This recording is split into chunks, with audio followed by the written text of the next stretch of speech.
pre-tournament analysis, club analysis, highlights. Find them all in Call of the Best 6 Global Finals Spectators Guide. Call of the Best 6 Global Finals is here. The group stage is from April 7th to April 18th, and the playoff will be from April 30th to May 3rd. This video will take you on a journey for the prediction from the group stages highlights. The top clubs from all 6 tournament regions are ready for battle. Club GG, Club Wolves, Club ACT, Club Day5, Club WBG, Club FPX.ZQ, Club RB, Club GR, and Club GW from mainland China will be meeting at the venue in Guangzhou, China for the group stages. Clubs advancing from other regions will be traveling to the venue in Tokyo, Japan to compete, including Club Zeta, Club SC, Club AXZ, Club FL, and Club RC from Japan, Club B4U and Club OM from NAEU, Club GH and Club ZT from Southeast Asia, Club MS from the Republic of Korea, and Club RD from HK and MO and TW. The clubs from mainland China and Japan are professional clubs, and all other clubs in COA6 are privately organized non-professional clubs. These 20 top classes from all over the world will be coming together to compete for the championship in the annual Call of the Abyss. The group stage of this year's COA will be based on the group points system. 20 clubs will be divided into 4 groups, with each group consisting of 5 clubs competing in round-robin matches. The clubs will be the most points in each group will advance directly into the top 8 of the playoffs. The second and third ranked clubs will advance to the top 12 of the playoffs, and the remaining 2 clubs will be ending their journey and be eliminated. The following is an analysis of the group stage based on the draw. Firstly, we have Group A. Group A consists of Club RC, Club FPX.ZQ, Club GW, Club B4U, and Club GG. Club RC is a professional club from Japan. Aka is an expert with Hermit and very skilled with Dream Wedge and Smiley Face. Club FPX.ZQ, GW, and GG are professional clubs from mainland China. The hunters from all 3 clubs are highly skilled with Guard 26. D from Club FPX.ZQ specializes in Guard 26 and Wax Artist, and usually relies on these 2 characters to gain an advantage in the earlier games. Aniv, Club GW, wants to use Guard 26 to pursue Survivor with only bombs while it's being slowed by the dancer's music box. Club GG is more than just the champion of the 2022 IVO Autumn Grand Finals, they are also the champions of COA4. The hunter, Zom, is an extraordinary player who always does the unexpected in matches. Club FPX.ZQ Survivor Moen picked Antiquarian and Prospector repeatedly in the qualifiers and have an average containment time of 117.9 seconds. Club GW's Nl and Dis are experts at playing dancers and thief. Kuta from Club GG took the FMVP of the IVL Autumn event with an average containment time of 84.79 seconds. Club B4U is from the NAEU region, and they are a familiar face at international tournaments of Identity 5. The Hunter Sprinter follows closely with the version updates and gained an average elimination rate of 3.67 and winning rate as high as 100% in the qualifiers. Based on this alone, the club in Group A must repeatedly face and overcome the path of bombs of Guard 26 used by IVL players. Who will earn the glory of rescuing their teammates from Guard 26 this year? Will Club RC will be able to advance successfully in their first appearance in the Global Finals? Club B4U, on the other hand, will have to give it their all against the formidable opponents they will be facing from both regions. As for now, it seems like anything is possible. Let's move on to Group B. Group B consists of Club AXZ, Club RD, Club OM, Club ZT, and Club FL. The 5 clubs in Group B are from 4 regions, and in the group with the largest number of representatives from all the tournament's regions. Club AXZ and FL are professional clubs from Japan. Club RD, OM, and ZT are non-professional clubs from Hong Kong, Macau, and Taiwan, NAU, and Southeast Asia, respectively. The diversity of Club AXZ's character pool for both factions is beyond comprehension. They have played a total of 25 different characters in the qualifiers and maintained a survival win rate of 77.8% in the qualifiers. Club FL's Hunter, Pipicha, and Survivor Umpire and Rauri are COA veterans. Pipicha's Scavenger and Umpire's Perfumer are still forced to be reckoned with. Relatively speaking, Club FL is better at coping with pressure and difficult situations. Club RD impressed by clinching the IVT championship. The Hunter Ryan played a total of 8 matches with 7 different characters, while their survivors always had an average of 2 assist characters. If you wish to witness a variety of setups, then don't miss Club RD's matches. Club OM is the dark horse of the NAU qualifiers, a club made entirely out of new players, and it's their first time playing in the Global Finals. PB and Jen had an average rescue rate of 1.71, taking the top spot in the NAU region and should not be underestimated. Club ZT is from the Southeast Asia and were the runner-up in the 2022 IVC Southeast Asia. Their survivor player MX often brought some of the older characters like Doctor, Thief, and Lawyer onto the battlefield during the qualifiers, and successfully successfully worked with their teammates to seize victory for the survivor team. We can look forward to the Club ZT's skillful non-mainstream lineups consisting of characters that aren't as popular in the version of the game. The highlight of Group B is the competition between the IJL clubs, and on the other hand, the non-professional clubs OM, RD, and ZT have varying inclinations. What kind of sparks will be ignited from the clash between non-professional and professional setups? Group C consisted of Club ACT, Club SZ, Club RB, Club WBG, and Club Day5. Club SZ is a professional club from Japan, while the remaining 4 are professional clubs from mainland China. Club SCT has been doing very well in the last year's COA. In the qualifiers, their Hunter, Chin Ash, and Yue respectively eliminated and 2.67 survivors on average. And the Hunters were crowned the best with a win rate of 57.1%. Led by veteran player QY and a new survivor TX, Club RB will ascend to the global stage of the COA for the first time. Will Club RB be able to break the curse and grab points from the other professional clubs? Club WBG are the club with a 50% average win rate when facing all the other clubs. Yim, who eliminated 2.33 survivors on average, had the courage to risk it all. Iron, who had an average containment time of 92.2 seconds, used OB characters like Prospectors and Antiquarian to actively abstract the Hunter, often effectively providing his teammates with time to decode the cipher machines. Club Day5 is picking back up where they left off, especially their new member Nan and Silver G. Their amazing performance with Antiquarian made up for Club Day5's lack of strength in the OB position. As a result, the pressure on their Hunter Don X was elevated, and there was no need to worry about maintaining 4 eliminations to maintain the tie. Club SC was seeded for the group stage of COA 6 with the second highest score in the IJL event, and they are familiar face in the international arena of Identity 5 too. Club SZ thoroughly studied the opposition in the Japan region. Their survivors are extraordinary and their character pool is diverse. Group C can be described as a battle of fire and water, a clash of titans, the group of death. The clash between professional clubs of mainland China can be called an IVL sprint,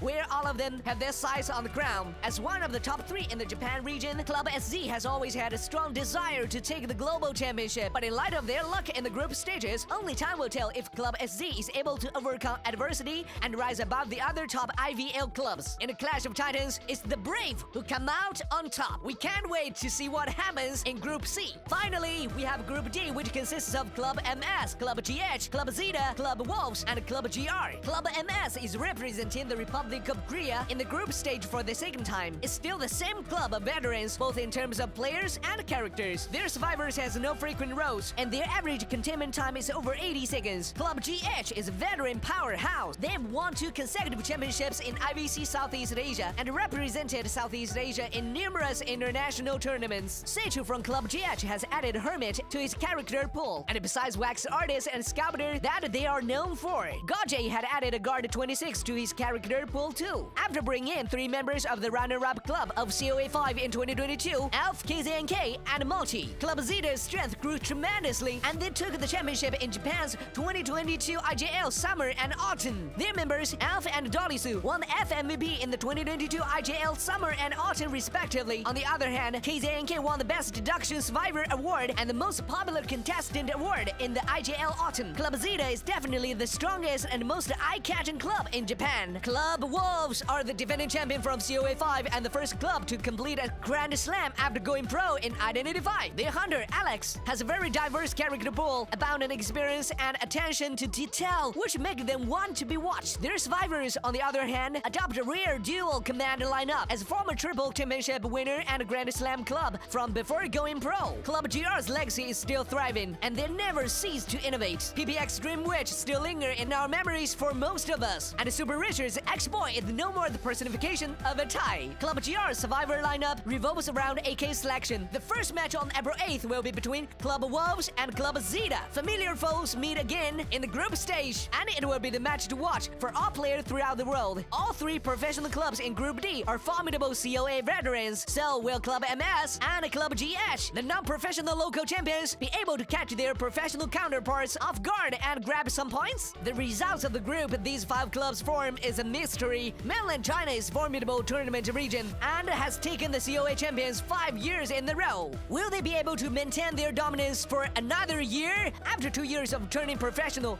the Japan tournament region has also become a formidable competitor for the COA championship. Will they succeed this time and make COA history? While the clubs from NAEU, Southeast Asia, the Republic Republic of Korea, and HKML and TW are non-professional clubs. They are still powerful clubs that often take the limelight in the international arena. These non-professional teams always bring exceptional lineups and outstanding performances to the stage. So will they succeeded at breaking new ground this time? The battle is at hand. Get ready to rumble! What kind of sparks will we see in the collision between these 20 diverse teams? Let's look forward to enjoy Call of the Beast 6 together. The group stage begins on April 7th. We'll see you there.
Hello， 大家好，我是来自中国大陆赛区 WBG 战队的监管者杨某人。那么我们的战队在第五人格已经成立了3年，参加过各个大大小小的赛事 ，IVS、IVL 还有深渊比赛。我的求生者队友有回忆、大龙、魅克、小铁。我的监管者队友还有奇业。我们总共是6个人组成的一个战队。我们队的打法是比较偏向于狠。就是打团，就是造。那么我们战队要说的话就是，我们会夺回属于我们的一切，每一个人都等着吧。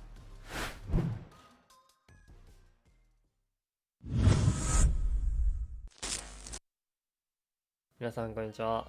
日本地区から参戦するスカーズ戦隊のシリアです。僕はハンターを務めています。スカーズ戦隊は結成から大体約3年ぐらいになりますが、その大会の参戦経歴とかは、まず COAVI の世界大会出場ベスト8で、夏季 IJL が準優勝、秋季 IJL が3位で、 IVS なんかにも、次に、スカーズ戦隊のメンバーについて紹介します。スカーズ戦隊はコーチ含めて、現在7名でこの世界大会を挑む形になってるんですけど、まずサバイバー4名は、リーダーのしなみさん、モネイロ、ソーラ、ピョネの、4名で、ハンターは、未来館と僕の2名、そしてコーチのシルクコーチの計7名で、参加していきたいと思います。そうですね、このチームはサバイバーが3逃げ4逃げをガンガン狙っていく戦隊で、ハンター側はどちらかというと負け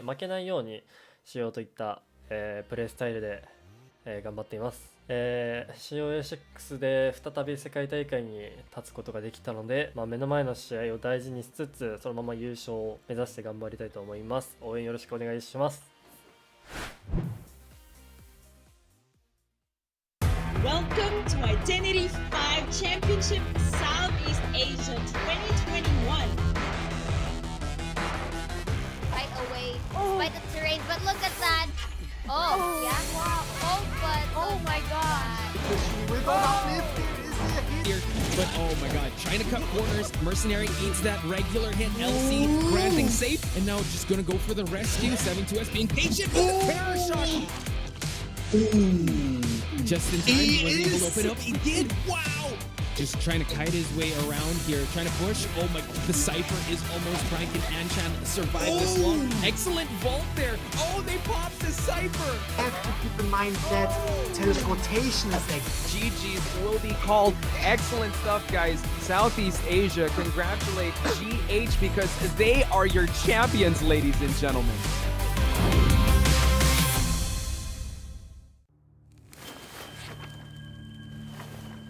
The truth is an endless sea of darkness, and humanity resides on an island known as ignorance. If I knew of the madness waiting beyond the door, I would have never gone on a voyage into the unknown. I heard the scene was as tragic as the others. The ancient texts point to the city of stars, Providence. And the shepherd I have yet to meet is long gone. That night, I had a dream.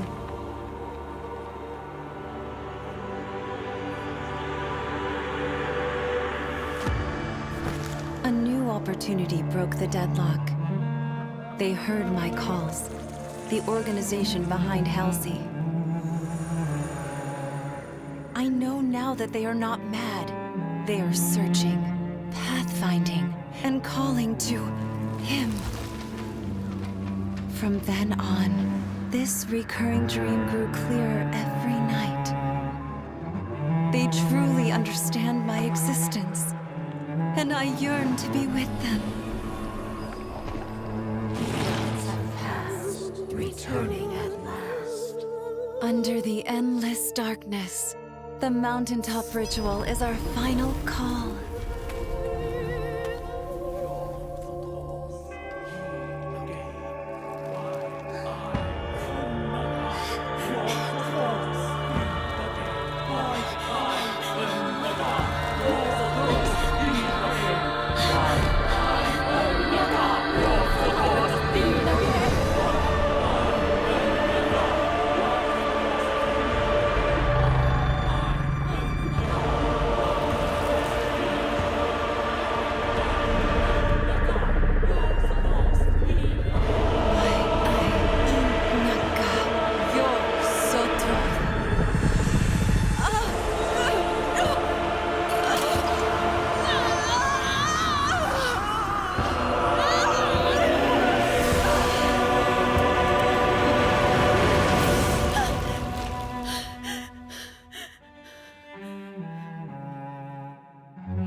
Dear detectives, Identity 5 Call of the Best 6 Global Finals is about to begin.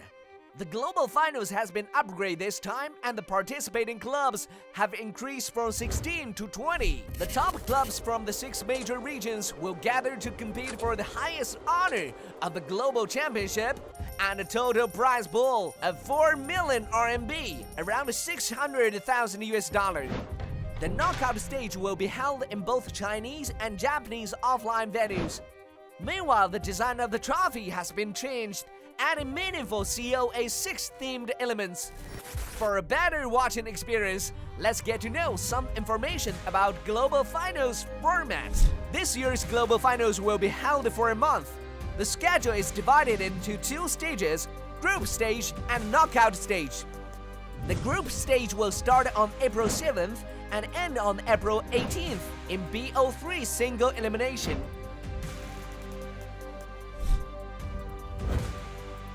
The clubs are ACT, DOU5, FPX.ZQ, GR, GW, WBG, RB from the Chinese mainland qualifiers, Club RD from HMT, Club AXZ, FL and RC from the Japan qualifiers, Club B4U and OM from the NAEU qualifiers, Club MS from the Republic of Korea qualifiers, and Club ZT from ACEA qualifiers. With the clubs that have the direct invitation, Club GG, Wolves, Zeta, SZ, and GH competes. The 20 clubs were divided into 4 groups by drawing lots and split into 4 clubs in each group. Each club must play a match against the other clubs in the group. The top 3 clubs in each group will advance directly to the knockout stage. The bottom 2 will be eliminated. Knockout stage will start on April 30th. The 12 clubs that have successfully advanced to the knockout stage will adopt the single elimination format and will be divided into 2 semi-finals by drawing lots. With 6 clubs in each half zone, the 12 clubs will be reduced to 8, who will then advance to the quarterfinals, semi-finals, and finals.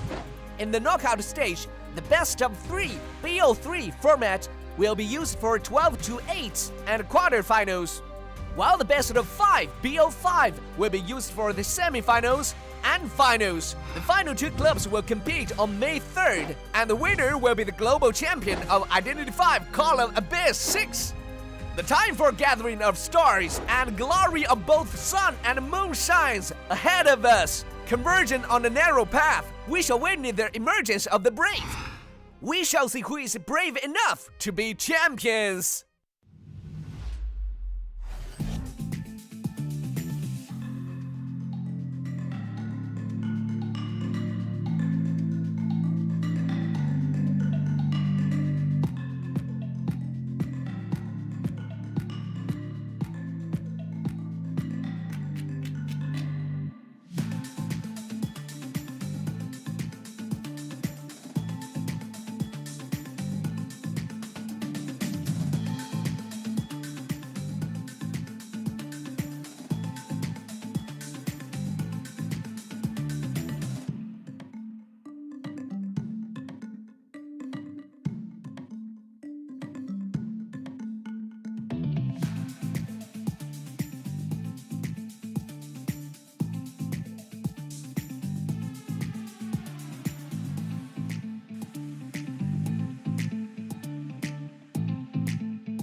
改めて日本地区代表がすべて決定しました。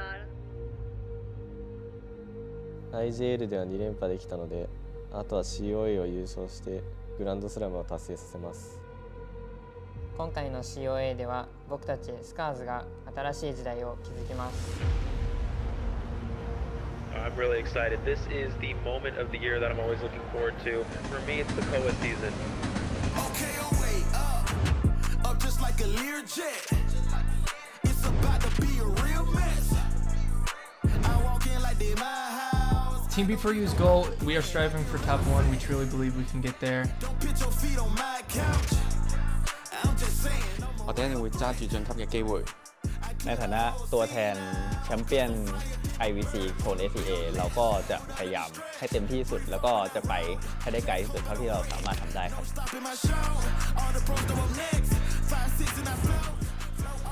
觉得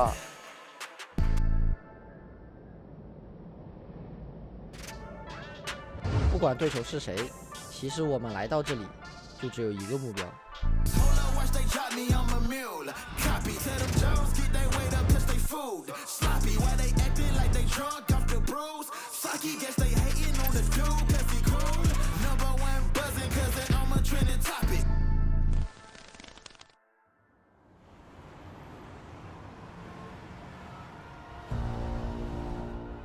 我觉得我们不用再证明些什么了，只需要专注每一场比赛就行了。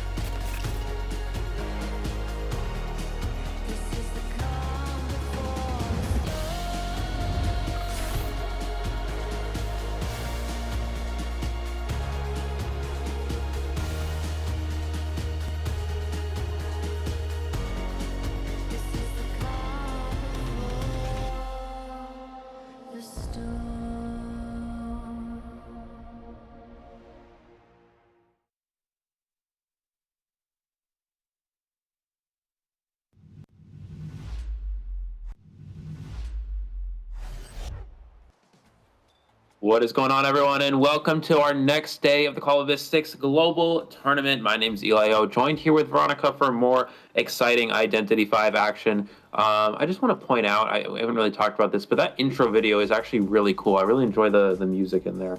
I think that's one of like the most one of the cooler things we've seen. That you know, I mean, obviously we talked about before. IDV puts out some really cool stuff, but I really enjoy that video. Anyways, getting into the actual important thing, which is of course the matches for today. Veronica, we do have Weibo Gaming versus Scars and RD versus ET for first match of today. How are you feeling about these? I am very excited. We have seen both of these teams play before. Of course, as we're on day 5, we are moving further into, you know, everyone being refamiliarized with the teams, just even as casual viewers, you know, being able to see what they're capable of, what they've done recently. Of course, we'll be able to call back little moments for you to refresh your mind, and I am very excited. You know, all of our golden apples are on the line, so watching group stage has been very efficient in getting to see how things are playing out, but of course, so early on, we're still waiting to see how things pan out. And we're going to get into our fun little thing here, which is the Call of the Abyss Global Festival little competition that we have for submissions. So the illustration star, of course, you know, post your illustration work with the tag COA6 Global Support, and of course tag the official account. And the same thing for a little story, a little anecdote. Eli, has anyone asked you your favorite COA moment yet? Would you like to share with us, just in case? Favorite COA moment? There's been some pretty good ones so far. I have to say, probably, I think definitely the most exciting one we've seen so far is the B4U and GW matchup. I mean, obviously that was really back and forth. It's quite rare to see an NAU team put up impressive numbers against a mainland China team like that. So I think definitely my favorite moment, and of course it is going to involve Waxarus, and that was the 4-kill with Sprincer's Waxarus in Chinatown. That was one of my most exciting moments that we've experienced so far, in my opinion. But how about yourself, Veronica? What is your favorite been so far? My favorite gameplay moment-wise, one of the matches that Nell and I commentated just yesterday, actually, the Geisha got a drop-down hit and then ended up hitting the chair instead by accident, which turned the tide a little bit, which was very, very exciting to see. Because it's not something that usually happens, you know, you're in a confident place, which you've really earned by working that hard, and then you're mind gaming and you know, jump up with your your rise ability, and then you drop down to get the hit, and you manage it, and then you hit the chair instead of the survivor, and the rescue goes off. Right. Very frustrating, but very, very high energy and fast pace, and very fun to watch. But other than that, it's been great to hang around.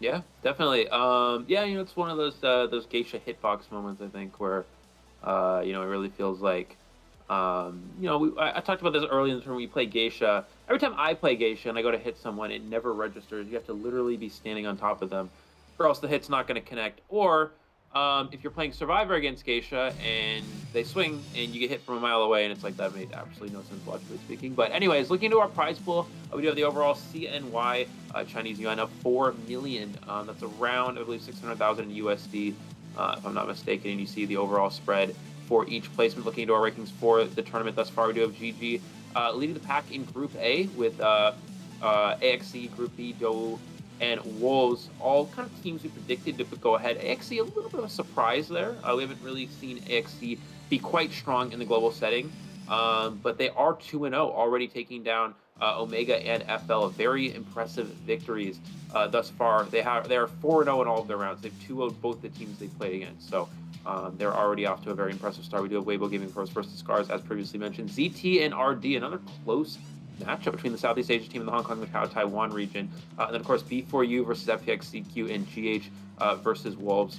So we'll see that in the second half of the day. But I think Weibo versus Scars is going to be a big one.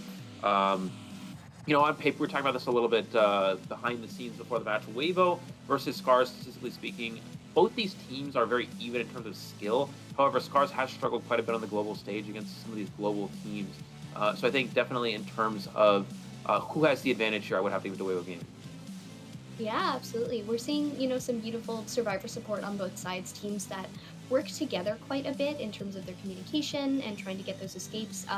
Certainly we might be in a situation where we see a lot of weight on the survivors' backs, where the hunters try to do things like secure ties in order to move the rounds along, but only time will tell. We'll be getting into our first match about it in just a few moments at some point, but as for now, look at these fancy little logos. I am rocking with them. I think that they are especially cute. Scars, of course, having performed before, and both teams actually have won the rounds that they have played thus far, if I remember correctly. With Scars actually having a pretty close match, it ended up being 18-12 at the end of it, but things were kind of coming to a close in the middle there before being scored right at the end. So I do wonder how that will play out with Weibo. And Eli, we're gonna get into our lineups here if you would like to share any fun information with us, or even just Absolutely. Yeah, absolutely. We do have the hunter for Weibo, YMM Yamorin, who is the main hunter for Weibo, and we have Knight as the substitute hunter. We have Hui, Long, MK, and Iron as well on the survivor side. This has been one of the stronger survivor teams we've seen in the mainland China region. However, the consistency for Weibo Gaming survivors has been a little bit up in the air here, so we'll have to see how well they're able to perform under this high stress situation. And then on the side of Scars here, we do have Celia and Midaike. Of course, Midaike, the round 1 hunter for Scars, and Celia, the late round hunter with the survivors, Monet, Sor, Shinami, and Kyoni as well. So we'll see exactly, we'll see every single one of these players get in. The 4 survivors for Scars, of course, will all be starting on the stage here over in Tokyo, Japan. And then we also have Midaike, who will be most likely leading the charge for Scars, and Celia coming in the later rounds. So because Scars has had the option of playing, it looks like they are playing Survivor first. I do believe there's a good chance here that they did select Survivor first to gain that upper hand momentum. Typically a lot of teams, when they have faction as a selection, they'll go with that Survivor first, so then their hunter knows what type of hunter they need to play, whether they need to play a tie hunter or a win hunter, or just secure a 1 kill, depending on how well their Survivor team did. And especially considering that this is going to be a Survivor-sided matchup. Both these teams have incredibly strong Survivor teams. I think the Survivor faction pick would make most sense with Scars, so I do believe there's a good chance Weibo Gaming had the option of calling the map here in round number 1. Yeah, absolutely, and I'll be very excited to see what that is. We have seen them, of course, have their map selections before, as we have with everyone. Scores, I have some notes down on what they've selected before, so if it is them, we'll be able to see what's going on, but if not, we are looking at an interesting situation. Weibo, of course, starting on the Hunter side and Scars on the Survivor side. We'll be rolling into our stats soon, which are very exciting to see. Of course, you can read the numbers on them, but I will go over some real quick for you. So Shinami here is one of the survivors on the team, a very long-time player here since COAVI 4, if I remember correctly, and pulled off some really beautiful long portals in the matches from the other day. So really, really strong on that priestess, of course. You might want to ban her because she is so strong as a survivor on her own, but in the right hands becomes really a nightmare to deal with. So we might be seeing some bans on that from Shinami's side due to the strength with that priestess, but also plays patient, entomologist. Now we will move into Soar. So Soar, of course, with the Prospector and the Seer here on the screen. Also plays Postman, Dancer, very good at kiting, and a pretty decent harasser as far as I recall. Yeah, definitely.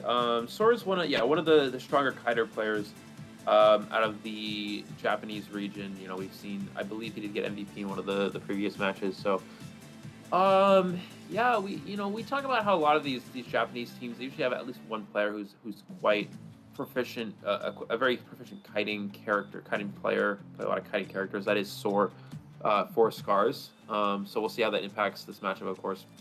And moving into our next survivor here, we do have Monet, which we see as forward and patient. So Monet will be another kiting player as well. Peony will be the main rescuer, if I'm not mistaken. So we only see about 65 seconds of average containment time, which is a bit on the lower side, so slightly below average here. But again, for the most part, we do see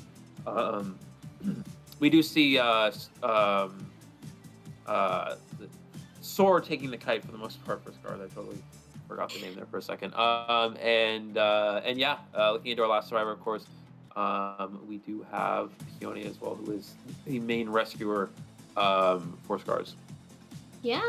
We're going to look at Peony here. One interesting thing that I noted about Peony is that very common to see in casual gameplay, but not something you see a lot in tourney. Actually, really does like to take out this mercenary and the first officer, but also seems to favor the psychologist and carry Tide Turner on her, which is not something that we see very often. It was, of course, beneficial to the match, but with a character with like little kiting potential, generally it is beneficial to bring a build that is going to allow you to fight a little bit longer, just because your own skills won't let you. But now, man of the hour, YMM from Weibo Gaming as the hunter. Of course, very dedicated Dream Witch. Naya tends to be the main hunter, and very strong on ties, if I remember, Eli.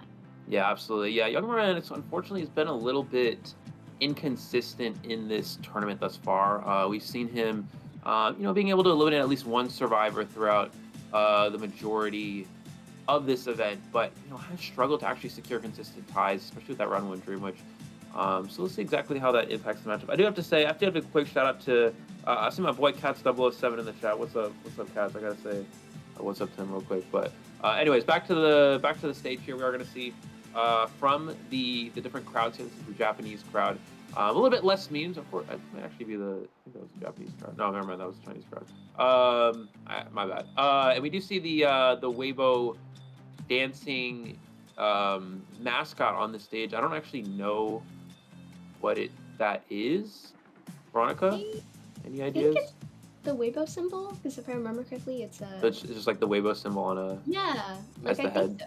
I could be. Don't take us at fact for this because we're not sure, but like I'm guessing. Eli has been through a lot of conversations about mascots recently, so they're probably at the forefront. Yeah. We keep giving him suggestions against his will and bringing them up, so we're in that sort of mascot era. But very neat that these teams do have little mascots. Very cute. I like that they have their costumes and everything. Now we are going to be hopping into our selection soon. Weibo has actually selected the map. If I'm not mistaken, that is Ever Sleeping Town. Of course, starting on the hunter side and bringing that out. Now, considering YMM does have a Dream Witch in pool, we could be seeing that for this reason. Of course, in round one, survivors are unable to do any hunter bans, which means that anything is possible. So long as they don't compose a team comp that would be extremely anti-Dream Witch, they should be good to go on this one. Starting out with the Priestess band, which is very smart, especially against Scars. Definitely doing your homework. Do not want to see the Priestess from Shinami here. Yeah, definitely. We're going to see Seer Antiquarian first. They actually don't go Mercenary. We've seen for a lot of these mainland China regions, they instantly go into Antiquarian and Mercenaries, the first character selections. But this does open up the Mercenary band for Yomaran here. So I think that honestly, and he does go with Entomologist as well, which means that he may not actually be gearing away from Dream Wish and actually will be going towards Clerk here instead. Because typically we wouldn't see Entomologist ban for a Dream Witch. Looks like we're going to see Psychologist for the Survivors as well. He may actually go with an Officer ban as the last one, or Gravekeeper, depending on what hunter he's actually trying to opting to play here, because the Survivors do need to pick a Rescuer, and it's like he's going to go Officer as the last pin. So this leaves only Gravekeeper and Wildling available for Scars.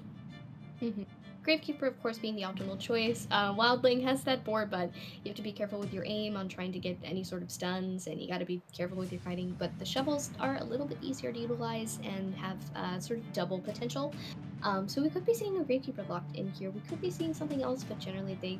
forward. Okay, the secret one that we don't see as often anymore in this meta because of Antiquarian.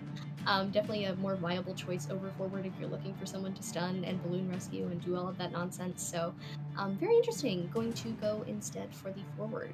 Decoding looking kind of pretty okay on the Survivor side, so they should be able to push if they need it, but they are potentially preparing for maybe a Clerk pick, maybe a Dream Witch pick, and YMM also, of course, has that Naiad. Every time I think of YMM, I think of Naiad. I think it's because I've seen it so many times from YMM now that it's like, oh, okay, these are synonymous with each other. So that's an option as well, but of course on Ever Sleeping, maybe not the strongest. It's hard to throw your harpoon around those buildings and make it count.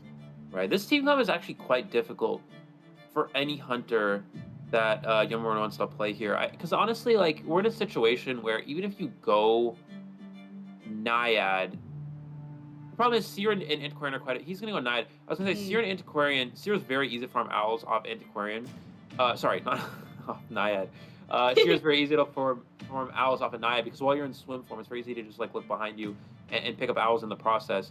And then similar to Antiquarian, in which, you know, when you pull back the Trident, you can instantly just stun the Naiad, and there's no way she can actually get a hit. So you can just run out of the water range, stun the Naiad, force her to go back into swim form, and you just keep kind of create this endless cycle using your stick to prevent yourself from getting hit. There's not really much Naiad can do about it. So Naiad is a little bit challenging in this comp, but of course Seer and Psychologist are technically chaseable.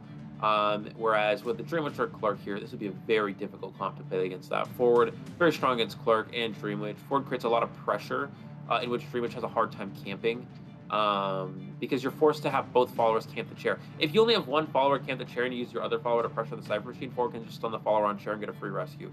So as a Forward player, Forward creates pressure against Dream Witch, and that's why Forward is actually quite good against Dream Witch.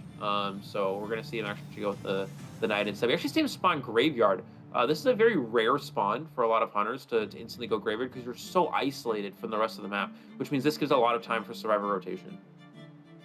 The spawns are very close together in that regard, but choosing a Graveyard instead, so maybe there's a secret plan, maybe just looking to see where the basement is, maybe expecting them to try and rotate in this area, but probably not.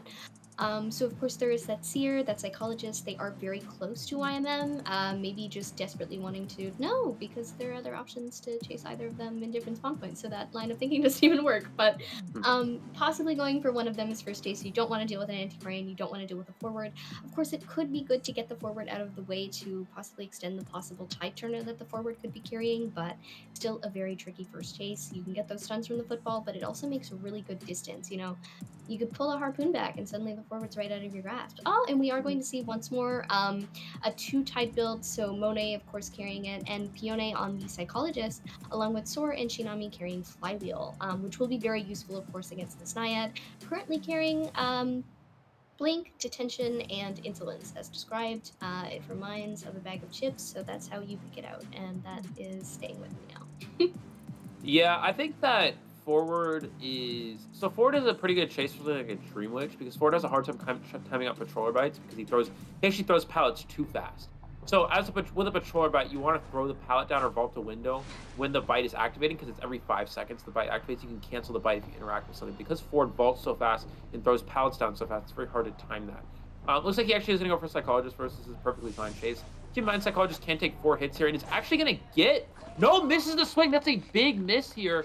Right away here for this Naiad. So now we're in a position where Psychologist has no water already. Ciphers have already been started and still can take 4 hits. That early miss is really big for the Survivors of Scars. This is going to be a difficult chase for YMM at this point. The Owl coming in immediately in order to achieve that little block, so no damage on the Psychologist, still able to take 4 whole hits. No pallet stun that time, luckily, but continuing on chase. You know, you gotta truck forward. If you give up, things aren't gonna go very well. So looping around this area, trying to block off this good kiting area with the humidity. However, going to have to continue on here. And Psychologist, of course, as we mentioned, is carrying Tide Turner. So no Flywheel to get rid of the humidity at 99%, and no Broken the windows to try and build a little extra distance. Going to block off seemingly this area as well, or even just catch up in order to land another hit as we move around this two-story house. Right, now the question is, can she actually make it to this pallet? Goes for that dash there, does pull back the trident. Can she make it to the pallet? So there's gonna be a mind game here. Squeezes the pallet, gets the hit through the pallet onto the psychologist. I mean, she is now 1 hit away here. And a character that can take 4 hits, unfortunately, is not really buying as much time as Scars I think would have liked. We're gonna see psychologist go down here, not even gonna be able to get blink out. So that's actually a relatively fast down here. No ciphers even pop. Not a single cipher goes down here after 4 hits. And now we do see full presence from the Naiad as well. Yeah, this is gonna be a bit challenging here. He's gonna go for that pickup there. Forward's gonna get completely blocked off with the water, and there's no chance of a harassment. And now one of your Tide Turner characters is gone. We do see 2 Cyber Machines go down. So there is technically still win potential in this position if there's a rebound kite, considering that the Psychologist has no rebound kite potential. Not pick up any items and don't have any items to work with currently, and no flywheel. The only chance of rebound kite is forward support, but Blink is still online here for this Naiad.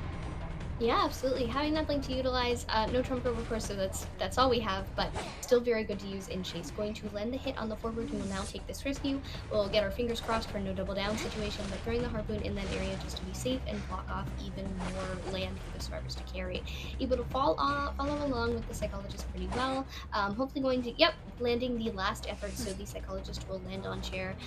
That third cipher is being pushed and will be popped soon, but there are still 2 totally remaining, with the last cipher only being at about 11% at the moment. So dying in the corner, of course you want to stay away from these cipher machines. Oh, and the Antiquarian is in the area, actually landing a humidity hit, unable to flywheel it off, so actually taking that damage, now unable to rescue.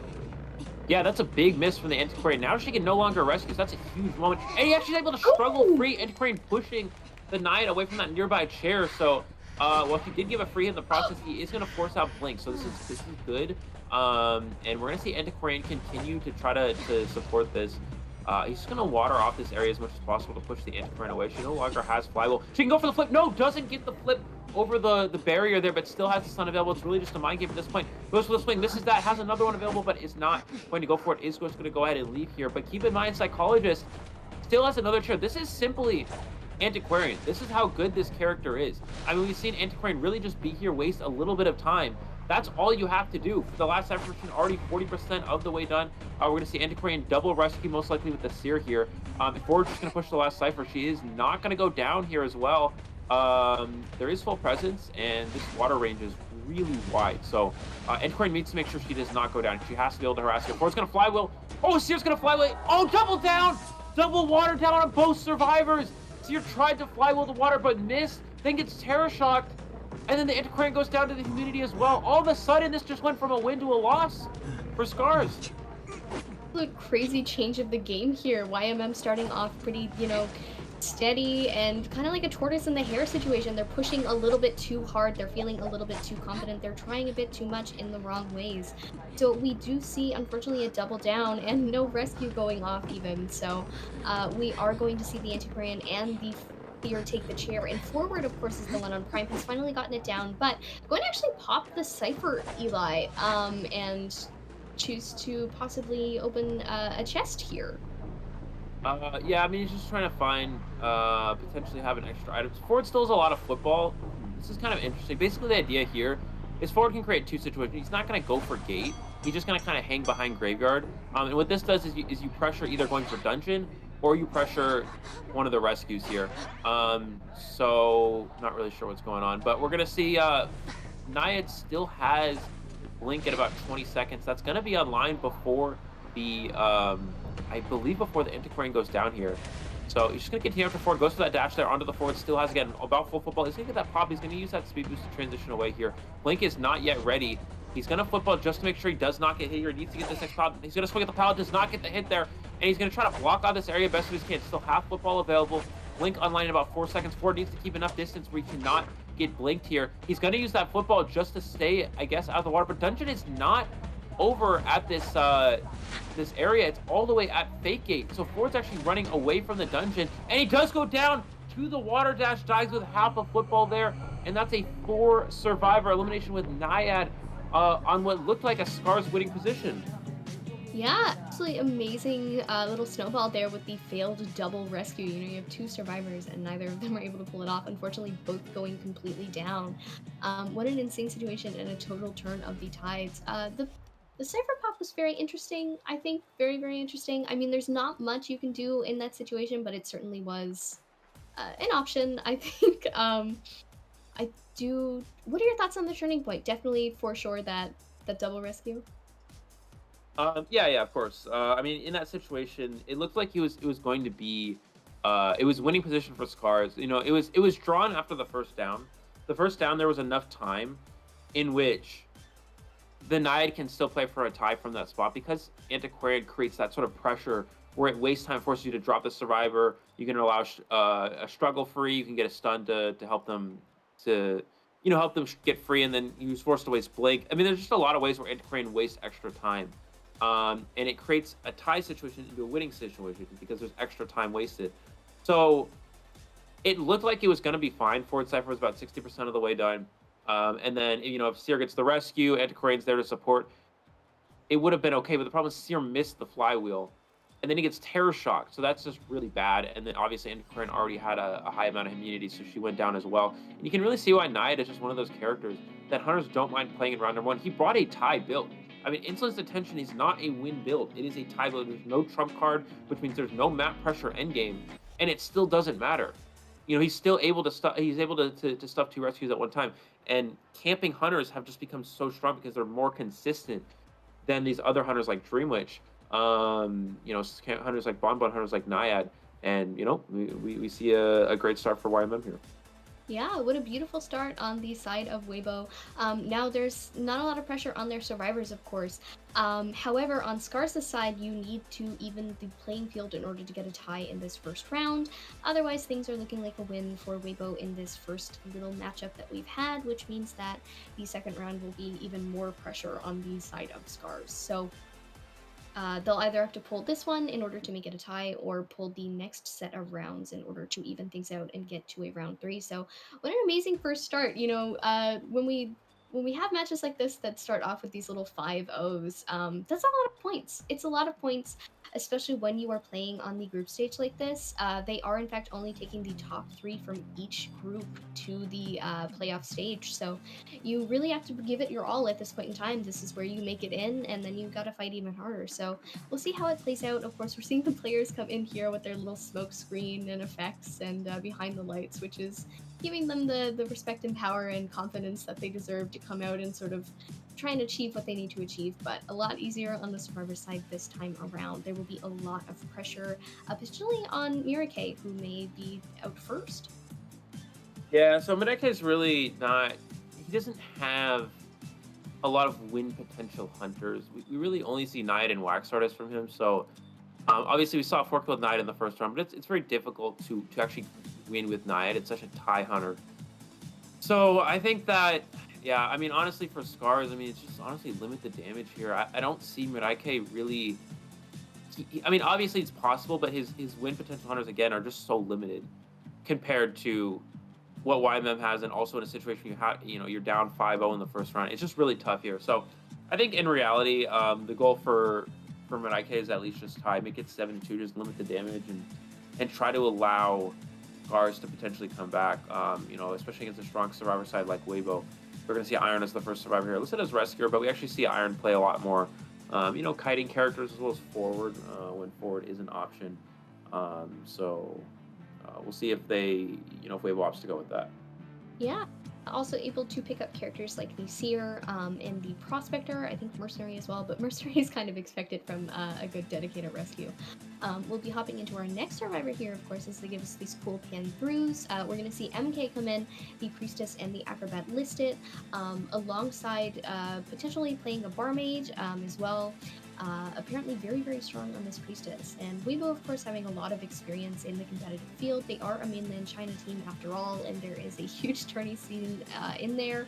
And as they mentioned, you know, they've been playing for 3 years. They play aggressive, so they might truly push for a whole clean and sweep on this round. They might not be willing to just take the win from their hunter side, and they might want to pull some impressive moves of their own, so that is possible. But Next, Antiquarian, Patient, Barmaid, another good kiter to have around. You do want these strong kiters to support your team. The more time you waste on the hunter side, the more decoding you can do, and the closer you can get to your real goal, which is opening those exogates and getting out. But Weibo, of course, being a team that has very, very strong survivor teamwork, it's generally what you expect from Koa nowadays. Way back in the days of things like Koa 4, it was a lot more hunter-sided heavy, but this matchup is very, very reliant on the survivors. So Long as well, coming in with the toy merchant, the psychologist, the entomologist, as far as I know as well. Mechanic too tends to play support, loves to assist the whole team, work things out.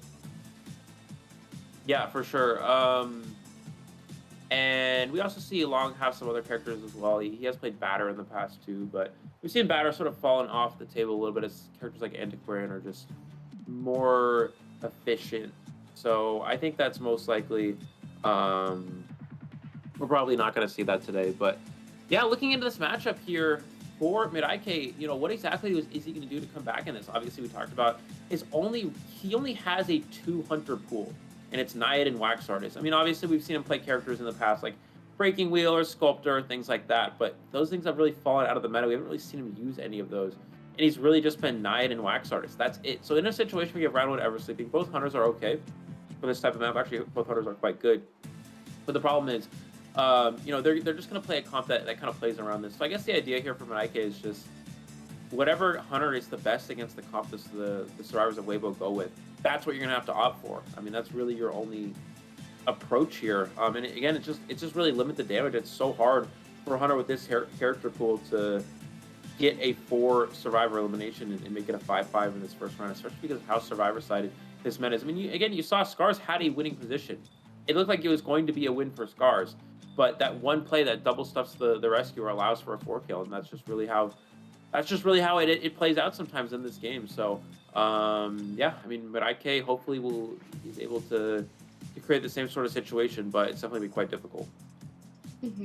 Yeah, definitely in a position that's not going to look great, even as you see from the stats on screen earlier, a 0% for elimination rate, and that might not change anytime soon unless something happens again and we have a sudden turning point. We're going to be getting into our band picks soon. Of course, we are still on the Ever-Sleeping Town, seeing some cute little photos from the community coming out to support. It's fun to see Koa live in person. Maybe someday we will all do it together. We'll get on a plane and we will all go on a big trip and watch Koa in person. But as of now, that is not something that we can or do. So looking here, of course, at the cool little setup. I love these chairs. I love main stage. I know you talked about graphics and setup and whatnot, but it really is the most exciting time of the year. You get to see all of this cool setup on stage. You get to see the way that things are lined out. And of course, don't forget, when we get into the actual playoffs and finals, there will be even more exciting things to see. I, in particular, am very, very geared towards seeing those cute little comedic animations that they do for the cast of characters that they've put into the Koa this time around. It's always a pleasure to see. The animation has improved a lot. It's been very, very fun to look at. But some more funny little photos. Seeing a toy merchant there, of course, maybe for our good friend Chocho, who can't seem to escape her anymore. Yeah, there's Chocho's toy merchant jumping into a wall in my ranked matches. Anyways, just kidding. Yeah, we are going to see more memes from the crowd here. Again, this is it's kind of interesting to compare and contrast the sort of different approaches that the fans have in China and Japan. In China, we have a lot of different meme-related things in the audience with the iPads and the phones and things, whereas in Japan, it's mostly just fan signs and things like that. So, yeah, there's another, yeah, that's, I don't know. Yeah. Favorite thing to do, I think, in terms of Koa support is your little live tweet threads. Maybe we'll gather those all together like they are fan signs or fan art.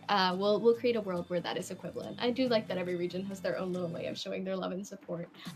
It does show, you know, Koa is a big community event. It's a big time for IDV, for all of its fans, and of course, we are gearing up into IDV 2.0 if you keep up with that kind of thing.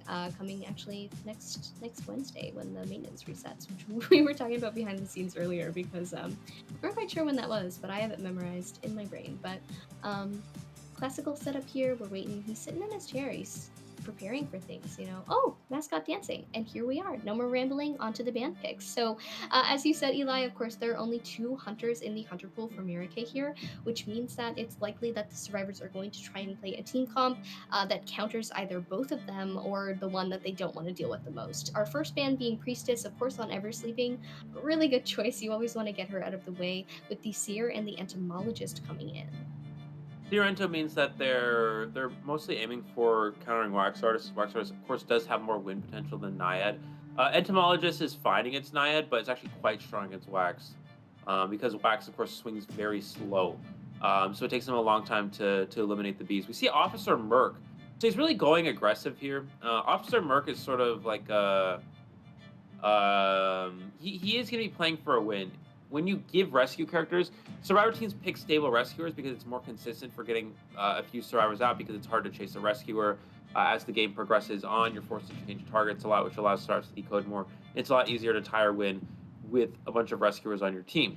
So he's eliminating the rescue characters because he's trying to create as much win potential as possible in Bomber as well, because getting rid of that free escape character is quite useful. So I think for the last pick here, we'll probably just see another kiting character from the side of Weibo Gaming. I mean, they still have Antiquarian available, so there's a good chance we'll probably just see... Oh, actually goes Acrobat, so they're really going anti-Wax Artist here. This comp overall is... Well, I guess... It's interesting because... Because Entomologist is quite strong against Wax Artist, and then Acrobat's versatile Kyra against pretty much any hunter, and then Seer's better against Naiad than Wax Artist. So they're sort of covering all bases here, but for the most part, they're not even taking Antiquarian at all, because Antiquarian is quite weak against Wax. So they're really trying to avoid playing into that sort of weapon from Mirake. Yeah, for sure. As we talk about the meta, of course, there are tie hunters and there are all or nothing hunters. And all or nothing hunters are things like Clerk. They are like the Wax Artist. They are like the Dream Witch in some regards. So when you're preparing for this kind of situation, when you're at a 5-0 and you are the 0, you do want to play one of those all or nothing characters. Of course, you still want to tie things up, so the Naiad is still possible, just to not have too much of a point differential. But when you're going into the second round, there will be even more pressure on your secondary hunter, as Celia will probably swap out with Mirake from that point forward. So we will see what comes in. I do think that, you know, considering the options and what Eli mentioned, this team comp is kind of prepared for either of them. The Wax Artist more so than the Naiad, but still a lot of good survivors to go up against the Naiad here. Of course, you mean the Entomologist. Of course, you can put those bees in the way of where she's trying to dash, and that wastes a few precious milliseconds and can be very pesky to deal with. But the support as well, of course, coming in with hits, and actually choosing to go for the Naiad, just like in the last round. So maybe hoping to pull the same miracle that happened with YMM last time, or maybe just hoping to secure that tie and make sure that the points are not too drastic in their defenses. Right, so the question is, what kind of build is Mirake going to opt for here? Does he go for a similar tie build, or does he Insolence Detention with Blink, or does he go for more aggressive and we see Trump Card Detention? Probably we'll see a more aggressive build just because he has to win here. So bringing Trump Card with Detention is more aggressive for getting extra kills. You're able to teleport, you're able to trade swap late game. So I think that's a good chance we'll see some sort of build related to that. But the question is, did the survivors actually prepare for a Wax Artist or Naiad in terms of builds? The reason why Mirake is a good round 1 hunter is because characters like Naiad and Wax Artist are different in that Broken Wind is better against Wax Artist, whereas Flywheel is better against Naiad. So you have to be, you sort of like throw the survivors in position. You know, which one do you think would be stronger in this sort of situation? I think it's better for them to play around Wax Artist, as Naiad has less win potential. But I would imagine we'll probably see double Broken Windows, 1 Tide Turn, and 1 Flywheel. That's probably what the survivors will opt for here, but we'll have to see. Yeah, anybody's game still. They could have done a little mix-up and done some in the other, but just depends on what we're going to see. We are seeing our spawn location selection there. It's panning out, so we can't see it as well, but they're going to show us a neat graphic that shows this to us in a way that's a lot more understandable, which is very exciting, and then we can talk a little bit about them. But for now, nice zoom in on the Naiad, nice zoom in on the signs. Lots of transitions today, Eli, so many of them. We're going to see Mirake spawn down here in the corner, and the survivors are nice, sitting like ducks in a row, waiting to be selected. So I would say maybe Seer would be the optimal choice. What are your thoughts for first chase? Yeah, of course.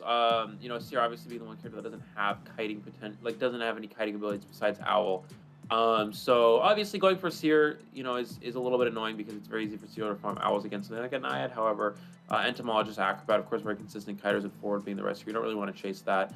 And it looks like we actually have double Flywheel. So they were in preparation of the they were in preparation of Naiad instead, which actually works out quite stronger for Weibo rather than for Mid-IK. And he actually is just going for a tie build. So again, this is just, looks like he's just trying to limit the damage here. No trump card, which means that, yeah, just going to try to go for a tie here and at least make it a 7-2 for this round. Yeah, definitely a lot better than a 10-0, which would be absolutely brutal. So we're starting off the match. I'm Veronica, the CLO. This is our second half of the first matchup of the day, which is Scars versus Weibo Gaming. Weibo Gaming on the Survivor side right now, and Mira K coming in to represent Scars on the Hunter side. Our chase has started. Let the games begin. Actually transitioning over into the area where Long is, which does happen to be the entomologist, so maybe actually choosing to chase this ento first. Just blocking off a lot of area so you'll know when the survivors are coming in. Harpoon has come back to us, our ability time has ended, but Long is making really good distance on these bees here, able to rotate around the entire area here, now forced to go into the little bridge, the walled area, because of the humidity that has been placed on most of the ground. Yeah, we're going to see Naiad go for the entomologist here. She is able to get off her bees in a second. Oh, he's actually just going to use Owl for this first hit. He's just going to use this time to take down the bees. He wasn't able to attract them back there. So a bit unfortunate. Just a slight little misstep from the entomologist, but it still ends up being okay. But now she has no bees to work with here, so there's a good chance Maneka can get a hit here. Flywheel still available, though. Can Long flywheel to the pallet here. Goes for the swing. No, Flywheel is going to hold on to it. Potentially use it to flywheel the water later on, but now that Blink is online, Maneka is definitely on track for a relatively fast out. Goes for the charge attack. Does he go for the Blink? Does Blink into the entomologist here. She is not going to use the flywheel. Of course, if flywheel was utilized and he doesn't blink, then you just ended up wasting, and then he's going to blink right after. So he's just going to hold it. He's going to make sure he gets the blink out for sure here, and then just hold the flywheel for potential rebound kite. But all the bees are completely eliminated here. You saw Long just giving a lot of free hits to the bees here. Maneka able to take them all the way down, and this is most likely a drawn position. Yeah, absolutely. Which is, you know, what Mira K was looking for. So not too bad, but unfortunate they're not able to push for the same sort of things that YMM was able to accomplish in the first round. However, patrolling around this area here, doing some really strong camping with the Naiad, want to block off this area as much as possible, stay within line of sight, and the Tetanitis has been activated. So aware that there's a survivor in the area, definitely in this one here, pulling the Harpoon back, going to drop down and start chase on this forward potentially. Choosing to, you know, leave it be, let bygones be bygones. He's transitioning to the graveyard. You do not want to kite in there, and you do not want to leave your survivor on the chair when you need this tie. But 2 ciphers already completed. Tram has come into the area, but it's not going to hit anyone, luckily, Eli, unless we live in a different world. But actually looping back around here to potentially come in for this rescue. No, not enough time. Yeah, I was gonna say Weibo doesn't really care about saving here. They're already up 5-0 for this round, so they just need to get 2 survivors out the gate to, well, they'll need 1, of course, but obviously the ideal situation is just get 2 out here. And just not lose the game. If you run the risk of potential rescuer getting stuff, you don't have a consistent rescuer here.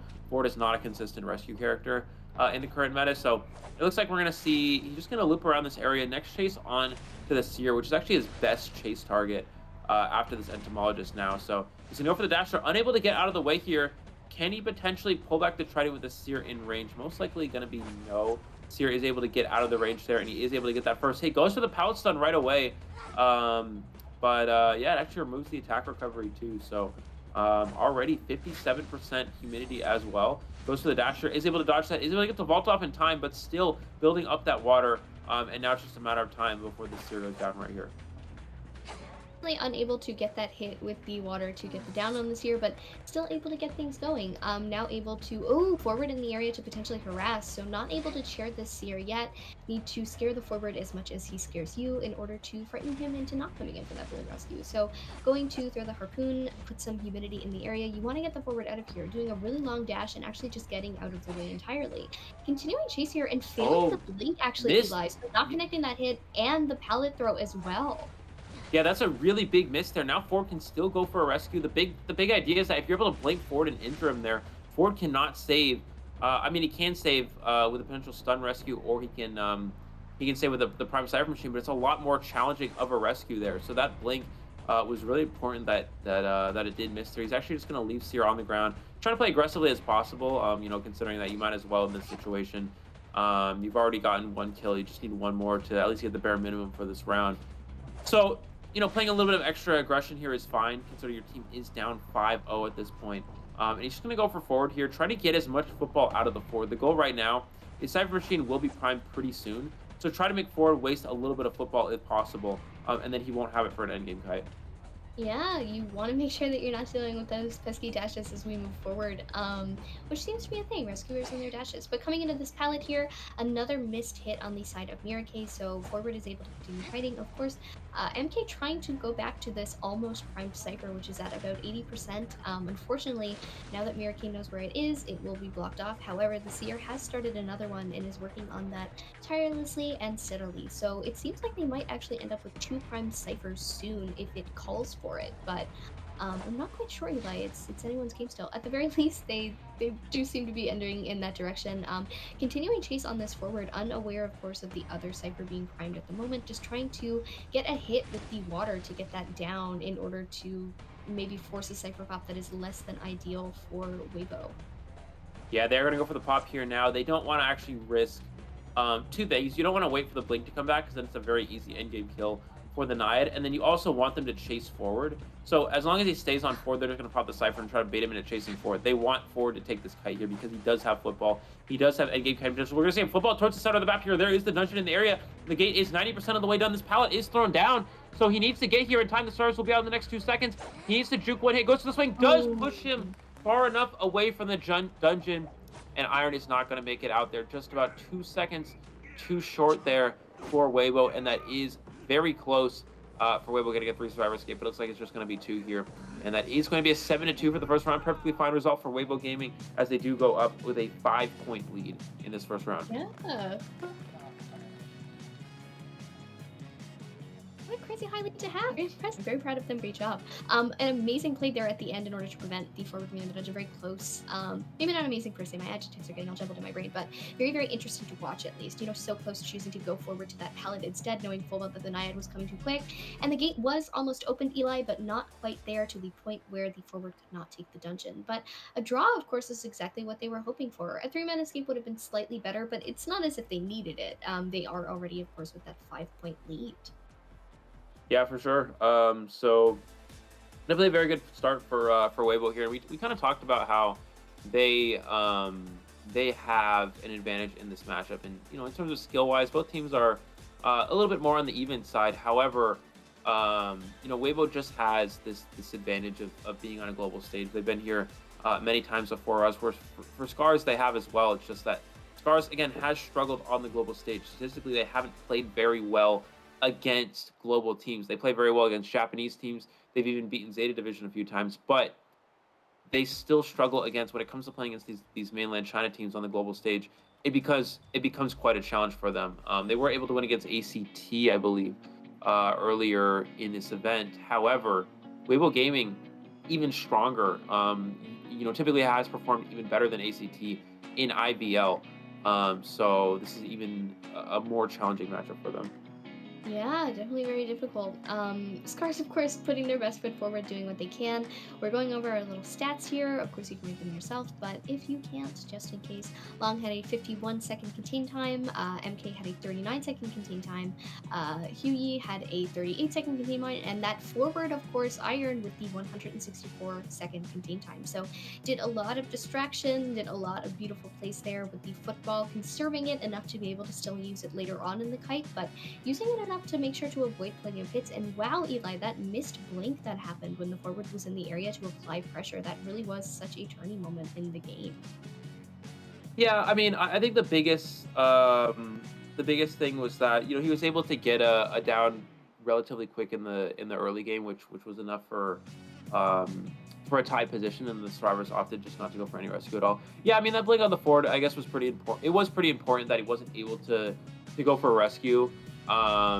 And you know, if he was opting to share this here, I think if he does get the hit on the 40, he would have just shared this here and forced a potential rescue forward. Would have had to trade off and go to the last Cypher Machine, and Acrobat would have had to come for the save. But I think, yeah, I mean, overall, it's still probably would not have been enough for anything like a 4-kill. The biggest point is that the survivors of Weibo were able to get 2 out. Red IK, again, at least he was able to limit the damage. You know, you really see why Blink Insolence attention. It's not a winning build. You don't have any sort of map pressure. You don't have any sort of cipher control as the game progresses, because you know you just don't have that teleport option or abnormal option or anything like that. So yeah, that's why I was a little surprised. I feel like it would have been okay for him. I could have just play extra aggressively and try to go for trump card and detention. But it looks like overall, yeah, just gonna go ahead and take the tie, and we're gonna go. We'll be back in a moment. We're gonna see some quick highlights from this round.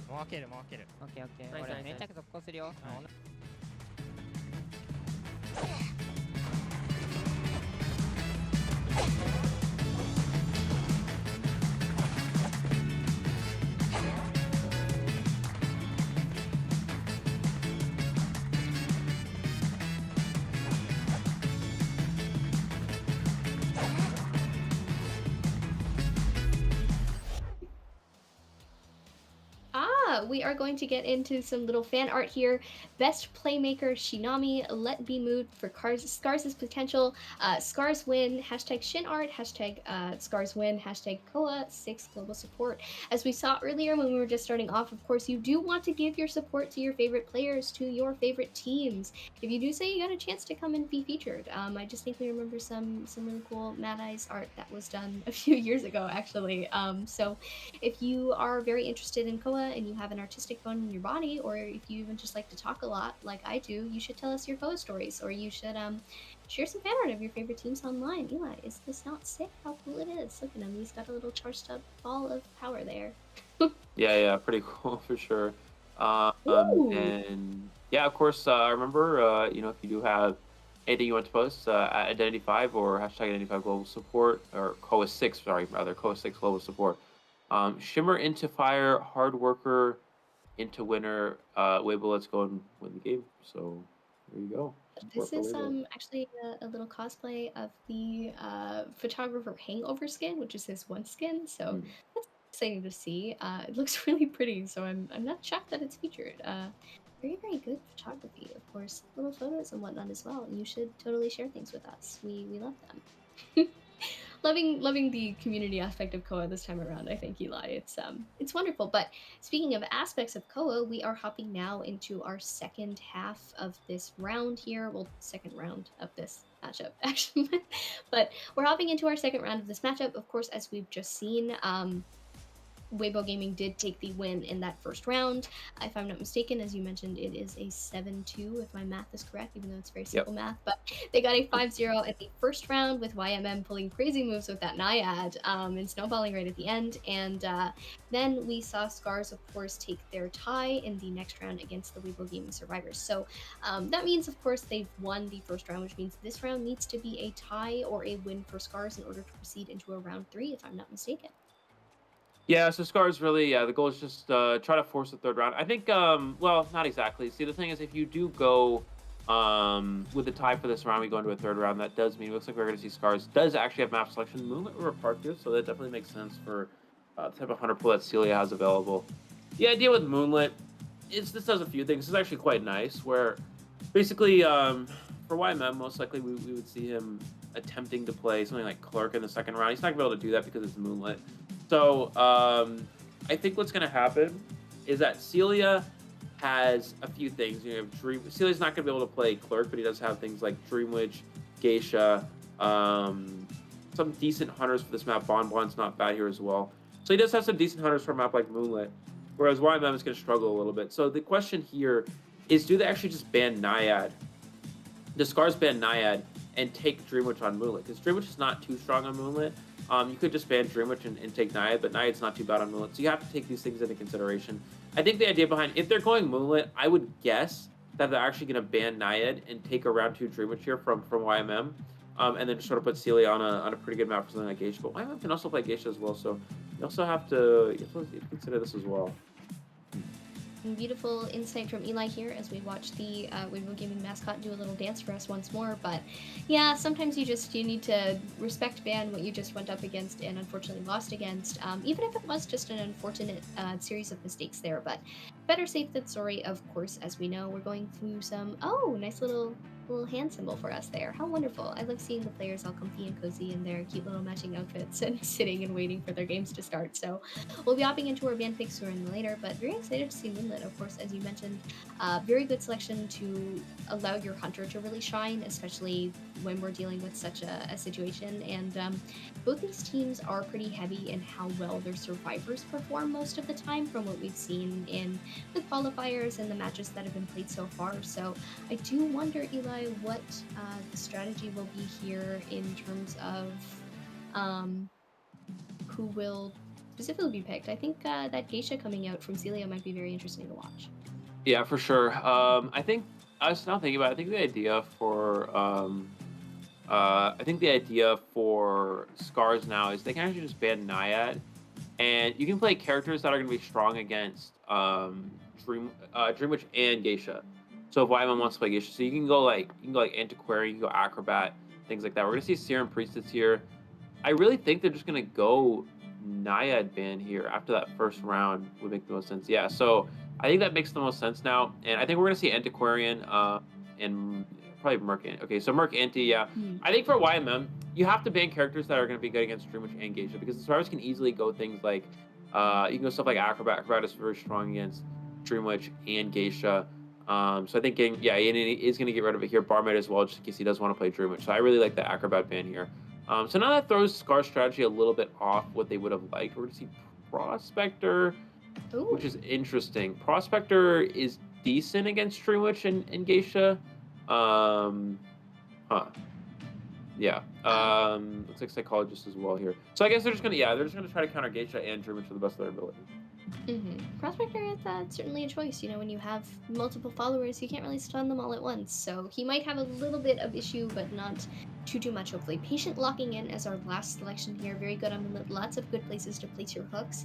And he is a very, very good transitionary kiter. So excited to see how he matches up against YMM, potentially on that Geisha, which would be very interesting to see, as you can, use the butterfly dash in order to catch right up. So I do wonder how that will play out. But if looking to counter a Dreamwitch as well, should fare out a little bit better, I would think. I'm very excited to see what we load in for our 100 pick here. As we're waiting, however, for that, I will take the incentive for once to do some more little shoutouts really quick. Hello to Hanako, hello to Kino. Hi Ghost Investigations again. I almost said hi to Hanako once more, which would not have been fair. Hi Vera Plant, that's fun. What kind of plant is she? I'm really into that one. Eli, do you have any little shoutouts that you'd like to give to the crowd while we wait? Yeah, let me look at this. What's up, May? What's up, Kiana? Let me look through this again. My thing keeps like loading and not loading because my iPad I have a really old iPad and it's like really bad. And your chat never loads, so I was like, oh, maybe he doesn't even know who's here right now. Yeah, what's up, Bunny? I saw Bunny May and Kiana earlier, so yeah, I know to give them a shout out for sure. Yeah, give it a second. We'll have to. Oh wow, look at we see really cool Tommy skin there. Tommy, not skin, cosplay. We'll probably see Tommy skin from YMM because he usually use that. He is actually gonna go Dreamwitch into this team comp, it looks like. So yeah, let's see what we're gonna ultimately. It looks like it's gonna be Patient is gonna spawn over in the 2-story area, Prospector first off, Antiquarian near 4th, and then Mercenary is gonna hit that second stop sign as we get into this match.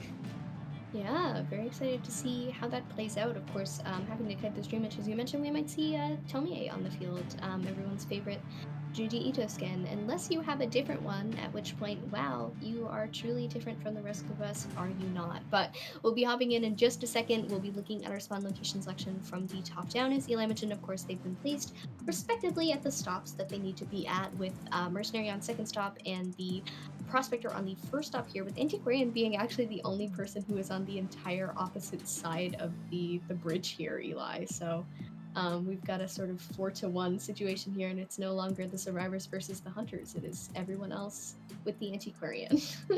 Yeah. So best chase here is technically Patient or Prospector. The only problem with going Prospector chase first is that it is you're able to take coaster here. Mercenary most likely will be able to hit second stop sign. You can take it across the map here. We're going to see triple flywheel in preparation of Geisha or Dreamwitch.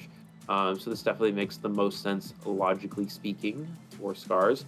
So I think that overall we're going to see he'll most likely commit to Prospector first chase. He's going to force him onto the coaster, and we'll see if Mercenary will have that second stop sign hit.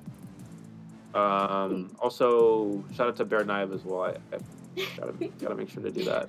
One final shout out to Bear Naib as we look at our little stats and builds before we go in. And we go in, and as Eli mentioned, here we are with the Tomie skin on YMM's side, and we are going to start our chase coming over right to where Soar is. So taking our first victim, our first target, which seems to be the Prospector. Of course, the coaster is here, so you are going to have to be very careful with this. And now we are going to see as the games begin.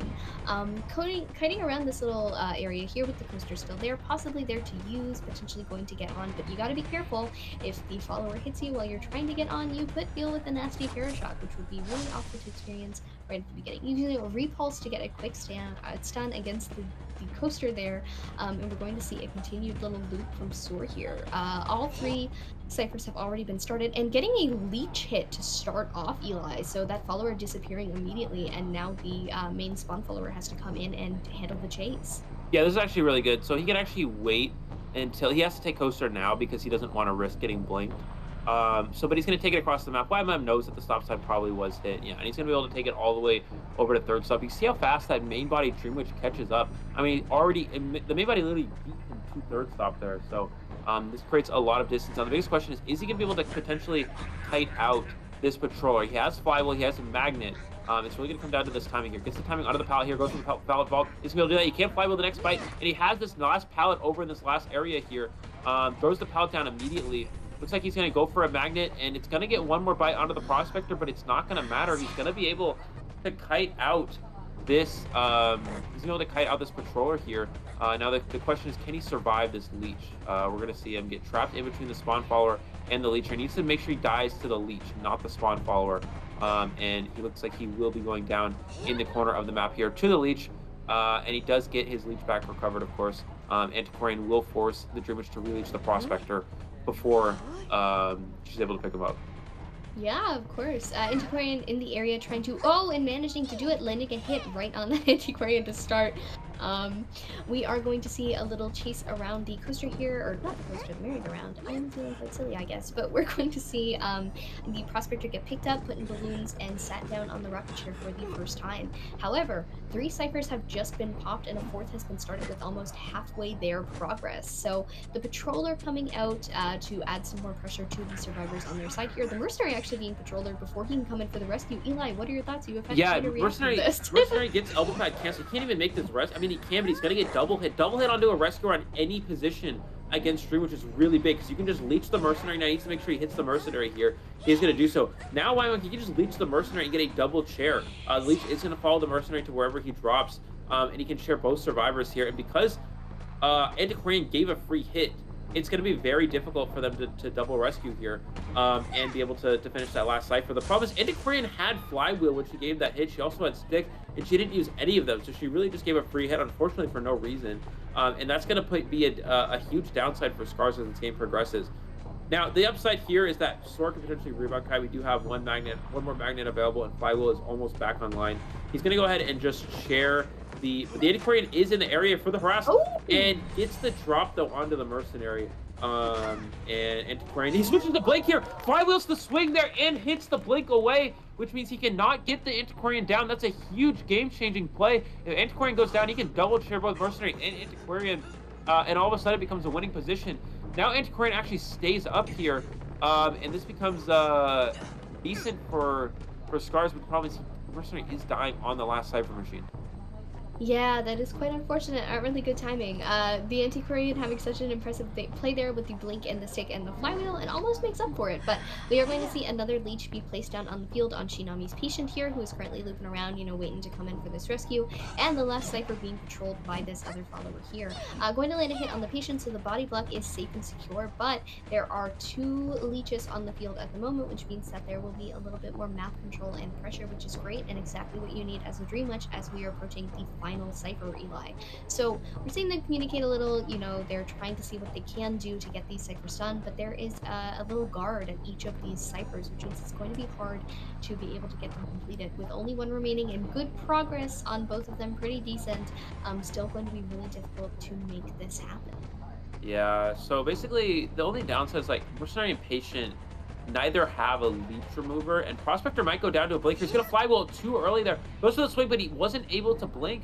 And Prospector actually gets out of range of the spawn follower, so he's not gonna go down here. And the Cypher Machine is now primed. They're able to get that leech off. YMM, yeah, is just out of pressure. Only one leech left in play here, so I would imagine we're gonna see a Cypher pop pretty soon. Wow, this is truly the principle of the all-or-nothing character that applies to the Dream Witch here. We're gonna see a pop come in just as the leech happens, which means that now you have to desperately try to get at least one survivor down. You don't want to go from a 5-0 to a 0-5. That would be quite brutal, and I'm sure everyone could agree with that sentiment. But following along here with leeches and the spawn follower, you're going to try and put some pressure on the Prospector at this gate. But Prospector, of course, having some magnets to utilize, and if you have ever played against a Prospector in your life, you know that as soon as they have 3 of them, they become the most trigger happy people in the world and need to use all 3 immediately. But a beautiful stun there that makes it totally worth it and pay off completely. And the dungeon is actually in the area where the Prospector is kiting right now, so potentially waiting for that to open when the other survivors get out the gate. Mercenary has already opened one up, which means that that's a safe escape for at least one of them as they transition over to this open gate here. And the Prospector going for the dungeon, it seems, Eli, waiting for everyone else to get out.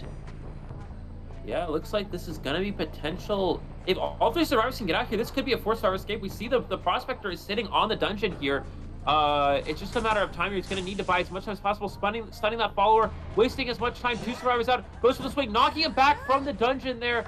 And he's going to just barely miss it by a couple of feet there. Unfortunately, Prospector was not able to last that out, and that will not be a 5-0. That would have been really crucial for Scars if they're able to get a 4-survivor escape. They're considering that they were down 5 points. That would have tied things up completely, but they do get a 3-survivor escape for this round, which puts them in a very nice position.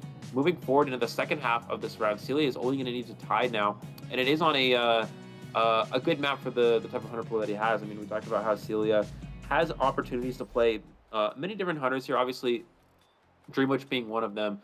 But I don't think Moonlit Dream Witch obviously not quite as strong, but he still has Wax Artist, still has Geisha, still has a lot of options here. Yeah, plenty to still utilize. We are going, of course, with a strong start on their side, moving into the second half of this second round.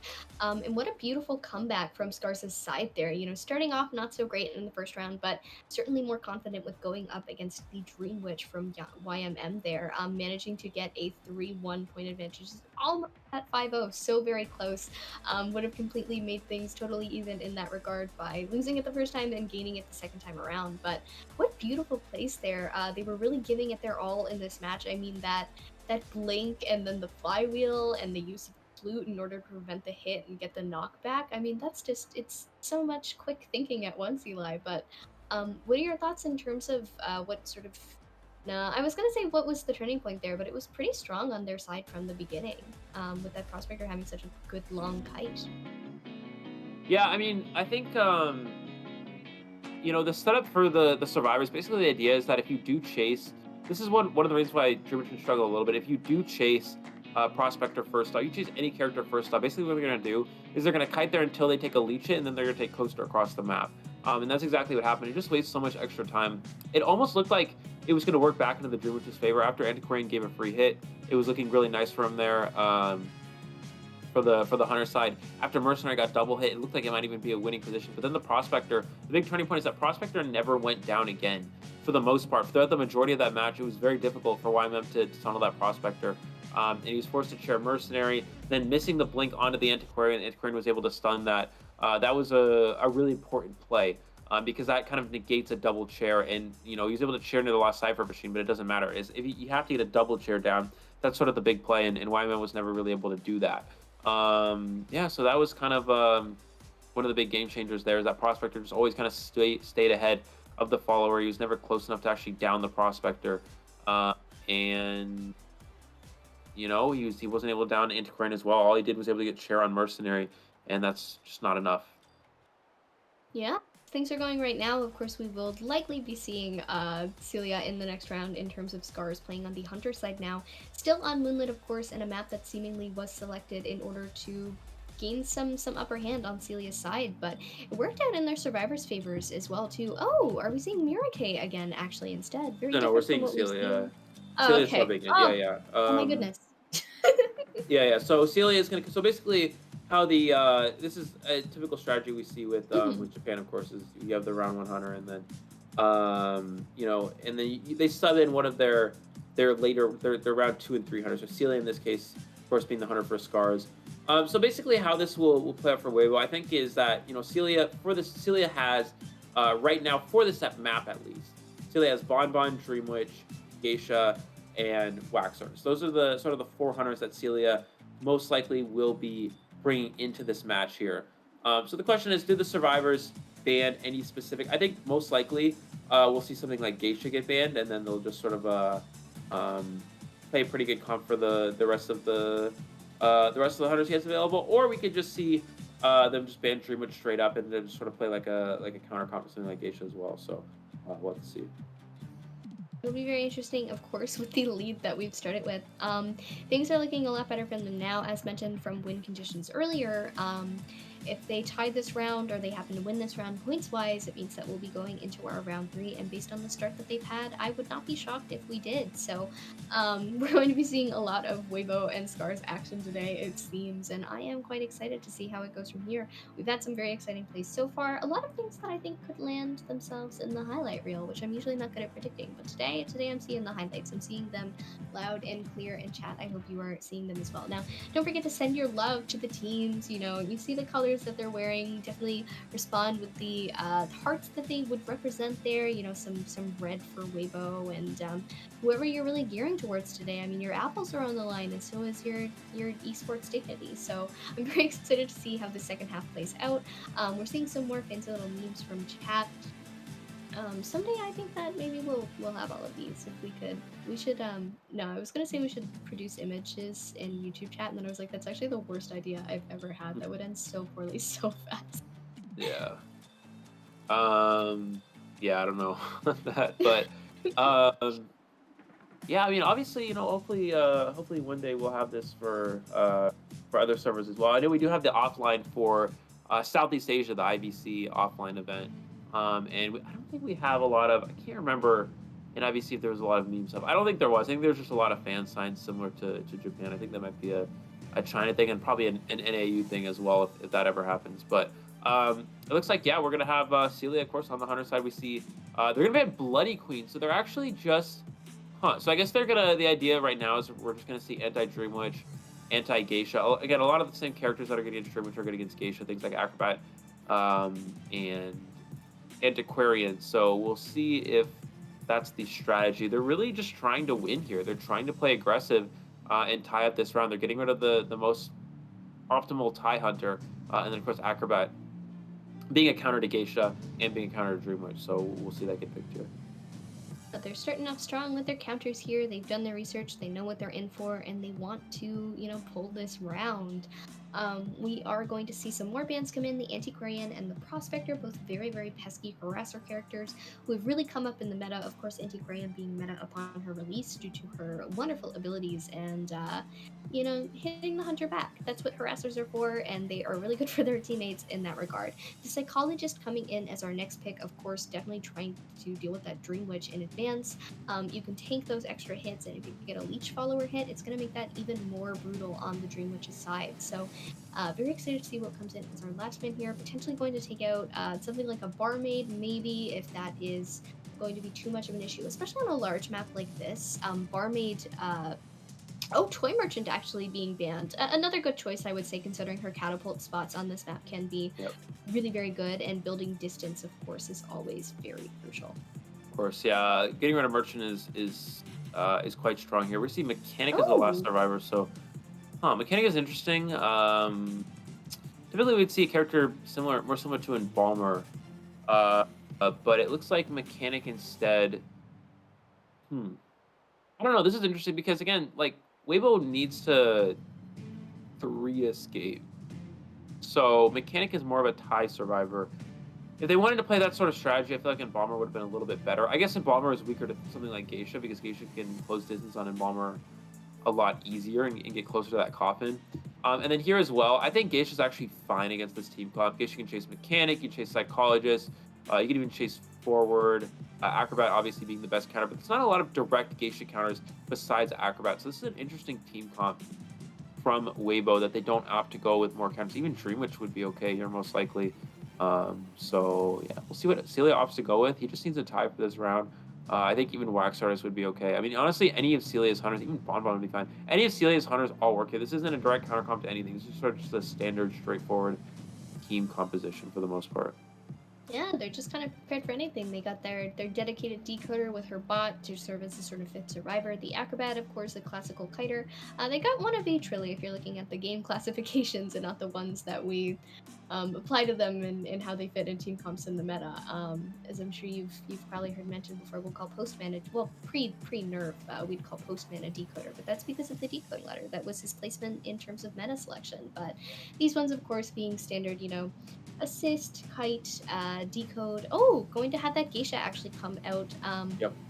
Yeah, very exciting. As you mentioned, no really direct counters on here except for the acrobat. So Right. I wonder how that's going to play out in terms of, especially on such a big map like this. I mean, you have that psychologist remote heal, which would be great for the forward if he takes damage and needs to go in for something. But looking like a very interesting match that we're about to see. I can't really predict whose favor it's in at this point. Yeah, I think whoever chased first, whatever character you're able to find early, is also pretty important. So typically here, Geisha Blink would be the most standard. Blink Geisha would be the most standard because you have a 3-hit character like Psychologist. You need Blink to get an extra hit. If you do end up chasing something like Acrobat, Blink's very important to have. Or even Forward, if you chase Forward, having Blink is nice. But against Mechanic, it's interesting because you also want to bring Teleport. If you find Bot early, you kill Bot, you want to Teleport on the Mechanic. So I think because he only needs to tie, we'll probably just see a Blink trump card detention build most likely. And let's see where he opts to spawn. We're going to see the 2-story first stop bridge and 4-stop spawn here, which is a pretty standard spawn layout. We'll probably see Mechanic drop Bot first stop, and then maybe go towards God Kite or take Coaster. And we're going to see Geisha spawn towards the center here, which means that she is going to be eyeing up, probably chasing the Mechanic most likely. This is a very nice spawn here for the Geisha. Geisha actually doesn't mind Coaster as much as some other hunters because it's very easy. As we spawn to the match here, you'll see it's very easy for her to dash straight to the platform and cut off the survivor from instantly taking Coaster. And then you can also dash to close the distance when they take the Coaster to second stop. Yeah, very interesting. Going for that Mechanic, of course, is always a really good idea. She is, if you leave her alone with her bot and her decoding, that is going to be a bit of a mess for you. If you can't get an early hit on, they both have the same extremely fast decoding, and that, of course, is not something you want as a hunter. Cypher Rush in the meta is very difficult to deal with and counteract, so the least of it that you deal with, the better.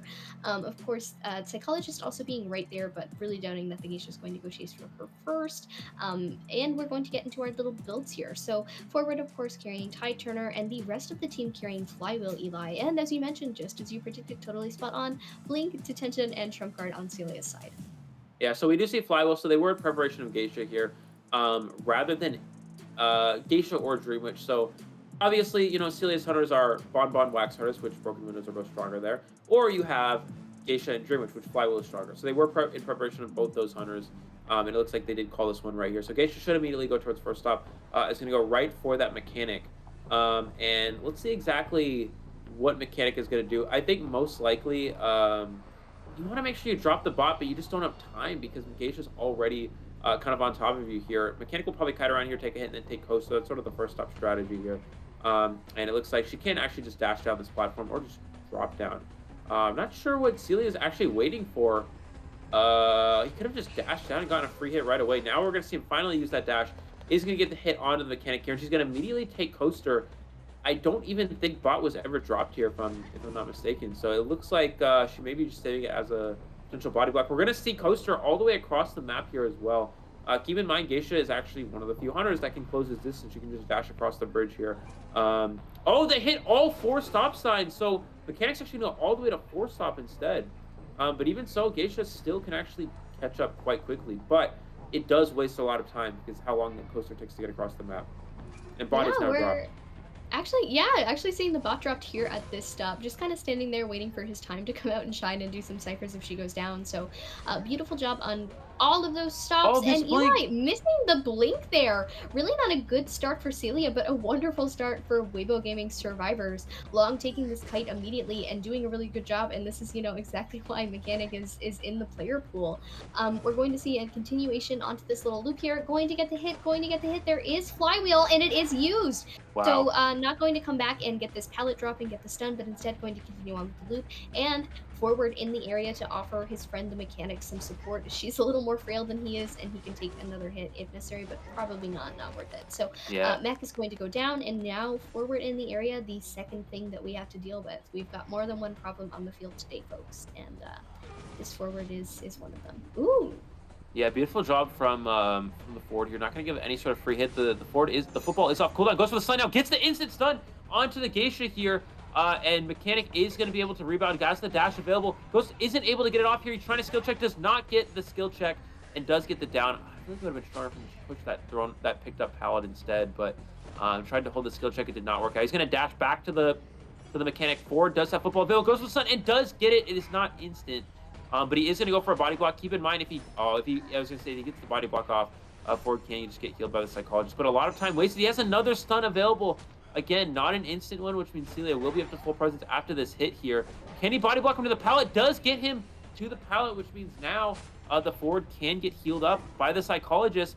And yeah, Weibo Gaming just creating a really strong position here. We see forward is going to heal up. Mechanic will go down right now. But because of that harassment, all of a sudden, this game goes from a drawn position to a winning one. Yeah, it's a beautiful play from Weibo Gaming survivors, and this is exactly why we say things like, oh, they're teamwork heavy, they're kind of survivor-sided in their games.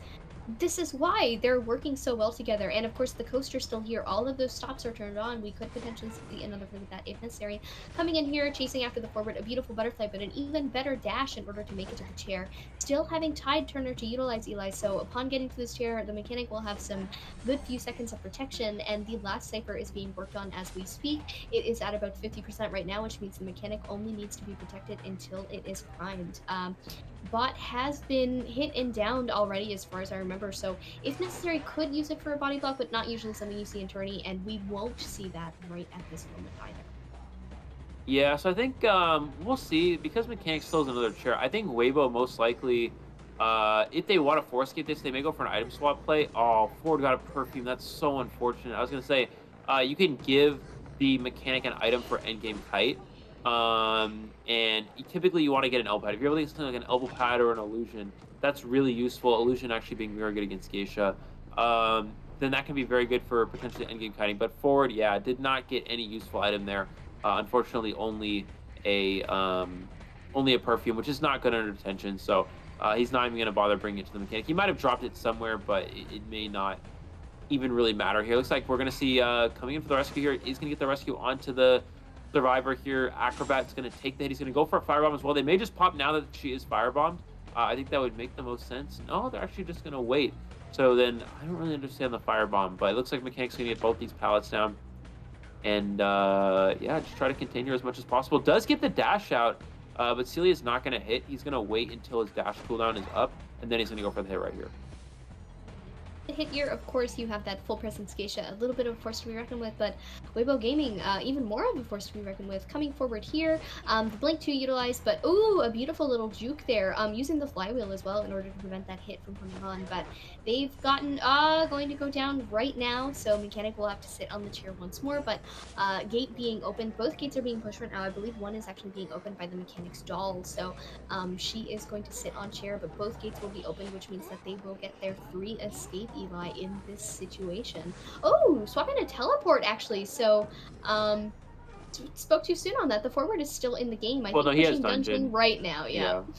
So that's typically what happens. Is forward's just gonna stay towards the middle of the map. There, if he's not already to the gate, he can just stay middle map. If the Geisha teleports without sharing the Mechanic, he can go pick up the Mechanic, or you can just go for the other gate. The other gate was also opened by the Mechanic's bot in dungeon, of course, in the vicinity. So, yeah, that is going to be a 3 survivor escape here, which means we will see a 3rd round. However, it is still a 7-2 lead for Weibo, which is a 5-point lead going into the last round. It's very hard to come back from.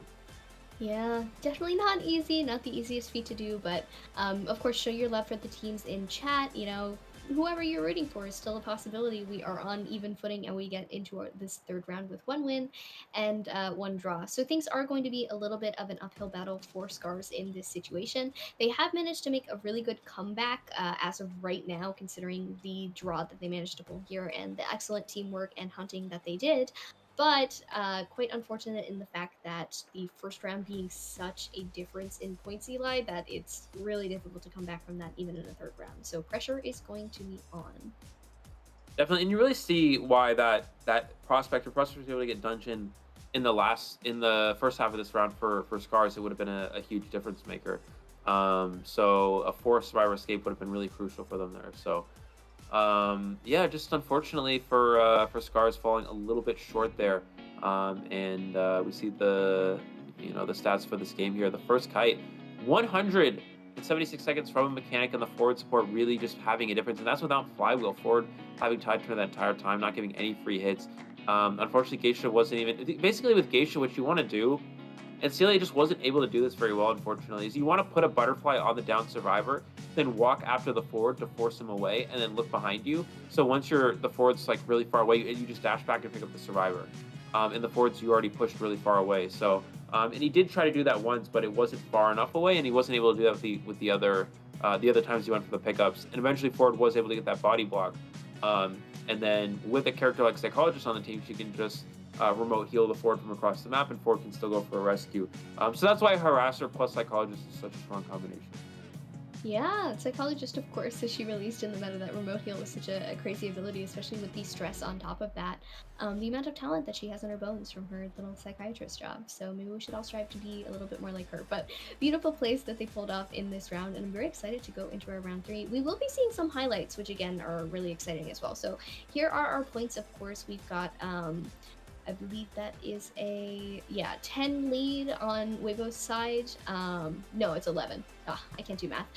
11 points on Weibo's side, right, and 6 on the side of Scars. So quite a big difference. Going to be really hard to make that up, but hopefully they're able to do it if they'd like to. Very excited, Eli, to see what's coming in last. I mean, they do have to repair, of course. Do you think that they'll be banning that geisha, or do you think they're confident against it, considering how long that mechanic kite was? Well, considering that we have because Weibo has map selection, we'll probably see them pick a map that's not going to be good for something like geisha. But we're going to go to a short break to look at our highlights for this round.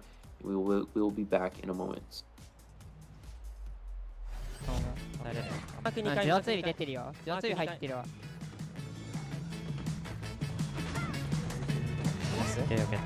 ナイスナイスナイス。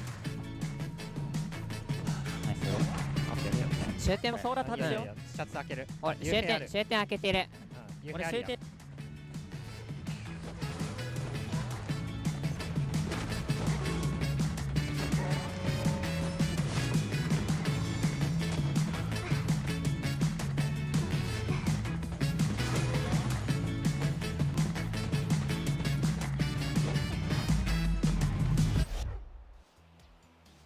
And here we are back again. We're going to take some more looks at some beautiful fan art. This one being really pretty. Some fan art of the Scars team, with the caption being, of course, the second grand finals. Hope to see everyone do their best. Scars win, and of course, COA 6 global support, which is the tag that everyone is using, and the tag that you should be using as well as you submit things, as we continue to lovingly ask you to do, because it would be very fun to see and brag about you on the main screen. You can say, hey, that guy's from our region. They watch our casting, so that's that's ours. But beautiful artistic composition here, of course. I'm loving the little, I think those are flowers. That's so fun. And we're going to see another little post here, a cute little selfie, hashtag COA 6 global support, at IdentityV, Weibo, let's go, see you in the grand finals. So some support for Scars and some support for Weibo. Of course, you want to get both teams all amped up, especially for such an important third round that we're going to be getting into in just a few moments, probably a minute or so, but don't trust me on anything in terms of exact time. Eli, how are you feeling so far? We've had a very amazing day. Any strategies that you've been enjoying, or anything that you're predicting to see in this final round here? I think that, sorry, I'm working on iPad things. That's okay. We know how that goes. Anyways, I think that yeah, for this last round here, the goal, obviously we have to see a 5-point or more victory for for Scars. However, I mean, it's definitely not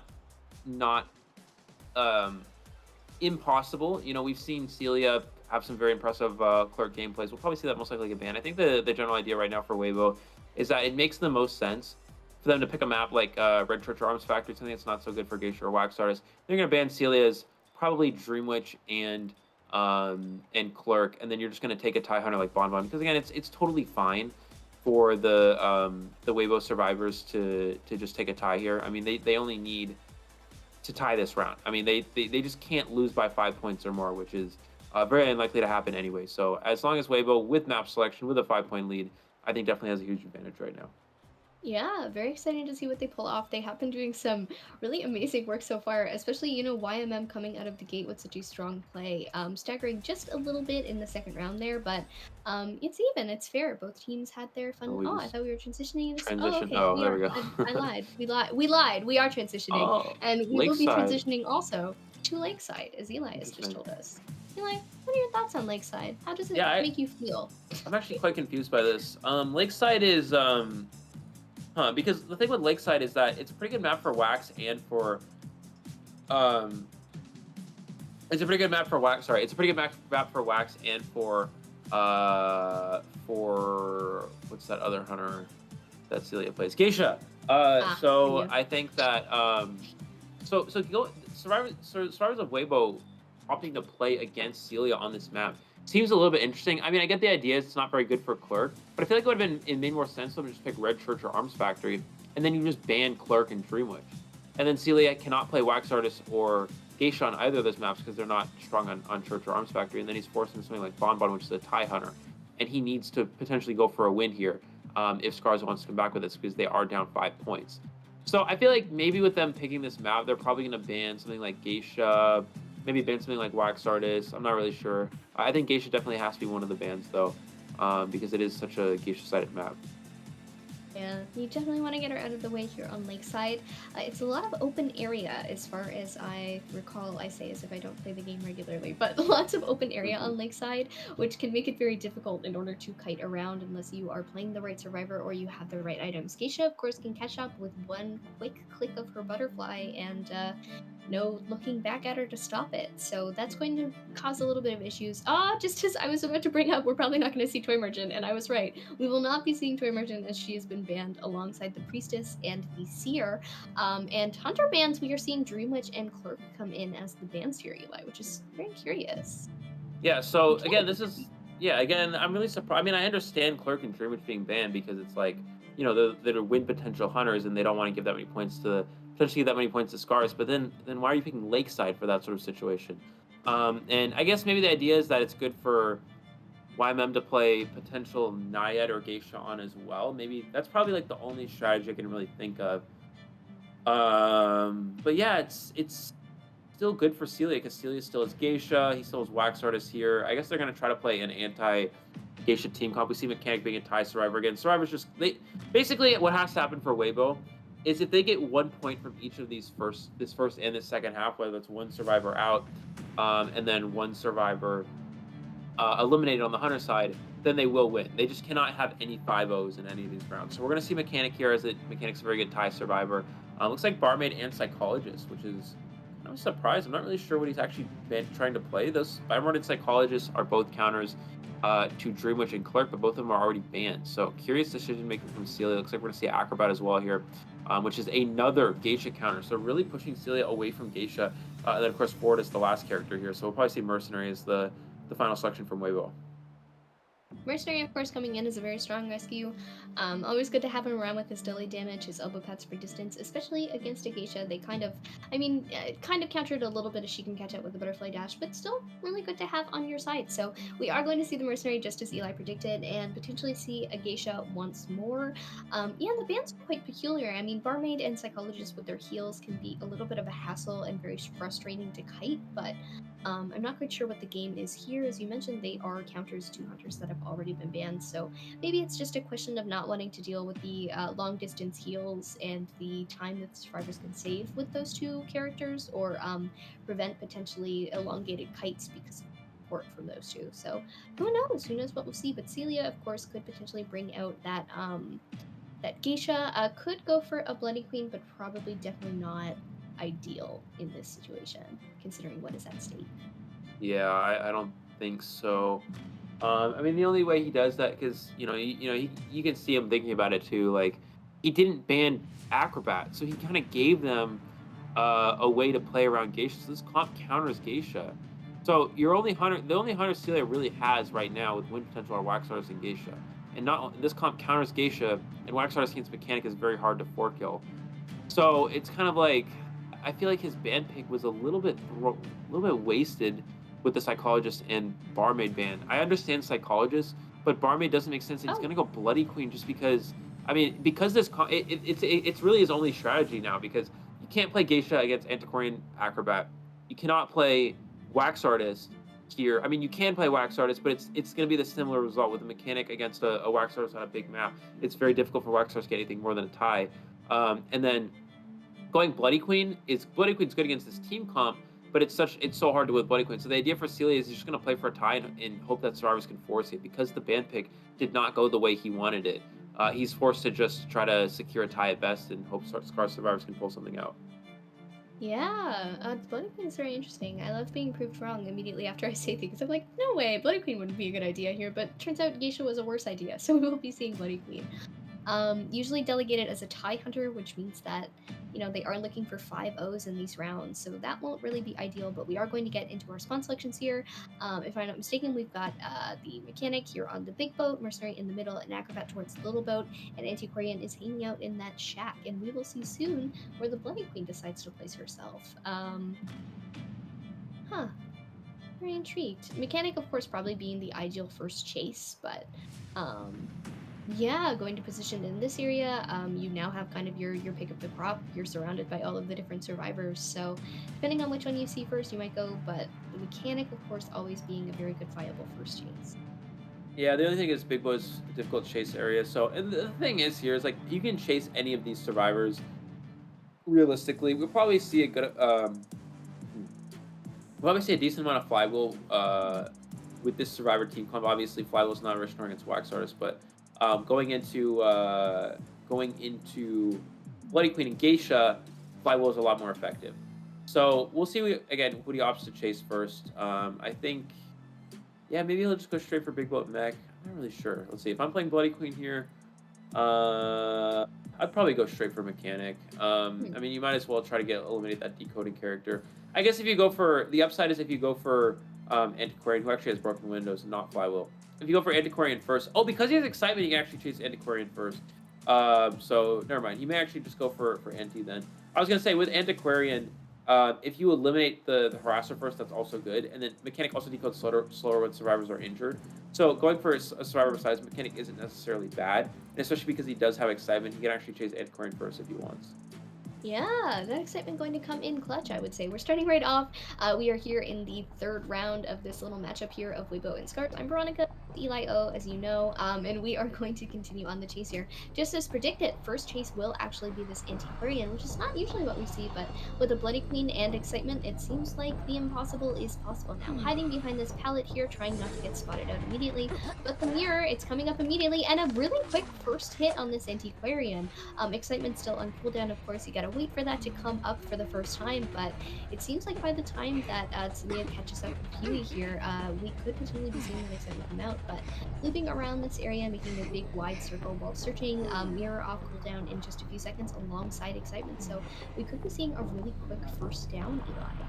Yeah, I mean, this is getting that first hit without excitement. He doesn't even need to. He can just use excitement if he goes for this. Yeah, he's just getting excitement. Gets the down on to the Antiquarian. And that's the big thing, that Hui wasn't able to get the first stun at the start there, and that's really one of the difference. He's able to chair all the way in the corner here. Cypher's very, very slow right now, and that's the upside of downing Antiquarian first, is that Mechanic's decoding is now significantly slowed down. So we'll see if we have any sort of rescue. If Mercenary does come for the save, that means Mechanic's decoding will be slowed down even more. And we can definitely see Celia take advantage of that situation. He's going to go for a long mirror onto Crab Shack here, trying to snipe with the Mechanic stall. Does he get the hit? No, he is a little bit overshot there, unfortunately.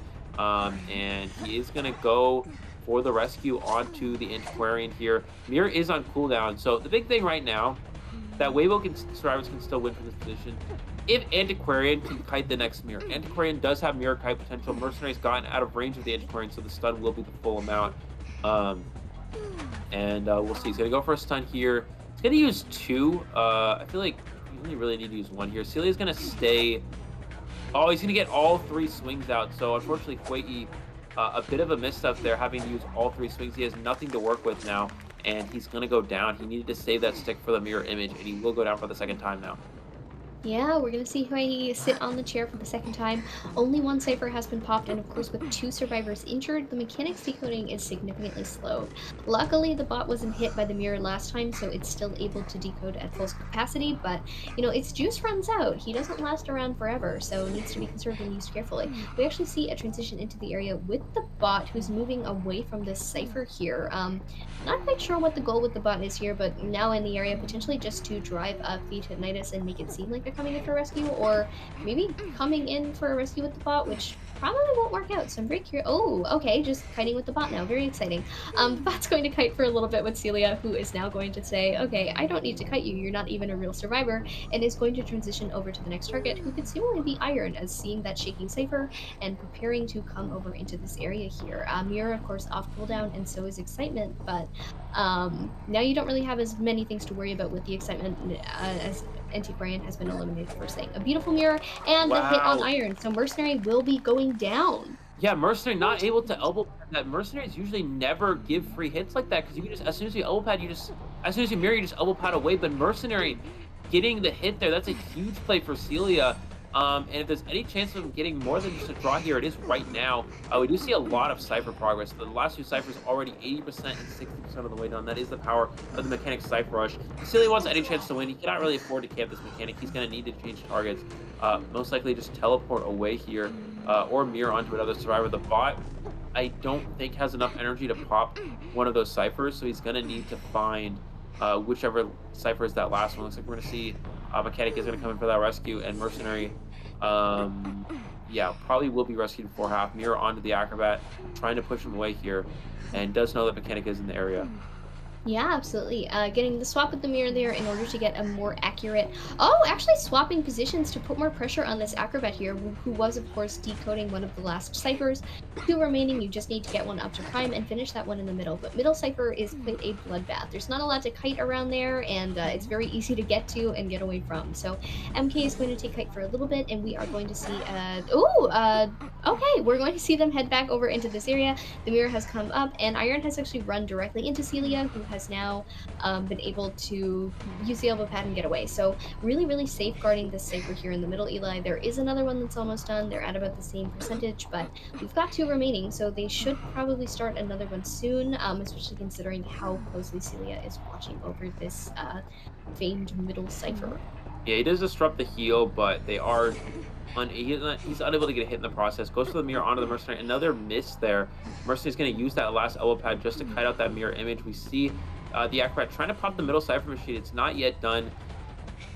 Let's see if Celia, how aggressive he wants to be here. I was going to say he can switch to Abnormal. The problem is Abnormal without creating pressure doesn't really do anything. So if you just Abnormal the Cypher and you don't have anyone down or pressure on any survivors, then there's really no point, because they can just start another Cypher at that point, and there's not much you can really do. Looks like he's going to go back to the middle. Mirror onto the mechanic here. Another miss for Celia. Yeah, just another missed mirror. He's missed a lot of opportunities here. He's hit every mirror up until the end here, and all these misses currently are kind of costing him this position, unfortunately, looks like. And we're going to see onto the mechanic here. Is going to take the vault in front of the Bloody Queen, and it's actually going to pay off. Wow, what a situation we're in. They're really insistent on this middle Cypher here, but they have finally started another one. Of course, hopefully the Acrobat on that, considering, yeah, Iron is still trying to push this one in the middle, but Acrobat has started a new Cypher, which is very good and very optimal, considering Acrobat is currently the best survivor on the team for decoding besides the Mechanic Doll, who is really slowly but surely running out of juice. Mercenary, of course, with the ability that makes you decode slower the more you finish because of his PTSD, but we are going to see a break on the pallet here in order to prevent this loop, and transition to follow forward, and some little graffiti on the ground. How cute. they're playing with each other. But going to see the vault here, of course, excitement still in play, have not swapped to any other trait yet, potentially waiting for a teleport or a blink maybe if absolutely necessary, but continuing to fight around with this mercenary. And Eli, Cypher is almost primed, and it seems that it will be by the time that a hit is achieved. The thing is, now Iron doesn't have an item for endgame. Cecilia knows the Cypher's prime, so he's not going to actually hit with the mirror. He's just going to go for a basic hit here. And he wants to make sure he hits the mercenary before the Cypher pop happens, though. Because you don't want to... Oh, he's going to mind game him here. Okay, he's going to... Okay. You don't want mercenary to be full health in the endgame. But because mercenary has no items to work with, Celia has a pretty good chase endgame. Mercenary's just going to waste as much time as possible. We see Mechanic actually juggling a pocket watch here, so she may drop that somewhere for the Mercenary, so they can potentially get a 3 escape. Keep in mind, if Weibo gets a 3 escape, and we're going to see the hit there, we should see the Cypher pop in a moment. Nope, he's going to drop the pocket watch first. He's going to drop the pocket watch for the first, for the Mercenary, and then they're going to pop the Cypher machine. Quick, beautiful little mind games that we're playing today between these two. But Mercenary, of course, going to utilize this pocket watch immediately. Mirror is off cooldown and actually swapping to teleport, so potentially to push for more, going to have to chase out Iron, only having this pocket watch to utilize, using it now, continuing to loop in this area with Celia hot on his tail. So we're seeing, you know, the little image of the fake Mercenary and then the real Mercenary, and oh, how confusing. But anyway, the pocket watch is totally off in terms of being done and done to completion. A beautiful swap there in order to get a down, so we're going to see Iron go down at this endgame. And a teleport, Eli, to the gate, which is currently being decoded by Long. Yeah, gate's not open yet. He does know Mercenary's a slow healing character, so he has time to potentially move over to Mechanic here. But it should be a good chance Mercenary's able to get up and get out the other gate in time. Mechanic is just going to waste as much time as possible, just looping around this one pallet. Still has Flywheel to work with as well. There's the mirror onto the Mechanic, goes for the Flywheel, is able to avoid that swing there. Can he get... Oh, gets the down through the pallet onto the Mechanic here, and she will be down and placed on the rocket chair. Mercenary still has self-heal available, though, so he should be able to make it out the other gate. But we will see, I mean, still 10 seconds. We actually see Acrobat healing the Mercenary, so Celia still has potential possibility. Mechanic Doll is not actually going to have any energy left, so let's see if he's able to get this mirror off. He's going for the long mirror. Does he go for the mirror angle change here? He does have Tinnitus from the bot. The bot is going to keep Celia here. Does he predict that it's the bot, or does he predict that it's an actual survivor here? It looks like he's going to predict that it is another survivor, but it's not going to be in time. Both survivors able to make it out the exit gate here, and that will be a tie for this round. So Celia at least does get a tie here. You can see him a little bit disappointed. I think he wanted to potentially go for a win there, but it is quite difficult to do with Bloody Queen, and he knows. I mean, in that situation, he missed a lot of mirrors, unfortunately, during that game. I mean, he had... It's hard to win with Bloody Queen, but he did have a good position. You know, after he was able to get the first, down fast onto the Antiquarian, and then he was able to snipe the Mercenary with the mirror.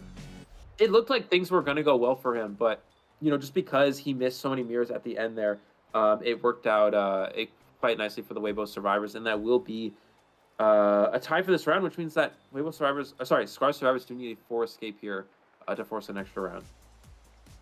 Yeah, of course. Very interesting to see how we've played out so far. I mean, we went into this, we've got our golden apples in mind. We're thinking, oh, maybe Weibo's just going to pull real quick and we're going to get things started. But I guess this is exactly why they are ranked 2nd and 3rd, respectively, in the current rankings for Group C. So they are pretty close in tow in terms of that and how they've been playing so far. I mean, pretty close matchup. Not entirely what we expected, but a pleasant surprise to see how well they've been playing against one another. So I'm very excited to see what Scars' survivors will do when they take the field. YMM, of course, is going to have to play a little bit aggressive, I would say, Eli, if you would concur with that, or maybe disagree and think YMM could relax a little bit. Well, no, he can play very conservatively. I mean, he only needs a single kill, so there's no need to play aggressive here. The survivors of Scars need to play extremely aggressive, so they have to get a 4th survivor escape right now. So YMM's probably just going to play sort of a consistent TIE Hunter. We'll probably see them ban any sort of TIE Hunters that YMM has available. Probably something like a Naiad ban and something else. Either it's going to be Dreamwitch Clerk or Bloody Queen. Maybe Geisha as well, because he just needs a single kill. They have to get a 4th escape here. So YMM can just play whatever hunters he has available that's best for getting 1 kill. And then we'll just have the Scar survivors, you know, attempt to get 4 out the exit gate. Of course. I'm very intrigued to see how they'll do that. You said they have to play aggressive, which I totally agree with. So I'm interested to see what kind of team comp that they'll be doing. But here we are with our win conditions laid out for you to see, just in case you didn't catch it from Eli earlier. They need a 4 escape on their side in order to go into overtime. So not even a guaranteed win, guaranteed win, but guaranteed, of course, for them to go into overtime and potentially take that win. So Right. we'll see what they're capable of. They have been pushing pretty hard. You know, the stakes are high, the pressure is on. So especially in this sort of situation, they are going to do the best they can and, you know, show both teams some love, some yellow hearts in chat, some red hearts in chat, maybe depending on where your loyalties lie, where your heart soars, and perhaps where your gambled golden apples will go. Yeah, for sure. Yeah, so we'll see. As in terms of my golden apples, I think we have Weibo winning this one. Yeah, so so far it's looking pretty good. I think out of all the matches we had, this is our 17th match so far. This is day 5. So yeah, it would be 17 matches. So I think I don't remember 2 or 3 wrong. So we're like, if this one's right, we're gonna be like 15 out of 17, 14 out of 17, something like that. So it's working out pretty good. Eli, what mic do you use? Well, this one is a HyperX Quadcast, and then I also use a Elgato Wave 3. That's the other one. That was suggested by Nell. So shout out to Nell for the Elgato Wave 3 suggestion. But yeah, those are the ones I use for that. So yeah. Speaking of that, it reminds me, as soon as you said, oh, Eli, what kind of, and my brain autofilled with what kind of toothpaste do you use? Because you've been on a little bit of a kick with that recently. Yeah, some I think funny I've little Colgate. perks here. Yeah, All, you know all what, the I'm gonna IDB be players honest. use Colgate. Really? I shop around. I just grab whatever seems most appealing You to gotta me in use the Colgate. box. This is how you become a top player. If anyone's wondering, the way you become good at this game is Colgate. There's no secret. It's just Colgate. Before every match it. or after every match? I don't know. After every match, yeah. Actually, Okay, before every session, after every ring session, just like that. Yeah, it's sort of like when you eat a meal, you know, before and after. Yeah, If but you really in want this your case, food to be clean. IDB ring. Yeah. Yeah, exactly. Anyways, we're gonna get into our band pick here for Weibo versus Scars. Yeah, I mean, we're going to see YMM. He only needs to get a single kill here. We have seen him sometimes, you know, this is it's not, it may seem like a single kill is no problem, but it's actually a lot more challenging than it seems in some circumstances. So we're going to see Prospector, Toy Merchant, and Seer Band. I would imagine we're going to see probably something like Geisha, Bloody Queen. I mean, you're going to eliminate all, maybe Knight as well, actually. You're going to eliminate all hunters that have 1 kill potential. And then you're going to sort of take the hunters that have high win potential and just kind of go from there. So yeah, we'll see. It looks like our Survivor's really considering what they want to ban. I think one of them just has to be Naiad, and then they're going to go with one other Thai hunter, I think. Like side, I mean, she is from here, so you don't want to let her go back to her hometown and then absolutely destroy you in your final round where you need that total 4 escape. So lots of pressure on, and actually choosing to ban the Naiad and Eli, the wax artist. So he will not be coming out today. Not that I think we suspected that he would on either side, but not on the table anymore. So we're going to see our first 2 survivor selections soon. Hi chat, you're saying we're both very pretty today, and I will say thank you so much on behalf of both of us. But we'll be hopping into our first selection soon. They do need to play really aggressive. YMM can relax and play conservative, but Scars is in a position where they need to really amp things up and fight very hard to see what they can do here. So pressure is on, and then of course, again, even if they pull this win, they have to go through another round. So potentially going to bring something out like classical, mercenary, maybe antiquarian, no, priestess instead. Also a really good pick. Not as many short portals positions, I would say, not as many as you would get on something like church, but really good long portals on this map, especially to the boat, I would say. Yeah, because you have to go for a 4 escape. You have to play endgame. So Priestess is very good for. We might see an Embalmer band here as well. A little girl band, interesting. I was gonna say Survivors might go Embalmer as well. Priestess is very good for getting a 4 escape because one, Priestess has recharging ability, so you have endgame kite potentially using your portals. Also, you can create a long portal from center of map towards an open exit gate, so the endgame kiter can take that portal and make it out the gate. So Priestess is very good for that sort of situation. Acrobat as well. Good endgame kiter as a not recharging abilities, but if you're able to save your bombs, you can have 4 throughout the game. So if you're able to save some of your bombs, you can use them for endgame kites as well. And it looks like he's going to ban in bomb. We're not going to give that an option. I really like that as a ban from YMM here. And then the last pick, we'll see what the Scars opts to go for. Probably some sort of character that has endgame kiting potential. Again, you really want to create a situation, where you have potential to kite to dungeon, to kite to the log portal, kite to the exit gate, and get that extra escape. Because Scars, again, they have to get 4 out right now. Very crucial. We're looking at a lot of stuff. Just to clarify, I saw a question real quick in chat. Maybe somebody else will answer it before I can. But this is not lower bracket. It's kind of like our entire group stage bracket, so it's slightly different. We'll be getting into things like lower bracket when we move further, and you'll also see them in some of the qualifiers if you watch back, which you should. But Patient is actually going to be our final selection here, of course, being, as you mentioned, endgame kite potential does have those hooks to utilize if they're not utilized before. If you find a Patient after not seeing him all game, he has 3 whole ways to dash away from you, of course with a cooldown in between. But this is a pretty standard, decent team comp. I do think that they're gearing themselves up to prepare with maybe something like a Dream Witch. They did not ban her, so she is an all or nothing character. Maybe they are banking on something like that, Eli, to see if they can produce the nothing, as they're not very scared of Dream Witch as far as I remember from my notes. I think they actually played against Dream Witch like 3 times in a row when they played their earlier match, just over and over again, and had no issue with that. So maybe not one of the hunters that they particularly think that they struggle against, and I would concur. I think they do pretty okay against her. For sure. And let's see what he actually... I mean, he still has Geisha available just because... So here's the thing. So Patient is a good endgame kiter. He's going to go Dream Witch when he needs 1 kill. This is... I feel like this is a little... I don't know how to say this. How do I say this? I feel like this is a little bit of why I'm kind of boasting his Dream Witch here, kind of saying like I can still play Dream Witch, because in a situation like this, Dream Witch is a very good round 1 hunter, because you have the potential to obviously 4 kill, but Dream Witch is less consistent at securing ties or getting a certain amount of kills or whatever, right? Whereas a hunter like Geisha is going to be more consistent with that. So a Blink Geisha would be more consistent for getting 1 kill, or even something like a Bloody Queen. Especially against a Patient as well, Geisha would be nice. But he's actually just going to go Dream Witch. This is a little bit of, I think YMM just really wants to, I guess, show off the Dream Witch here in the last round. I would have definitely preferred to see something like BQ or Geisha here, because it's, again, more consistent for securing 1 kill, especially against Patient. Again, Geisha very strong against Patient.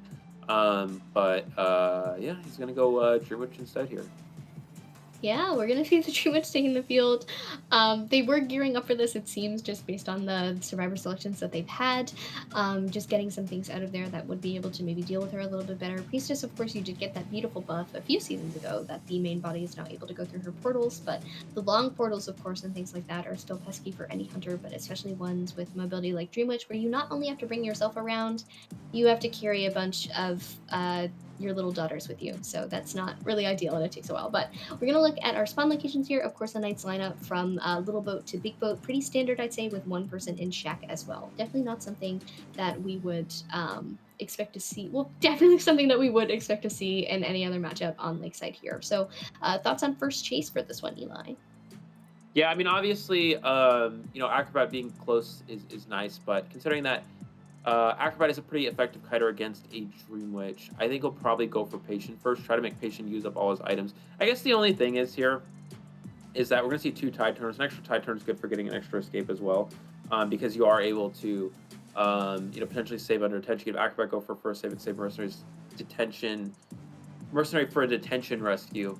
And I think that, I don't know, it's tough, because chasing Acrobat is more challenging for a Dream Witch than chasing a Patient, but if you can make Acrobat waste all his items, he won't have them for endgame. Whereas a Patient wastes all his items, Mercenary can give elbow pads or give an item from a chest to him to use in an endgame kite. So chasing, there's kind of a trade-off for chasing both, but it looks like he actually is going to go for Patient. And it is a flywheel Patient, which is good for the survivors, and I think it's also fine for Scars just because if Patient uses all of his hooks early game, Mercenary can drop an elbow pad, or they can drop an item from a chest for the Patient to use in an endgame fight. He kind of traps himself here. Gets the hook off through the window, though, and he is able to get the vault off. Beautiful play here from the Patient to avoid giving a free hit, and Scars has created a pretty nice start. They're doing quite well so far for themselves. They do, of course, need that 4 escape in order for them to go into overtime. And we are seeing our first patroller on the field, Eli. Of course, seeing earlier with our build selections that we were going to be seeing the little dog come out today, the very rude dog that bites your ankle and stuns you a little. But we will be seeing that come out. And we're going to see Monet do another beautiful hook in order for that hit. But the patroller bite is working its magic. It's doing its work, and it is going to stun for just the right amount of time. Dropping the paladin goes down to the leech follower, luckily, but still going down, not ideal. The Cypher's probably about halfway there, and one has been just started now. Yeah, this is a really bad start for Scars. It was looking like very good after that first hook, but double hit right away. And there's just nowhere near enough Cypher progress, and it is able to get it into basement as well, which means he just needs to get. But he's actually going to struggle for. Oh, he has the spawn fall already, so it doesn't matter. So he's just going to get the down right away here, and is going to go ahead and make sure he gets this all the way to basement here. And Dribridge basement camp is actually very strong. So you have 2 falls. You have one camp at the top of the stairs, and then another one camp at the bottom at the chair here. We're going to see Mercenary come for the rescue. Of course, they need 4 escape. Mercenary is going to elbow pad past the follower here, so he's able to make it into the basement uninjured here. I think Patient's just going to... He's not going to use flywheel or hook here unless he can actually get out for sure here. Yeah, he's just going to eat the leech here, die away, and he's going to save his hook and his flywheel for potential rebound kite. You need to conserve your resources as much as possible. Can he make it to the long... There's no way he makes it to this portal, right? No, it's going to be a little bit short. Yeah, there's no way. I feel like that's just a misstep from Scars, and he wastes his rebound potential because he wastes that item. And then on top of that, there's just no way. That portal's just too far away. Yeah, not able to make it to that long portal, but a little moment of confusion and hope for us there as we saw it potentially happen, but not in the end. Tried to do a little bit of healing, unable to do so. Patroller in the way, and of course the Dream Witch in the area as well. Patroller has gone off without a hit, but Priestess will take the hit now. Of course, we do know that the Acrobat still has Tide Turner to utilize, but they really cannot let this patient expire. It is the last thing that they can do because they really do need to achieve this 4 escape. But patient is so close to expiring and being sent back to the manor that it really seems like they're not going to be able to make it there in time. So quite unfortunate on their side here, but we've still got the rest of the match to play out, so we will see what happens in the rest of that. 4 ciphers remaining. Patient has just been sent back to the manor on the side of Scars, so Monet is out of the game, but we will now be seeing a chase on this Acrobat here, Eli, who has just achieved baby's first stage. He did just switch to listen. Yeah. Alright, we're gonna see, just gonna chase after the Acrobat here. Acrobat's gonna kite this out as much as possible. See, the problem with this is, like, you get in a situation where the points still matter. I mean, obviously, Weibo still is going to win here, because they've already gotten their 1 kill. But if you get in a tiebreaker situation, it comes down to points. So YMM kind of sort of trolling with this listen switch is going to hurt Weibo in the long run if it's going to hurt Weibo in the long run if they get in a tiebreaker situation in the group. If you're in a tiebreaker situation in the group and you go to the playoffs, it gets decided off of rounds and then off of points if the rounds are tied. So you want to get as many extra points as possible, even if the win is already secured. So yeah, listen here is just, it's not good because it could potentially hurt Weibo in the long run. Obviously, it's not that likely, but it is possible, and it has happened before in tournaments. So you want to make sure you play this out to the best of your ability. Just going to go ahead and continue after the Acrobat here over at shore. Excellent job from the Acrobat. You see, because he has no blink, there's just no way for him. It's so hard for him to get this kill with no blink available, no patroller available. This Acrobat can really just waste a lot of time in this area. Yeah, having it enough to lead, but the Acrobat finally going down to the Leech follower right after that. So Spawn, of course, still able to come in and play the game, but no more leeches on the field except for the original one. So Tomiya, of course, coming over to this chair to patch things up and check in with everyone. Placing another leech on the Acrobat here as we continue on. Resources are depleting. Priestess has some portals, Mercenary has 1 elbow pad, and they will be able to potentially come in for a rescue if they'd like to. They did make a lot of good time and progress on the ciphers there, Eli, as the Acrobat was kiting, and there's another long portal here in this area. So maybe this time we will be able to see transition all the way over to the long portal, but it seems that Shinami is just kind of hanging out in the area, running back and forth, maybe just here to activate the little ear tick and see what goes on from that point forward. Yeah, actually serving as a distraction. It seems that the mercenary is actually coming in for the rescue here. I'm going to wait it out, and we're going to see it happen, but the Acrobat's going to go right down immediately due to a quick little farm there. Yeah, we're going to see him get placed on the rocket chair here. He's going to go ahead and pressure the middle cipher, it looks like, with that last follower. Keep in mind, they may need to open up a new cipher machine now because they are pressuring down that middle cipher. Acrobat still has one bomb to work with, so he's still able to potentially kite here. He's going to leech onto the mercenary as well. And he actually brings the follower away from middle, so Priestess can actually go back to middle and continue to do that cipher here. Mercenary needs the body block to potentially open up a rebound kite for this Acrobat. He's just going to go ahead and de-leech in front of it as much as he can, try to bait the hit onto the mercenary as much as possible. I don't think he's going to actually hit him. Oh, he does go for the terror truck, but does get the rescue there. Beautiful save from the mercenary. He's going to body block until the cipher is primed. We see Priestess back onto that cipher machine. Mercenary's not here. He needs to be here to body block this Acrobat right now. And it looks like, oh, Wyman actually, he switches off the follower, and it looks like the mercenary actually was able to get that leech off, I think, and Acrobat's able to get away, does go down to the leech. Cipher machine not yet prime. Mercenary needs to get over there to potentially force heal this.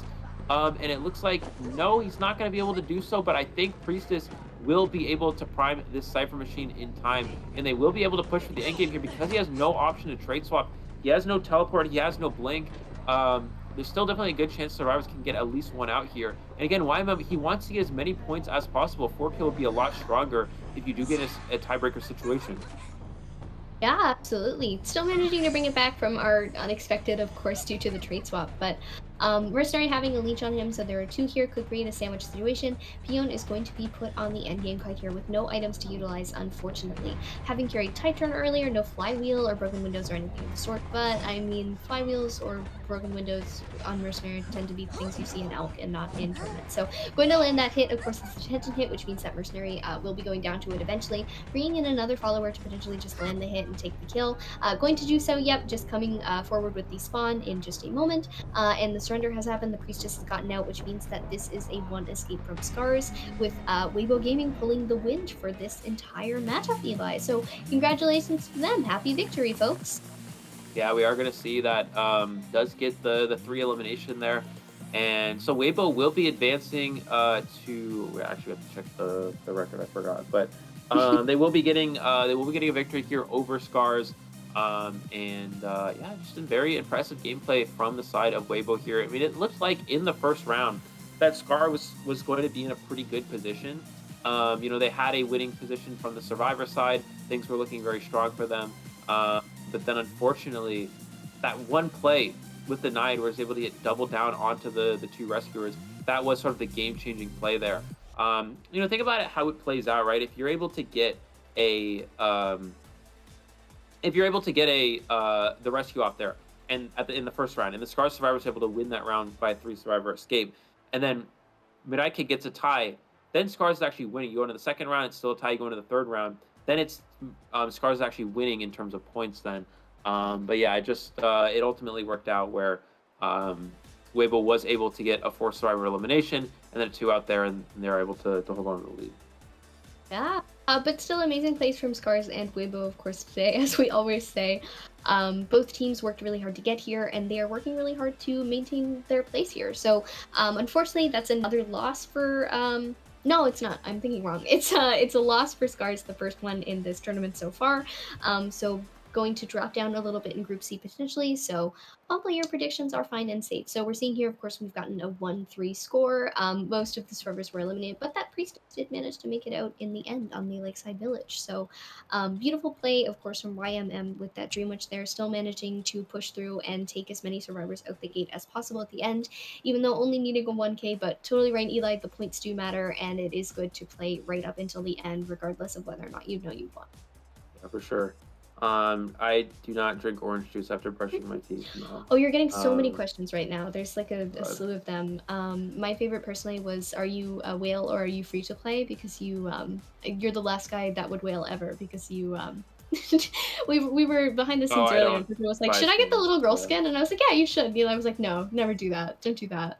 Yeah, I don't really buy skins. Like I'm just like I'm like a very competitive player, so I'm like a rank grinder. What is your go-to McDonald's order? I don't really go to McDonald's, so I don't know.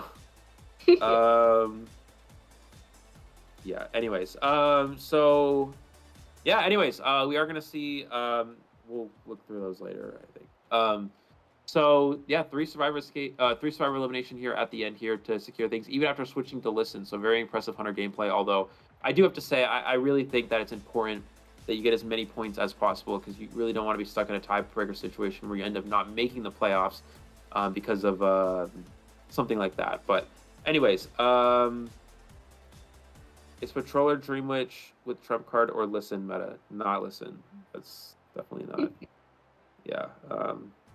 Yeah. Anyways. All right. Going into our stats as we we run through our questions, and maybe we'll come back to those later if we have some more time. But as of now, we're still going over the match real quick.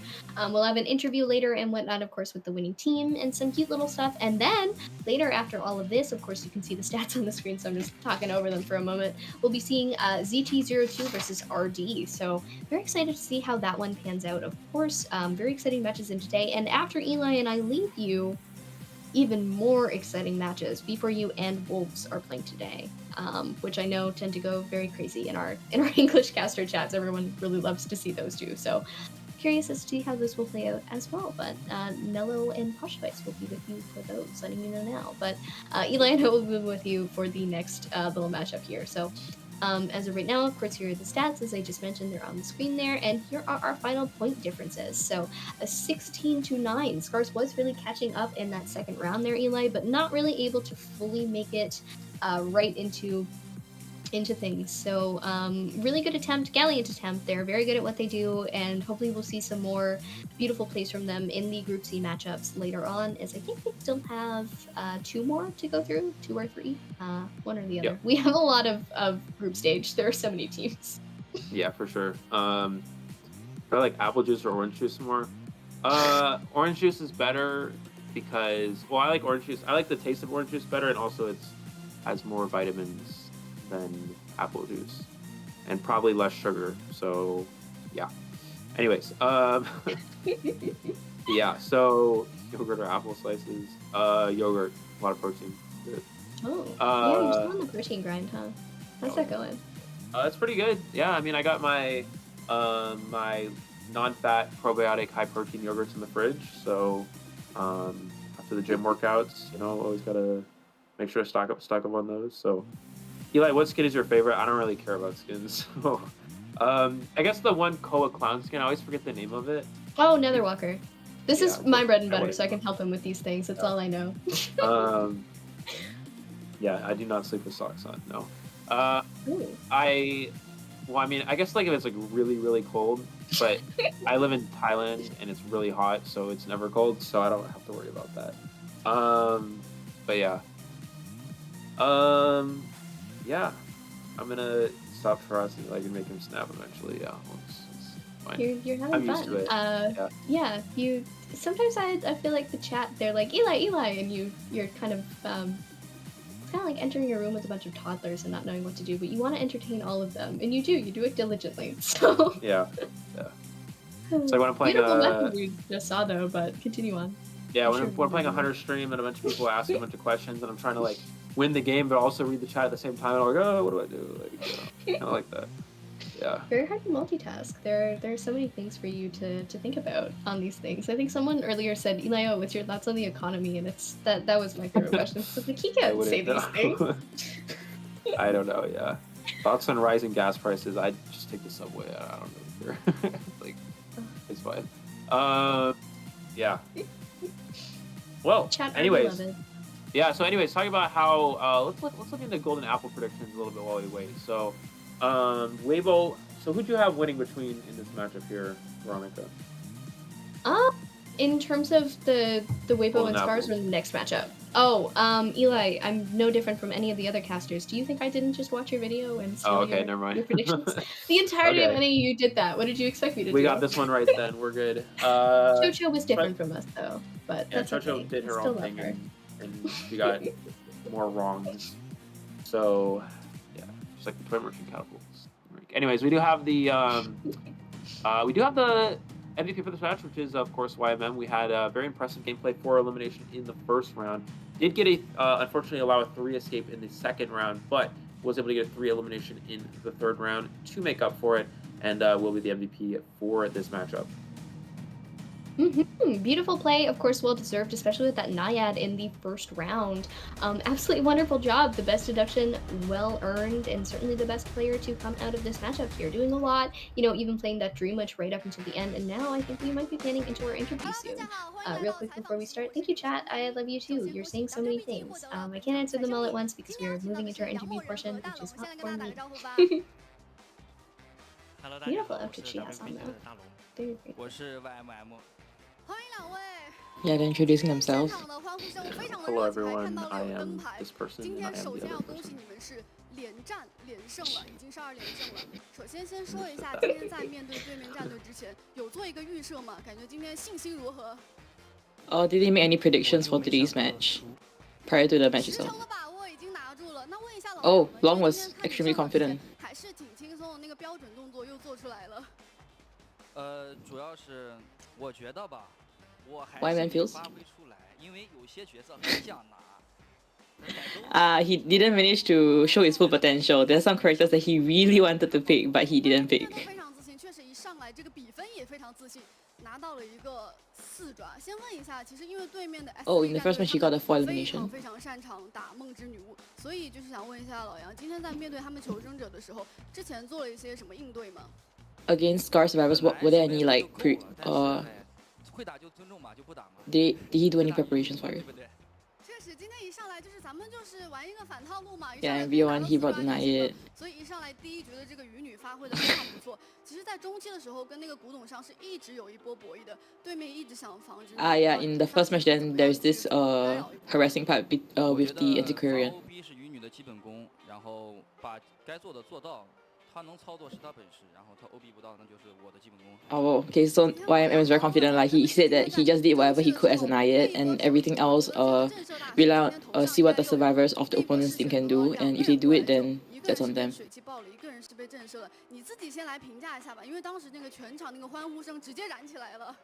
因为，毕竟那个古董商在 OB 的时候教过飞轮呢，我就没有怎么防他，撞他一下水气基本上能爆掉。 然后就是跟先知的博弈，然后他水气也到极限了。当时我看了回放是90左右啊，他必须得救了，他不救也救不下来。所以今天我觉得第一 Oh, he was quite confident against the Antiquarian. After she used the flying wheel already, there was a lot less pressure onto YMM's Naiad. Yeah. 运气很好。 He said his luck was very good. And then the interviewer is saying that yeah, skills plus luck really resulted in that 4 elimination. In BO2, choosing the mechanic, setting to 1st to 4th stop, what was the... Okay, so Long is saying that they actually did a lot of practice for that. And just nice, the results were really good. Okay, I didn't quite catch why I answered. The mind game was definitely very good. Oh, Iron did that. Iron's forward did that 3 stuns, rescuing the mechanic.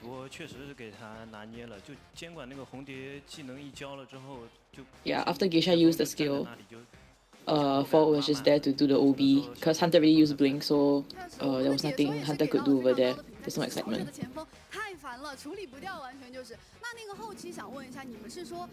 During the late game,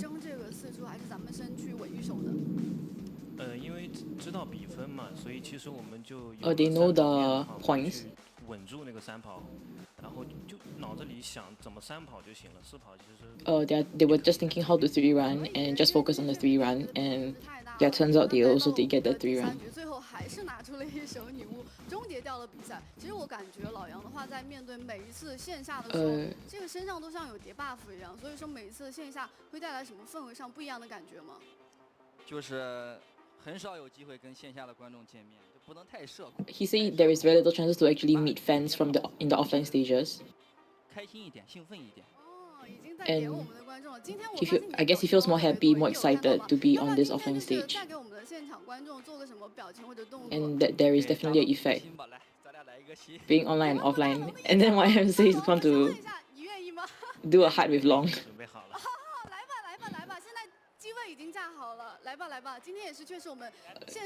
Oh, the mascot will be coming for the hard as well.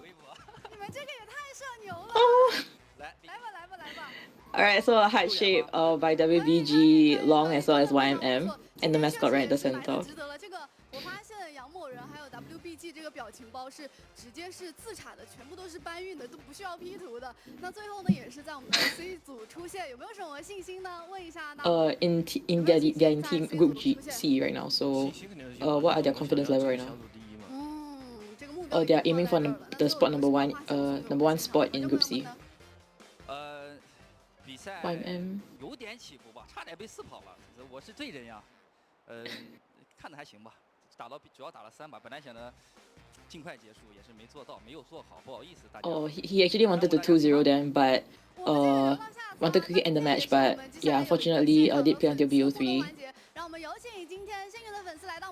And then now there is this lucky fan that will be coming on stage for a short interview. 第一局一上来就是这样一个。大比分的优势领先，先分享一下今天看完第一局的时候，你的内心的感受。They did get this large points difference. And asking about how she feels. Ooh.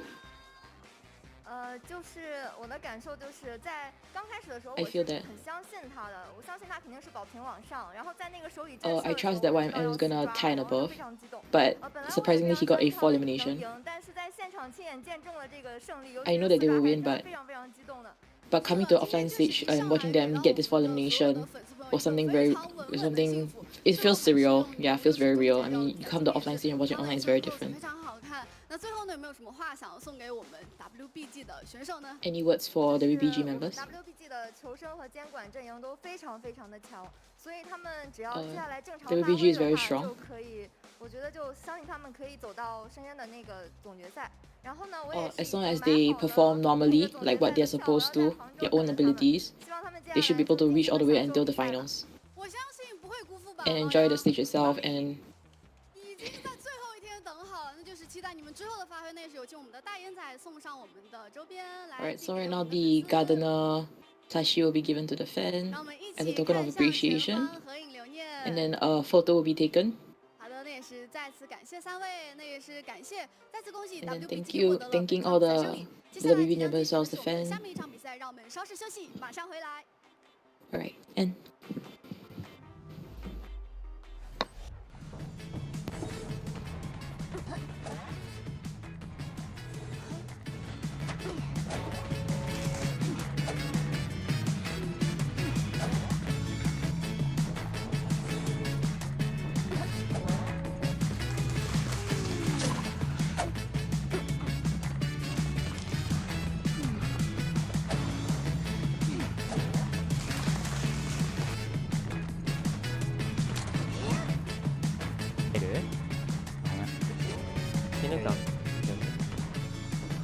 どっからロング使えばいい？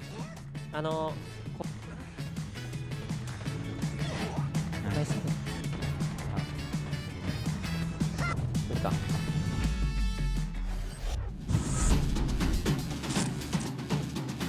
Hello， 大家好啊，我是来自东南亚赛区的 Day5 战队队长。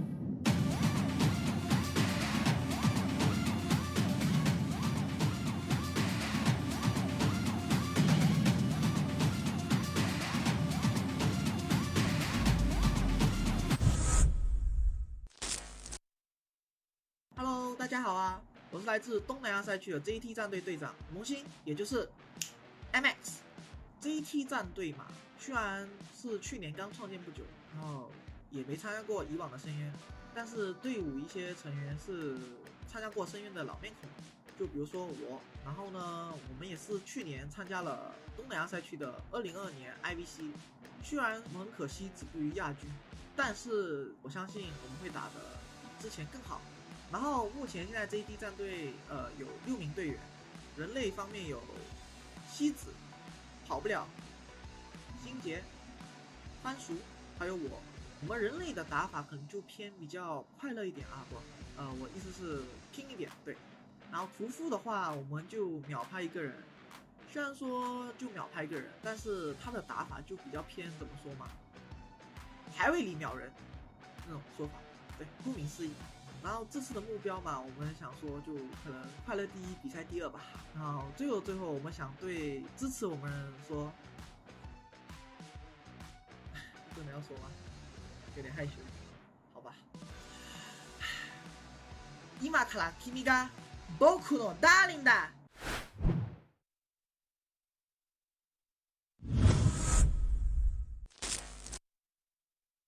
大家好，我们是港澳台的奥迪战队，我是闪控。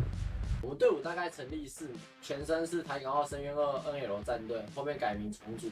我们有参与过深渊2、深渊3、深渊4、深渊5，拿下了2、3、4的代表。然后后面有参加台港澳第1届 IBT， 拿下冠军。之后代表台港澳参加 IBS。我们队的成员包括就是5位的求生者，我队长真凯、拼浅叶跟粉霄，还有监管者就是一本的院和适可儿。最后还有就是我们的教练连锦。我们这次心愿的目标是在享受比赛的同时，打出该有的水平，尽力争取更高的名次，也希望大家能为我们队加油。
Like a long transition. All right, what's up, guys? Everyone, welcome back to the our second match of the day. We have ZT versus RD, the Hong Kong, Macau, Taiwan region for the Southeast Asia team from Singapore. So this is going to be, I think on paper, pretty close matchup here. And you know, we've seen Hong Kong, Macau, Taiwan. They've always come into this event and they've always put up some pretty good numbers, but they've really struggled to actually capitalize and finish with good results. And then as for ZT02. You know, we saw them play back in IVC, falling second place to GH, but we have seen them play very well thus far. Their first round against Omega, 16-2 victory, a very convincing win for them there, and some also very also some very impressive gameplay and qualifiers for Southeast Asia as well. So I think that we'll probably see a pretty good match between these two teams. Yeah, Also Malaysia Oh. currently. Malaysia and Singapore. There you go. You remembered the other one. Welcome back, everyone. Happy to be back. Excited to get into these rounds with you. Of course, as Eli mentioned, we will be seeing ZT versus RD today. Thank you all for hanging out with us in chat and asking us so many questions. I hope that we answered enough to satisfy you all. But soon, of course, we'll be getting into our little statistics and graphics and things. And yeah, we've been having a lot of fun transitions today, I think. Took a nice little break there, so I hope that everyone is hydrated and relaxed and just hanging out. So, of course, RD, as far as I recall, being the only team to represent the Hong Kong region. So, very intrigued to see how they hold up. As you mentioned, of course, coming in with good numbers. So, let's see if they are high enough to sort of stick to the wall here and keep things up. Of course, another one of our little groupings today. We have just been through the Group C matchup. In case you are just tuning in now, we saw a win for Weibo Gaming over Scars, which was very exciting to watch, and I hope that the next 3 rounds are just as intriguing. Very closely matched. So as you mentioned, of course, with these, we could be seeing the same thing. So potentially, you know, just 3 rounds of very close numbers and very clutch sort of escapes and wins and things. Yeah, for sure. And those of you who are wondering why the players from ZT speak Chinese, it is because other regions, as Wafu mentioned in the chat, also speak Chinese throughout the world, not just China. They are from, of course, Malaysia and Singapore. Both Malaysia and Singapore, Chinese is a very common language for those 2 countries. So that is the language I think mostly the team speaks. I think they use that for their communication as well, if I'm not mistaken, for between the survivors too. So yeah, we're going to get into our lineups here. Of course, we do see 0-2 versus RD. This is another close matchup similar to the one we previously had. I think on paper, ZT, it's hard to say. I think I have ZT being slightly favored in this matchup here. We do have Zed, Run, MX, Shiza, and Potato on the survivor side, and then Meow Pai is the hunter as well. And for the survivors, we have Pin, Flash Air, Zikai, CY, and Xiao, and then Ryun and SKR. We saw Ryun actually being the main hunter for RD. This is a newer hunter to the RD team, so we will see exactly. We will see exactly if he'll be the hunter that leads the charge here for RD again. Yeah, very excited to see how this goes. We've got 0-2 on the survivor side to start, so sooner than later we will be seeing the maps that come in later, which is very exciting. As you mentioned, of course, their matches so far, they have played against Omega, and they did some very impressive plays there. Of course, some classical players. MX is sort of a household name in being such a standout player, so unique in his approach and what he is capable of and what he's willing to do. Actually ended up playing that silly little perfumer in the last round there, I believe, against Omega, which was, you don't usually see her come out in tournament a lot because she can build the hunter's presence, and you got to be really careful with those perfumes. So just came in to show off with that pretty little skin and did a really good job on the kite there. They actually, as you mentioned, of course, did really, really well against Omega, had a very, very strong lead. They kited well and hunted well as well, with Malpai doing a super good job, but we are not looking at him right now. We are instead going to see RD on the survivor side. So we'll get to our stats at some point, but while we're waiting for them, I will speedrun some shout-outs. If I can get to them. By the way, Forward is better than Thief. I just have to say that for those of you who were arguing about that earlier. You guys got some facts for us. Yeah.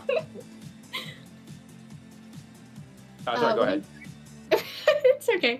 We're going to start with Zed here, who is a prospector and a psychologist player. Also plays forward, prospector, seer. Prospector's up there already, actually, but that is what I have according to my notes. Very good numbers here, of course. We're going to see some wonderful little numbers here. Is that a...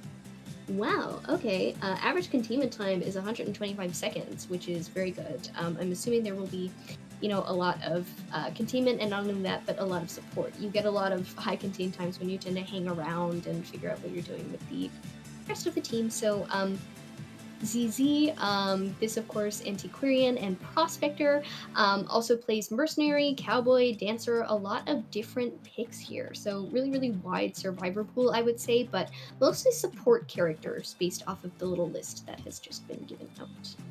Actually, she's never used voice communication with the ZT survivors. He listened to them speaking, but never actually talked to them with an open mic during their qualifier event. So when you guys saw him play in qualifiers, very impressive gameplay. That was entirely from just listening and using pings, no actual talking communication. We do see the staple of ZT-MX, sort of the face of the ZT team, and we do have him listed as Lawyer and Doctor, which we did see him play both of those characters in qualifiers in addition to Thief. However, it's less likely we'll see that those characters get utilized here on the global stage. Yeah, MX we've seen, of course, with Painter and Thief as well. As far as I remember, being one of the players to popularize Thief, who has been really, really strong against Clerk and some other hunters with his flashlight stuns. Now we're going to look at Potato. As far as I remember, was also very popular the first time that this team was being cast for. A lot of love for Potato. Apparently a very, very nice, kind, gentle guy. So that's always good to have in the sports sphere. Plays Seer, plays Psychologist, plays Mercenary. Tends to be the one that is delegated to decoding, as I'm sure you can probably see from the stats a little bit. And soon we will be getting into our lovely hunter who will be going up against this strong team here.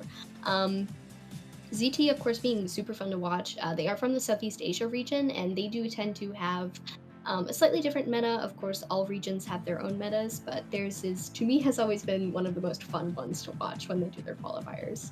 And Eli, we are going to take a look at Ryun here. Bon, Bloody Queen, some pretty decent stats here. Anything else that you'd like to share to us about Ryun? Yeah, we saw Ryun's main hunter being highlighted as Dream Witch in their previous statistics. They didn't actually play it in the first round, so I'm not really sure if that's something that that Ryun will actually bring out. So I don't know. We'll have to see, because you know, we talked about how this Hong Kong, Macau, Taiwan region, they usually bring a Dream Witch, some sort of Dream Witch player with them to this event, but they don't have, we haven't seen that thus far. So we'll see if Ryun offs to lead with Bon again like he did in the previous round. I believe, if I'm not mistaken, in the no, that was MS. I was gonna say in the test server scrims, I thought they played Dream Witch, but no, I guess yeah. I guess RD does not have Dream Witch available, so this is gonna be a Thai hunter oriented team, which means that RD does favor their survivor side more than anything. You know, when you have a Thai hunter with, you know, Bloody Queen player, Bon player, something like that, you're relying on your survivors to constantly get 3 escapes and win rounds with your hunters getting ties and your survivors getting, of course, 3 escapes. That's probably the main strategy for RD here. So I think this will definitely be kind of, for ZT, the win condition here is, you know, are they able to actually get wins against these Thai hunters, and then can Meow Pie actually come out on top and hold leads and not allow any of those 3 survivor escapes? Yeah, of course, especially in a survivor-oriented team comp. It's really good. You do have the teamwork together, of course, but it's also really nice to take some pressure off of your hunter's back. If you know any people who main hunter, maybe hold their hand today. Give them a little kiss on the forehead to make them feel better. We are going to see our maps come in here. So the map selected has been by ZT on the survivor side. They have selected Chinatown. So Chinatown is what we'll be seeing to start off today. Potentially seeing some bans or some plays on characters like Priestess or Toy Merchant. A lot of the big maps that we've seen so far today, as far as I recall, have been in the later rounds, so you've been able to use one of your bans on Toy Merchant, not needing to sort of buckle down and really, really narrow it to those extremely strong meta specialty characters that the other team could use right against you. But Eli, we're seeing some fun little fan signs here. Any thoughts about the match and the lineups before we hop right into it? Yeah, I think it's because we do have Chinatown here. This was selected by ZT. I understand the idea with this map here. So they're basically picking a big open map that's difficult for Ryun to play Bon on, and then it's also not incredibly good for Bloody Queen as well, because there's a lot of buildings. It's sometimes hard to mirror around those buildings on a map like Chinatown. So that's sort of the idea, is they're trying to pick a map that's going to be weaker for Ryun, and then also for ZT as well. We do have a ZT fan in the audience here. For the ZT hunter side with Meow Pie, I think the idea is that we're probably going to see. We have seen him play Breaking Wheel, which obviously is not an incredibly strong meta character, but Breaking Wheel is quite strong on Chinatown. He also has options such as Bon available too. So we're not entirely sure of Meow Pie's exact character pool. We know he has played things like Bloody Queen and Dream Witch in the past, has played Clerk in the past, but has really favored Breaking Wheel as well, because Breaking Wheel is just such a non-meta character nowadays. It'll be interesting to see if he actually still opts to go with that in this first round. Yeah, it'd be very intriguing. It's especially a strong start to come out with something like Wheel.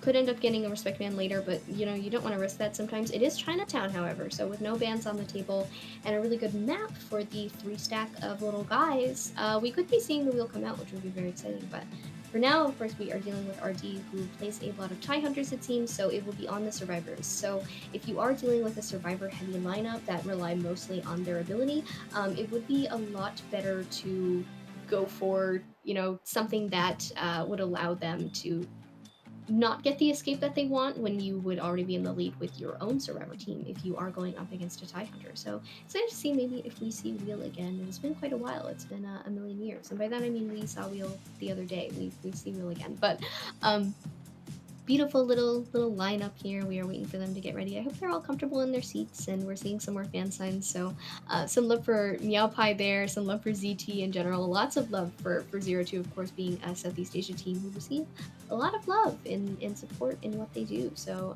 Eli, unrelated to casting and matching, how are you feeling today? How's your hair doing? Is it styled to your liking? It's pretty good. For those of you who don't know, I have I have 2 hairbrushes and a comb behind my camera here that I constantly am always fixing it and changing it around if I don't like how it looks. So, but yeah, anyways, it's going pretty good today. Washed it this morning, did my conditioner, and got the comb going good, I guess. So I think it's pretty good. But yeah, here we go into our picks and bans. Immediate ban Priestess here for Rune definitely makes sense with, of course, Chinatown being a very Priestess-heavy map. And considering that if he is going to be playing Bonbon first, there's no need to go to the first ban Seer. We might see Merc Antiquarian right away, or we might see them not even take Mercenary and go for something more like First Officer because they are predicting a Bonbon, whereas First Officer is a more consistent rescue against Bonbon than a Mercenary. Yeah, definitely a very good idea. Priestess, of course, being taken out, Mercenary and Antiquarian, very, very good, strong picks. They do tend to be locked in pretty fast with a lot of teams. They are very vital to have around. You do want that Antiquarian interlude, and you do want that Mercenary with his delayed damage and his elbow pads. So, Thief ban. Yo. Oh my god! Targeting our good friend MX, who we love and support so much. But the Dancer's going to come out instead. Dancer on Chinatown, of course, very good. Lots of places to put those boxes. And as we know, Dancer does have that fancy little buff that she receives when she drops down from a second story. And there are quite a few second stories here on Chinatown. And by quite a few, I mean just 2 of them. We're going to see Acrobat come in as our final ban here, which means that soon we are going to see our final selection. And oh goodness, Eli, it is a doctor. The first time that Eli and I cast together, we did also see a doctor, so we're kind of we're going back in time here. But MX actually is going to take up that doctor that we saw in the beginning with the character stats. So very excited to see how she is utilized here in this team comp. She will, Doctor, of course, Eli, you have some thoughts on Doctor, if you would like to share them, considering we're waiting on our Hunter pick, but then I could probably rehash them for you, because they're memorized. Actually, one thing I want to clear for everybody watching is there is a little bit of confusion of why Sneaky is not the Hunter for ZT. So Sneaky actually was not kicked from ZT or anything like that. She just could not travel for offline because of personal stuff. She was unable to travel to Japan and attend the event. So because of that, she opted out of the COAVI event, and Meow Pie they ended up putting in Meow Pie as the other Hunter instead. So it was not, it's just nothing, no malintent or anything there. Just Sneaky was unable to play, so Meow Pie is the Hunter for ZT. So we are looking into the side of Ryun here, and we do see the Doctor here from MX, which he's gonna go. We're gonna see Bonbon here. Doctor versus Bonbon is interesting. I can't say I would have expected this, considering that. I mean, Doctor can, of course, if she's ever chipped and isn't getting chased, can heal herself up. She actually gets a slight speed boost when chipped by a chip hunter, so that's quite useful as well. And, if you can force basic hits, then you get that Veterans bonus speed boost.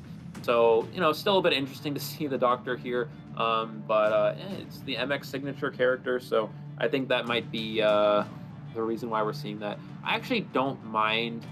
I actually think we probably would have seen Thief if it wasn't for the Thief ban, but the Thief ban actually for Rune here just immediately eliminating that option. The last time that I believe the last time we played on Chinatown with this sort of situation, it's good to get the Thief out of the way. You do not want to deal with that once more. So, right. we are going to see Ryun on the Bonbon as we predicted. Of course, just a TIE Hunter, and the Doctor usually, she does have a few drawbacks. You do have to stand in place to heal. The Veteran's Boost is great, but her kit kind of counteracts that, as Eli has said before in a million times and is very correct about. But with a Bonbon, she can heal the chip damage, which may make quite a difference if they're able to pull that off. However, here are spawn selections. We are going to see Ryun here in the corner with a 2-story. I believe that is the hotel area. No, that is the 2-story area. We're going to see MX go up a little bit further. Zed and ZZ and Potato are actually surrounding Ryun here. So pick up the crop. I would say maybe Dancer, but Dancer is still not ideal to chase with her musical boxes. However, Doctor is quite far, and Antiquarian and Mercenary aren't really ideal for stasis. Insolence, Detention, and Teleport on Ryun's Bonbon, along with 3 flywheels on the team. So Doctor, Female Dancer, and Antiquarian carrying Sut, and the Mercenary, of course, Tide Turner. What else would he carry? Yeah, Doctor actually does not have borrowed time, so this is a broken windows and flywheel build. And we actually see that would make sense. Of course, the veterans bonus plus the broken windows speed bonus is so strong. And we actually see this must have been in preparation of Bloody Queen with all these flywheels. But I don't know if I exactly agree with this because it's also not very strong against Bonbon.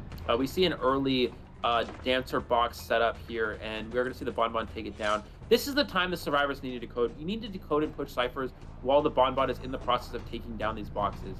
And he's going to take down this other one as well here. So they only have 2 ciphers being worked on. This is not ideal.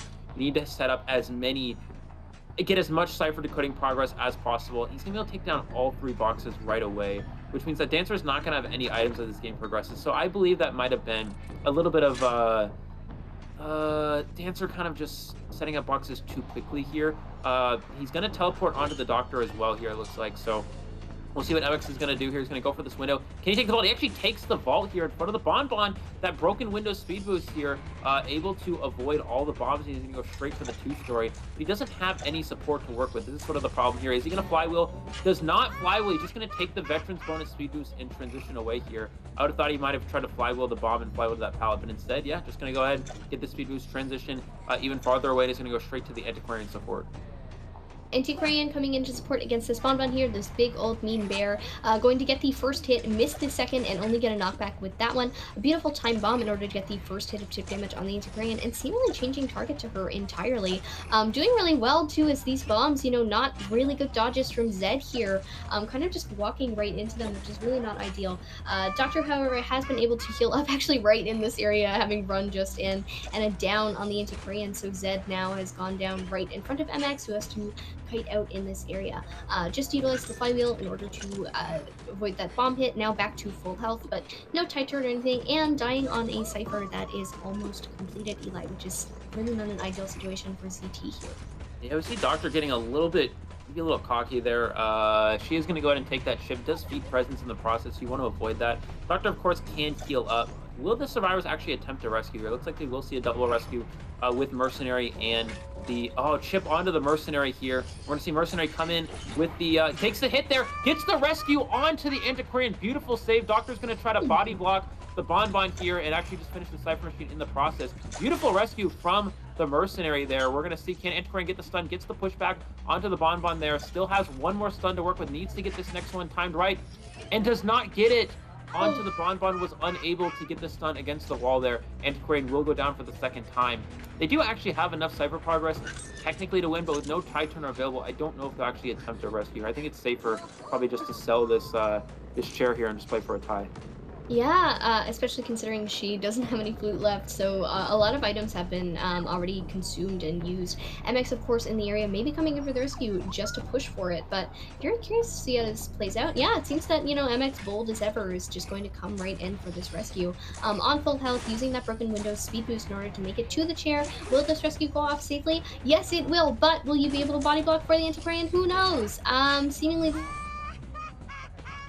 So the Antiquarian is going to go down and will be sent back to the manor. She was the only harasser on the team, which means that she was the only one who could have balloon rescued, well, herself. So MX potentially taking the kite now as the closest one in the area, but Bonbon does have teleport and it is back up to be used. A lot of bombs have been recharged and these ciphers are being pushed accordingly. One is almost done, which means that we'll be on our prime soon, and I teleport right onto the female dancer who has nothing to work with Eli, as we have just noticed. Well, known for a while. Yeah, this is what we talked about, how Dancer used all those boxes really early, which makes this nest kite a lot higher. Let's see if we use the flywheel here. He's gonna use the flywheel, mistimes the flywheel. Oh, but he accidentally drops the control bomb instead of throwing it there, which means that Dancer might be able to kite a little bit longer here. She's gonna vault this window. Does not have speed boost. Does get sniped through the wall there with those bombs. The last Cypher machine almost primed though, so this should still be a drawn position for the survivors. 80% of the way done. Yeah, no teleport available. Mercenary will be able to prime the Cypher. Doctor needs to wait until the Cypher is primed before actually attempting this rescue here. 90%. Doctor coming a little early. Oh, this is unfortunately maybe a misstep from ZT here. Is able to avoid those bombs. The Cypher machine is now primed, so Doctor can go in straight for this rescue here. Will he go for the... Does get the hit on the Doctor, but does not register the bomb. Beautiful rescue from the Doctor, and then we're gonna see them potentially pop the Cypher machine. They know he does not have Blink. They know he has teleport. We're gonna push the end game, but Doctor does not have borrowed time, and this is why you have to bring borrowed time, and we're gonna see Doctor going down right away here. So unfortunately, that borrowed time is gonna cost the ZT survivors some time, but I think they will be able to get the gate open. We see that Mercenaries gate about 80% of the way down. Teleport not back online just yet. Dancer is over at the gate, and we will see 2 survivors out the gate here for ZT. Wow, what a wonderful game. Well played from both sides. MX, of course, coming up with those unexpected choices as well known for. I mean, I'm sure you watched back on the tourney, so you're like, they talk about MX a lot. It is because MX is fascinating to watch. Choosing not to carry 3, which is very, very unheard of in most situations, if not all, but doing it on the Doctor, she can self-heal herself, is a good idea in theory, until you end up in a situation like MX was in, whereupon Ryun, you know, got the down right after the Cypher pop happened with one of those bombs. Really hard to heal against a Bonbon in close quarters like that, but beautiful, beautiful play from their side, particularly with MX being able to support with that Doctor and push to the best of their ability as they, you know, worked on their Cyphers accordingly. Eli, do you consider maybe a turning point in the game from a position that they had, or do you think it was sort of a tie all around, considering we started with a guard 26 anyway?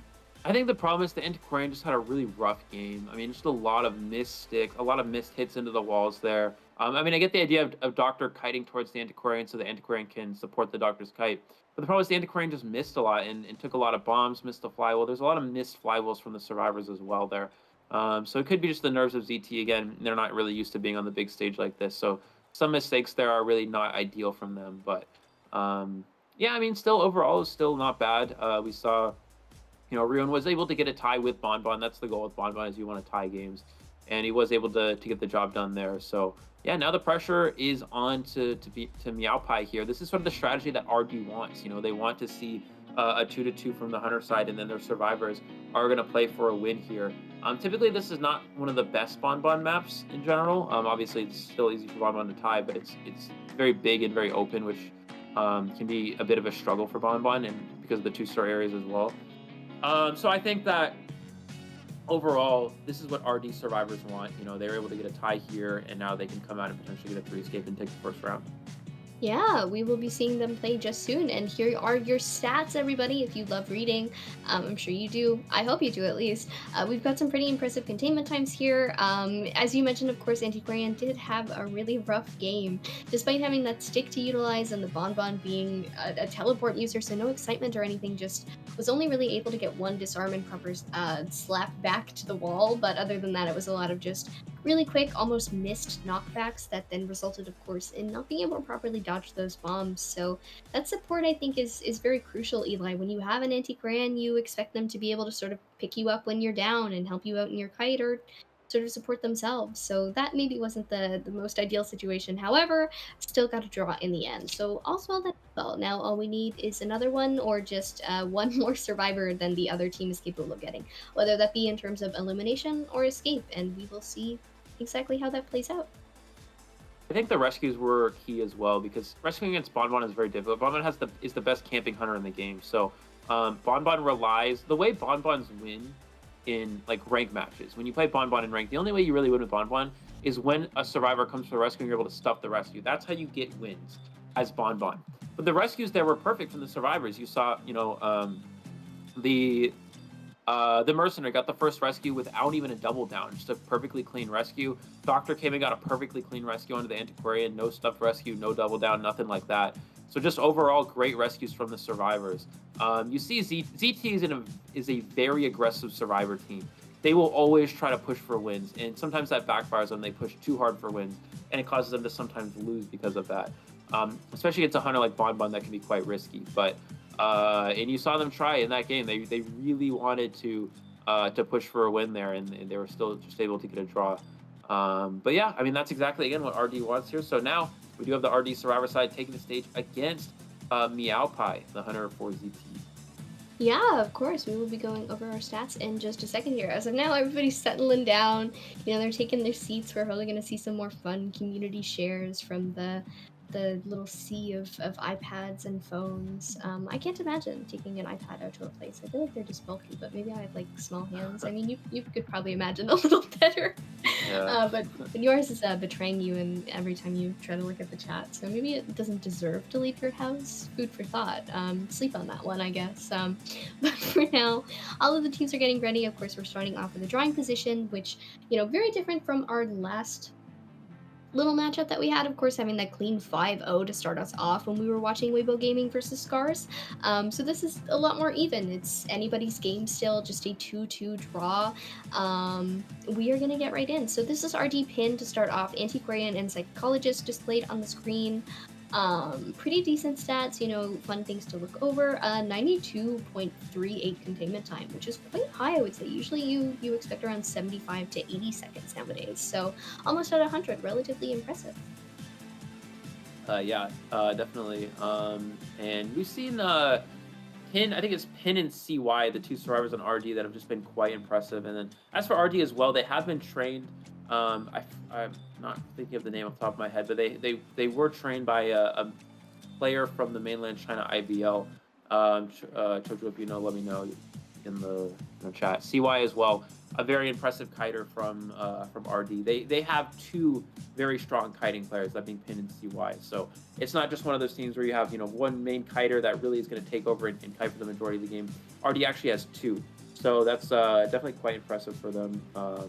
And Twitter's going to search it up, so we'll see that in a second. But yeah, CY RD. Some extra Chocho stats for us. CY, of course, up with the Dancer and the Acrobat. Very good, strong kiting characters. Chit-chatting with the chat, actually. I'm getting kind of redundant with my words, but mentioned earlier that I do quite love both of these characters. So there they are, just for me. 63.16 containment time, which is quite different from the 93 that we saw earlier, but still over a minute, could be a lot worse. We will now be moving into Xiao as our next survivor in line. Xiao's one of the new survivors from RD. We have not seen. So RD has qualified as the Hong Kong, Macau, Taiwan region team for quite some time, for the past few COAs, if I'm not mistaken. And Xiao is not. Xiao is a newer player to this big stage. We have not seen Xiao on the RD team in the past. You know, unless of course they have changed the name. We do see Mercenary and Acrobat as their selected characters, so Xiao might be one of the main rescuer players of the RD team. And we'll see exactly how that comes into play. And our last survivor for RD is, wait for it, ZK. I think ZK was ZK the player from China? I'm not actually sure off the top of my head, I can't remember. But we also see Mercenary and Priestess as well for ZK here. So overall average containment time of 80 seconds, very impressive. And I believe ZK also a strong kiter too, if I'm not mistaken. So RD actually has a very, very strong lineup in terms of skill. Yeah, I do expect them to work together quite well in order to sort of ration out these kites and do the best of their ability to make sure that they are a threat to the hunter and they are achieving the points that they need. We did start off with a tie situation, so of course to win this round they need a 3 escape or more. Same goes in terms of Meow Pie hunting on the hunter side. You need a 3 elimination or more, or you can just take a draw and take the tie for the first round, which means we'd automatically be going into 3, which is fun. That would be the second time in a row today, but still, of course, course, looking at RD, they've got their nice blue. If you're a big RD fan, why don't you spam some blue hearts in chat to show them their love? But looking now at 02, who are green, why don't you give us some green in that regard? But Meowpie, of course, as you mentioned, big fan of the breaking wheel still, even in this flywheel meta. Also, as far as I know, has a Bonbon and a Sculptor. Any other fun little anecdotes about Meowpie that you have for us today? Well, No, so Bonbon, so Meowpie for the most part, yeah, I said Breaking Wheel, we have Breaking Wheel Bonbon. Meowpie's played a lot of hunters in the past as well. Dreamwitch and Clerk, too, has been a top Bloody Queen player in the Southeast Asia region. And been one of the stronger hunters out of Southeast Asia. This is actually the first pro for Meowpie. I believe he's just age up to being 16 years old this year, if I'm not mistaken. His first event was, I think, yeah, this COA is actually his first official event this entire COA. So, yeah, it's his first time on a big stage. We have seen him, of course, play in the Southeast Asia IVA, which is the community ran event run by Nell. But that's actually, of course, you don't have to have there's no certain age requirement for that. But yeah, this is the first official tournament that he has really been able to compete in is this big COA stage. So yeah, here we go, getting to the picks and bans for Meowpie on the hunter side versus RD. Let's see what he opts to lead with here. I don't know if he's gonna continue he's gonna go Priestess first. Let's see if he continues with a similar strategy that RD was, to just kind of play for a tie and just tie this first round. He tries to play more aggressively, play a win hunter, potentially such as something like Breaking Wheel or Dreamwitch or Clerk, something like that. absolutely. Would be very interesting to see, very exciting, especially with that tie to lead in. There are a lot of possibilities. I keep saying it, but it really is. The points that we're looking at are very important as we go into the rounds. It kind of dictates what they'll play. But as Eli mentioned, your first win or loss is in the ban pick stage. So this is very important. As we lead in, Priestess is our first ban, and we will be seeing the Seer and the Dancer on the side of RD. Of course, as we saw in before, oh my goodness, before in the statistics that we were seeing, both, characters that they're comfortable with playing.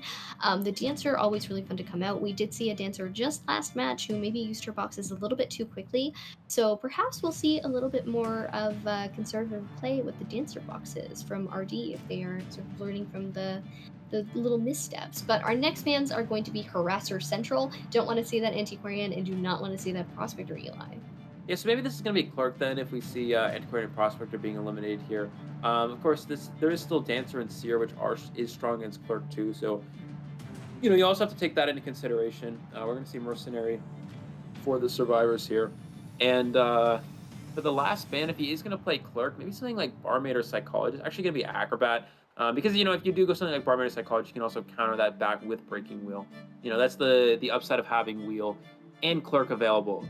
Obviously, multiple hit characters like Barmaid or Psychologist are quite good, but Patient is going to replace that instead. I actually think Patient would have been a better ban for Meowpie, or maybe even, I'm surprised they actually don't go Merchant here. Merchant would be very good against Clerk and Breaking Wheel. So looking into this comp here, Patient does kind of counter everything Meowpie has available.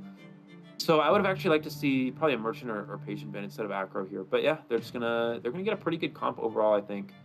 For going against Meowpie's Hunter pool. So let's see what he opts to go with. Again, is he going to play aggressive, play a win Hunter, try to win this round with something like Clerk or Breaking Wheel or Dreamwitch, or is he going to go more conservative and try to go for a tie with something like Bloody Queen or Bonbon?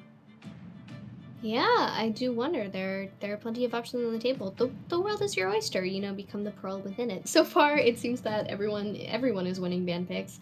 Based on what Hunter we will see, it could turn the tides, but they are on Chinatown after all. You're right, Merchant would have been very fun. Of course, she has the catapults and the glider, and her support is really good, especially in map where you need transition a lot, and Priestess has already been banned. They're not a 1/1, but they are, she is a slight replacement in a pinch. But we will be seeing a Bonbon once more, Eli. Perhaps we are in for another very long 6 million Bonbon stay. Yeah, so I think the idea with this is Meowpie's just going to try to tie in return here. He's not going to try to play anything too aggressive. And so now the Chinatown pick doesn't really work out exactly how they would have wanted, because you pick Chinatown, so Meowpie could potentially play, I guess, like Dreamwitch or Breaking Wheel, or maybe even Clerk, and put the opposing Bonbon in bad map, because Bonbon's just sort of average on a map like Chinatown. Again, being a very big map, Bonbon's not exactly ideal. So I think maybe that's the idea. I don't know if Meowpie has Wax Artist available. I was gonna say Wax Artist would have been probably pretty decent here, but yeah, anyways, it looks like we will see. Yeah, it's just going to be Meowpie is just going to try to play for a tie here. See if you can find the Seer first. Dancer support obviously is going to be quite crucial in this matchup. Patient, not exactly a great chase target. No first officer available as well. So no consistent rescuer, and also no support rescues besides the Seer Owl. There's no Antiquarian to help support the rescue. There's nothing like that. So it looks like he does actually spawn into the Seer, so that's a pretty nice spawn for the survivors. The question is, do they have Flywheel, again, in preparation of something like Dream Witcher Wheel, or do they have Broken Windows in preparation of something like Bonbon and Clerk? We will find out in a moment. Yeah, it's always the question. I do love seeing their builds. It definitely tells you a lot about the playstyle that they're approaching with.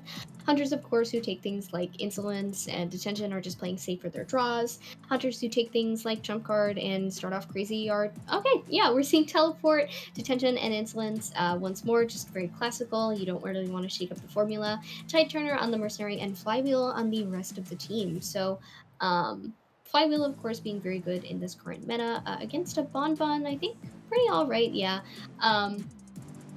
And here we go. I'm Veronica, this is Eli O. We are your casters for this evening, and we will continue on with our little journey. So Meowpie is going to start off here in the hotel area, currently transitioning away, and first target may be CY, but actually no, turning around here, continuing on with the transition. Xiao is decoding that cipher right in the view of this penguin here, and might potentially be the next chase. So the two of them are actually kind of, the three of them actually are all kind of hanging out in this area together, so you really have your pick of the crop here, but as time goes on, you know, we are 30 seconds in the match. Always ideal to get your first chase chosen as quick as possible. Seeing Z-High and settling here. So Dancer is not over setting up boxes, because we saw that in the first round. Because what can happen is if you do that, Meowpie's just going to go to the box, he's just going to break them, and he's going to teleport away. He's going to wait for his quenching effect, most likely. He's going to teleport on the Seer once that's available. He does see the Seer now, and he's going to teleport straight to Seer here. This, of course, is the best chase target. We do have the Slowbox set up inside the hotel here. This is the ideal place for that. We do see the Flywheel does hit, though, so he's able to get that. Can he get the bomb chip onto the Seer? Gets the bomb, killing the Owl, and does get the hit onto the Seer. The basic hit is very important there. You see why Seer can struggle a little bit against something like a Bonbon. And he's just going to go down here. He's going to go right back to that slow box. As long as that slow box doesn't get taken down, Seer can actually fight here for quite some time. So Meowpie is probably going to need to take it down this time around. Yeah, absolutely. Going to get not another hit with the chip, but going to break this pallet here and then get, actually going to leave the box there. Yeah, I don't know why they don't break the boxes either, but going to leave the box in the hotel area here and try and get a drop down. Mind game. Yes, it will. No hit recovery. Basement is in the area. So now Meowpie is choosing to chair just in the hotel area here, and now we'll be able to get rid of this box. No ciphers popped yet, although a lot of them have been started.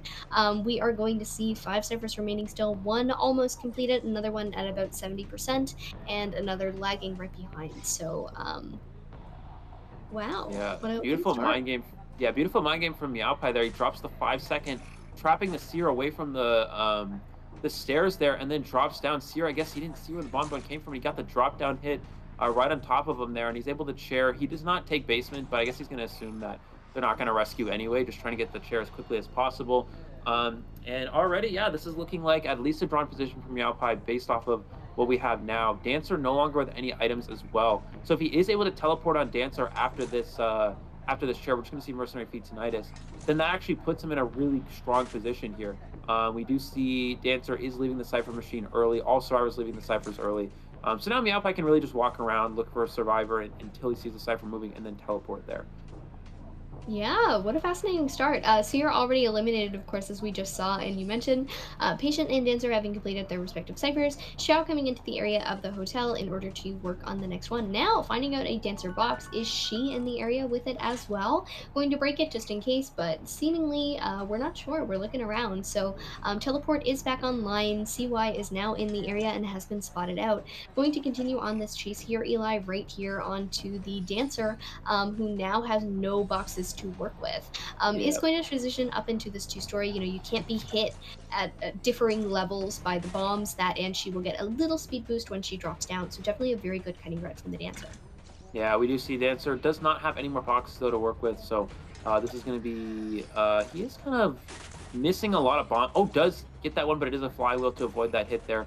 But is unfortunately missing a lot of these. Without full presence, these bombs don't recharge exceptionally fast. Let's see if he's able to get this control bomb. No, misses that one as well. He's going to take the basic hit onto the dancer here. Is he going to continue to chase her, or will he teleport away? Is actually going to teleport, it looks like, onto the Patient here. But Patient, obviously a very strong kiter against something like a Bonbon. And again, this is why I would have liked to see the Patient ban instead of the Acrobat from Meowth. I think that was sort of just a missed opportunity from him there. Patient's going to fly with that first set of bombs. He's able to avoid the second one as well. I don't think he's quite, Patient using that last hook there, I don't think he's quite up to full presence just yet. Is changing onto the Mercenary, just trying to get some elbow pads out, it looks like. The last Cypher Machine already 50% of the way done, and they do have 20% Cypher progress on another one. So this is definitely looking like a drawn position here. Absolutely wonderful, you know, we'll have a tied up first round potentially. Meowpie just playing to strengths, playing the Bonbon, trying to get things safe and secure without too much pressure and too much sort of soul damage. A beautiful elbow pad from the Mercenary there in order to avoid those bombs and get into a better area for kiting. Actually messing up that secondary elbow pad there, now being forced to take the main bodied hit and now at 75 damage. So going to have to be really careful here. We'll go down to one bomb or one basic hit. Really careful with the dodging. One elbow pad still left to utilize. And the Cypher Pop comes in, Eli, as we kite around this area with the Mercenary. Yeah, chasing Mercenary here is really risky for Meowpie. I don't agree with this at all. The problem here is now the gate's going to be open really fast. And Meowpie isn't able to down this Mercenary, still has an elbow pad. He can just elbow pad. Oh, but he actually wasted it here. So now this is really just an intense situation of kind of hiding out and trying to get this dungeon. Goes for the control bomb. Another missed bomb there. Obviously, Mercenary's not going to have anything like Flywheel, so Meowpie is really just in a situation of trying to snipe out this Mercenary. This Mercenary go for the dungeon here. He doesn't have any confined space as well, so he has this window to work with. Yeah, it really just comes down to this this endgame here. Can he get these bombs here onto the Mercenary? Doesn't get that one as well. This looks like a pretty good position for Xiao. As long as he times his probably, he did waste that elbow pad. I think wasting that elbow pad was a mistake on his part. But let's see, he does trap him with the 5-second bomb. There's no way he takes this window ball, right? Goes for the bomb there. Yeah, unable to get that too. He has to get Mercenary to a quarter chip away before detention's out, or else Mercenary can just rush the dungeon. And it's still, yeah, 50 seconds left. He's running out of time to do this. He needs to get a bomb onto this Mercenary soon, or at least 2 bombs onto this Mercenary soon, or else detention will run out and Mercenary can just get the dungeon. There's one. He needs to get one more chip within the next 45 seconds. Yeah, going to have to really force that and make it happen. Worrying situation, we're just kind of playing musical chairs around this dungeon here, just going back and forth. Teleport online, but there's not much you can do with that, so going to have to use these bombs in this mind game, staying inside, you know, not letting the Mercenary in. That's where the dungeon is. You don't want him to get there. It's a very difficult situation. The detention could run out if we only have 20 seconds left. Managing to get the chip there. So now there is a lot more pressure on Xiao here, just going to have to gun for it, just going to have to run for the dungeon, going to try and make it happen. It is not he gets the swing. He misses the swing. He misses the swing onto the Mercenary, and that's going to be a 3-survivor escape. No way. Unfortunate. Wow. Beautiful job from Xiao just to avoid that there. Unfortunately, the table blocks the swing from Meowpie, and RD is going to win the first round. My goodness. So I can't react it any other way. That was a little bit nuts. I really did not expect that. That missed swing was really anything and everything all at once, but a beautiful play from RD's survivors there in order to make that happen. You know, looping around that dungeon area, leaving your Mercenary as the last kite, popping the Cypher when it needs to be popped. Just so well coordinated as they work together with each other. And of course, Xiao deserves all of the credit for making that happen by being able to make it into the dungeon. The dungeon is what it's called. I'm a little closer now. I moved my camera higher. I think it's better. Eli, how are you feeling after that match? Yeah, I think the Bonbon, unfortunately, you have to stand in that situation. You can't. I mean, obviously, you wanna push him back. So if you down the Mercenary and he dies on the dungeon, then he's able to crawl out. But you have to, as soon as you get that chip, he only has about 7.5 seconds before he goes down when he's at the quarter health. So you need to stand like basically right in front of the dungeon. The problem is he kind of ran towards him a little bit. You need to like just stand like kind of on the dungeon and then wait for him to try to rush it from there and then hit him back when he actually goes for it. Because there's no way he gets it if you just stand on top of it. He kind of got a little bit impatient and went out of the way to try to hit him, and the swing kind of went at the table and it just didn't hit. So Miaopai, yeah, just the nerves getting to him there, and Xiao taking advantage, able to get that escape at the end. What an interesting way to. And the other thing is as well is Miaopai changed targets to the Mercenary, which was also a mistake. You don't want to chase Mercenary ever in the end game. And as soon as he changed targets to Mercenary after the first, during the first chase, that's sort of the difference maker. You need to stay committed to either the patient had no more hooks, Dancer had no more boxes. So you need to commit to one of those characters and not chase the Mercenary at the end. But he did chase the Mercenary, and then that allowed for that extra escape. Yeah, I'm seeing a lot of love in chat for the extra escape right now. Very, very impressed with what Xiao was able to pull off, and I was as well really rendered speechless and absolutely baffled by that. But what a wonderful timing. So round 1 is actually going to go to RD by 2 whole points. So what an amazing start. They've taken this first round. We'll be going into round 2. Things are really close though, so we could be seeing it turn the tides in ZT's favor, or we could be seeing a potential draw, and then we will be what was my point there? Oh, we could be seeing a draw as well, or we could be seeing another win on the side of RD. Yeah, it looks like a really good start too. I mean, there's a fast down on the Seer. It looks like a very good start. They're able to sell the Survivor there and just play for the tie against the Bon, which is the exact correct play. RD did that well. As soon as the Seer goes down quickly, the Mercenary just stays nearby to feed Tinnitus, and they just play for a tie from there. We're gonna go to a short break to look at our highlights. We will be back in a moment.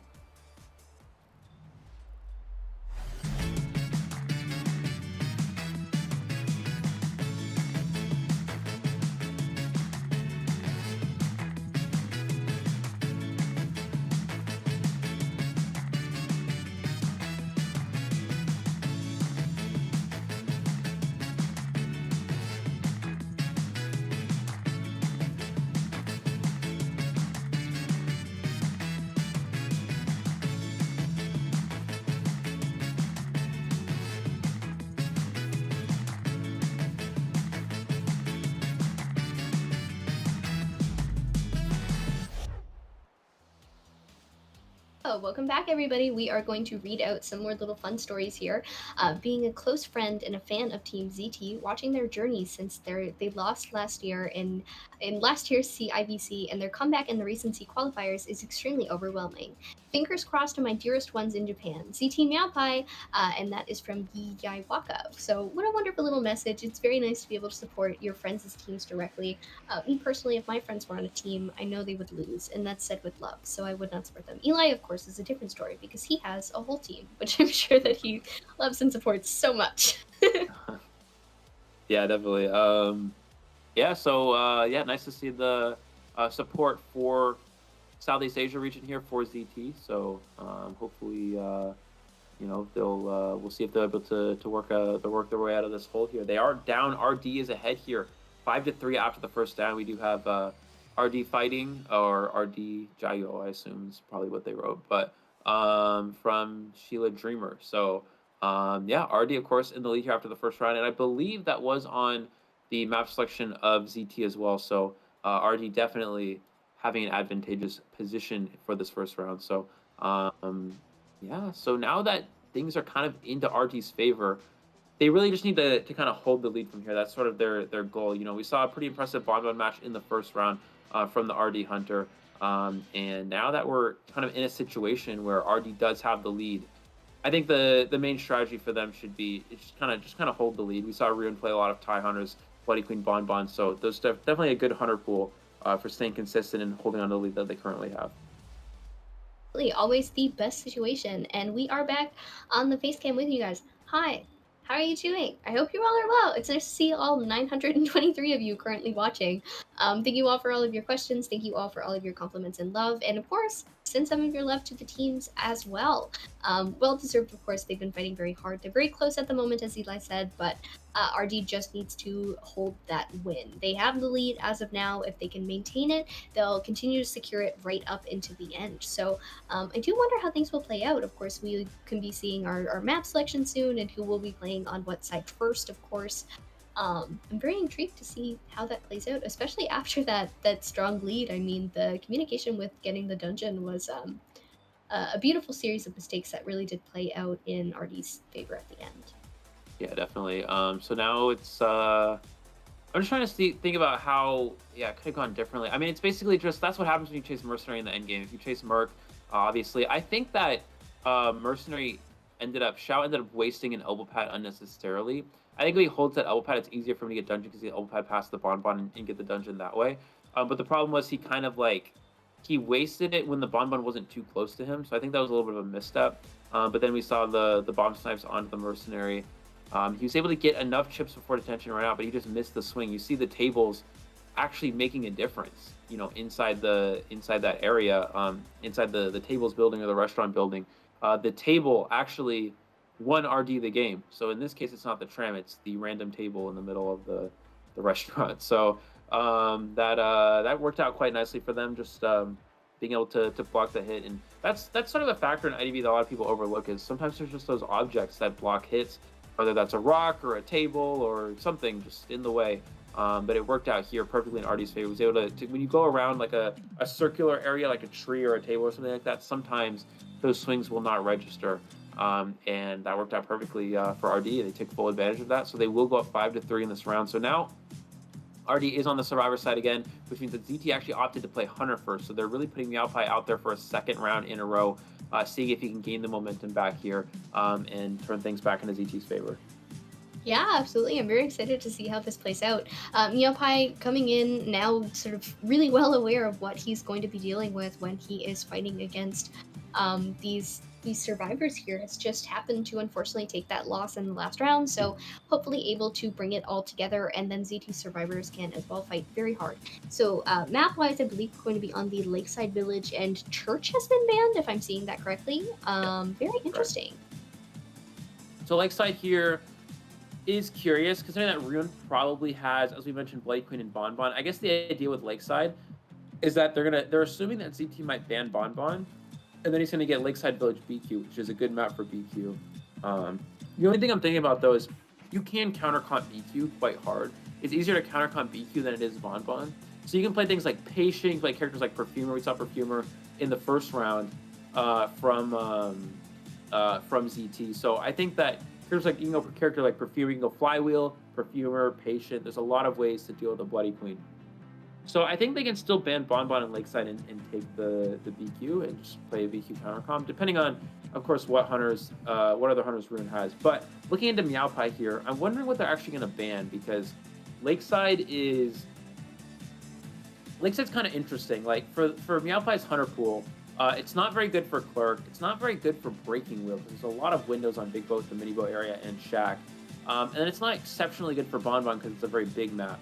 So in reality, this map, and then also Dream, which is not very good as well. So any hunter that Meowpie really might try to play here is sort of kind of pushed back. Like Lakeside pick really counters Meowpie's hunters. I think that's the idea behind this map pick. Yeah, I'm very intrigued to see how that plays out. Lakeside, of course, being a pretty popular pick this time around. Not Lakeside, but we've also been seeing a lot of Leos this year, which is not usually something that you see because it is so survivor-sided and hard to put your hunters on. But Lakeside, of course, being a little bit easier for the hunters to sort of traverse around the middle of. It's just those boats that are a huge problem, really. But of course, yeah, for Wheel, lots of windows, not really ideal. You can play the vaulting game over and over and over again. I know I have myself playing against Wheels on that map in particular. Same goes for the other hunters as well. It's very large. It's hard for them to traverse. Wheel, of course, his strong suit being his speed and ability to get around the map so very much, but with so many windows and so many little tight spots that you have to sort of steer around, that's not exactly the ideal situation. So very curious. Yeah, definitely could see just a heavy comp that can counter any of the other hunters that could come out on this map, particularly, you know, Bloody Queen or anything of the sort. And I am excited to see how that plays out. Hello again to chat. Everyone is sharing their hate for Lakeside, I see. And you know what? I'm gonna be honest. Me too. Yeah, Lakeside is not really a very common map, I would say. It's sort of obviously we see it mostly for the tournament. We see MX with the gardener and the Dude, she's like lying down. I love the plushes that like lie down. I'm distracted now by the plushes. Oh my god, there's a giant mini Joseph. What is he doing there? Sorry guys, back to the game. I am a big plushie fan. Eli, you have one plush, I think? Oh, you don't even have to answer because we're getting into our ban picks now. So we'll be Oh seeing our yeah. ban picks soon. Of course, you could predict a ban on that Bonbon, but probably not considering they did win against the Bonbon last time and it is Lakeside. So the first bans from Meowpie are going to be Forward and Seer. Yeah, I think that yeah, they're gonna ban Geisha, I guess, from Meowpie, so they don't want to give that as an option. I guess Meowpie could potentially, yeah, have gone Geisha. This is a good map for Geisha, and they're really just again just trying to counter all the rest of his hunters with this sort of map. Again, Clerk not very good here, Dreamwitch not very good here, Wheel not very good here, Bonbon not too good here as well. So they're really just covering all bases here that Meowpie could potentially go with. Looks like he's gonna go Barmaid and Patient Ban next, which does indicate probably something like a Clerk or Dreamwitch.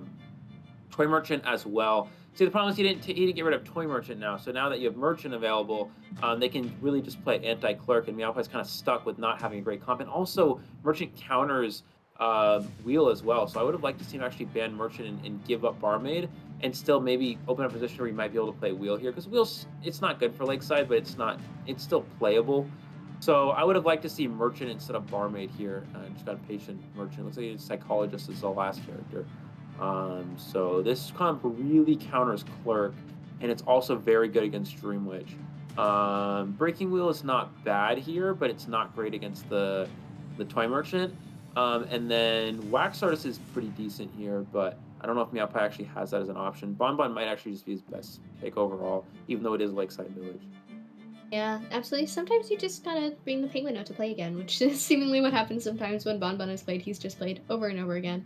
It's a fun little curse that I've noticed myself. So we will be seeing our hunter selection in a few quick seconds, but very, very strong composition that they've made up here. Very, very good counter to a lot of the extremely strong S tier meta hunters, especially ones that are, of course, in these pools. You know, when you're playing hunter, you want to deal with a lot. But left to Meowpie, of course, as playing on this global stage, as Eli mentioned, of course, like the first year being eligible to play, that's a lot of pressure. You're out on this grand stage, and you're just a little guy. So Meowpie, I'm sure, will be able to achieve what he is capable of, and we will cheer him on in the process, along with RD Survivors, of course, being the only representative of their region. We are going to load in with the Bloody Queen here, Eli. What are your thoughts on Bloody Queen against this comp in particular? It's interesting. Like, I understand Bloody Queen being good on this sort of map. The only thing I'm worried about for, in terms of ZT at least, is that they're in a position where they're down points. So Bloody Queen being a tie hunter is not exactly the best hunter for turning things around into their favor. There's also a good chance every survivor has Flywheel here, just because they were in preparation of something like a Breaking Wheel. So I think they're gonna have, yeah, they're definitely gonna have Flywheel here. I think I would have liked to see Meowpie potentially go with something that's strong against Flywheel, such as Clerk or Wax Artist. But yeah, just gonna go Bloody Queen and just try to play for a tie, it looks like, and hope that the ZT survivors can, I guess, pull out a win. Yeah.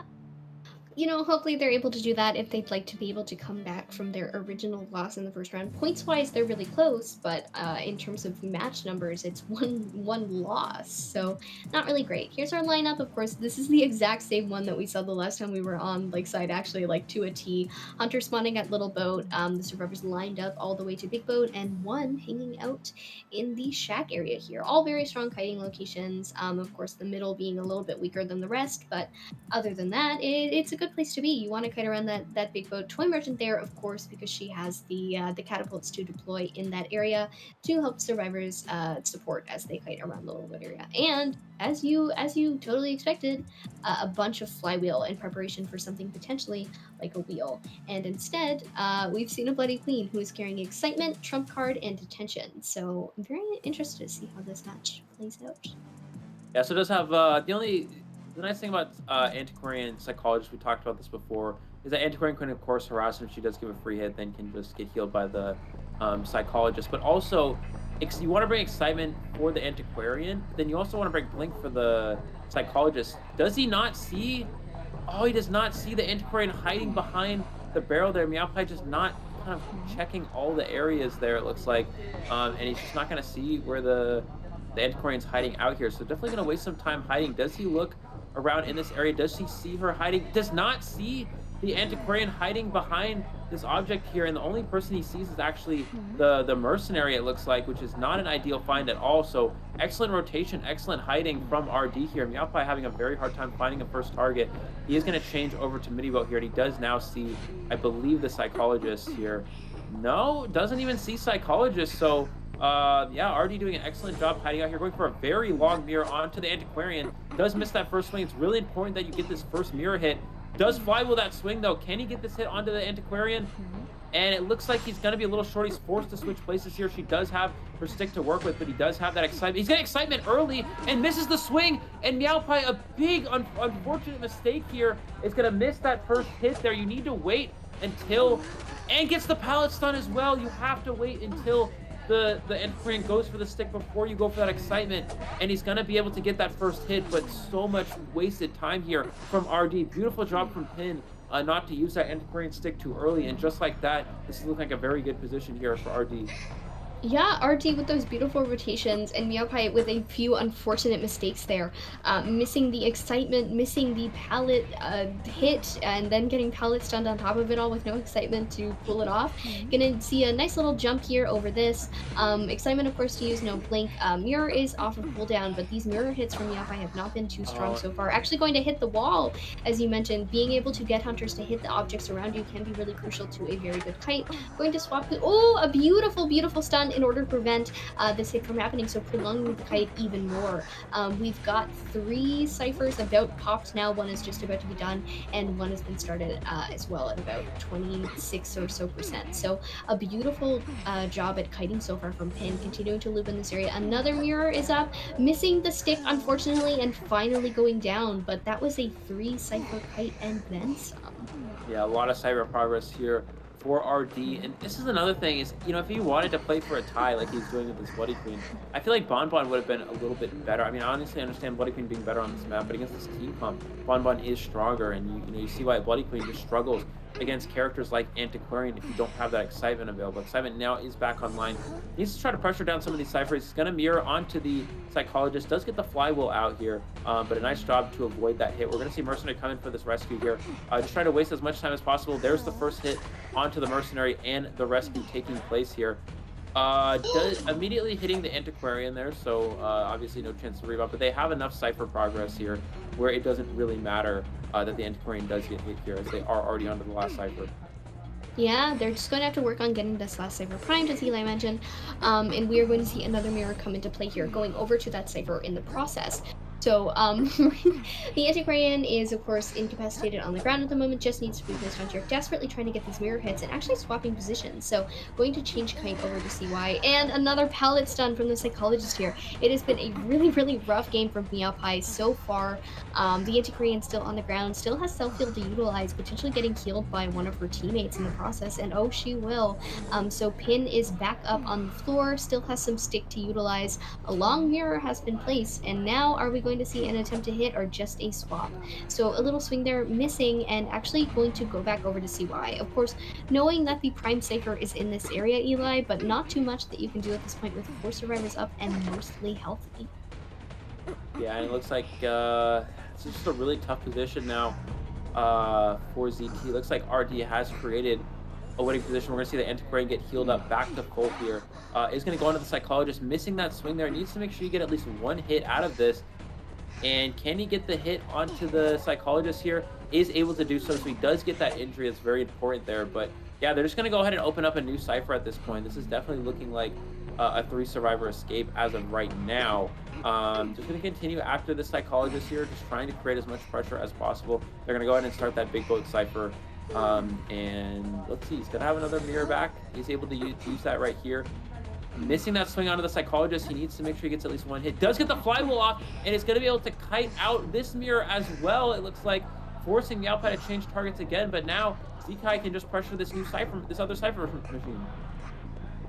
2 ciphers in progress, but of course they are relatively close together. As you dwindle down on your ciphers, sometimes you just end up with 2 that are rather close. But full health on the anti-Korean now, still with some flute left to utilize here in this area, and has been giving Meowpai quite a run for his money. Finally, a nice mirror hit on the anti-Korean there, and going to continue on in the chase. We have just seen Xiao drop down here. Currently, you know, half health, gotta be a little bit safe, so is the Toy Merchant. Maybe they will choose to heal up, but no, ZK coming in for the support here, and so is Xiao. It seems that they're both just kind of running around the little boat trying to be safe here, or the big boat. And we're trying to push that Cypher, but who knows? It's primed. We have a primed Cypher now, Eli. It seems like the pop will be coming right about now. So the Cypher has been popped, and 4 survivors are up and well at the end game. Bloody Queen has detention, but very minimal chairs to work with, so even if you put someone on, will they really be sent back to the mana right away? No, really going to have to push for this 1 kill at best, and a beautiful elbow pad to get away from the gate here from the Mercenary. Yeah, mirroring onto the Mercenary. Mercenary is one of those characters, again, you don't want to chase the Mercenary in the game. He's going to teleport right away, and they're not at the gate just yet. Does he find the survivors hiding out back here?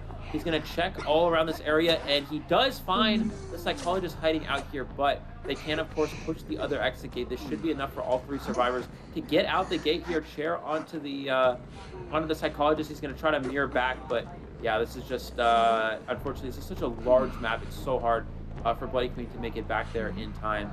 And then all 3 survivors for RD are going to make it out the gate here. That will be a 3-survivor escape against the Bloody Queen, which means that RD is taking a huge advantage in this matchup. Congratulations to RD for pulling that. Their survivor teamwork is really something to be reckoned with, as we're learning. Meowpai struggling a little bit against them so far, with the Bloody Queen on Lakeside especially.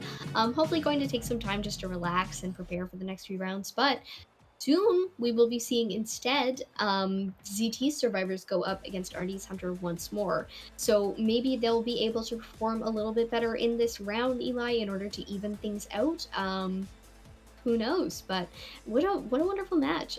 Really, really good for the survivors from the beginning, considering their ability to keep that kite going. And what wonderful rotations. The communication must have been crazy about all of that. Yeah, just being able to hide out there in the early game and just constantly evading line of sight. That's really important. You know, when you have this spawn selection as the as the survivor side, you can see where the hunter spawns and you can rotate accordingly. You can put certain survivors in certain areas. Mercenary in the center, obviously, Mercenary can just decode for free and not worry about being chased. So there's just so many ways where you can hide out, create rotation. The fact they didn't find the Antiquarian was huge, and then the early excitement was just a big misstep. Antiquarian taking advantage, not using that stick too early. A lot of Antiquarians would immediately just have used their stick there to try to kite that out, but yeah, Meowpai using the excitement too early, predicting the stick, and it did not work out in his favor, which means he missed that first hit, and that first kite from the Antiquarian just so long. Incredible job from Pin. Yeah, Pin managing to sort of carry the world on his shoulders in that match and being able to keep Meowpai distracted for so long, especially after that unfortunate misstep that they experienced right at the beginning. The rotations were wonderful. It was a lot of teamwork and communication. The excitement being missed was so rough. All of it is just nuts, but very, very fun to watch. We'll be hopping into another match like this in a little bit, but oh my goodness, Eli, what a wild game. What a wild set of games that we've been having so far today. While we are waiting for things to get going, I'm seeing a lot of sad love for Meowpai in chat, and to soothe your woes, I will give some quick little shoutouts while we're waiting to move into things. Hello to Mamie, hello to Space Witch, hello to Princess Pasta, hello to Just a Girl, hello to Frog, hello to Robert in chat again. Yeah, those are shoutouts for me. I would ask you to do them, but how's your iPad faring at the moment? Oh yeah, I don't have the chat up right now, so but yeah, anyways, I was gonna say, like, it's still fine, you know, it's not out of it. You know, similar to, we talked about this before, this meta being extremely survivor sided, you know, ZT's definitely not out of this yet. It's still possible for them to easily get a 3-survivor escape and force an extra round here. We also saw them they were able to get a 4-survivor escape on Lakeside Village in qualifiers on this map. So it's still possible for them to easily turn this back into their favor. But yeah, for RD, the goal right now is just stay consistent. You know, they have the lead. All they need right now really is to just get a tie. As you see the win condition on the screen here, RD needs a tie or anything better, and they will be winning this matchup 2-0. ZT will need a 3-survivor escape or a 4-survivor escape to force a third round here. So for ZT, they're not really that far behind on points, obviously. You know, if they're able to get a 3 escape here, it's still okay. They go into the third round and they're only down 2 points, so they can still come back for that. But for RD, yeah, again, it's just staying consistent. We saw the hunters that for Ryun, it's Bloody Queen and Bonbon, you know, 2 very consistent to draw hunters. So I think the goal here, the game plan right now for ZT is that they'll probably end up banning something like Bonbon and then just try to play an anti-Bloody Queen team composition. Definitely a very, very good idea. You want to prevent, you know, getting that 2 escape, but in doing so, going to have to play a little bit aggressive. You do really need to secure that. So just to be safe, you need them to. They need to be able to get their 3 or 4 survivors out of the gate to prolong the match. So going into a round 3, we will be seeing them showcase their talents a little bit more. Of course, the survivors, as you said, we're in a survivor side at meta. So they have sort of the weight of the world on their shoulders. They need to be able to get that 3-man escape or that 4-man escape. So what are your thoughts on team comp? Probably something relatively aggressive, definitely a good rescue in there. We'll be hopping right into it soon, so. Well, again, you know, if ZT wants to, it depends on how they want to approach this matchup, right? So you can ban Bonbon and then play anti-Bloody Queen. And to do that, you're gonna have to play characters like Patient, Perfumer, then you can bring heavy flywheels. Probably a stable rescuer like Mercenary is more efficient against a Bloody Queen than something like a First Officer. So I think that realistically, we're going to see. I think the best approach here. Again, we don't exactly know what the hunter pool is for Ryun, but if it is Bloody Queen, it's a second round hunter like we talked about. I think a Bonbon ban makes sense, and then heavy flywheel, anti BQ team comp. Now, if he does have hunters available, such as like Wax Artist, then you also have to take that in consideration. And you're gonna have to go with if that's the case, you're gonna have to ban something like Bloody Queen, and then go with something like a Broken Windows build. They could also potentially have Geisha too, so you have to think about that as well. So it's really just finding a comp that's gonna kind of counter what hunters he has available. Yeah, it seems like a very, very good idea. They kind of got the stress on. They're preparing for things as they're getting ready to go. They do, you want to pull this win as early as possible, and you want to get as many points as you possibly can. They are rather close right now. They are rather evenly matched up, but the survivors of RD are just doing a slightly better job, as it seems, in this current little matchup here. So we're gonna see our cute little ZT lineup. There they go. I do expect them to maybe pull out something totally unpredicted and unprecedented, as we have seen from them so far in their track record. They like to go for a slightly odd team comp. It's like one of these things is not like the other, and that thing tends to be the MX pick. So I do wonder if we'll see something more standard from him or something odd as per usual.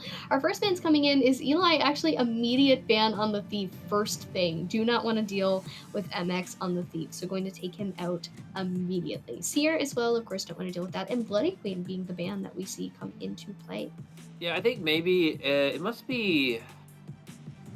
I don't know, it must be Geisha. It must be a Geisha here that he has being prepared. The only reason you really ban Thief first is probably because you're worried about Geisha. So I guess maybe the idea is like, I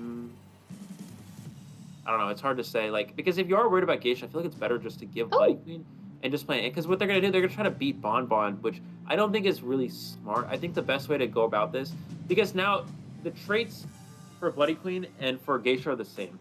Right? You have Flywheel for Geisha, you have Flywheel for Bloody Queen, but you bring Broken for Bonbon. So now if you're worried about Geisha here, and we're going to see Acrobat as well, if you're worried about Geisha here, and we're going to see Lawyer too, I don't know if this is the best time to be bringing out characters like that, but I guess we're going to find out. I would imagine they're going to go with the heavy Broken Windows build because you have to be prepared for Bonbon. They're just going to go fast Cypher Rush. I mean, double decoder with Postman and Lawyer, I guess, and try to out Cypher Rush the Bonbon. Yeah, Lawyer is pretty good for certain things, but certainly not in the meta for very good reason. I mean, he is rather weak. As one of my friends likes to say, she cannot be killed as Lawyer because she can't get Terror Shocked, and then she gets down immediately. But point standing, we're actually going to see a Dream Witch from Ryun in this match here. So you do need that tie or less. So we'll be seeing another sort of situation where whereupon we're pushing a little far with the Dream Witch on the Lakeside Village. So that'll be the second time today, but very exciting, of course. My beloved Postman is out. We've gotten the Mercenary, the Prospector, and the Lawyer. So always fun to see an off-meta pick. Of course, seeing Lawyer come in is certainly a choice, but Posh is also very entertained by this, it seems, and so am I. I'm kind of containing my Lawyer excitement. We're going to see another lineup that is, again, guess what, guys? The exact same as the lineups that we've been seeing on Lakeside, because this is your optimal spawn. So you're going to see everyone lined up from Little Boat to Big Boat, and then you're going to see someone in the shack area. So as of right now, we are going to see Prospector in the shack, the Dream Witch spawning near the Little Boat, MX spawning a little bit closer to the Little Boat here, potentially trying to take Kite maybe. Potato, of course, spawning closer to the Postman, who is safely, snugly sitting on the Big Boat, where he will be safe to decode his cipher as he needs. Absolutely, and it looks like we do have, okay, so 2 broken windows in preparation of a Bonbon, but yeah, Dream Witch is going to be kind of a surprise pick. I don't think they really expected this here. Only Prospector has Flywheel, so we'll see how effective Ruin's Dream Witch is. We haven't seen him use that at all just yet. So yeah, bringing it out here on Lakeside Village. Should immediately go straight for the Lawyer. We're going to see which direction the Lawyer opts to rotate to first. Looks like immediately going towards just going to go all the way around over to Mini Boat here, using that map to the best visibility. We saw Lawyer be very strong against the Wax Artist earlier in qualifiers for Southeast Asia, but against something like a Dream, which is just not as good. Immediately vaulting here, noting that he can't get terror shocked, and I thought he was going to get trapped there, but immediately just completely just made it out of there with no risk of getting hit there. So nice utilization of those speed boosts. Receiving a letter from the Postman in order to be a little faster. Patroller is coming out on this Pirate Lawyer here to match the Pirate Doctor that we saw from MX earlier. We are going to see a beautiful chase here. Actually managed to get that Patroller off in the middle of a vault, so really unfortunate for MX on this side. Trying to create a sandwich situation. The map, of course, he's been using to figure out exactly where the followers are. No way he kites this. Wow. Yeah. Does he kite that whole Patroller with no Flywheel? Unbelievable. What a great job from MX here. He kites the entire Patroller with no Flywheel as Lawyer. Lawyer has no kiting abilities at all. He's going to vault this window. He needs to make sure he doesn't give a free spawn hit. It's better to just give a leech hit. It's already an impressive kite. But you have to make sure you don't give a spawn hit in this situation. He's just going to vault the window yet again. Look at this. And voids the hit again. He knows he can't get terror shocked. He can just keep doing this over and over. I have never seen, and what a bad area too. These windows area are not strong kiting area by any means. He's going to put another leech back onto the Lawyer here, just trying to trap him in. We do see the Prospector coming in for the harass already. A very impressive kite here, but does get the down, and Prospector cancels the attack recovery. Was looking good for a while there, but unfortunately does go down to the leech. Prospector going to try to get the stun here, forces the drop, just trying to waste as much time as possible for this Mercenary to pop the Cypher. Does get the stun, but gets the chair off in time, and this actually allows a second leech into play. So the first kite was quite strong here, but the problem is 2 leeches in play means the Cypher Rush will be slowed down a lot here. Mercenary is able to pop the Cypher Machine. He needs to make sure he gets this rescue uninjured. There's the Patrol. He needs the elbow pad now so he doesn't get Patroller from a distance, and does get the elbow pad off here. The question is, can he make the rescue before half? That's going to be the key right now. And yeah, is able to do so, looks like so. Perfect. A beautiful little rescue under half to reward MX for working so hard, but unfortunately the other reward for working so hard with your first kite is being sandwiched by the leech faller that you didn't expect to see in the shack. But MX going down now again on last effort, going to go down in a few seconds when Tide Turner runs out. The final 2 ciphers have been completed, so not completed, they've been started, so they should be completed sometime soon. Going to pick up MX, no pesky Prospectors in the area to try and get those balloon saves off. Currently Prospector, of course, with a leech on him. The main body following along to the chair here in order to guard MX even better, but my goodness, Eli, you were right. What a first kite from MX here. Prospector, misses the Flywheel as well, which means he's not able to finish this Cypher Machine. So unfortunate misstep there from ZT. He's going to try to push the Cypher. He needs to be careful that you don't go down. There is still trade swap fail for the Dream, which they were able to get the rescue off here. One Cypher Machine's going to go down. What needs to happen here is I think Prospector needs to start a new one instead of trying to push this Cypher. It's really risky to do this right here. Still has Blink available. And keep in mind, this is he does have the... No, he's going to Patroller. He's actually going to Patroller and not use...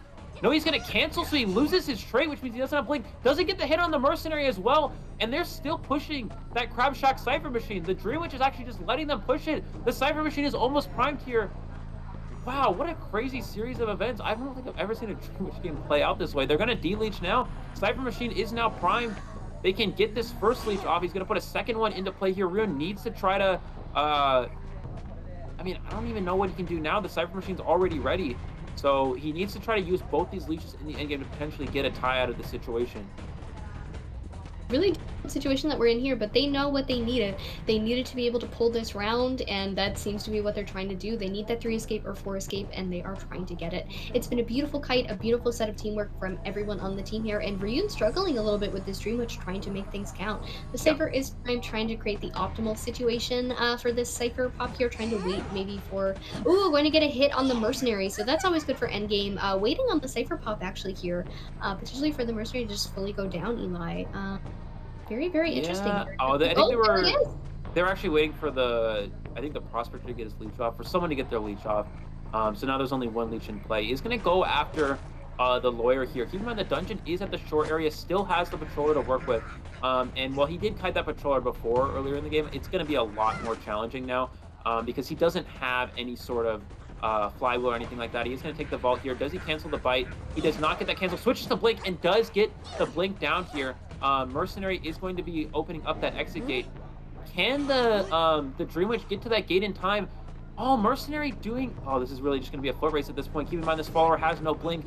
The gate 90% of the way done there. He's going to go for the chair. Does Mercenary make it out the gate in time here, Veronica? It looks like they will make it out. So a 3-survivor escape here.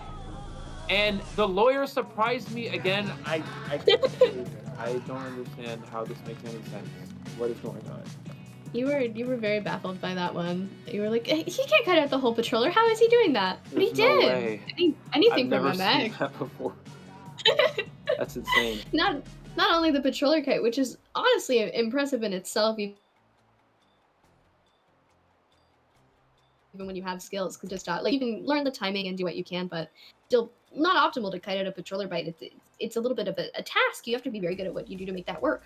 Doing it with a Lawyer is a whole nother level of insane. So total props to MX there for sort of carrying that round. If CT does manage to come through with the win in the end, I would not be surprised to see an MVP for MX for this round alone. My goodness, Eli, what a kite and what a round. As you said, Dream Witch matches usually don't play out like that, especially when things are kind of in your favor. So absolutely amazing. I hope that everyone enjoyed that a lot. There's a lot of love from ZT in the side of chat, so I'm sure that they're very excited to see the way that things played out, especially with someone like a Lawyer, so underutilized, kind of the underdog having his moment, Eli.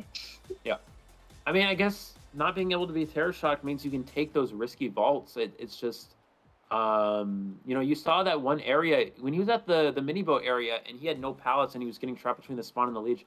You just vault the window over. Every time he switches between one the follower and the other, just vault the window over and over, and you can just take that risk because you can't get terror shocked, so you might as well. There's no downside, and yeah, I was just really surprised. I mean, again, no flywheel as well, and that's such a bad area. As soon as he goes for the main body Patroller over near the wall area near the mini boat, I thought he was going to be able to get a free hit with the spawn follower, but he kited the entire Patroller just using the window, because again, you can't get terror shock, so you can just vault the window over and over, canceling the Patroller bites. There's no risk of a terror shock, and then the leech just never made it. The main follower was never close enough. I think he had an opportunity to hit with the leech, but he just didn't take it because he really wanted that spawn hit. But he just underestimated the ability of Lawyer being able to vault over and over and over. You see 143 seconds of Lawyer kite there. And I honestly, I have to admit, I underestimated the Lawyer too. I was like, going into the picks and bans, I'm thinking like, this is not the time to be playing a character like Lawyer when you need to work your way out of a jam. But it ended up being the right character for the situation somehow, but it worked. Yeah, I think sometimes when you love playing a character so much, the confidence really just comes right through you. And I think that's MX with his sort of veteran survivor picks, loves that Lawyer, loves that doctor, loves that thief, and as far as you've said earlier, also, takes out that gardener sometimes too. So, maybe in the last round we'll see something crazy like a mind's eye, or I'll try not to jinx that, but just another absolutely wild pick that you wouldn't expect any other team to play. But ZT, of course, totally putting all of their trust in MX and his capabilities with his surprise characters. The no terror shock is, yeah, maybe that's very real. Maybe we should all start playing Lawyer just to see what happens. Yeah. Yeah, Lawyer's just it's just such strong the ability to just not to get terror shock. I mean, it's just that simple. I mean, I guess that makes Lawyer better than I originally thought. I don't know. I keep getting surprised somehow. So, yeah, I mean, it's not just that. Also, the veterans bonus as well, being able to not get terror shock plus veterans bonus. Psyche and I have always had this argument that I always thought Lawyer was terrible, and Psyche's like, no, he's actually good. Like, that's always been the one thing we never agreed on. And I actually think he might start to be right. I hate to admit it, but I think he might be right about this one. I have to confess to you, I also played Lawyer for quite a while, for like a season, and he has his benefits. I don't know why, he just does. There's something about him. Yeah, Maybe I mean, 5 minutes with MX and you'll change your entire survivor tier pool. For sure. We are going to go to a short break, and we will be back in a moment.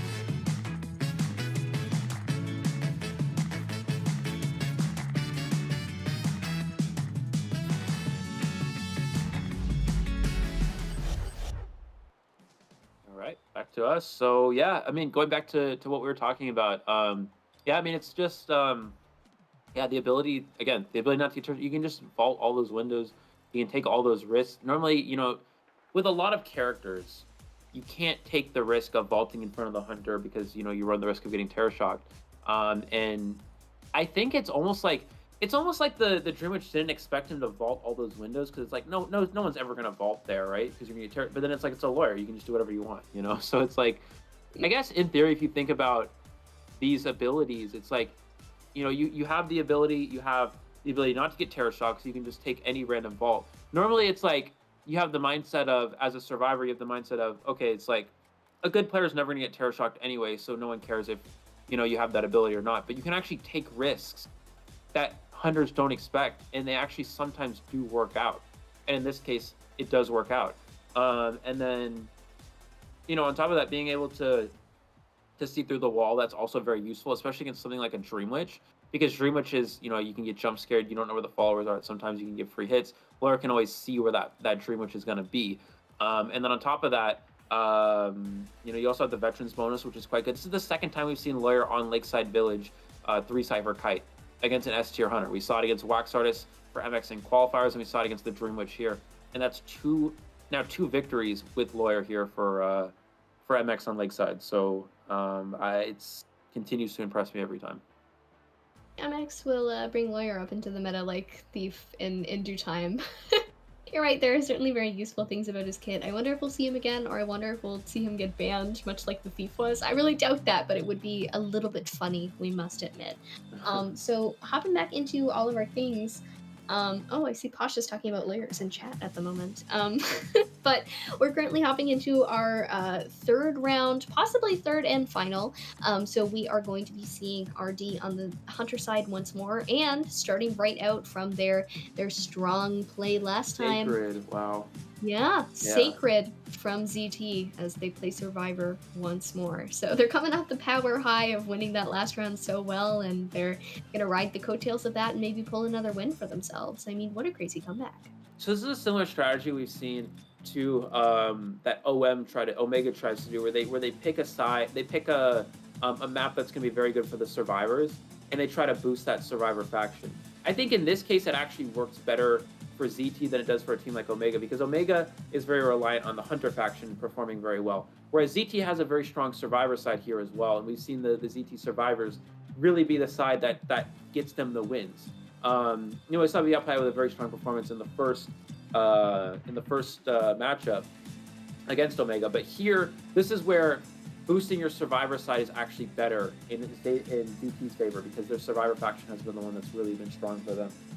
So I think that's definitely, this is where Sacred actually makes sense. So I think that for here, I'm really interested to see what hunters they actually opt to ban. Do they actually just give the Dream Witch again here? Or do they not want to deal with Dream Witch? Are they going to ban Dream Witch again and they're just going to go, or are they going to ban Dream Witch for the first time? Maybe ban Bonbon as well and just take something like Bloody Queen? We're not sure, but we'll have to see. Yeah, of course, especially on Sacred, can be a little bit hard to play Bloody Queen, Bonbon, etc. on Sacred because of the Hospital. Now, we've said it a million times, we will say it a million more. Hospital is a death trap. It is very hard to kite survivors and chase them in there. You break line of sight easily. There are some pallets to utilize. If you're careful with what you're doing and you rotate really well, Hospital is your best friend. So could be a little bit rough. A really interesting choice from them. You know, they do want their survivors to have the upper hand, as you mentioned. So they're going to take it. They're going to take out the Sacred Heart Hospital, and they are going to kite around that hospital to their heart's content. Of course, some other really good areas to kite outside of the hospital, especially the ruins near that little shack area there. Very excited to see. Maybe we'll finally see the Thief, but considering the amount of bans that he's received, I doubt that he's going to be let out of the prison that he was placed in for all of his crimes. Yeah, we'll have to see. I don't know. I don't think... I find it hard to believe that Lawyer gets banned just because I think Thief is actually more useful. Thief can support with flashlights. Thief has more kite potential against certain hunters. So I think that Thief is more likely to be banned than Lawyer, but I don't know. I guess we're gonna find out, because Lawyer is just chasing a survivor, right? We are gonna see Thief here, whereas Thief can actually harass and also support. So it's like, you know, you also have to consider these things as well. So I think the Thief ban actually makes more sense than a Lawyer ban. Lawyer is just, again, just kind of like raw kiting and using that using those speed boosts. We're gonna see BQ and Bonbon, so they're actually gonna take Dream Witch. I guess the idea now is BQ Bonbon ban and play anti-Dream Witch, and then maybe force them onto 100 besides Dream Witch, and then utilize that Sacred Heart Hospital to their advantage. Keep in mind, ZT has to win this round by 2 points or more if they want to advance, and we're going to see immediately Lawyer and Prospector here taken for the ZT Survivor. That's the first time I've ever seen Lawyer get locked in the first 2 picks. Yeah, as we've said a million times now, I can't emphasize it enough, especially for people just coming into stream recently. Ban picks is a really important part of the game. So Psychologists have just been locked in after Mercenary and Antiquarian were banned.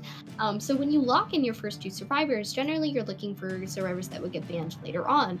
Things like exactly the Mercenary and the Antiquarian, which were banned right after, but locking in that Lawyer instead, just in case Ryun wanted to take him out and not deal with him anymore. But MX, of course, oh, we're gonna see a Gravekeeper as well. Wonderful day for me.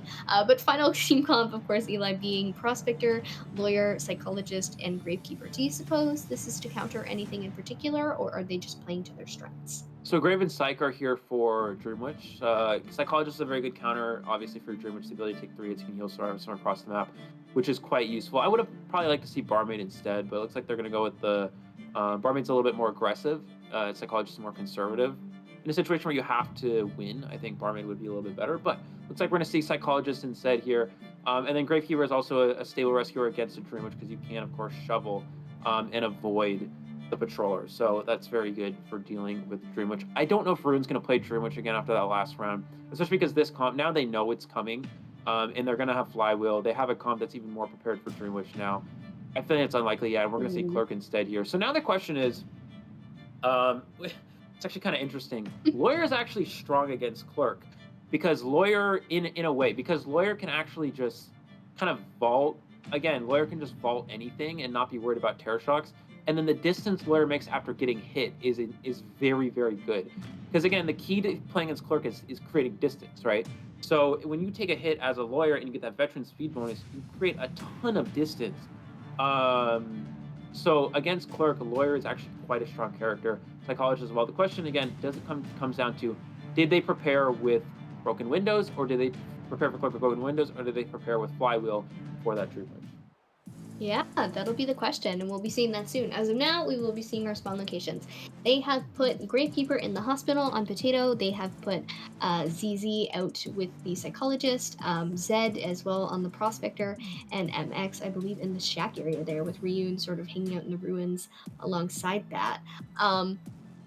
So very good spawns here, of course. What do you suppose is optimal chase here, Eli? You probably don't want to go up against MX's lawyer once more, so maybe somebody else. Gravekeeper is in that hospital and does have those shovels to utilize, so that is a little bit rough, but he's pretty close on. Here are our builds, just as we've ordered and requested. So Flywheel on the Prospector and Broken Windows on both the Lawyer and the Psychologist, with Gravekeeper, of course, carrying Tide Turner. Ryun having the Detention, Trump Guard, and Blink classical build. Yeah, so I think that strategically speaking, the best chase target is Lawyer, but he's actually not going to go for. He's going to take Prospector instead. A significantly worse chase target. That's impressive.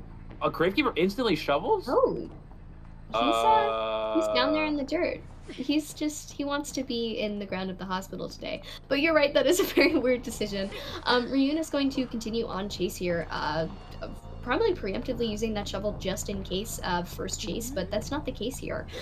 So going to start on that Cypher machine, and we are now going to see Prospector, of course, as you mentioned, be our first chase. So Zed on the Prospector has some mags to us. First reporting happening on the Cypher in shack. Let's say Prospector also positioned himself in a really bad area. I mean, the Prospector had the ability to stay inside hospital, and he actually kind of leaves hospital. He is able to use this magnet to get inside hospital now, so this is going to help with this kite a little bit. He does have Flywheel to work with as well, so let's see if he's going to Flywheel to this pallet here. Does go for the Flywheel, is able to get that off, does get the magnet there as well, and gets the pushback. Beautiful job from the Prospector. That's a really big play. The only issue is that it does force the Gravekeeper away from the Cypher machine. He does have this pallet break to work with. Does he go for the mind game? No, he just runs straight through the pallet, which means that Clerk, excellent job going straight through there, is going to get that that free hit there. And now he is inside hospital, so this is a strong kiting area, but the problem is, again, you kite on Gravekeeper Cypher, which means the Cypher rush is going to get slowed down significantly. That is very unfortunate. Luckily, there are other Cyphers around the map, but you really want to finish the ones that you've started, otherwise it's kind of a waste of your time. So actually going to lose the Prospector for a second in this hospital, continuing to record to prevent that from being finished. Potato still trying to push this Birdcage Cypher with a little bit of desperation here as the Prospector continues to kite around. And actually, a little fact, Ryun is actually using the Clerk accessory at the moment, which generally I don't see a lot of Tourney Hunters use, because it really alerts the survivors to your presence as you're recording them at the Cyphers. So generally you want to shy away from that, otherwise it's like a beacon of, hey, I'm gonna disrupt your decoding, I'm gonna do it. But back to the moment at hand, a beautiful stun on the tree from the Prospector as he transitions into this ruins area here. But yeah, he does have Blink available, goes for the Blink. Yeah, he's gonna get that Blink to secure the down. He cannot, well, actually could have done the pallet because he didn't have first presence, but he does get the down. So pretty good start here for the survivors of ZT.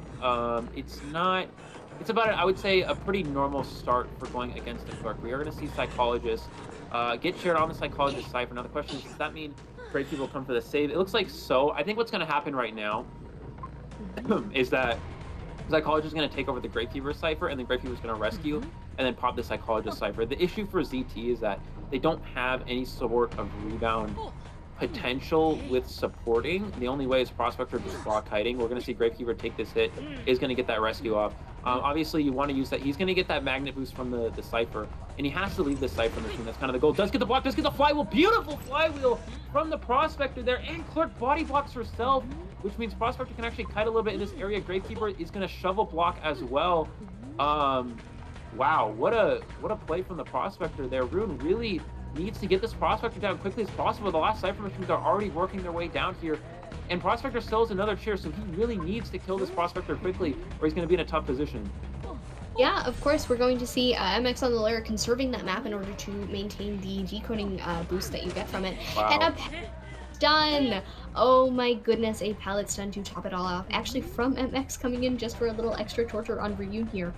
So really coming in with the support the best that they can. Of course, against Clerk, partner kiting is not too bad because you need somebody to throw your stuff for you. Oh, landing a hit, and of course, as we know, no terror shock for Mr. Lawyer. And now we're going to see the Psychologist going to heal up the Lawyer here, so Lawyer can actually go for the next rescue. Prospector's going to do his best to stay alive until the Cypher is primed. Gets the stun just barely, clipping him onto that corner there. He's going to try to it's really just a matter of time. Cypher Machine, 95% of the way done. They really want to pop this Cypher before we get to the end game here. Lawyer's going to try to body block, and then he's going to take the, I guess, no, the Cypher is primed here. Goes for the hit. Is the Cypher ready? Can they pop it? And they do pop and do go for the end game here. For Survivor end game for ZT. You really see the power of the Sacred Heart Hospital. He's going to actually change onto the Lawyer. Lawyer should use this window for a boost here. Yeah, and he's going to use this just to transition farther away. But he needs to be careful. He doesn't actually kite to the Cypher. Does he have a window block recording here? He does not. And he does not have Blink ready just yet. So this means that Lawyer can kite a little bit here, but he is going to change targets to Psychologist. They need to split the gates here. They cannot all do the same gate, or else they're going to have a really hard time. Does go for the Blink. Psychologist has a speed boost and makes the pallet in front of the Blink. Wow, able to pull that off.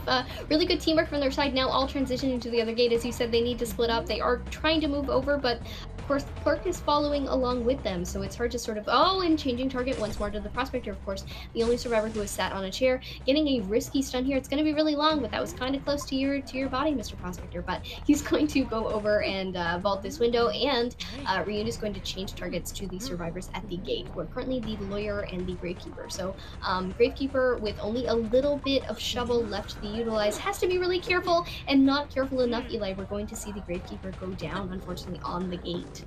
Yeah, this is kind of an interesting situation. This is Gravekeeper's first chair. So the question is, does ZT want to try to play this aggressively? They don't have this other gate open, so someone actually needs to stay and pressure this rescue. It's still tieable for Ryun, actually. So what needs to happen is... this is really interesting. I was saying they could try to get an item for the Gravekeeper and help him kite to that gate, but they're not going to be able to open that gate is the issue. Everyone's coming here. They're not going to try to push the gate. They're all going to try to go for this win, it looks like, this 4 escape here. I don't know if I agree with this. You really need to...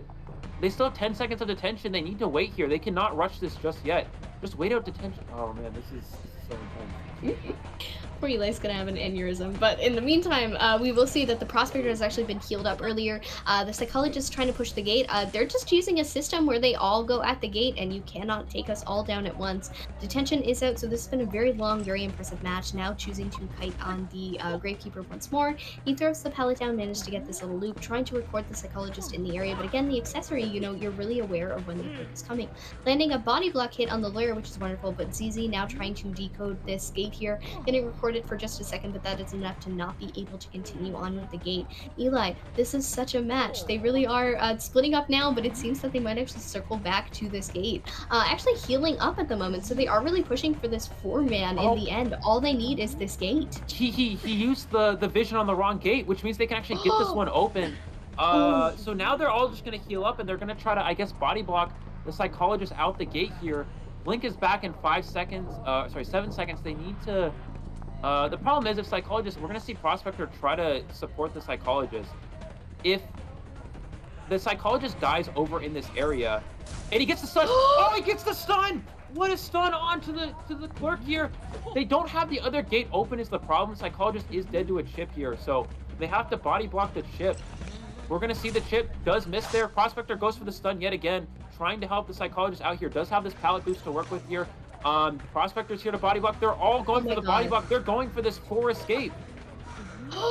Missing the swing there and then hitting the Prospector. So 1 body block down and you have 2 more that you can use. MX, of course, lagging behind the Clerk just a little bit in this chase. Potato coming in for the another magnet from the Prospector. It seems that they're going to get him. He can't get any of them. This is a 4 survivor escape for ZT. What just happened? Oh my god! Well, ZT has certainly made a comeback. We could say that, couldn't we, Eli?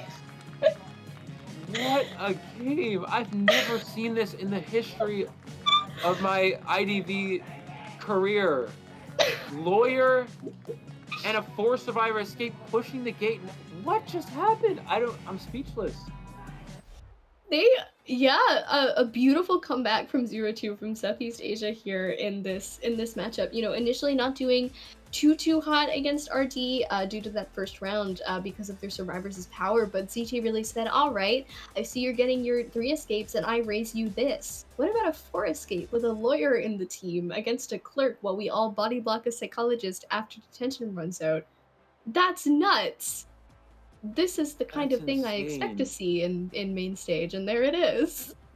I've never seen that before, ever. Like, that's like, I understand. Like, okay, so I understand. Like, obviously, you know, being able to body block survivors out the gate is very crucial, very important, stuff like that. But just like the ability to and I don't know. I mean, just they stopped heal. I think most teams, I think almost every team would take a 3 escape there, right? You know, you take a 3 escape.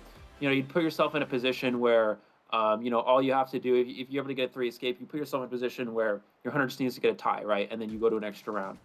Now, because of how the points work, Meowpie needs a single kill, not to tie, to win. If Meowpie gets a single kill, ZT wins off of points. So the difference between a 3 escape and a 4 escape there is huge. Because again, if they get a 3 escape, Meowpie has to tie, right? And then they go to a 4th round.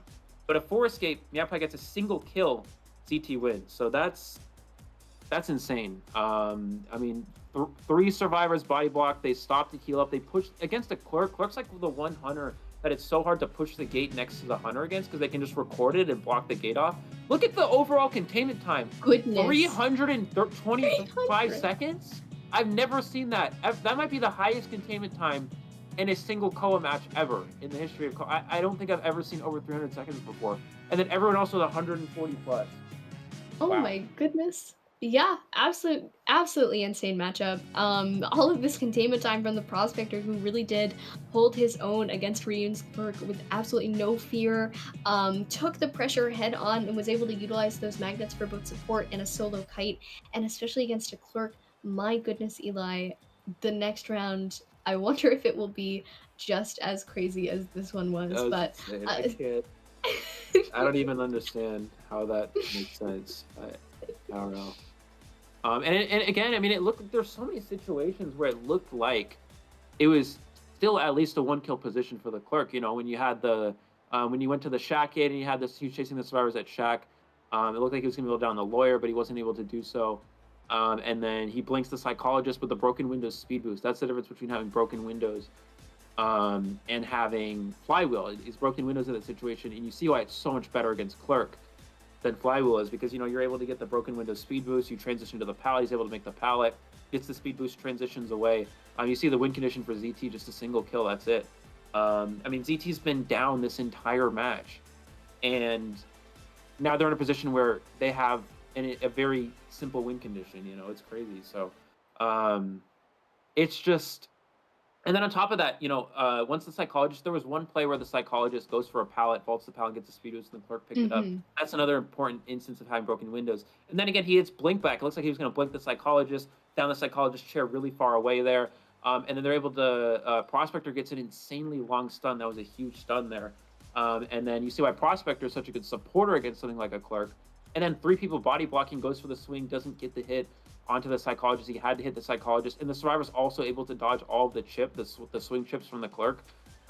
Everything had to go perfectly for ZT, and they were able to pull it off. That's incredible. And now RD, they have to get a 4th survivor escape. Now, keep in mind, RD is definitely not out of this. This is Sacred Heart Hospital. Keep in mind, this is the best survivor map in the game. So ZT did what they wanted to do. They were able to get a very impressive escape on a survivor-sided map, but now their hunter still has to play on this map, and RD still has the possibility to come back and have the same result. Yeah, absolutely. You're totally correct there. Sacred Heart, of course, really good to achieve what they did, and it was extremely impressive, but my goodness, now your hunter has to go up on the same stage. Meowpie especially has been struggling a little bit in these past few rounds. Not too terribly, but just not the best time, especially in the last match with that Bloody Queen. So I'm a little concerned about how the match is going to go here on Sacred, but when you only need that one elimination, if you just push for it and you're safe about it, you can probably make it happen. So currently making some little symbols here, giving us some heart hands. We love you too. We think you got this. So, you know, show some love in chat for how insane all of this is. Somebody said Eli is flabbergasted, and that's what I was thinking the whole time. Every time you spoke, my brain was just repeating, "Bro is flabbergasted," and I am too. That was that was very nuts. It was absolutely wonderful to watch, but my goodness, if it was not. fast-paced and totally unexpected. I mean, this is Koa, man. This is what you're talking about when you say it's better than Christmas season. This is better than Christmas season. Really exciting, really intense. This is what I live for. This is what I know a lot of you guys watching live for. These sort of intense moments, this excitement is so great. And yeah, here we go. It comes down to this.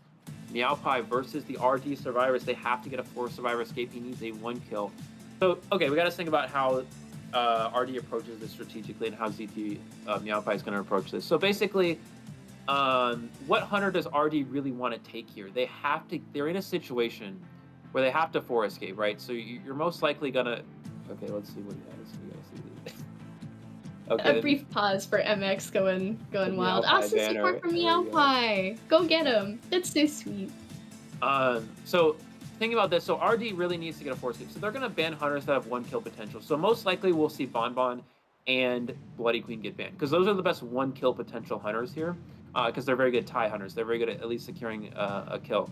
And Bonbon is also actually pretty decent on Sacred. So, you know, you want to eliminate those options too. So Meowpie looks like Seer Priestess Mercenary, just very standard character bans here. I would expect Bloody Queen and Bonbon by the RD survivors to get banned right now. But yeah, I guess we're gonna have to see again. Yeah.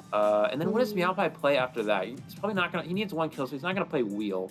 Wheel's not a very good 1 kill character, especially not on a map like Sacred. So then it's sort of like he's in a kind of a weird situation. You know, what do you go with? Hunter like Geisha is actually quite good on this map, especially a Blink Geisha could be very good. So Bloody Queen and Bonbon.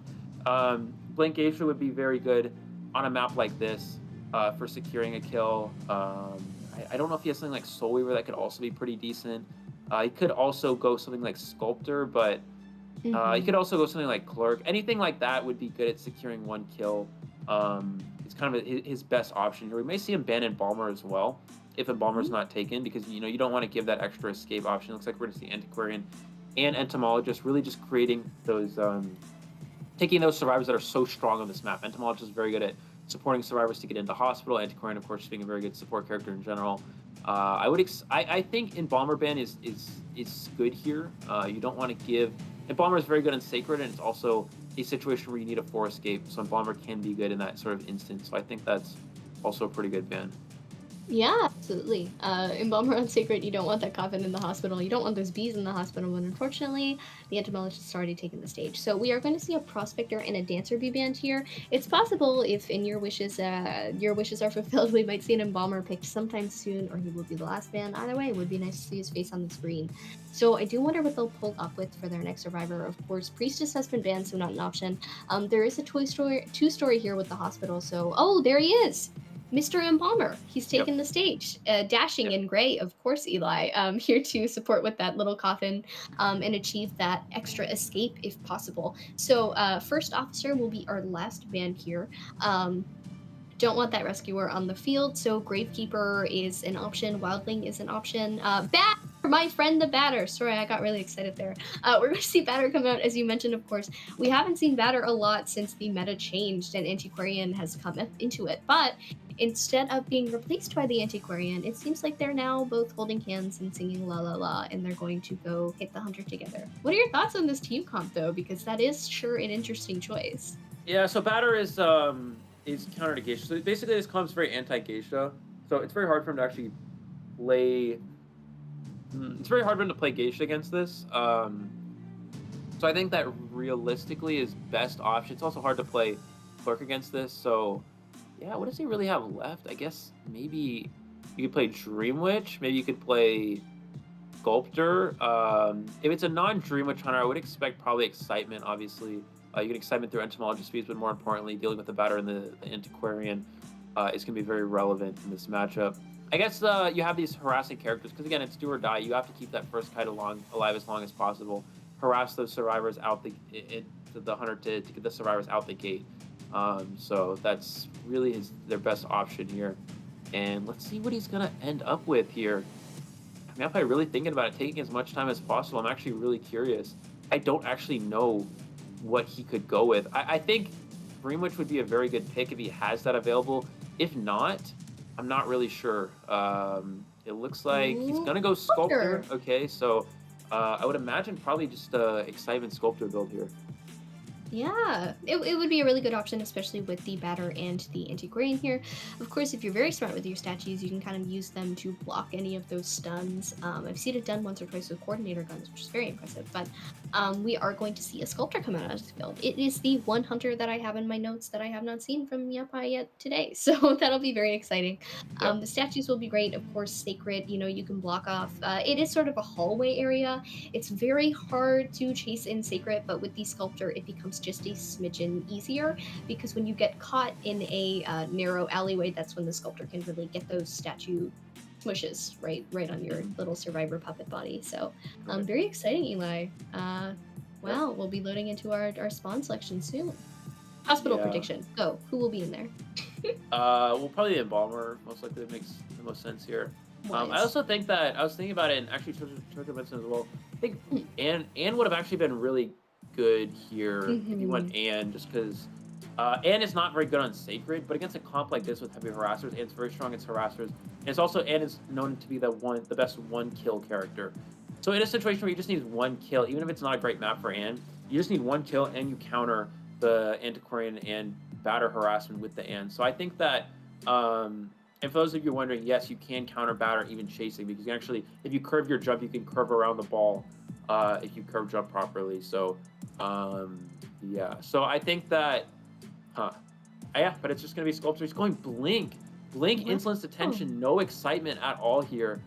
So this is a bit scary for Meowpie, because he has to go against this entire comp with he has no teleport for dealing with Embalmer, he has no excitement for dealing with batter or Antiquarian here. And then Sculptor on this map is quite difficult, because survivors can just take a basic hit and have easy access to hospital, especially with Entomologist B support. Looks like he's going to go chase the batter first here, and make this his first target. Batter does not have borrowed time, so this is a flywheel and broken windows build. We see that Embalmer also does not have borrowed time. That's perfectly fine. Embalmer can use that coffin to get away here. Does not see the location of the batter hiding out here. He needs to make sure he checks. This might be the same situation we saw in the previous game, where Meowpie does not find the hidden survivor because he doesn't check. He doesn't check enough. That's something he definitely needs to watch out for. And yeah, it looks like he's going to change targets over to Ruins here, which is going to be the Antiquarian. Yeah, moving from one harasser to the next, of course, changing to this anti-grain here. Placing down your first statues, you do only need that one elimination, but again, no excitement and all of these harassers on the field, so you have to be very careful. They are gearing towards that 4 escape that they desperately need. And the entomologist support coming in already, Eli, blocking off this area and allowing Pin to transition into the hospital. So going to utilize a few more statues to try and land some hits, but no chips, actually one chip, but nowhere near a hit down yet. We are going up the stairs now. We're looming around the hospital. Of course, going to have the Embalmer leave this area and stay safe. So base net is actually here as well. So Pin is going to do a beautiful jump right over that window to risk, not risk getting hit at all, and continue on forward here. Blocking off that vaulting area with the statue, very impressive to land the hit. And again, Entomologist Beast coming right in for us. Ooh, yeah, embalmed. The other thing is he does get the coffin there. He wasn't able to get a stick onto the... Antiquarian's going to camp the pallet. Does he go for the swing of the pallet? Goes for the blink instead to secure the down. They do have coffin as well. They're going to instantly use it.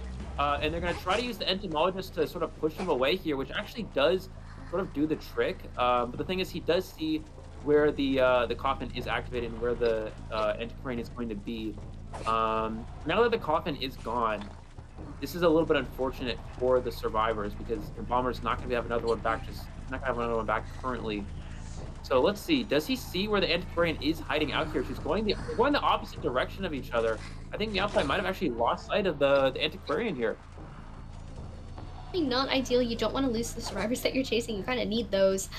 So using the chisel here in order to get a better view of the hospital to maybe suss out where the Antiquarian is now. But Pin is actually hiding, and we see Meowpie going in the entirely opposite direction, choosing to swap to seeing Xiao in the distance, who is currently playing, of course, the batter. So not really an ideal chase. Yeah, we're gonna see a little lava cake batter come out, and he is looping around this area quite well. First ball has been used, but taking a statue at the same time, Eli, and then being hit. So one more chip or one hit, and this batter goes down. But yeah, almost we do have full presence available. He's able to avoid that full presence. Does he have the ball to knock the Sculptor back here? Is going to get the push onto, and does get the stun as well. Batter, of course, still has Flywheel available. The statues are on cooldown. They're already on the last Cypher, but he is kiting on the last Cypher machine. This is not ideal for the survivors. He has the Flywheel available. Is going to be able to use it there. Antiquarian coming in for the support here. Is he gonna? He's gonna hit the bees, changing onto the Antiquarian. It looks like does get the hit there. Antiquarian not gonna use the stick actually, and they're all trying to push this one Cypher machine. What does Meowpie do? He's not even gonna go to the Cypher. He's actually just gonna continue after the Antiquarian, knowing that she is has been on chair already. Batter's gonna use that push to knock the Sculptor back here, and he's just gonna continue after the Antiquarian here. I think he. I feel like he should just go to the last Cypher machine. It might be better to place pressure there. You're totally correct in that. As for now, though, we are going to see continued chase on pin. It is at 70%. It's almost at 80. The pop could be coming soon. Gonna have to be really careful mind game around this pallet here, using some statues, getting one hit of chip damage and a hit through the pallet. But the Cypher pop comes in, Eli. The Cypher is popped and 4 survivors are up at endgame. This is exactly what they need and exactly what they need to maintain in order to get their win. Meowpie desperately needs to eliminate this Antiquarian or else things are not going to end very well. Of course, the lack of borrowed time not coming into play whatsoever because Meowpie had such a difficult time trying to keep track of this Antiquarian, having to swap to the Batter and so on and so forth. So will we see a down, a Mystic, a Blink? Oh, gets the stick there, gets the down on to the Antiquarian. They're opening both exit gates here. Does he have basement in hospital? He does. Is he going to try to drag her to basement? This is so risky. If he can't make this, I don't think he makes this. I don't think this is gonna work. Yeah, he's gonna take her to statue instead. Can Antiquarian potentially struggle free from this? It looks like. Shrimp frozen. No, he did just get it. The shrimp. And they have to go for this rescue. Keep in mind, this is it. Antiquarian needs to get out the exit gate. They have to get forward. He has detention. This is a harder situation for RD than ZT had because RD needs to rescue under detention. And they have to force escape, whereas ZT didn't necessarily have to force escape. And they didn't have to rescue under detention because detention was almost out anyway. The survivors have to get this save off. He's just going to drop a bunch of statues here. We're going to see the Batter try to gets the Batter down. Oh my god. Statue gets the swing, downing the Entomologist. That's not the Antiquarian, so they're not out of it yet. So he can do two things here. He can continue the Antiquarian, try to down her, or he can just chair these other survivors. He's going to down the Embalmer as well. I think he should just chair these survivors. Don't even bother chasing the Antiquarian anymore. Chair Batter first, because Batter is the harassment character that could potentially help these survivors get free here, and then just chair some of these other ones.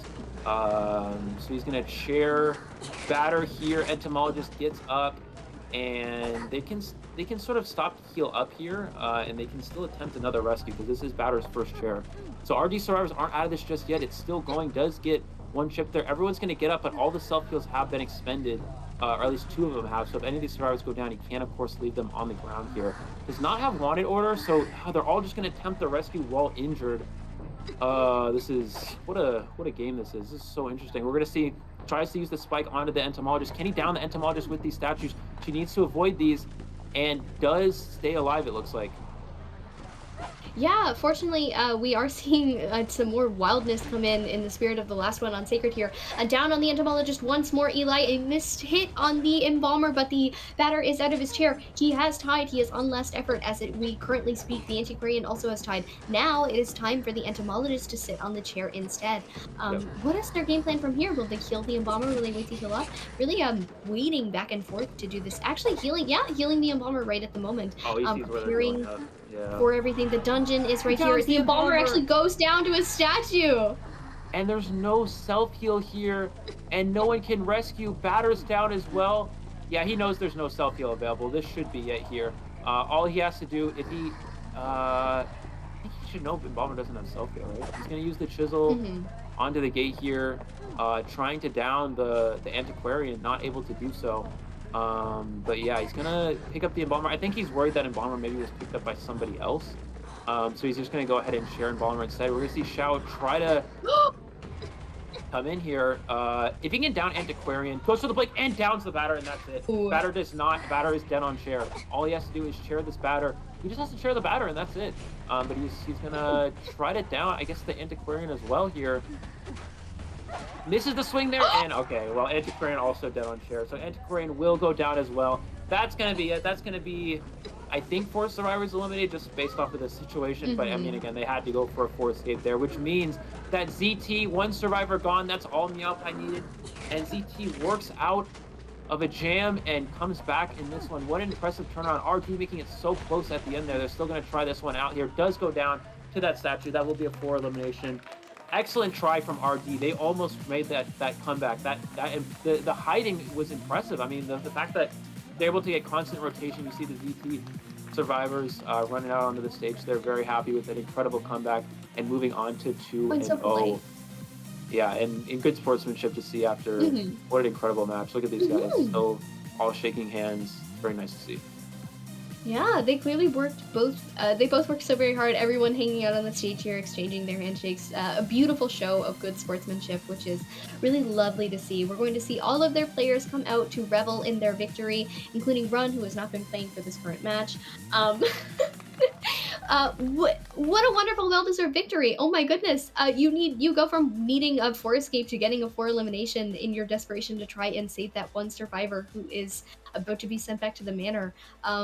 What a turn of events, especially because it was not looking too good for Meowpai in the beginning, but as soon as Antiquarian went down, they knew they had to push for that rescue. They could not achieve their victory otherwise. So a beautiful attempt and a really good job at doing their best and putting their best foot forward to achieve this win here, but ending up with actually 10 points I think CT got just in that last round altogether. 2 5-0s.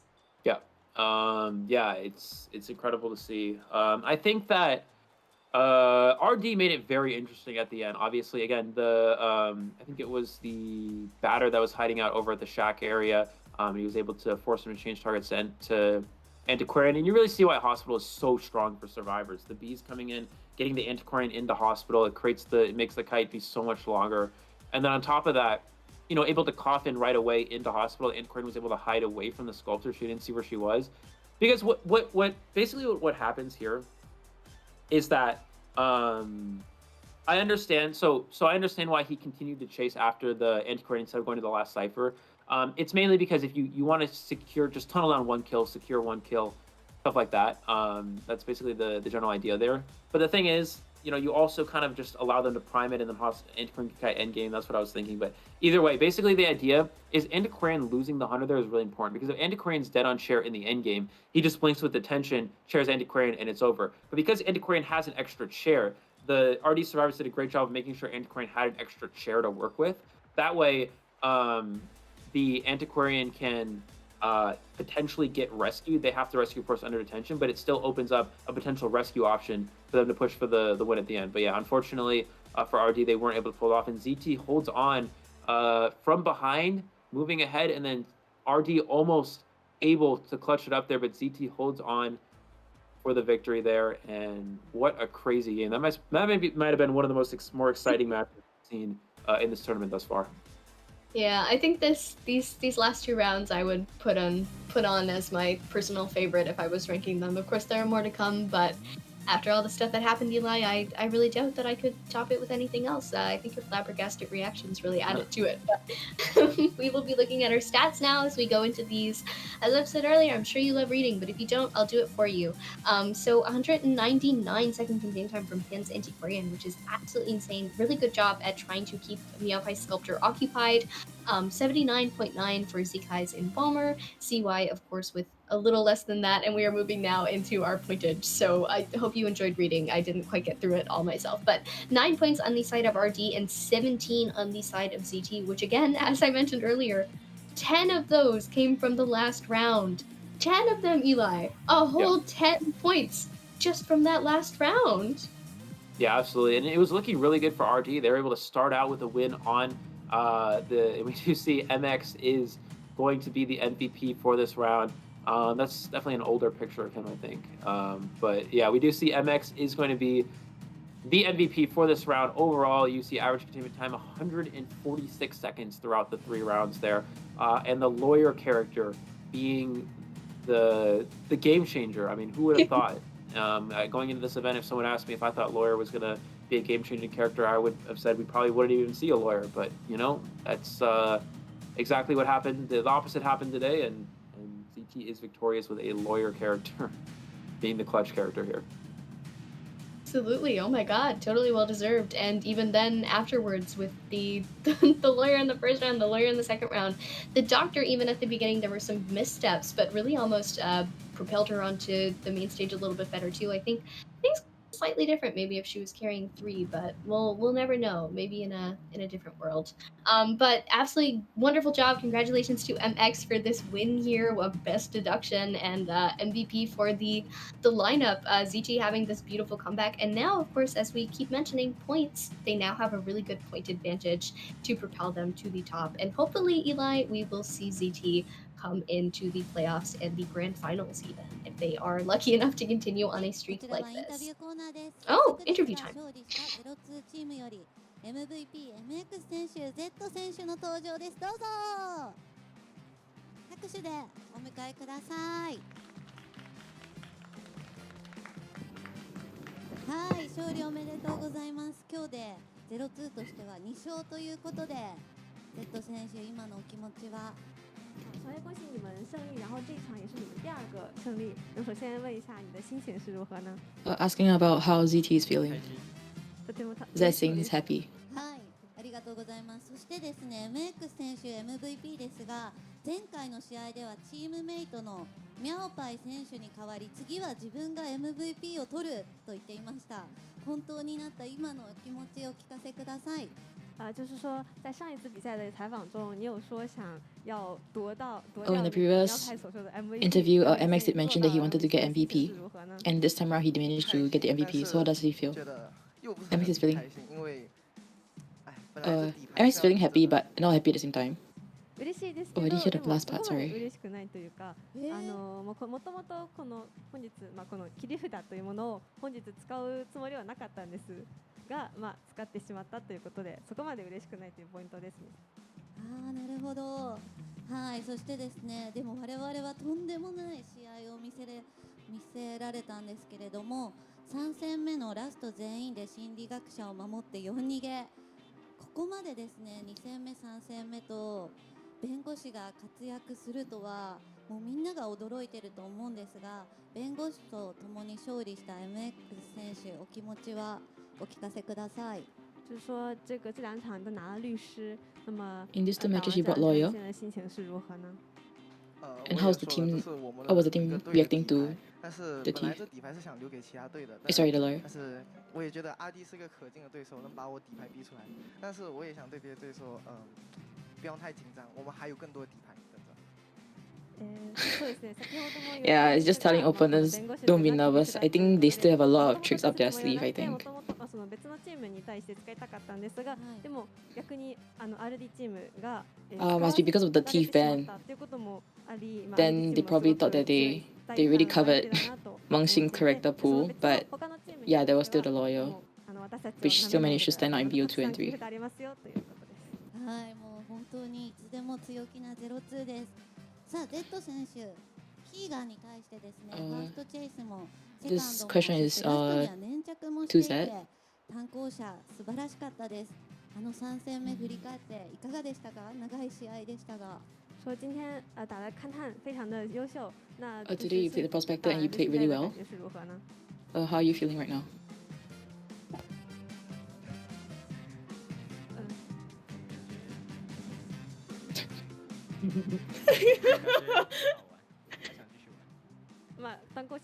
Oh, I can't hear it. Yeah, his mic is very soft.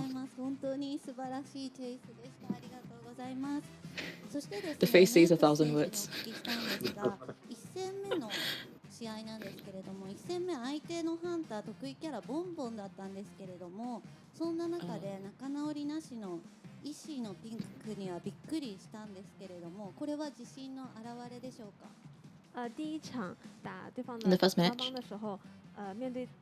因为帮帮是对方很绝活when the opponents were one. 角色，那面对这个你还是拿出了一个没有大心脏的医生。那 and then in BO2, in BO1 you brought a doctor without 3. 对方是绝活帮帮，所以我就信任他的绝活才带的飞轮和双弹，然后就。Mengxing trusted that the hunter is like his bonbon is his main and he brought the flying wheel as well as 9 to counter it. 人格で戦うことにしました。強気ですね。そしてフライホイールを And the 3, yeah, it's not 本当にお見事でした。that's Wangxing's play style normally as well. Z 選手にお聞きしたいんですけれども、02サバイバーの連携は見事です。02らしさが 100% 出ていると思うんですけれども、これでいこうと02らしさをこう引き出している司令塔のようなサバイバーの中に、そういう存在は誰が一番になっているのでしょうか。说这次求生者之间的这个互相的团队协作做得非常好。那么在这个 The 队内 teamwork between the survivors is very good. 指挥位是谁呢？ Who is the commander in this team? It's Mengxing, MX. 試合中も MX 選手が司令塔。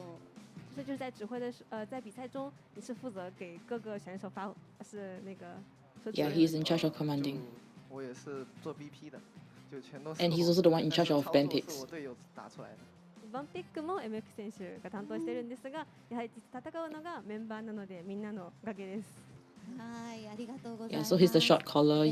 本当に勝利が決まった瞬間や2戦目の3逃げの瞬間も MX 選手のもう嬉しい叫び声でこの会場がいっぱいになったんですけれども、今は冷静ですか？就是每一次获胜的时候，你都会有很大的那个欢呼声。Oh, every time when they win, MX is the one with the biggest reaction, loudest reaction. 在对战的时候比较because 打游戏要开心一点，就打游戏的胜利的感想开心，大家应该都有感受过，就那个兴奋，但是打完了都会冷静的。对。During the match itself, and once you finish at a point in time, be very happy, very excited. But once that match has ended for like a few more minutes, afterwards everybody will be calm down. Yeah, everybody will calm down. So it was like a spur of excitement. 他说问这选手有没有跟其他的海外的选手进行一些交流呢？Do you communicate with other regions or teams? Like, were there any communications? まだない。有跟 Before You 的。Before You 的選手と少しは。Or do you have talked with Before You before this? Yeah, like communicate and just talk. ということでですね、今日ファンの方もたくさん来ていますし、ファンも増えたと思いますし、配信を見ている人もたくさんいるので、お一人ずつファンに向けてメッセージをお願いします。MX 選手からお願いします。那么今天来了很多粉丝，包括直播有很多粉丝在观看。 Alright, there's a lot of fans. 对你们的粉丝 Offline as well as online. Just face the camera and say any words. Yeah. Thank you for your encouragement as well as support. We will do our best and play even better. 希望你们不要破防，我还有更多的操作等着你们。Hopefully you guys won't loosen up, and because I still have a lot of tricks up my sleeve. 私たちはこれからまたもっともっといいプレーをしていきますので見ていてください。Z 選手お願いします。ファンに向けて。And now for Z's responses. 说什么都可以，对于粉丝的一些想法。希望你们继续关注我的操作。Hope you guys will continue anticipate more of my my face. チームの2人に大きな拍手をお願いいたします。インタビューありがとうございました。Thank you for coming for the interview. インタビューは以上となります。ハイライトをご覧ください。どうぞ。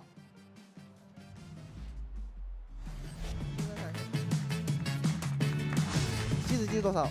够，不，修，正门，把放这个，失误了，可以，把你放完。兄弟，站着 ，Fuck you bitch！ 来 ，Go！ 我还翻了，打我！打闪现，闪！吸了 ！OK， 可以吗？四宝，射爆！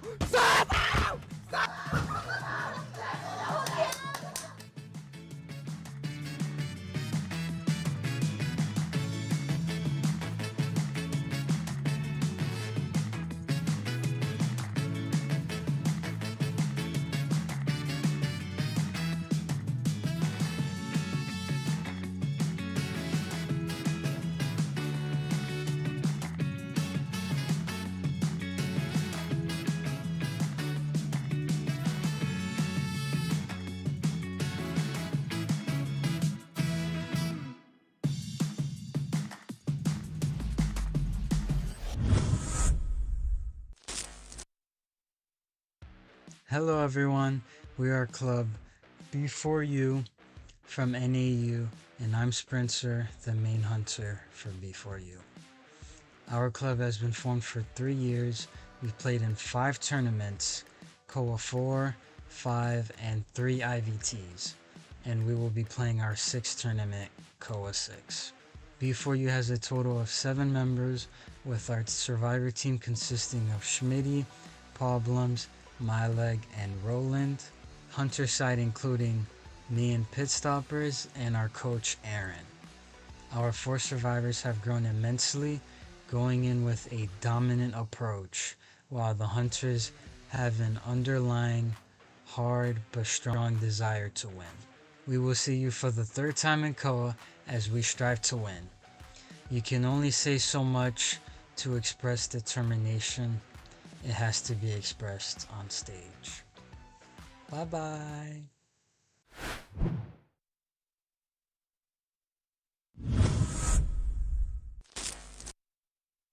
Hello， 大家好，我是来自中国大陆赛区的 FunPlus 的低保。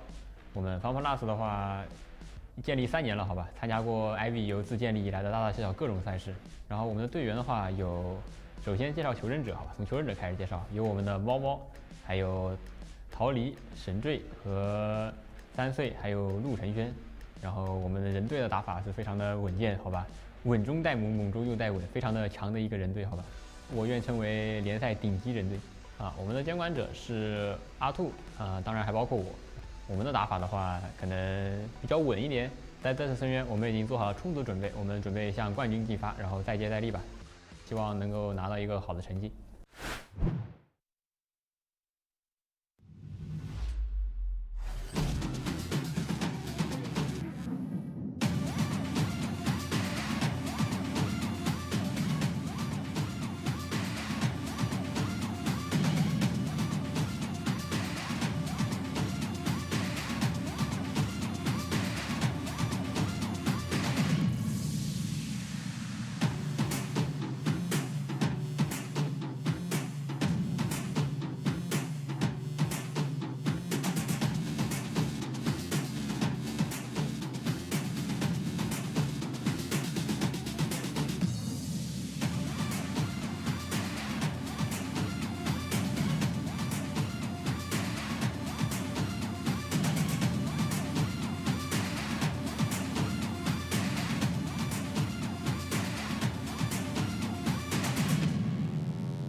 And we're back, folks, with more IDV action here at the group stage of Call of the Abyss. Pot Spice and Nello Mello kind of twinning here. We didn't talk about this, Nello, but you're looking quite dashing today. I'm wearing the same outfit as you. How are you doing? Right back at you as well, Posh. I don't know, but 100% real fact, we did not discuss our wardrobes beforehand. So, no, yeah, we did didn't. not, I for just, sure. I just put a shirt over a blazer and I just put a pin on. I don't have the same hairdo as Nell, but I'm super excited for today. I mean, what an intense match. We thought it was going to be a 2-0 because RD was leading that, but leave it up to ZT, man. It was just an insane back and forth. Yeah, exactly. And when moments like that happen, I mean, with the lawyer, I think that's just history in the making, right? And I mean, he definitely turned doubters into believer in that game, and you know, it's just so exciting to see the step up and the break from it, so it's definitely very. And I know chat was like popping. I was talking to chat too about how lawyer, that's so insane. I guess that's what we're gonna get when styles definitely clash here at Call of the Abyss. That's a Southeast Asia style. That's MX's style. He's up, he's doing his own thing. And also, can I just give a big shout outs to RD, like really trying their best to get all the survivors out, really testing Meow Pai because this is the biggest stage he's been on. And honestly, he was tested today, and he performed well when it counted, like at the end there. Exactly, like being a 16-year-old player going into a big stage for the very first time in foreign land is definitely going to send chills down any new players just stepping in. So he's definitely done his best and definitely deserves our support as well. So now we have to move on to our next match. It's going to be another, I would say, David and Goliath clash here. B4U still looking to get on the board versus FPX.ZQ, a known Chinese mainland team, versus B4U that honestly really surprised us when we went to have their match against Golden Wings. And you know, it's Sprinter being one of the main the main offensive line for their team. Let's see how it's going to be tested up against FPX.ZQ's D. Yeah, I mean, Sprinter has definitely given Ani a run for his money. Like even in the interviews, he's mentioned how nervous he was. But of course, right now FPX.ZQ, I would say that it's still a really, really hard game for B4U, but B4U is definitely not out of it. I mean, they're just slowly adapting, man. I mean, we have to expect the unexpectable. Yeah. After watching that MX match, I mean, you just have to believe, right? So, chat, I hope you guys are still there. You know, you gotta root for the underdogs in this one. And if you're FPX.ZQ fans, this is their time, actually. They are the favorite coming into this match. And if I look at the standings, I do believe FPX.ZQ, yes, still looking for a win on the board because they are 4th, and B4U is at 5th. So this is Group A, by the way. So GG doing really well, leading the pack. So I'm really excited to see the clash of styles here. And still stay tuned, folks, because if you guys stay till the very end, we do have our main event of the night. It is going to be it's going to be GH versus Wolves. I was so waiting for you to say it's time for memes by the community. Oh, not yet. Not yet. They have to go to us first. Like it's not on us. We have to wait for it to throw to us because we did compile some of the memes, folks. But for now, let's head on over to introducing the survivors and hunter of B4U. Yeah, I mean, no stranger to all the COA goers. Roland, led by Smitty for sure, B4U, and now FPX.ZQ as well. D being the hunter, and the line of survivors. I see a rabbit there. We have yet to see Rabbit though, right? We have yet to see Rabbit coming out. we haven't seen him just yet. I mean, we've seen a rabbit on stage. We've seen a lot of mascots on stage. But yeah, FPX.ZQ, this is their second outing, so I'm excited to see what they have to offer. It seems like it might be the survivors. Yeah, survivors coming in. That means the Sprinter will be hunting first. Yeah, I'm definitely looking forward to seeing Sprinter hunting, and he's done amazing against GW. I have no doubt that he's going to put the fight of his life, a spectacle of a performance, if we may call it, against FPX.ZQ. But we'll just have to see, because this is FPX.ZQ, after all, is my golden apples are for them above GW. So it's not going to be a walk in the park, but again, anything's possible. That's the motto for this match, actually. True. And you know what? If you think about it, the pressure really is on FPX.ZQ, because their goal, or the standard, or what is expected of them, is for them to win in emphatic fashion. So if you think about it, B4U really has nothing to lose. They have everything to gain. And we see that Sprinter coming in on stage. We've seen some posts how the China community says like, oh, he's the Dongxuan or of NAEU. He's one of the top hunters of NAEU, and he's really one of the biggest assets B4U has because he's been so consistent. He's been giving the survivors all the room in the world for them to be able to get their own game going on. But now let's introduce the survivors, starting off with Drop, Entomologist, and Embalmer. He also has that lovely toy merchant as well as a dancer. He's been highlighted previously, and I'm excited to see how he's going to fare as a supporter of the group. Yeah, we've seen him drop as well, trying to body block and hide. But yeah, Drop's definitely one player who's very versatile, and Embalmer, yeah, it's always the go-to survivors, especially when they're in Chinatown, right? Or in big maps, like just to secure the draw. So definitely looking forward, and of course, I'm sure Aesop Men's out there are also looking forward. Oh, for sure. I see a lot in chat. So now we're gonna go over to Mao. Antiquarian, the main stunner of the group. He also has a barmaid. I can't wait to see if there's gonna be a lucky guy. There was a lot of people in chat hoping for that lucky guy because MX was bringing out the veterans. You know, he wants to go for the thief. I'm pretty sure he's gonna bring an Emma sometime. I hope he brings it out. But lucky guy, I'm excited if Mao is gonna bring that out. He also has a prospector. But yeah, he's mainly known for Antiquarian and Prospector. He's just the main stunner of the group and really giving a lot of harassing moments. And but he got MVP also with Barmaid. Yeah. I mean, with the rise of Antiquarian, they definitely need a dedicated player just to create havoc in the battlefield. Right. Yeah. But moving on, we have Li Bao from FPX.ZQ, plays the Barmaid. And of course, I'm actually eager to see if he's actually going to play Lucky Guy. But what we do know is he also plays the Patient, he also plays the Seer, he also plays the Psychologist, and also the Embalmer. So there's definitely a lot of things going up with Li Bao. And not just the Lucky Guy. And based on his stats too, he's basically one the healer, decoder, and he also escapes. And now we're gonna round things up with Sans. Again, he's the main rescuer of the team. He's had some clutch rescues in the past, mainly with his mercenary and his his gravekeeper. But you know, the rise of first officer, that could definitely happen because he has used it over 7 times in the qualifiers, as well as a wildling. So excited to see how Sans is going to rescue, especially when we have Sprinter on the hunter side. Yeah, Sprinter. I mean, Sprinter is definitely going to have a tough battle to fight, especially against FPX.ZQ. Again, FPX.ZQ, this is kind of FPX.ZQ 2.0, sort of like for all those of you who are unsure, they kind of swapped with WBG. But let's put a pin on that because let me introduce you to B4U's very own Sprinter, dubbed by Posh, the Dongxuan of NAEU. I wish I dubbed him, but it was the community that dubbed him. Like they were saying. So I wish I could have been witty enough to call him that. But I mean, he's gonna have some big shoes to fill if that's the case, right? We always look to him as one of the best, if not the best, hunter in NAEU. And he's going up against FPX.ZQ, one of the biggest names in IVL. Yeah.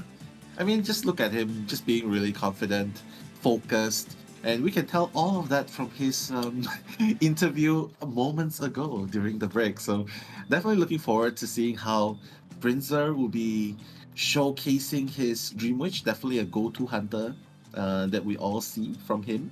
And of course, he does have the Clark and the Wax Artist to work with. So more of that later on, and we'll just have to see the band picks, which will happen very, very soon in order to further decide what he's going to possibly be going.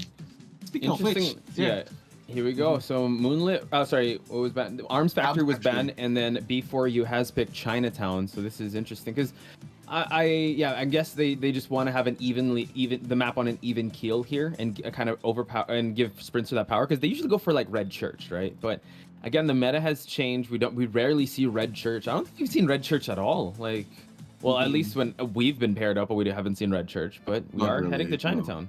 Yeah, I mean Chinatown, best town ever. Especially for characters no tram. That's why. Yeah, no tram. Exactly. You do not want a tram to get the MVP instead of you, right? So, so great job taking out the tram out of equation. You know, Ever Sleeping Town. Sprinter's just gonna go ahead and ban Priestess first. Doesn't want to deal with the support portals. So probably this is already a sign. He's probably not gonna lock on to the Dream Witch yet, because usually, you know, with the recent updates, the host is able to go through portals. So with this ban, probably not so much a Dream Witch, maybe. But further bans, getting rid of all the harassers. What do you think of this? Yeah, I think it's pretty good on Sprinter's side just for him to get rid of Malm's Antiquarian and Prospector. So this kind of forces him to choose other stunners or maybe like an Acrobat or Entomologist, which they did pick up. So they're not prioritizing Rescuers yet. Maybe in this one they will, since Mercenary is still available. But they can also just relegate Sprinter to waste his last ban on the Mercenary. And yeah, I think he might just do that, going to the Psychologist first. They can always pick up First Officer for the last one. Yeah.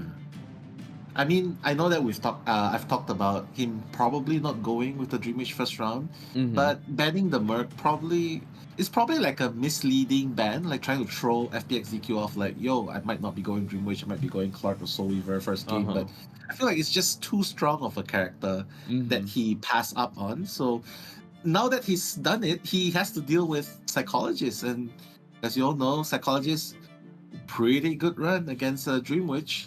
Yeah. Hits, yeah. Especially considering he's a Psychologist on a big map like this, you can actually power up the Gravekeeper to go for a second rescue or whoever is going to be closer to the target. So they do have that availability of a Wi-Fi heal. So yeah, I think the Mind Games, they still have everything covered here. They still have that Seer. They did bring out the Seer and the Psychologist, which is super important in this map. And so I think they had to settle for it because both the Prospector and the Antiquarian was banned, and the Gravekeeper is just there because a Mercenary was banned. So I'm excited to see if Sprinter will bite and go with the Dream Witch, because it can be a tough one. Or is he going to switch things up and show us his other roster of hunters? Yeah, or probably go for the Crack Artist. Could be. But if he goes for the Crack Artist, then banning the Stunners might not be... he might be wasting his 2 bans. I mean, you're right. He kind of lives on stuns, right? I was just thinking, since it's Chinatown, right? You might as well pick it up. But yeah, it totally makes sense. Like you just banned, you wasted the 2 bans if you're gonna go with that. And you can't play Naiad here because you have an Entomologist and this. I mean, Seer's alright, but still, it's really tough, and you have a Psychologist there. So you spotted it right now. You activated Sprinter's trap card, which is that Dream Witch. It's how do you like his odds in this match based on the bans? I mean, based on the Survivor picks and the Survivor lineup to counter this Dream Witch. I mean, it's good enough that he threw FPX.ZQ off the Barmaid pick and went for the Psychologist instead, because again, with that first ban, Priestess, they probably thinking, yeah, you know what, might not be a priority pick at this point. So yeah, I would say that Sprinter would have a really good chance against this composition. But of course, if he decides to chase Li Bao first, I think that would be pretty risky. Because again, anything can happen with the 3 hits. He will be able to... And we've seen the lawyer kited out the Dream Witch Patrollers with 3 hits. That's one more chance available. So just an incredible feat that we saw, and I would have to say, yeah, I share the same sentiments as Eli. Like, I was so speechless with how well ZT played that match. But you have to move on. We're in this match right now, B4U versus ZT. I see a lot of people in the chat saying, yeah, Sprinter is godlike. He's really good. So good luck, Sprinter. Also some love for FPX.ZQ. So guys, big shout outs to everyone that's in the chat. Send your love over to B4U and FPX.ZQ, because we're already like smack in the middle of the group stage. So you can kind of see how playoffs is about to shape out with the group leaders. So this match is going to be very important for the standings. Yeah, definitely. I mean, B4U, they definitely need to try and pull one over. I mean, it's gonna be a really, really tough ordeal. It is FPX.ZQ after all, 2.0, and well, I have to say, going strong. It's never wrong to go strong with your main hunter, your go-to hunter. Wow, Nell with the bars. It's never wrong to go strong. Ooh, is it wrong to be strong? No. With great power comes great responsibility. So. Wow, you sound like Uncle Ben. Please don't leave me, Uncle Ben, or Mr. Stark. I don't feel so good. Let's hope that Sprinter feels good about this match, because he's going just the generic, just go Patroller, Detention, Trump card, just in case. 2 Flywheels and 1 Broken Windows and a Tide Turner, just to have a well-rounded lineup. It's still very tough. I mean, you can try to flywheel the first hit, and you know, at the broken windows just to transition away from where the main body is. It's still a pretty well-rounded build, I would have to say, on FPX.ZQ side. So I'm excited to see who's going to get the advantage in this first match. Yeah. I mean, this lineup is still... it's still kind of hard for Sprinter with the owl support, with the psychologist. But again, we'll just have to see how it's going to work out. Maum seems to be the first person getting the chase, Posh. Yeah, so Maum, excellent kiter, excellent harasser, but now he has to take the pacifist route. He's gonna have to be chased out of this rooftop area. At least his leech follower stays up there, but breaks already the god palette, allowing him to actually transition towards the center. So Sprinter's trying to set up a pincer situation. Patroller will be done in just a bit, and Sprinter is still rotating with that main body. So Maum has to be very careful since his owl, he has to use it sparingly. Yeah, I mean, he's just waiting for all the followers and leech to come and sandwich. So you can see as well. Oh my god, he might actually get this. Oh wait. No, switched it. Oh my god, actually he used the owl. That was quick.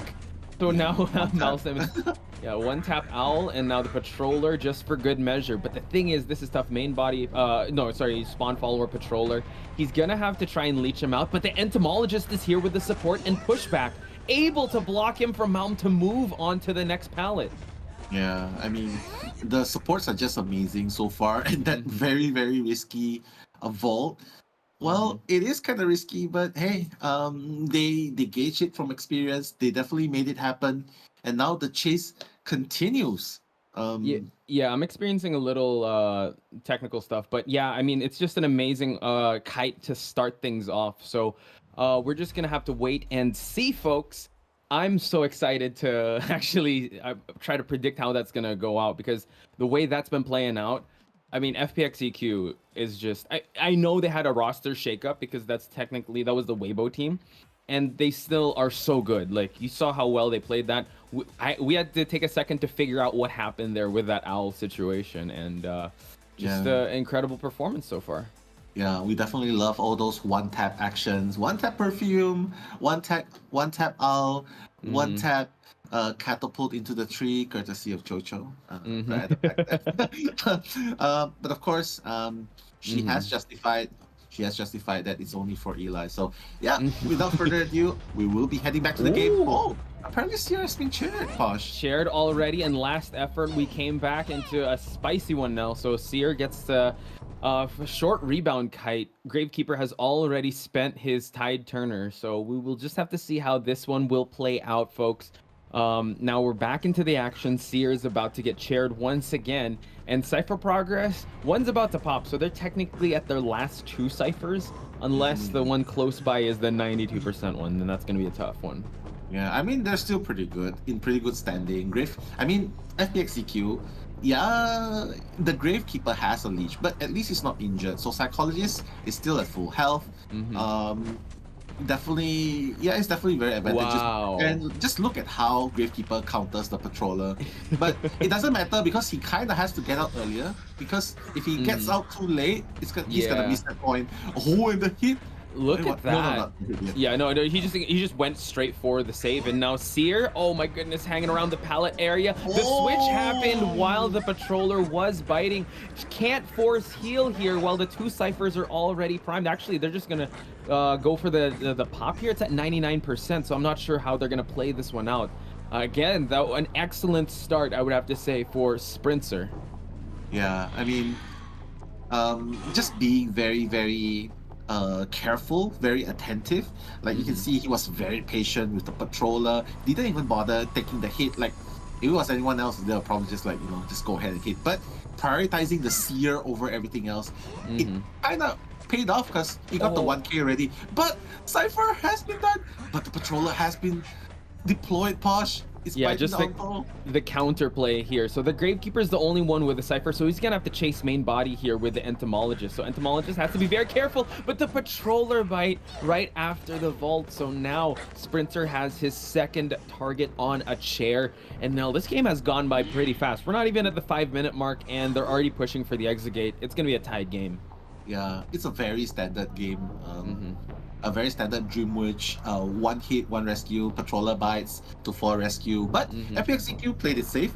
Well, they got the draw, and I feel like it should be pretty good for Sprinzer, but he's not looking satisfied. I mean, yeah, I don't know. I think, you guys, cheer up Sprinzer here, because that was a tie against FPX.ZQ and in a first round. So I think, in this meta alone, it's actually really good. So I think he's just a little hard on himself, but hopefully he'll come back stronger. But for me, that was actually an excellent start, because before there was a little technical difficulties, the game was actually swinging towards survivors. Then once we saw it, he was able to chair the seer and able to stuff the farm, or stuff the rescue and farm the seer again for another chair. So in my book, it was pretty good. How do you feel about how Sprinzer performed, Noel? I feel Sprinzer performed enough.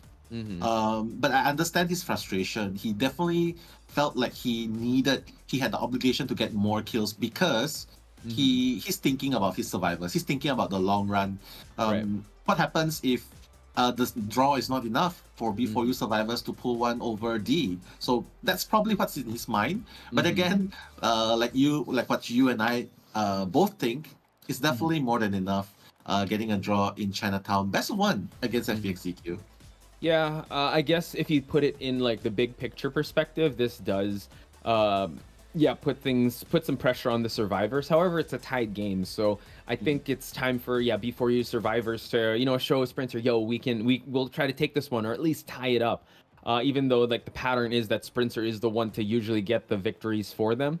I think, this is a big opportunity for B4U to show everyone what the survivor team is capable of. So I cannot wait to see how that's going to pan out. While D, the hunter of FPX.ZQ, will have a similar experience here, since we're still at a tie, so we're at an even keel for both teams. Yeah, and the graph itself points out a very standard game against a Dream Witch. Like, no one has kited more than 100 seconds. It's just basic. It's just basic patroller, get the 1 hit, chair, the rescue without getting the double down, and then finally eliminating 1 survivor. And by the end, when the Cypher has been primed, get another survivor down. So like, it's like a back to 0, no win, no lose. But yeah, very standard game. Could have gone anyhow way, but I felt like both sides played very safe that game. Yeah, they did. I don't think they wanted to risk it, so this kind of adds pressure on D. But if you consider like his hunters also, he can go Dream Witch also, but he's also got a pretty good spider. He also has a wax artist and a bonbon. And I know, Nell, we were talking about memes before, so I just want to share with you guys some of the memes you sent. I don't know who sent this one, but we got. Oh no! We transitioned. We couldn't do it. Okay. We teased it. No problem. But of course, one very good point though from Robert actually in the chat. He's saying, Sprinzer be popping. He's getting ties and wins against China. So I think that's a one encouragement. Look at you got Nell saying poppin'. Look at that. We're adding Gen Z terms to our vocabulary now. Let's go. Oh, well, that's the back as well. C could never. But hey, with ZT's uprising, well, history might be not only in the making for B4U, but possibly for other non-mainland Chinese and Japanese region teams. So yeah, I mean, we've seen ZT is definitely popped off in the previous round, and we've seen MS also perform admirably. So yeah, I think hopefully it'll be the rise of other regions as well. Unfortunately, at the expense of the Chinese mainland teams, because it's a fact that this is the gold standard, right, of competitive Identity 5. It's China and Japan as well. So if you're able to get a win over any of these two teams, it's actually really good. And we shall now introduce the survivors of B4U. We got Schmitty, one of the well-known survivors of the team, one of the kiters, I would have to say, of this team. You know what? He has a lot of survivors to bolster. Seer, acrobat, psychologist, you name it, he's played it. Yeah, I mean, definitely one of the longest attending member in a team that has been attending COAVI for the past 3 years. We've been there. I mean, 3 years, right? Yes. They've been here for 3 years. So, yeah, definitely a household name. Everyone knows him. And definitely looking forward to seeing his harasser. I mean, we don't really see it a lot now, but yeah, hopefully we'll be seeing more. Someone we see a lot of is Roland's rescues with the mercenary and that first officer. Roland being the stable one of the group. Also add up a gravekeeper to his arsenal.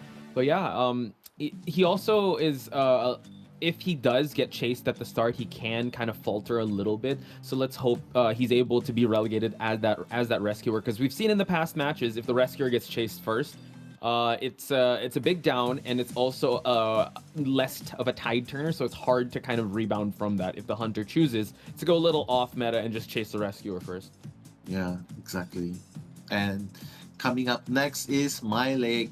Well, MyLake being very crafty on the entomologist, and of course the toy merchant as well. And yeah, just being the supporter of the team. And one thing for sure, if you need my legs, if you need any one of our legs, we'll be proud to make you our legs.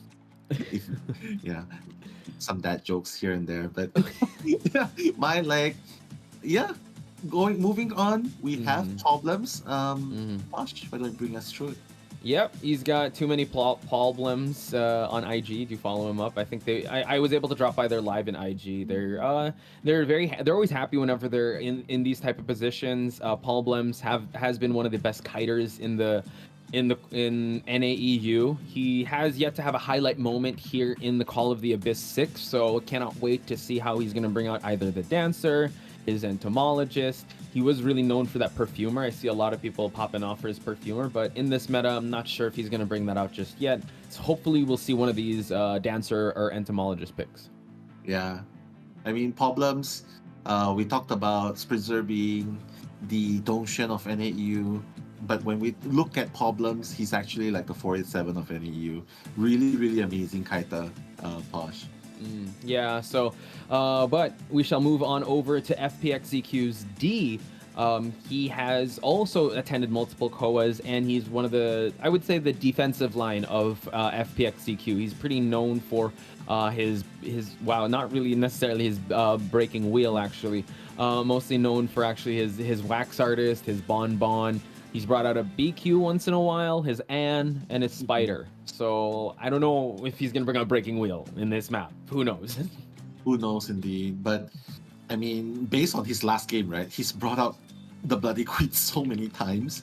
So I mean, it wouldn't be a surprise. Twice in a row, right? Oh wait. Twice in a row.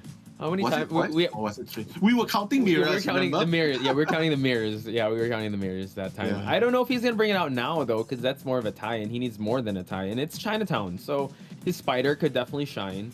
Depending on the picks and bans as well, if the wax artist is gonna be okay, if there's not gonna be if the stunners are gonna be there, then he can go for wax artist. And we're back on to the fan signs. We did see one for FPX.ZQ. We're gonna see one for B4U, folks. And I hope you guys also in chat will give some emojis for B4U and FPX.ZQ. Again, we were kind of debating what B4U's mascot would be, because look, FPX.ZQ and FPX.ZQ and B4U's colors are kind of similar. So if we're gonna get heart emo, it's red. Okay, so red hearts for FPX.ZQ, yellow hearts for B4U. So let's go.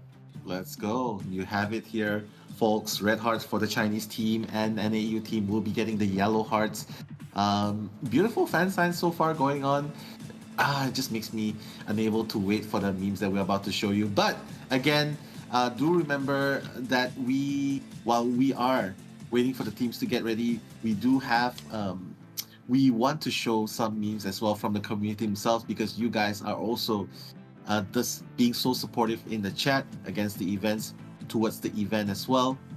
And yeah, if you want to send more memes, do remember at Spicy Posh or at Nello the World on Instagram. So yeah, please do send them. And if you do miss the memes that we're going to show here, we're going to repost them in our stories, and they'll tags all of us. And I think we got a good batch today. So heading on over to the picks and bans, standard priestess ban. This allows the antiquarian to come out for Schmitty and Roland with that mercenary. Dancer ban and entomologist. So Paul Blems is gonna have to pick someone else in his survivor lineup. Going with the standard seer here. So it's still a question of what D will be playing coming into this one. BQ. Yeah. I'm kidding. Yeah, BQ. Yeah. Yeah, I mean, ultimately, if he plays BQ, we will definitely be having fun counting the mirrors that he hits the survivor with. I think we should count, like, let's be positive in the mirror hits. We should count that instead of the Mirror. misses, right? So we have to count them if he brings out if and only if. But And if he brings out the Soul Weaver, we should be counting out the web shots. The web. Oh, that's true. That's very true. So that's a lot of things going on. But of course, let's not forget, Wax Artist is also pretty strong in this game. But I feel like with B4U's robot coming in, I think maybe B4U's just trying to solidify a draw. I mean, in the previous game against GW, they've been doing pretty good so far, getting draws consistently against a Chinese mainland team. So here, maybe they're just trying to continue the trend of the mechanic legacy, plus the antiquarian support by Schmidi. And of course, Problems will be taking the support out. I'm definitely very excited to see how B4U survivors are going to play this out against D. Yeah, I'm excited too. And what's the mindset of D? Who is he going to go after first? Is he going to go after the Seer? Is he going to go after the mechanic? Again, I think, the best thing to do is go after that Seer, injure the Seer, so the mechanic will be kind of like debuffed in terms of decoding because someone is injured. And at least if you're able to damage the Seer enough for him to use the owl and down him right away, you don't have to worry about it in the future. So can make a case for the Wax Artist, especially if Antiquarian's here. But Nell, I don't know. Bloody Queen though. Bloody Queen. I mean, he has been so persistent, right? Yeah, he has been. Yeah. I mean, no surprise if he brings it here. I think that's fan service for us, I think. If he's gonna bring it out for us. Fan service with the bloodbath skin some more. And could be. Yeah.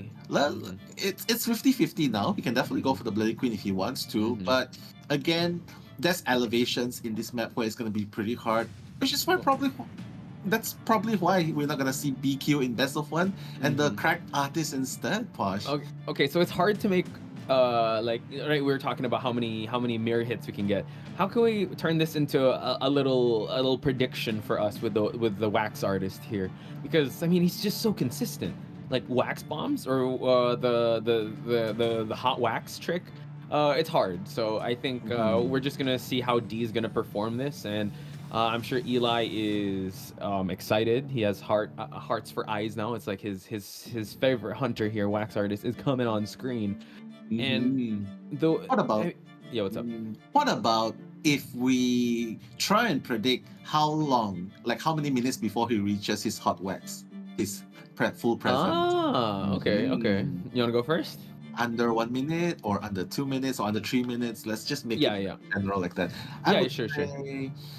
It's a pretty big map, so I would say under 3 minutes. It's gonna be a very close one, maybe 2 minutes plus. So you're under 2 minutes or under 3 minutes? I'll say under 3 minutes. I'll give B4U survivors the benefit of the doubt. I'll say under 4 minutes. Whoa, that's an even longer one. Okay. Yeah, because if I go under 2 minutes, that's too fast. So I have to go a little higher, right? Fine. I mean, fine, 3:30. 3:30. Yeah. So it's under 4. Okay. Yeah. So if it's 3:30 and above, that's me. If it's 3:30 and below, that's you. Sure. Okay. All right. Let's go. Nice. Let's see what's gonna happen.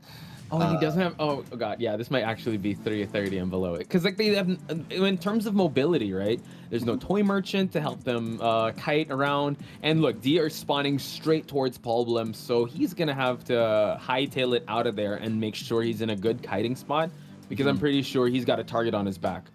Exactly. But at least the bot wouldn't be there. The mechanic would be the first target, so it wouldn't be an easy first two presents for the crack artist, right? The wax artist before becoming cracked. So I guess Problems really... all of them actually brought the best possible... Yeah, broken windows, except Schmidi, because he needs to go close quarters. So, yeah, this is definitely a really good Persona build. They're really... preparing for D's Wax Artist, and note that he did not bring Blink. He brought Teleport, Detention, and Trump Card.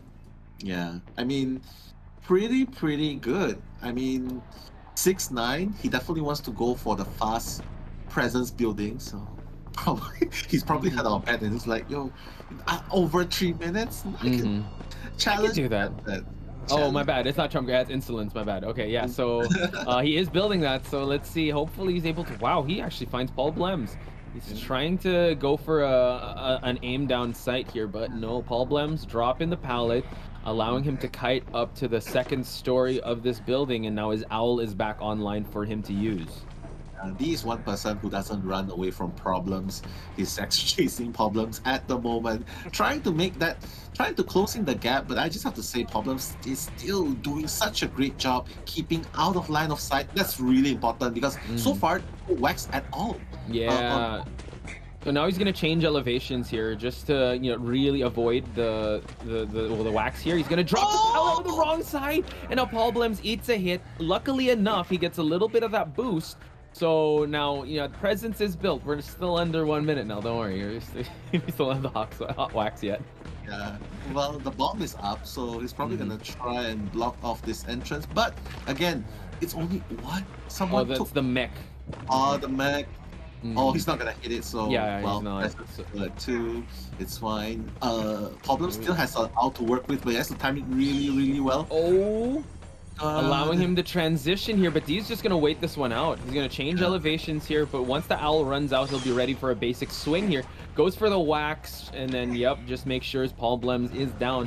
Cypher progress not looking too bad. We have 2 ciphers that are already done, and now it's just time for a mercenary to finish that cipher, then head on over. Yeah, the bots should probably start running away. The bots actually doing it. It's just really unfortunate though, because the kiting route is actually good. It's just that he used up, he put out the pallet, he used up the god pallet, and got a hit out of that. And now when he has an owl on the second floor, he couldn't make anything out of it. So that's really unfortunate. Now Roland is gonna get that one, rescuing before the halfway mark. So pretty good so far, but hey, you got it, Nell. Under 3 minutes. We already got a hot wax coming on in. So Paul Blems now has to be he just has to establish some distance here so they can pop that cipher in the hotel. And now I think Schmitty is going to be rotating near, but it seems like Roland is following him. So, but Schmitty in the area here, we're going to see the Antiquarian come in. Is the drop play going to come? No, he's just going to run away from him. Oh my god! That was beautiful! What? But oh my god, that was actually really beautiful. Yeah, a jump and a swing. So Schmitty just providing some support here. Let's see. He's got to be careful because he has hot wax. And now Antiquarian gets hit. It's going to be so dangerous for him to try and support an OB at this point. Yeah. I mean, that was actually kind of unfortunate. The place was actually pretty good. But unfortunately, Problems does not have flywheels. So there wasn't much of a kiting area there, and now he's gotten himself injured. There's no one that's able to heal him up while going to the rescue, so he has no choice. Trying to go and fix that cipher while the mercenaries trying to pull one over D. Free rescue. Yeah, backdoor rescue, but now he's just gonna try and cut off the mercenary and try to go for the Seer. Seer has 8% wax. He could just wax bomb for the mercenary to fall down. So this could be a double down situation. Seer does have that owl, but D could just easily wait it out. Roland trying to body block as much as he can. Mercenary is down, and now he's just gonna focus on Paul Blems. Oh my god! Yeah, he pop. Hang on. Oh, he's picking up the mercenary first. Hang on. It's gonna pop. Oh my god! Before you doing it against FPX.ZQ, who would have thought? My goodness, endgame has been activated, Posh, and Problems running for his life, possibly building up his third owl. Maybe the next PP Shia moment, but could be. But now hid behind the pallet there. But now he has to chair and teleport. Can he do it in time? Roland is actually not at the exit gate that is being opened, so he's gonna go for the dungeon. So this could actually be a 3-person escape because D has no way of catching up in time, and that is a win, folks. My goodness. For you.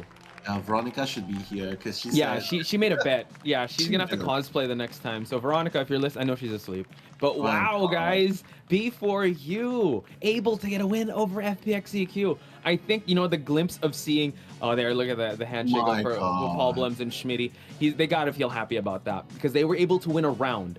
And that's the thing, right? We were talking. I mean, I think it was you and Eli that said that they have not won. NAEU hasn't won a big round up against an IVL team, and they just did, folks. Again, turn doubters into believers. I think they saw the MX match. It's like they pick lawyer. Let's do this, guys. This powered you up. So, holy smokes.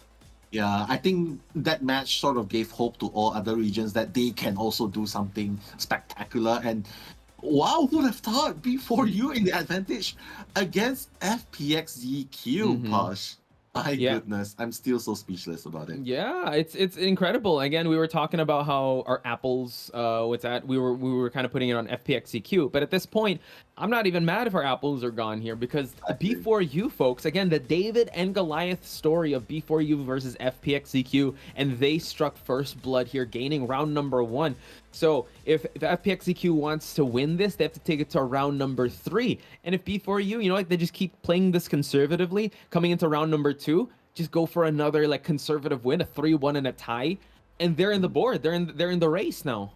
Yeah, I mean, wow, 3 has to be the magic number, right, Posh? Because this is the third COA they attended, and now with a performance like this, it's definitely got something to do with being offline as well. Like the ping becomes a non-issue, the atmosphere, the hype of the crowd.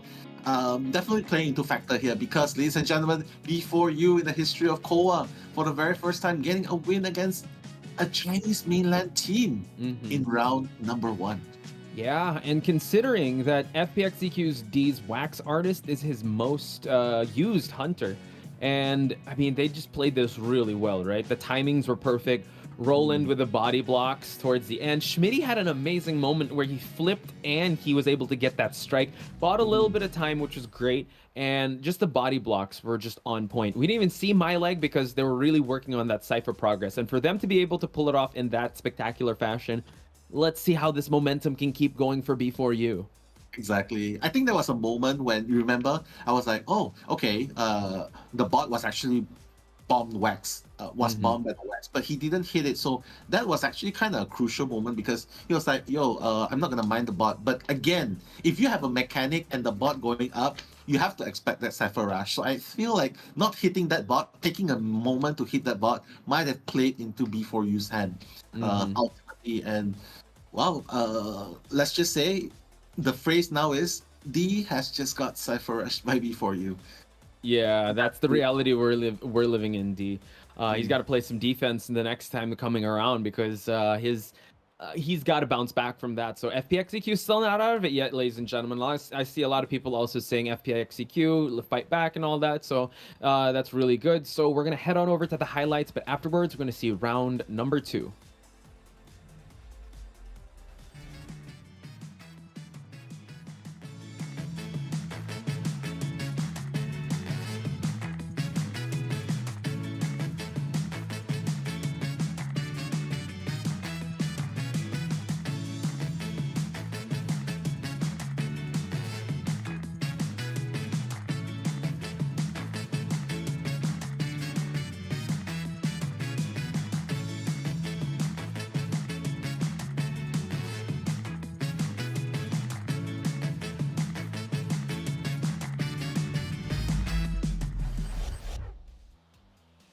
And now we have another fan chant here. B4U, come on, let's actually achieve something this year at Viv Artist. A little abrasive there, but still, you know what? They were able to achieve something at Viv Artist. They were able to get a victory over FPX.ZQ.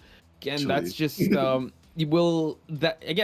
a step by step, right? You know, you don't eat an elephant like eating it whole. You eat it piece by piece. And with a big task like this, you just have to lay the foundation for it.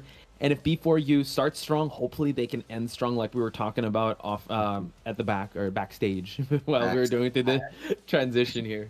Exactly. Yeah.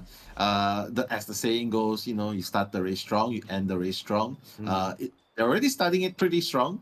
I would say pretty good. So the most important thing is to not let go of their advantage. They already have a 1-round win advantage. If they can get a draw, even if they get a draw in the next game, it's still okay as long as they fight to maintain the draw. I feel like the strategy would not be to get an overwhelming win against FPX.ZQ. Because FPX.ZQ is told, I'm pretty sure they're shocked and ready to fight back in game number 2.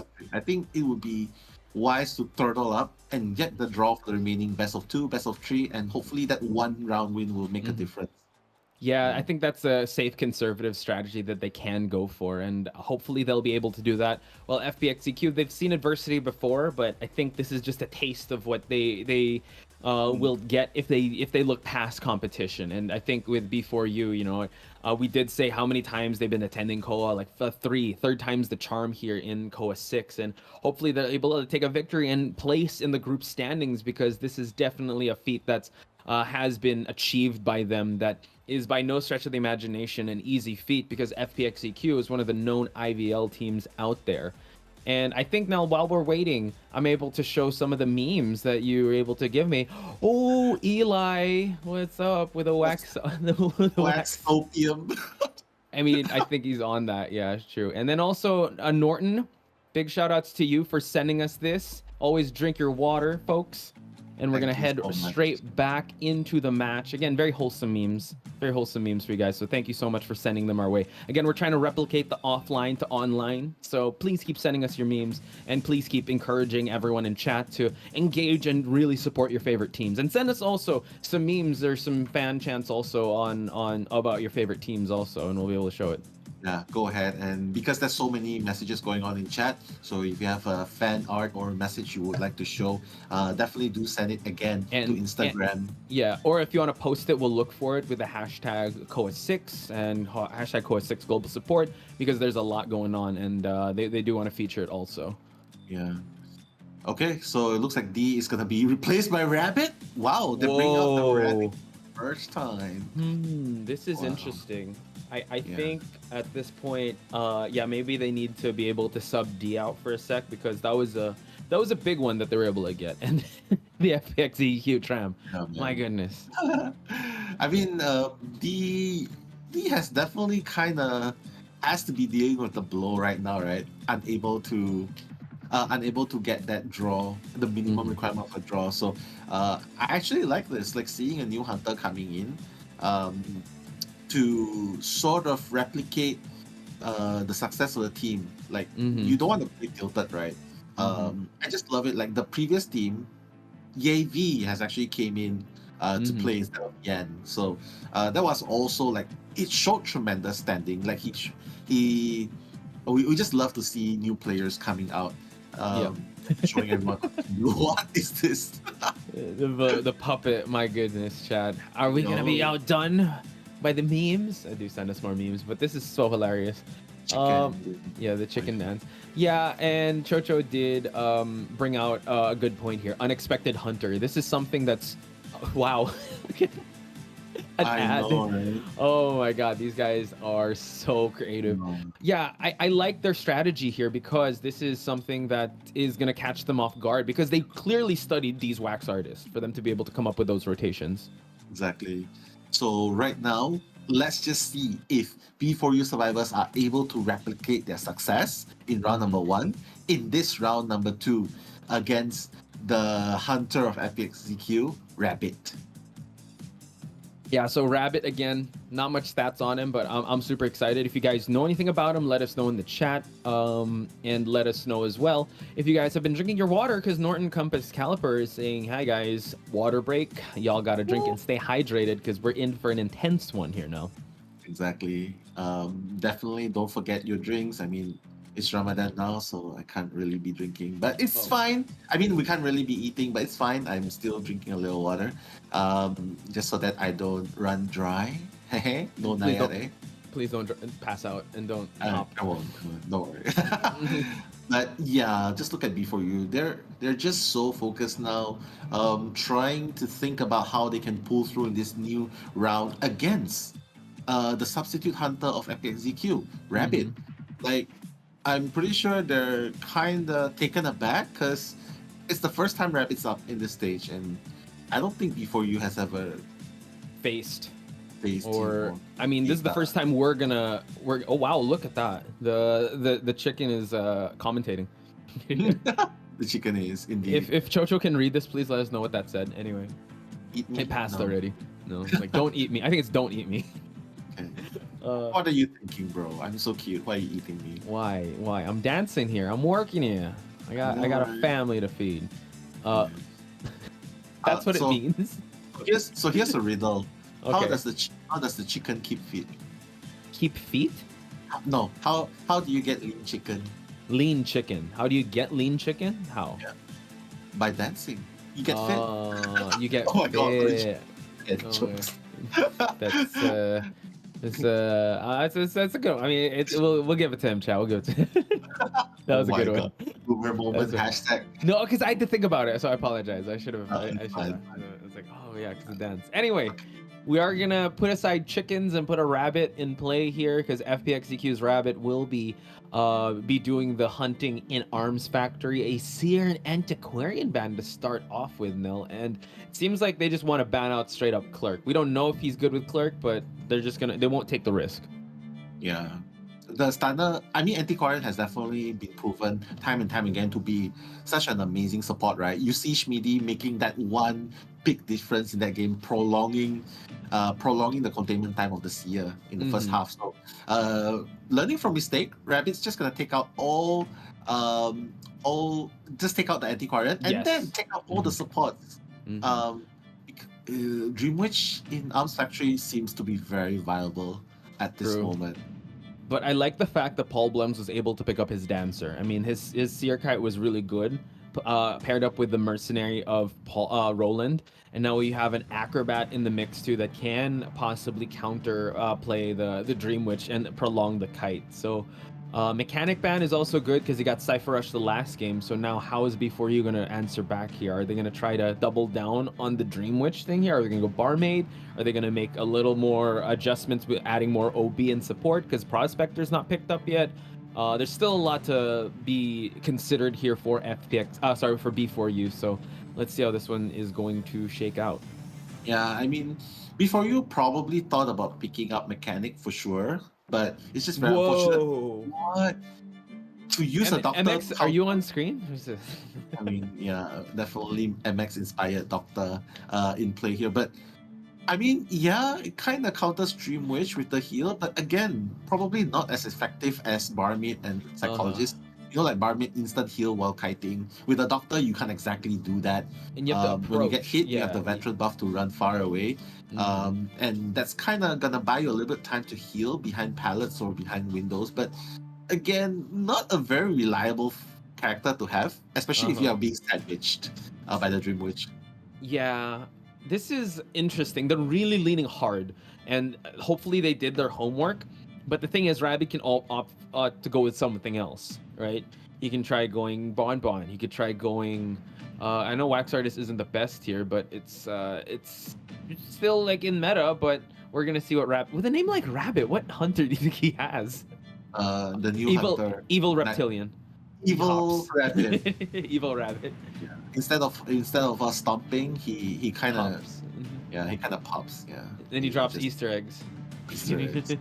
And you start getting yolks on your body. Oh my god, I don't want to think about it. Yeah, because you're getting hungry. Absolutely. But Rabbit being accompanied by the chicken, I say make a pretty strong Zodiac team. But let's just see if it's enough.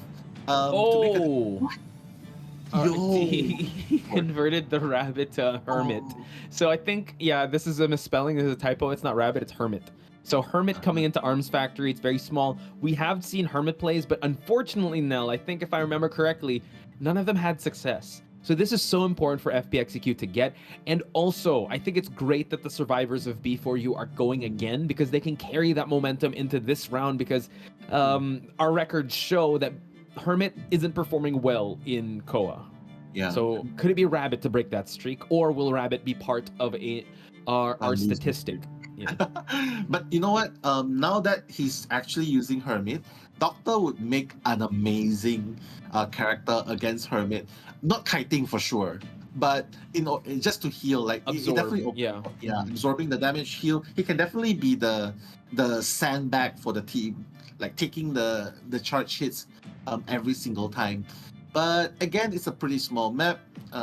Hermit, as long as he unlocks the presence with the Eye of Sauron, can easily just gain distance anywhere he wants to go through, making the chase almost imminent. Like it's so hard to escape from him. So we'll just have to see if the first kiter is gonna be as good as I'm So Oval. The Enchantress, Yeah. remember the game? The thing here is that, yeah, he doesn't have to worry about stuns, right? In the previous Hermit match we saw, he brought excitement. Now he could just focus on just bringing Blink to get his presence up and get his first chase target down. So I guess it's in different scenarios here. And since Rabbit also is just starting now, yes, there is pressure, but I think the previous Hermit we saw last time, he was like really pressured to perform. So now Rabbit, clean slate, there is pressure since he's debuting here, and he has to kind of set the stage for his survivors going up against Sprinter. So 2 flywheels tied and a broken windows here for MyLeg. And we see FPX.ZQ's Rabbit also has that blink and detention insolence as well. Yeah, I mean, this will still be a pretty hard game for B4U because the success of other survivors against Hermit was because they had stuns, not because they have more heals. So without the OB characters like Antiquarian or Enchantress, I would say they have to depend solely on raw kiting without harassment. So it makes it even harder. So let's see if I think MyLeg's just trying to run away from the Tinnitus distance, but we'll just have to see who's going to be the first chase. Yeah, it seems like he will be going towards MyLeg here. It's a little blurry, but now, yeah, it is going to be MyLeg that will have to take this first kite. So this is actually an excellent find. So at least that, like you said, Nell, we won't see that healing or the tanking of hits on this Doctor, but he's gonna have to get a hit onto the Doctor first, and MyLeg bringing broken windows could easily transition once the broken windows buff is gonna be ready for him to use. Yeah, he has to last like 5 seconds more, 3 seconds more actually. Oh no, they weren't able to change polarity in time. Yeah.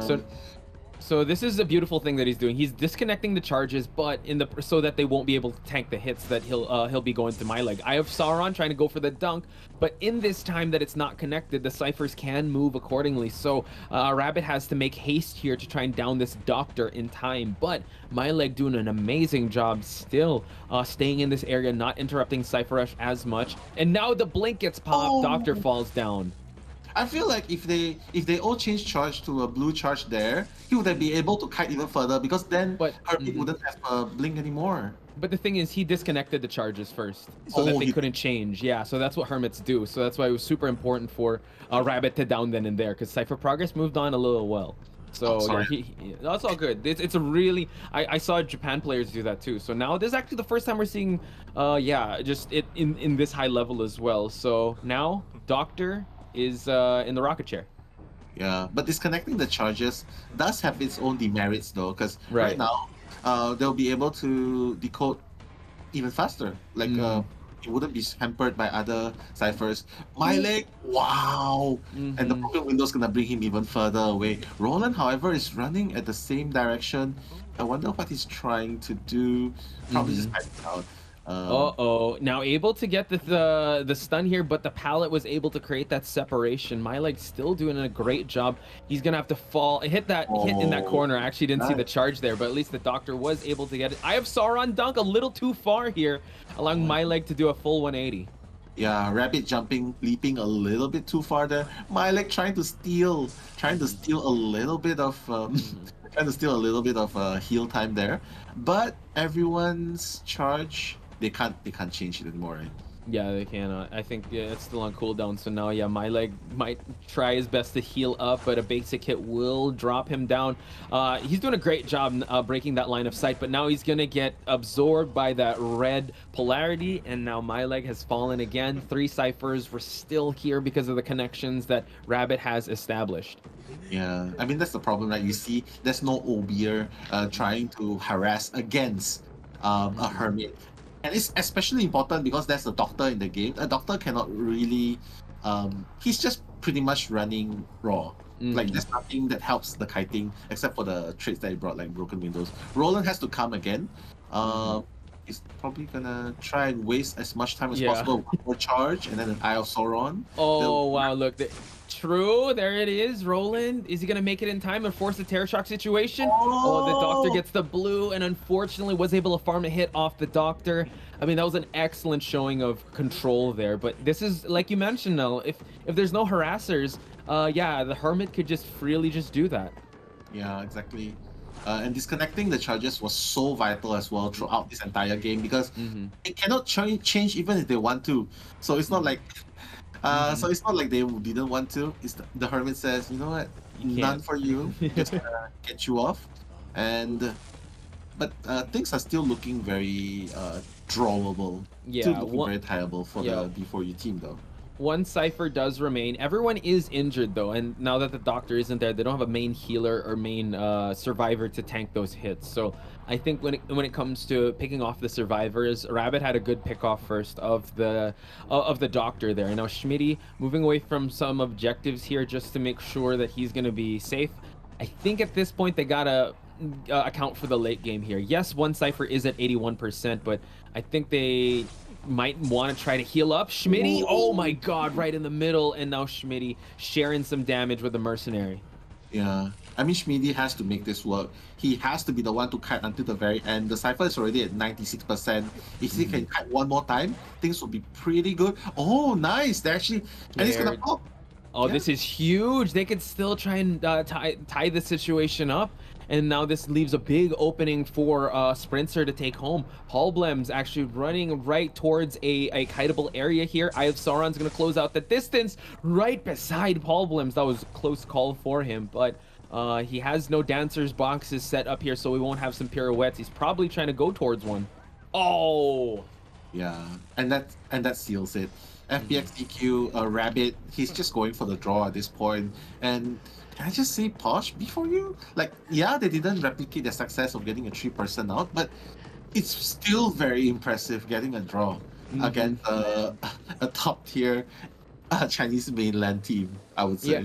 Yeah, and also considering that they, this is Rabbit, right? This is like FPX.ZQ's secret weapon. The fact that Dio was subbed out and they were prepared for it. Getting a tie is still very good because I would say Sprinter still has that win potential. Arms Factory is a great map for his hunters, and that could possibly happen, and we could see a big shakeup in the group stage already if they're able to get a win over FPX.ZQ, because if they do get that, FPX.ZQ would be dead last, and B4U moves up in the standings. So that's an incredible showing, and hopefully Sprinter can get that second win for him to be able to win this one. But I'd like to bring up the point you said, Nell. If they continue to keep tying this, that's still all good. Yeah, still all good. But as you know, Dreamwish is really good in this map, right? But it's definitely gonna be getting a respect ban from FPX.ZQ. But we've seen Sprinter on Bonbon in this map before, and as you remember, he got pallet slammed a lot by the postman. So I'm not sure if he really wants to bring back the Bonbon in this map, but if he does, he definitely needs to block out those Cypher rushes more so than the OBers. Maybe just taking out Anti-Quarren will be enough, and then basically just take out the postman, just take out the mechanic, whatever that hampers Bonbon's Cypher pressure. True. I think he's just got to be careful and try not to make that situation happen again. He doesn't want mukbang pallets again. I think we've had enough of Hunter Main's had enough of that. So now we're gonna look at the match data here. Again, a beautiful showing of just excellent kiting on my leg side. Usually we kind of praise Paulblem's, right? But my leg, an incredible show of the usage of that Doctor, just going back and forth, and him bringing that the broken windows really helped. The beautiful showing from my leg. Kiting for 119 seconds. So we're gonna continue, Yeah, I mean, it's just very unfortunate that he didn't pull the heel off. Otherwise, he might as well just play the lawyer. I mean, he's kind of pretty good considering he's not even healing himself up and just basically sharing damage with his teammates. 120 seconds is pretty much a predetermined of a minimum draw. That's pretty much a prerequisite to a draw. So I would say if he has a if he was going to encounter this with a lawyer getting the first chase, I'd say his odds are probably better. True. So I can't wait what he's if there are going to be some lawyer plays in FPX.ZQ. I'm not sure on the Survivor side. Again, I would like to see this go to game 3, but also, I mean, wouldn't be hype if B4U was able to 2-0, because that just brings them up even more and shakes up the entire group stage. So I have no idea how this is going to play out, but knowing the survivors of FPX.ZQ, they're the ones who are going to possibly try and bite back here and try and fight back for their hunters again. And when it comes to round 3, who are we going to use? Are we going to use D or Rabbit again? Who's going to be a more viable choice? So that again, cross that bridge when we get there. But for now, let's head back into the stage of the survivors here as we look into the studio of the Chinese mainland studio. Yeah, I mean I think they're definitely committed towards using Rabbit, but I'd say a lot of the fans in the chat are definitely rooting for a 2-0. Like we can see a lot of them. They're like, "Oh, before you got this, tie it." So we can see the chants going on already. So the thing is, FPX.ZQ, they definitely do not want to be the first team in the history of COA to fall 2-0 to other region teams, especially NAU. This is like history in the making, Posh. Yeah, it's this is going to be, and we said it before, right? This is where the pressure really gets to you if you are a IVL team. If a region outside of your league beats you, not just beats you, but 2-0s you, that's a lot. And I think that's kind of weighing on them at this point. And I think B4U needs to run with it. They're the underdogs at this point, and they could definitely do that. I really have a thing. I think underdogs get buffed in a sense that they have nothing to lose and everything to gain. And I think B4U realizes that, and Sprinter can get that win for them in this round. It has to be here and now, if ever. But then they can also go for a victory just by going for ties in round number 3. But if they can get it, they should get it now. Exactly.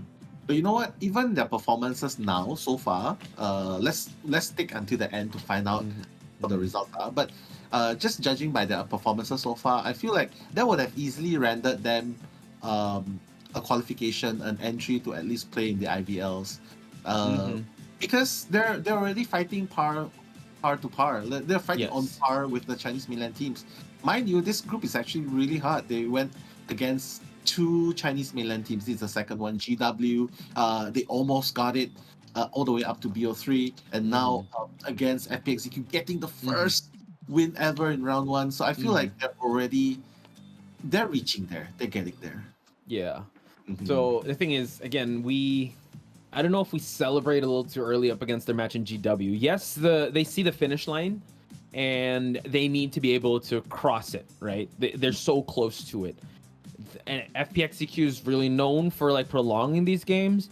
I mean, and they for sure faced adversity. They had a pretty good showing in the group stage, but based on the stats, the survivors are the ones to get the points, and they don't usually go past round 3. However, they can get round 2 points. I got it. I do have to say though that FPX.ZQ's hunters don't necessarily get wins come round number 3, so they can. I mean, there's still that inkling of hope for B4U to get a win there. Yeah, but if you just look purely on record, right? FPX.ZQ teams have been known to, the survivors have been known to getting wins in best of 1, best of 2, right? Like getting more wins. But B4U kind of broke that streak for them. Yeah, they did. Yeah, considering they're not even an IVL pro team, that's definitely an achievement in itself. And you can see for yourself in the locker room, they were smiling. They don't look like they are someone who is. They don't look like they're someone who's being pressured against a pro IVL team. They look like they might actually win this 2-0. They have complete faith in Sprinzer, the smiles and all. I feel like that's going on, and it's so important to have such a positive mental attitude, especially in this high stakes game, because B4U, they sort of need this W, considering how they lost the previous one. Yeah, that's true. Is Veronica in the chat? I do see some people talking to Veronica because she's got she made a promise to you yesterday, right? If an NAEU team wins a round, they get the victory here. So, well, I mean, she's gonna cosplay a maid. So now we're gonna see. Actually, I think that was the hostess, the one that's asking the question. So, cheering on for B4U since B4U is in the Japan studio. Well, I'm sure FPX.ZQ is getting a lot of love in the China studio, and also we're seeing some love in the chat for FPX.ZQ because a lot of pressure is now on them. It's definitely a switch side. So Sprinter getting his Dream Witch band, that's still a-okay. He's got that Spider if ever. He's got a lot of other hunters to bring up to the table, and now we see a band of the Dancer and Prospector. Yeah. But again, I'm just so worried in case he brings out the Bonbon, because obviously, they're not. I think they're really prepared for his Guard 26 in this map, because that was a strategy that before you used before when it was in round 1, go for the Dream Wish. Round 2, if they get the Arms Factory, they're just gonna go with a Bonbon. But you kind of, I mean, we got this back stage info from Eli too, right? Like we don't. He said that Sprinter hasn't been seen touching a Bonbon for the past year. So, what other options does he have though if he doesn't play Bonbon at this place? I mean, a Clerk? Clerk would be okay too, but I'm just a little scared that he needs to go with something a little more stable. You know, he could go Sculptor. Like, he's really good Sculptor, so I'm not sure if he wants to bring that out now. Because I'm just thinking chip damage, especially. You can also harass the Antiquarian.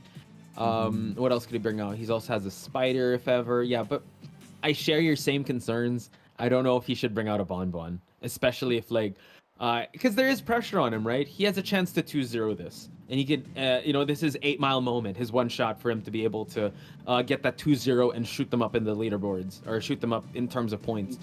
So, and we've seen him before, like with that Sculptor. He's really good, even though it's not meta.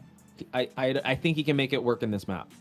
Yeah, not meta anymore, unfortunately. Right? Yeah, right. It's crazy. It's just so sad. But yeah, with the full presence, I definitely agree with you. Full presence definitely allows the perfect statues to hit survivors much easier. Not to mention the chisel, helping you to gauge where the position of the survivors are, granting the pressure control, cipher pressure. But again, it's just too much of a deal that Sprinter has to bear. Like before this, you know what? We're kind of like a fast. Oh my god. Yeah, I was just thinking. The Waxopium. Oh my gosh, he's gonna go with the Wax Artist, of course. Of course. So does this? Again, Eli did mention that this map isn't the best for Wax Artist, even though it is small. So he can just keep going for those ties. Again, he wants to push for more, but I think he just wants to play the super safe and go with the standards. And I'm not knocking on it. That's a good strategy. He could definitely go for that. Yeah, I mean, the Antiquarian is the only harasser available in FPX.ZQ's survivor lineup. But if you remember, in game 1 first half, D brought out the Wax Artist against B4U survivors. They knew exactly how to counter him and got a 3-man escape. So let's just let's just hope history doesn't repeat itself. Reverse rolled. Ooh, Uno reverse card on the Wax Artist. I know, right? The Wax Artist eating pallets tonight. Eli, if you're listening, my goodness. But exactly. You know what? This is a good hunter, just to kind of be conservative and kind of tie things up. But as you say, like, if you shoot for the sun, you land in the stars. This is a little scary because if you shoot for a tie and then you don't aim for, then you get lower than that, then you kind of slip away the victory. So let's hope that the mentality of Sprinter, he's staying cool, calm, and collected, and his eyes are still on the prize, that he wants to go for more than just a tie. Exactly. And while all this is going on, it is essentially do or die for B4U. This is the perfect opportunity for them to get a win over FPX.ZQ. Let's see it in the chat.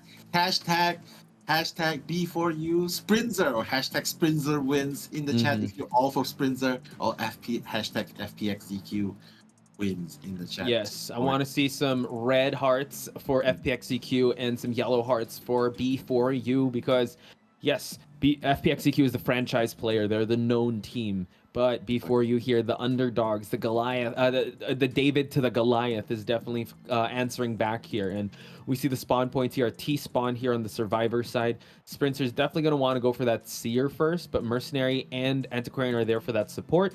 And we do note that, oh yeah, I think they're accounting for it. 2 broken windows, 1 flywheel on the Antiquarian, and of course you got a Tide Turner on Sands. Yeah, you can see that he's just bringing 1 blink with only one detention. Like he doesn't have any more other trades. It's just all to maximize how much punishment he can take from the Antiquarian. So he's like, yo, I'm a sucker for punishment. I'll probably maximize Berserker. I'll probably maximize I'll probably maximize max stun resist. I'll probably maximize control freak. I just want to get the survivors down as fast as possible. Wait for the survivors to make mistakes. Typically with a blink and no trump card, that's the idea. But as you can see, Posh, Sprinzer making his way towards the factory. A pretty hard place to chase. Yeah. He has the juiciest target here, which is that Seer, and also he used the wax just to block out the middle Cypher, doing a little red light trick just to try and catch out the Seer. Blocks out the window here, forcing Libao to rotate into the factory, and now he cuts him off. Okay, beautiful performance so far on Sprinzer's side. Baits out the Owl, and Libao was able to just block that first hit, and Sprinzer continues on the chase here towards the middle, so he's disrupting the Mercenary Cypher while Libao still has Factory available. Yeah, dropping the pallet here, gonna get a wax and also a hit onto the Seer. Yeah, just beautiful chase so far. Sprinzer bombing the Cypher so that they are not able to decode that middle Cypher. He has a blink to work with. Oh my god!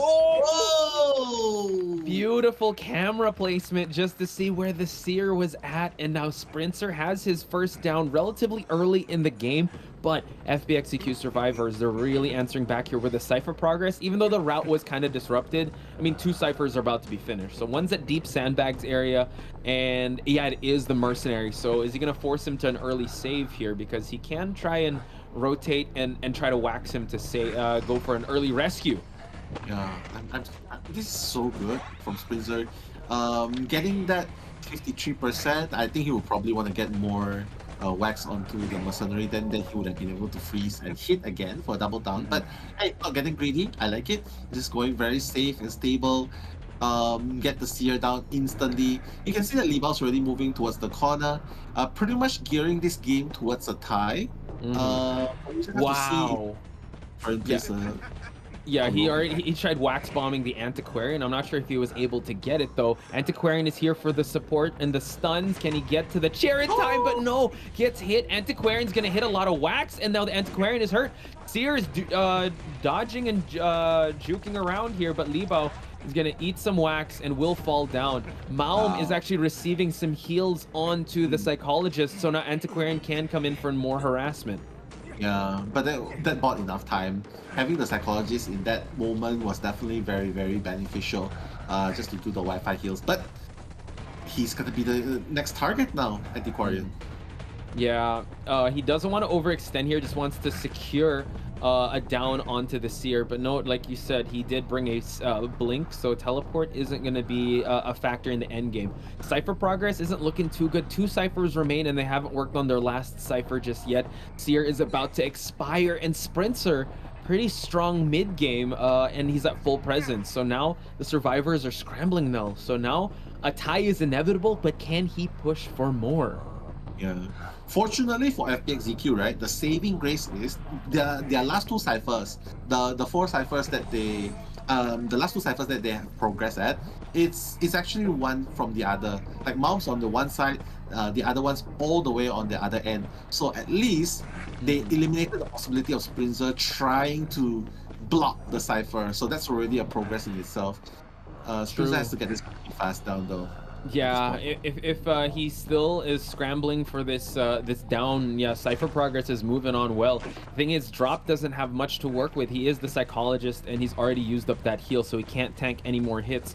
Drop is gonna have to eat some of these wax, but in the process, Cypher is going to be primed, so Sprinzer needs to make haste here and try and get a down as fast as possible. Yeah. Gonna drop the pallet. I mean, it makes perfect sense to just prime it here. Oh wait, no, he's got frozen. No, he's gonna go for a basic attack, and no, this is actually gonna allow attack recovery, and Drop is gonna move on. I don't know if he had enough for the hot wax trick, but now Sprinzer is really focused onto Drop, and now he needs to secure this tie. Yeah, I mean, he's definitely just looking for a tie at this point, but he's definitely done more than enough. Posh. Yeah, he's definitely done this. He's definitely done enough, and he's able to tie this game up. Beautiful performance. Again, I think we are gonna see that round number 3, and this is the strategy. He definitely just wants to get that that tie situation going up until and play defense. They've already gotten the best that they can, and getting a tie is a win in their book. Yeah. I mean, that is sort of the strategy, right? From the beginning of the game, we said, get a win here. Game number 2, let's not look for an overwhelming win from either sides. And he managed to draw again. Not just like the survivors of B4U, they draw against Rabbit, and now Sprinzer for the second time, another draw. So far, it's looking like it's progressing as planned, Posh. Yeah, I think the strategy that you mentioned, they're actually trying to put it in fruition. They don't want to overextend. They don't want to put themselves in a tough spot. I think even coming up with that safe build was actually good. So this is actually making FPX.ZQ even sweat even more, because coming into game 3, they can act a little more desperate. However, they just actually need to play. They don't have to. The point differential isn't too much. Yes, they have a lead, but it's not an insurmountable lead that you cannot come back from. So great stuff on B4U's side. FPX.ZQ is still trailing behind. So I'm just a little concerned here, because we had that GW moment versus B4U where it's like, oh no, is it gonna catch up? Are they gonna catch up? So you're just gonna have to tune in to find out, folks, because this match is gonna be an intense one come round number 3. As you can see, FPX.ZQ again, the second time in a row, no one over the 100-second containment time mark. Everyone's just kiting the standard 60-second and above. The kiters are doing that as well. Just going for the normal 1 hit, 1 rescue, run away, sit for the second time, Cypher Prime by the time the second survivor is being chased, which in this case is the psychologist, and ultimately getting the draw that they need. So Sprinzer definitely holding up so far, but who would have thought, Posh? The scoreboard pointing B4U 1 win, 1 draw instead of FPX.ZQ at the moment. Yeah, that's why you gotta love this game. Anything is possible, and you gotta love how I would say how the meta has definitely changed, and how the survivors in every region is just rising in the ranks.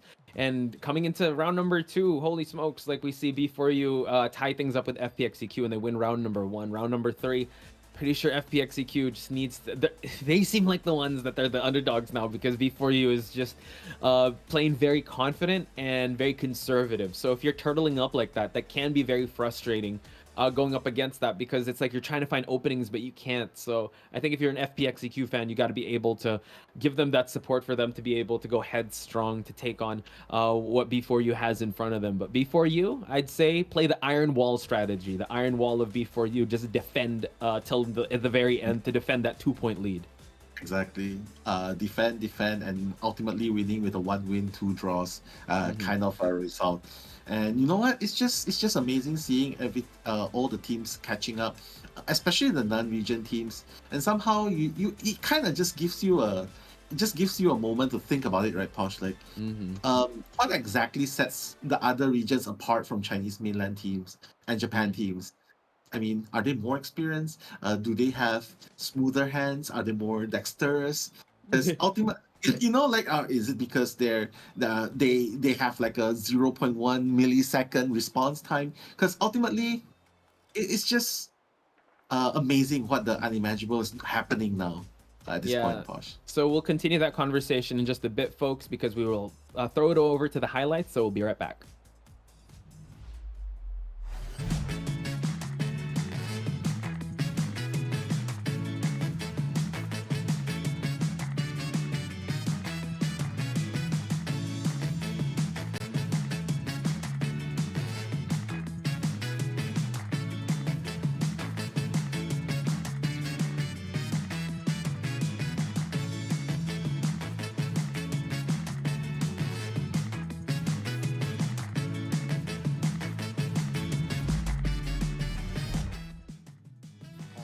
B4U 在我们前面的话，已经跟 GW 有过一场比赛了。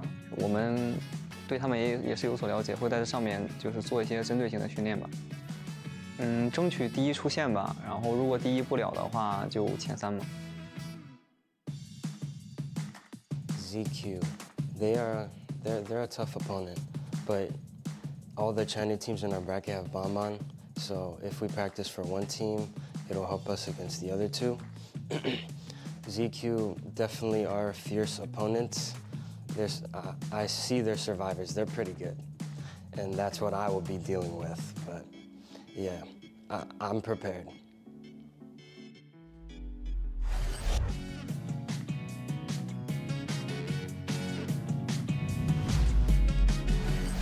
The very, very stoic and calculated, cool, calm, and collected Sprinter, folks.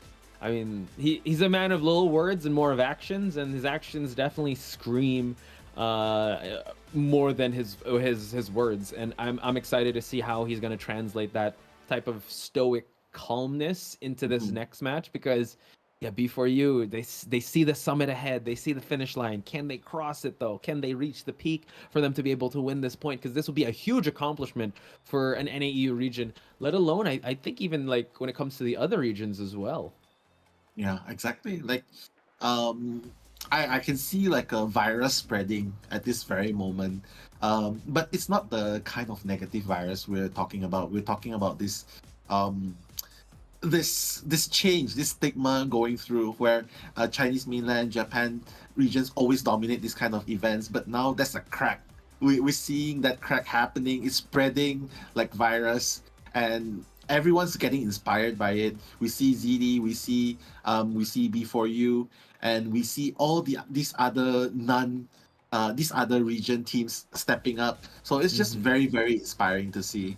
So, yeah, it's more of like a movement, right? And it's more of like a glass ceiling. We always see like the Chinese Japan region up here, and then the rest of the region down there, and you can see through the ceiling. And it could be B4U's chance or anyone's team's chance to break that glass ceiling for the other teams to move on up and level up. And yeah, it just takes one team to show the way and light the path. And then if that team can do it, why can't we do it? And this, B4U can inspire everyone also.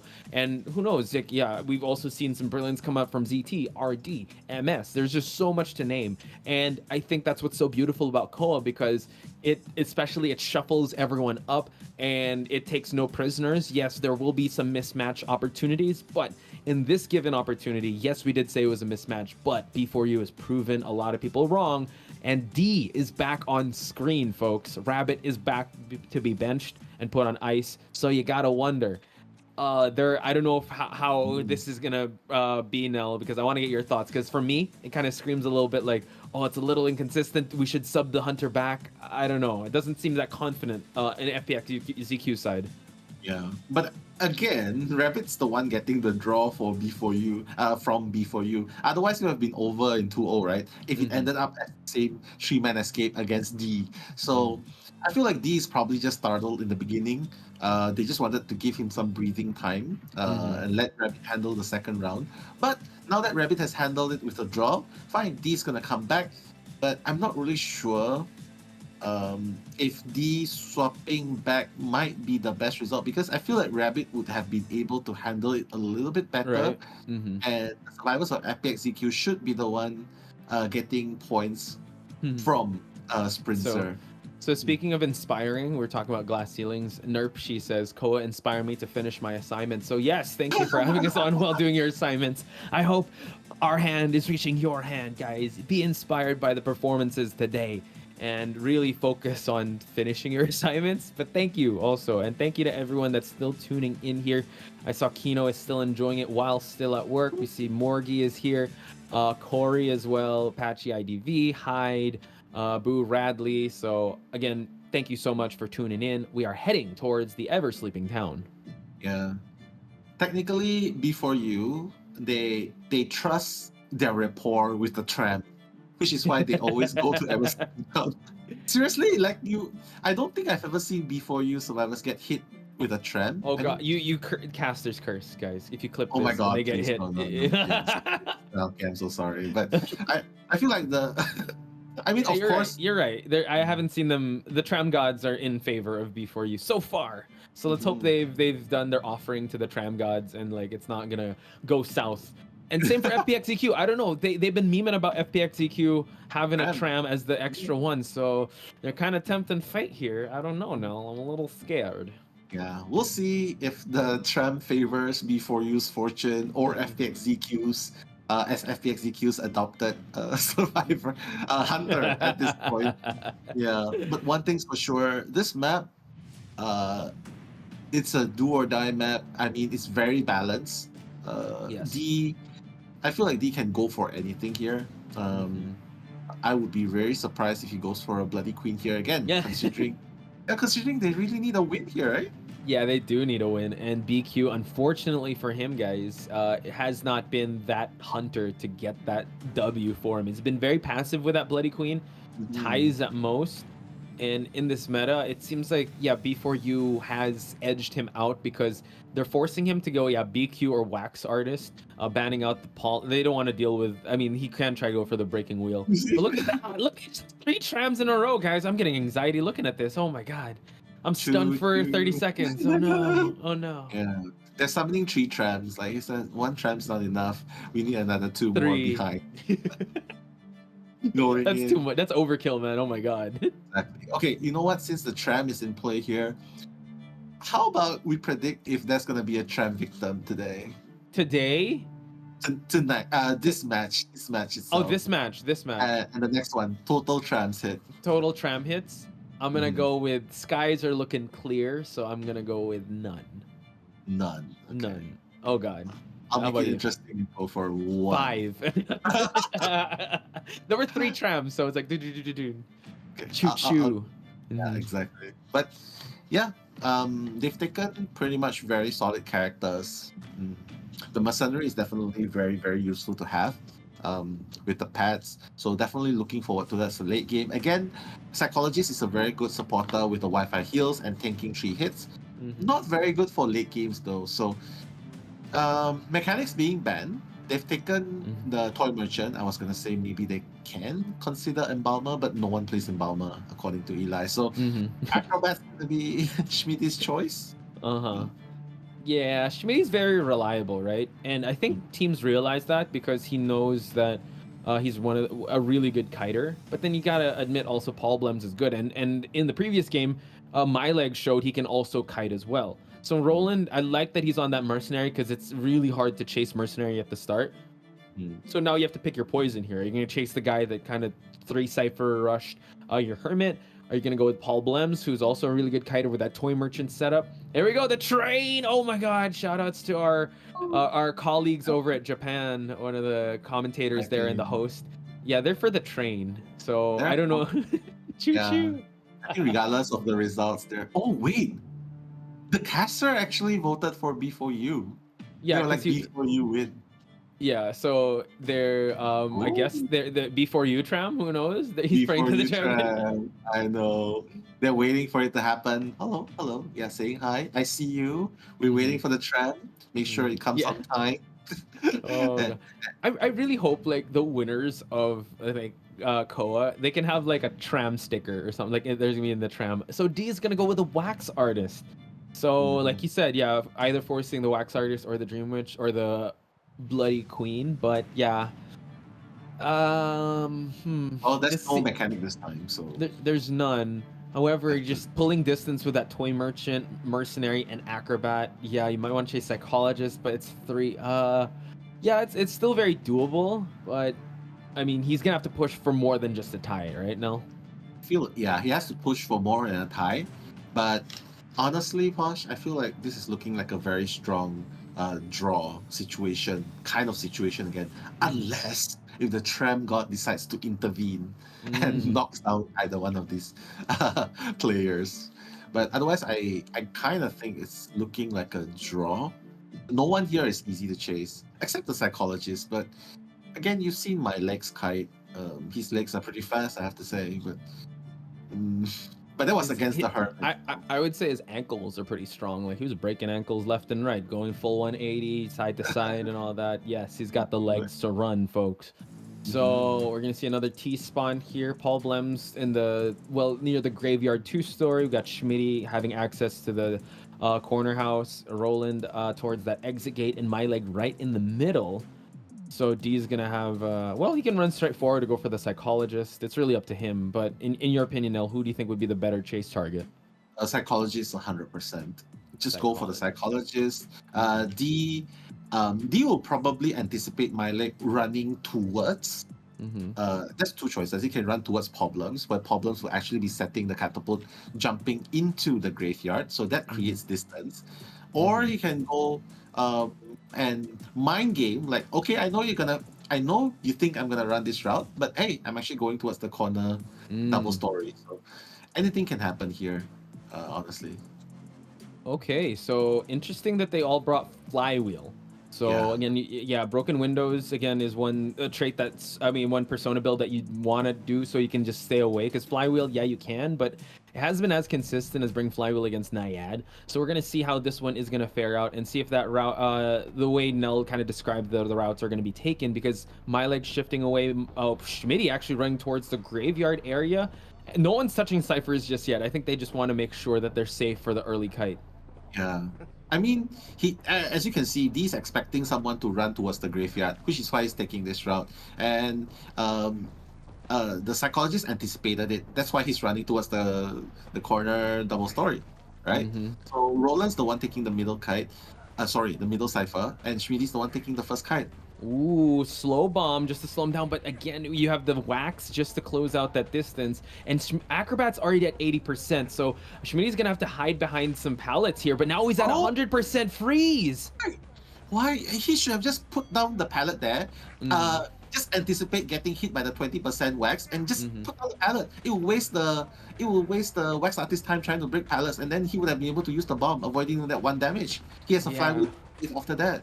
The thing is, Roland is here for some support, so the over support is happening, and now he gets another freeze onto Schmitty, and Schmitty falls down relatively early here, Nell. Roland has tried to body block, but unfortunately wasn't able to do so, and now they're forced out of Cypher rushing because Paul Blems is in this area. Roland has to rotate back to his Cypher, and now this is a good foothold that D has in the match. Yeah, that was kind of like a weird decision by Schmitty on the Acrobat, and now I think he kind of got down. He paid the price for it, yeah, for sure. The pallet was there to use. He had a little stalling moment. Roland trying to force to go for this early rescue, and now we do see that he does have a bomb to use, but now he's not breaking line of sight. He's gonna get the 68%. He's hiding behind this pallet, but once you hide behind the pallet and go for a throw, he's gonna drop it down, and now D is able to farm off another hit off Schmitty. Not even using the flywheel. I mean,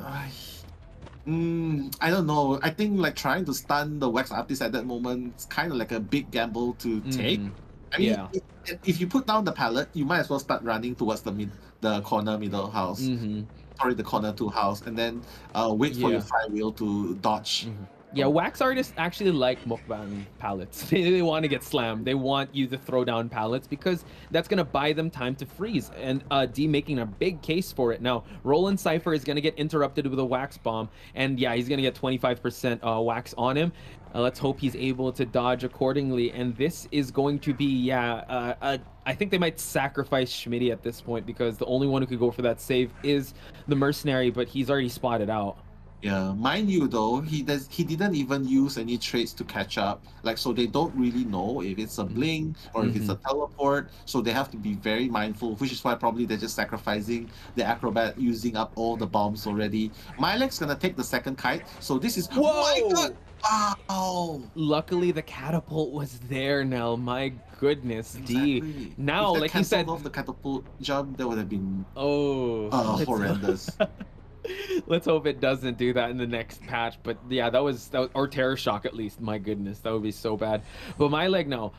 He's gonna take this next kite. He's already healed up the mercenary. He's gonna try to throw down this pallet. The wax bomb, fortunately for him, did not work out quite well, and the wax is building up here. 100% wax across this pallet, and the psychologist has fallen down. So D doing the work here. He's gonna try and go for more than just a tie now. Yeah.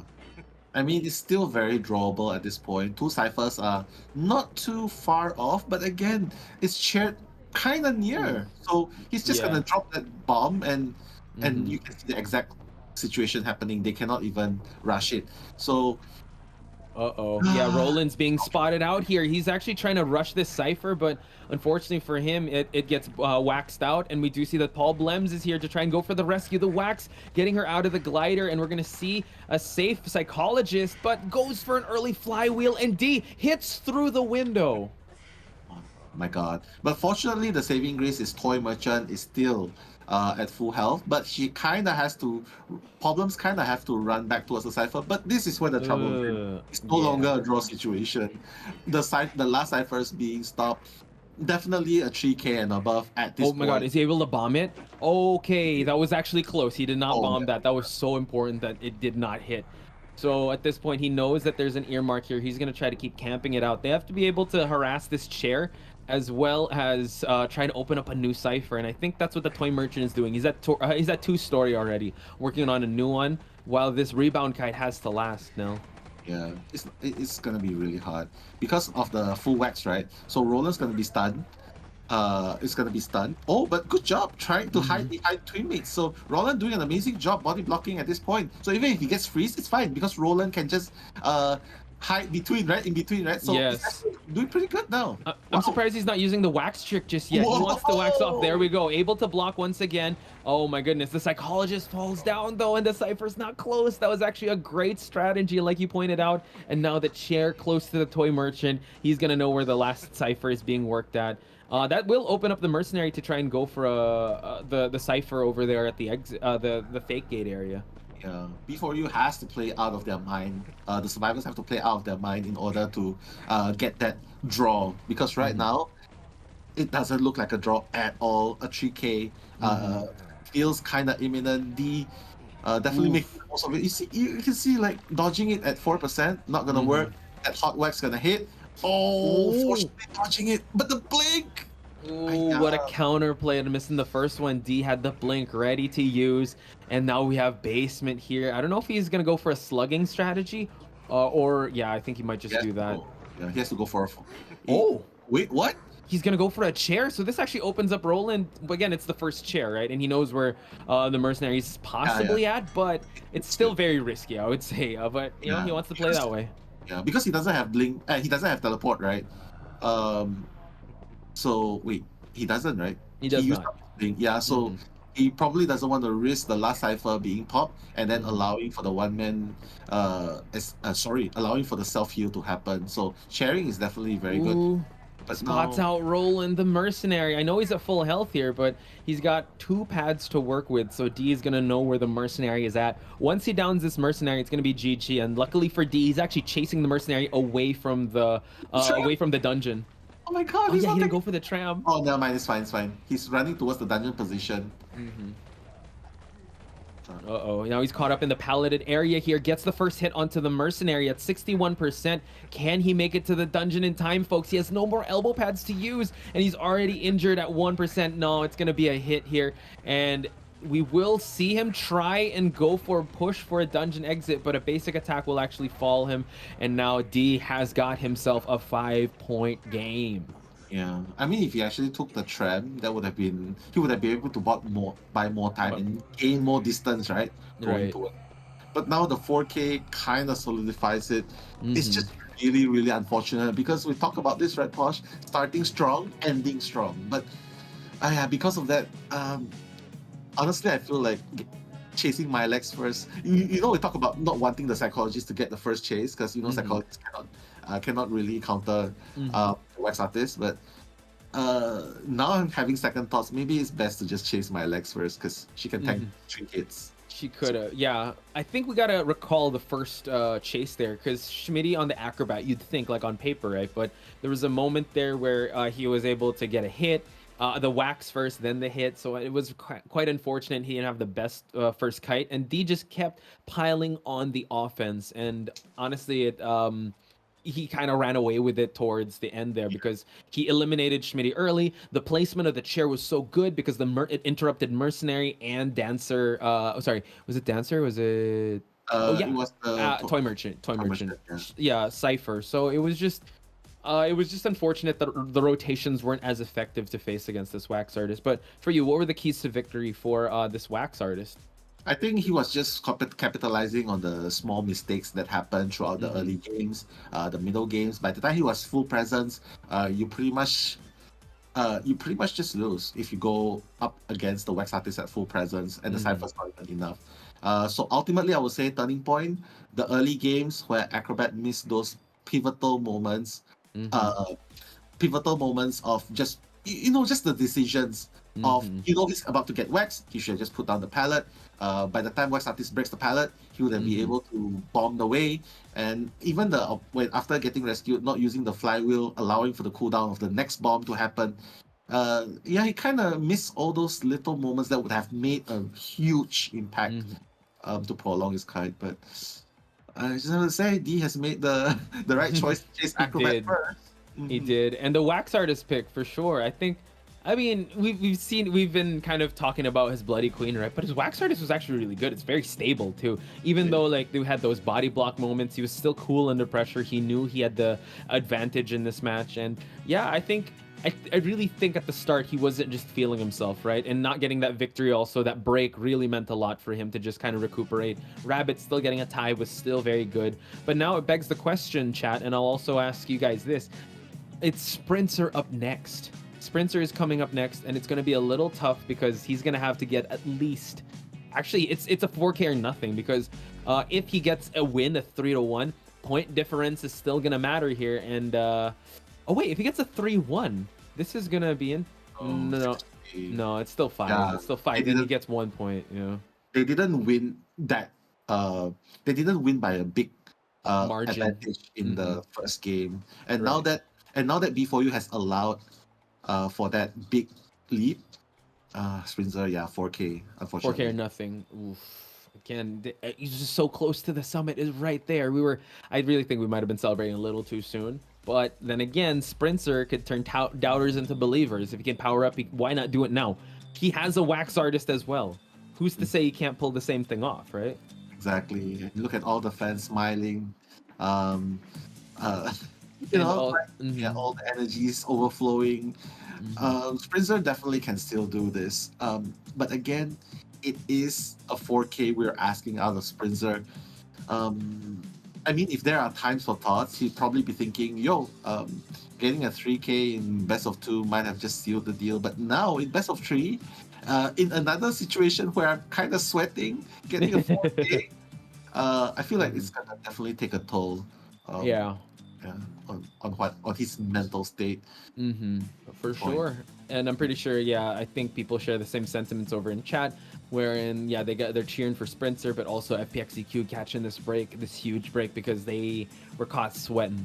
See, you see that the survivors, they know they still want to win in emphatic fashion, right? Even though they just need 1 out, I'm pretty sure they want to try to go above and beyond that. So Sprinter back to being super serious. The calm and stoicness will definitely come into play here with how he's going to be able to handle the picks and bans. Yeah, exactly. But can I just say, prematurely, regardless of the results, they've definitely reached a milestone. They broke through another milestone, and just being here at this point, they're definitely getting there. It's just that now Sprinter has this final hurdle against FPX.ZQ, where he kind of needs to get a 4K.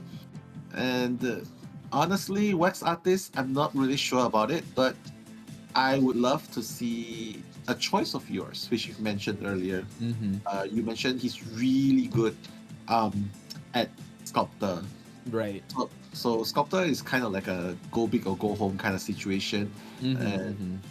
Or even a breaking wheel. I feel like that's also a really good target for 4K in episode. That could actually catch them off guard.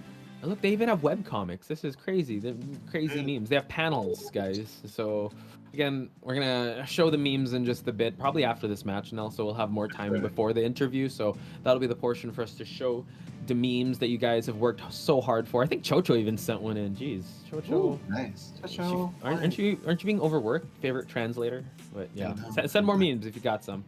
Anyway, I think that's our only way of getting back at Eli for the toy merchant comments. Anyway, we're gonna head on over to picks and bans. Dancer, Priestess, Seer ban, and we're gonna ban the Dream Witch and the Clerk. So we're gonna probably see the same. Yep, Merc and Antiquarian. for FPX.ZQ. So I'm just so scared because Malm is so good on the Antiquarian. So Sprinter is gonna have to be very careful at this point. So Wax Artist, I think. Wax Artist.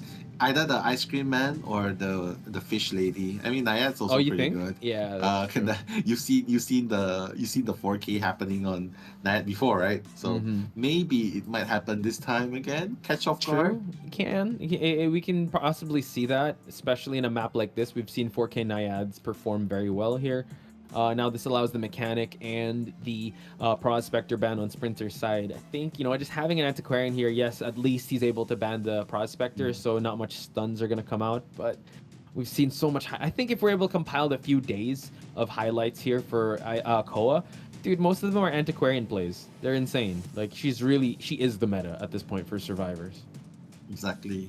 And, just with the bamboo sticks wrecking havoc left, right, and forward thrust, literally, we can see why she's a suitable replacement for forward, actually. So you can forward, it's like, oh my god, saying goodbye to the forward kind of makes me sad. But hey, the rise of the girl boss characters, Antiquarian coming in. Yeah, she's definitely a lot more consistent because the stuns come in so fast. I mean, forward stuns, I would say really good for us in commentating because it's so hype. And now they're really doubling down on just them playing a conservative strategy, going with that Embalmer. So it's going to be a tough ask for Sprinter here if he can rise above what is needed. So he really needs to be able to get a 4K to solidify a victory here. And that's tough. That's tough. Yeah. And just quoting from what Sprinter was saying, quoting from memory, he said, I've seen how the survivors played. I've seen how FPX.ZQ played. The survivors, they're pretty good, but I'm prepared. So yeah. So by the way, just while this is still happening, again, I want to give a quick shout out to everyone that's on stream. A shout out to Willie, by the way, that messaged me on IG. He says hi to you too, Nell. So Willie, one of my favorite people, and he also was one that taught me a lot about IDV. So super happy that he's watching. And also Corey's here, Chu, a lot of yellow hearts. I want to see some red hearts too because we got to show some love for the FPX.ZQ survivors because they're doing their best. I feel like they really took the round 3 super seriously, especially D, definitely leveling up. Any shout outs you want to give out now? I do have shoutouts as well. Kino Frog, Hanako as usual, Chu, Femboy, Pollen IDV, Jiwoo, Amelia. I don't see Maney anymore. I don't see Princess Pasta anymore, but just shoutouts to you guys because you're always here. And Rainy, of course, Rainy as well. Not to mention Kayana, since Eli didn't give a shout out to you, we'll just give a shout out to you. We know you're probably gone since Eli's gone, but hey, we're good sports. And we gotta focus our attention on screen here now. We got a geisha coming into the ever sleeping town. This is gonna be huge. Cool. So, sorry, geisha. We got a geisha. Wow. Sprinter geisha. So I'm hyped, but also a little concerned because our stats don't read him using geisha, and I forget. I don't know if he's used geisha before, and this could be huge. Again, it could be a bonbon moment, or it could be a completely different moment that he's trying to make here. So, I'm nervous. I know, I'm nervous too. But hashtag in Sprinter, we believe. Let's see the geisha who sprints. Let's see. Let's see if he dashes. If he gets a win here with geisha, he should change his name to Dasher, not Sprinter. Yeah, exactly. Honestly, I feel like if he can get at least a draw, that will already be a victory in itself for B4U Sprinter. Because again, FPX.ZQ are not to be messed with. Again, they are still professional teams. Yes, it's true they dropped in game number 1, but again, you can see they kind of bounce back, and that's exactly what we are kind of afraid on behalf of B4U that's gonna happen. Sprinter, excitement going on. Oof, excitement, geisha, trump card. I mean, that's just brought on for the not the tram. Like, it's for the FPX.ZQ tram. No, I'm kidding. It's just for the antiquarian. So that's it's gonna be tough. Again, yeah, geisha definitely counters that toy merchant. it can counter the Antiquarian in a way, but I mean, Antiquarian could just stun you before you can try to go for that hit. So he's gonna have his butterflies really need to be on point, folks. So we're gonna find out how Sprinter is gonna be here again. Make some noise in the chat. This is B4U's last stand to get some points up against FPX.ZQ. He finds Liebao to start off. Yo, very, very nice dash so far. Libao's just gonna put down the pallets here, forcing the Geisha to break, engaging from the speed of Geisha's pallet breaking speed. He'll be able to tell what persona he's bring. Libao again with another pallet drop, gonna try and cycle around this area. The moment Geisha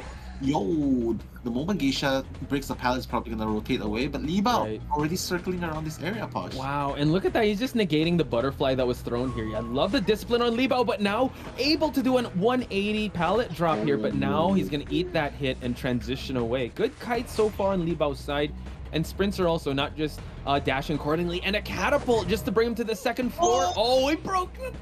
Yeah, he's able to, yeah, incredible. That was incredible indeed.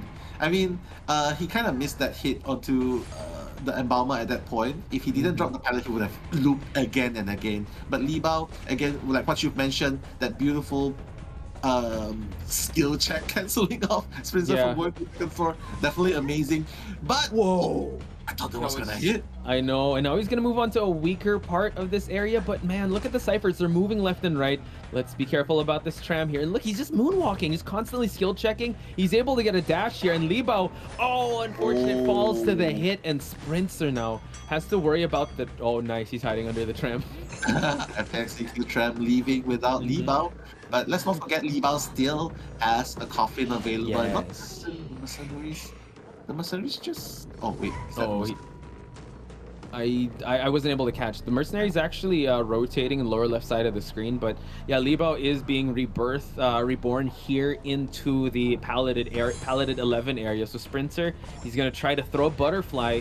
He has no more skill check to use. The window is there, but Libao, unfortunate, goes for the dash. Nice. Good discipline on Sprinter's side. Beautiful charge attack, baiting out.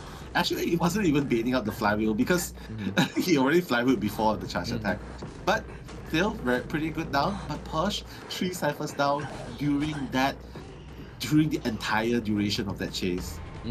Immense stress on Sprinter's side because he needs to get everyone out of this game. Oh, wow. Able to get a hit onto the Antiquarian, so no stun. So Maum is out of the equation here. It's going to be really tough for him to try and go for more support stuns while we see Sans try to bait a rescue here. Note that this is the final chair that the Embalmer is going to be, and he's going to try to moonwalk it. And Sans is going to get cut off in the process. So Sprinter has to decide because Antiquarian is actually working on a cipher right in front of this rescue. So Sprinter is being split pushed at this point. Yeah, but that's the situation where it's kind of okay because, you know, he knows that Sprinter's not going anywhere. She's a single hit dash hunter. So finally Libao gonna run far away, probably waiting until Cypher's prime. Posh. Yeah, if they can pop it in time, that would be great. But Sprinter is just on top of him, so he's definitely just gonna go for a hit, and now not even gonna allow it to happen. Yeah. Did he bring? Yeah. I mean, you can see Excitement didn't really play a pivotal role, right? Yeah. So now everyone's scrambling for the exit, but again, the win condition here is just for one FPX.ZQ survivor to exit, folks. So it's kind of written in the stars already that FPX.ZQ is going to get a victory over here. Sans unable to get the elbow pad off in time, but he's able to move on along. I thought the dungeon is actually there. He uses another one. He timed that so well. FPX.ZQ in the final form. GG, well played. This is like, we are seeing a pattern here happening, Posh. Like, great games throughout, but it's really the best of threes that really brought the biggest change, right? Yeah, just an incredible performance, and you got to give it up to B4U. Slowly but surely, the momentum is getting there, and for them to be able to get a win over FPX.ZQ is still like a good consolation here, but it is FPX.ZQ to win this one, and a lot of people kind of said that this might have been a 2-0, but I mean, the fact that they were able to make gods bleed is still very good, so shoutouts to the B4U fans, but we got to give our flowers to FPX.ZQ for winning this intense match, I would have to say. Intense indeed. And of course, congratulations to FPX.ZQ. While we are going through the stats later on, you want to show the viewers some of the... Oh, of course. before we go to the highlight? I didn't bring in the Chocho's memes, but this one was a really good one too. But bam, we got the Wu Shang, me and Nello connection there. We also got the Mad Eyes, the Great Wall of Mad Eyes, folks. Look at that. What does Basting say? Basing say Avatar. You know what, the Earth Kingdom. Yeah. So that's the Great Wall. The Great Wall of Basing say. One of my favorites is this one. Look at that. Chocho just supporting us. Oh my goodness. In case you can't see, she's actually crying because she's getting crushed. I'm mad because Nell missed the snap. Oh my god. The driving was bad too. And then of course we got Eli again with a wax. That's actually really good. Like that looks like an amazing work of art. So, yeah. Again, that's why I'm actually I moved a little bit so I could give you my slideshow. Thank you for coming to our TED Talk, folks. But then again, do send us your memes. Again, it's at Spicy Punch and it's at Nello the World on Instagram. Also follow Chocho and Eli O on Instagram as well. Send them your memes as well. Again, it doesn't have to be just us, okay? You can give memes of hunters too, okay?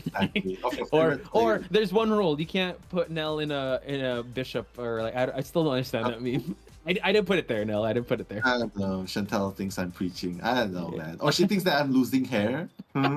I don't know. My God. I see a lot of hair on you now. But again, a big shout out to everyone that has sent us memes. Again, we're just trying to replicate the same environment as the offline stage online. So really appreciate it. Really appreciate each and every one of you. We're actually like 1,200 strong here. And then I think in the Thai broadcast, it's also like 1,000 plus there. So big shout outs to each and every one of you that's watching. And speaking of Thai, you know, we will have GH coming up next. Oh, that's going to be a good one. I'm pretty sure everyone's going to be really rooting for GH there, but they will be going up against Wolves. So another David versus Goliath story. So I'm super excited for that one. But let's head over to the match data now. Yeah, very unfortunate we don't have the tram data. So unfortunately, Posh is going to win that bet.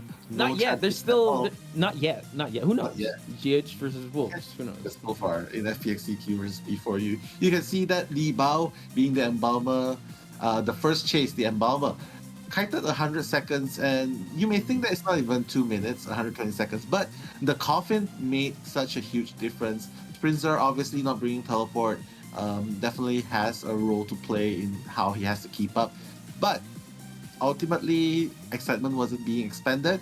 FPX.ZQ with that wonderful rotation, allowing for Sans to make that escape through dungeon with the remaining 2 elbow pads.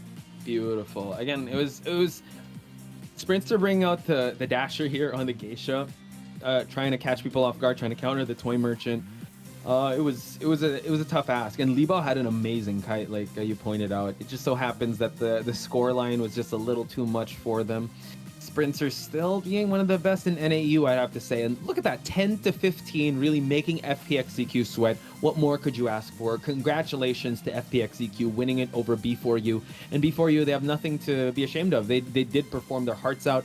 And hopefully in their next matches, they will perform even better because they're building that momentum to get that victory. Exactly. Exactly. Yeah. Yeah, exactly. The like other regions starting to pull off. Like I know I sound like a broken record, but again, B4U, even though they lost this game, they've definitely broken the stigma of a sure win from the Chinese mainland teams or the Japanese teams.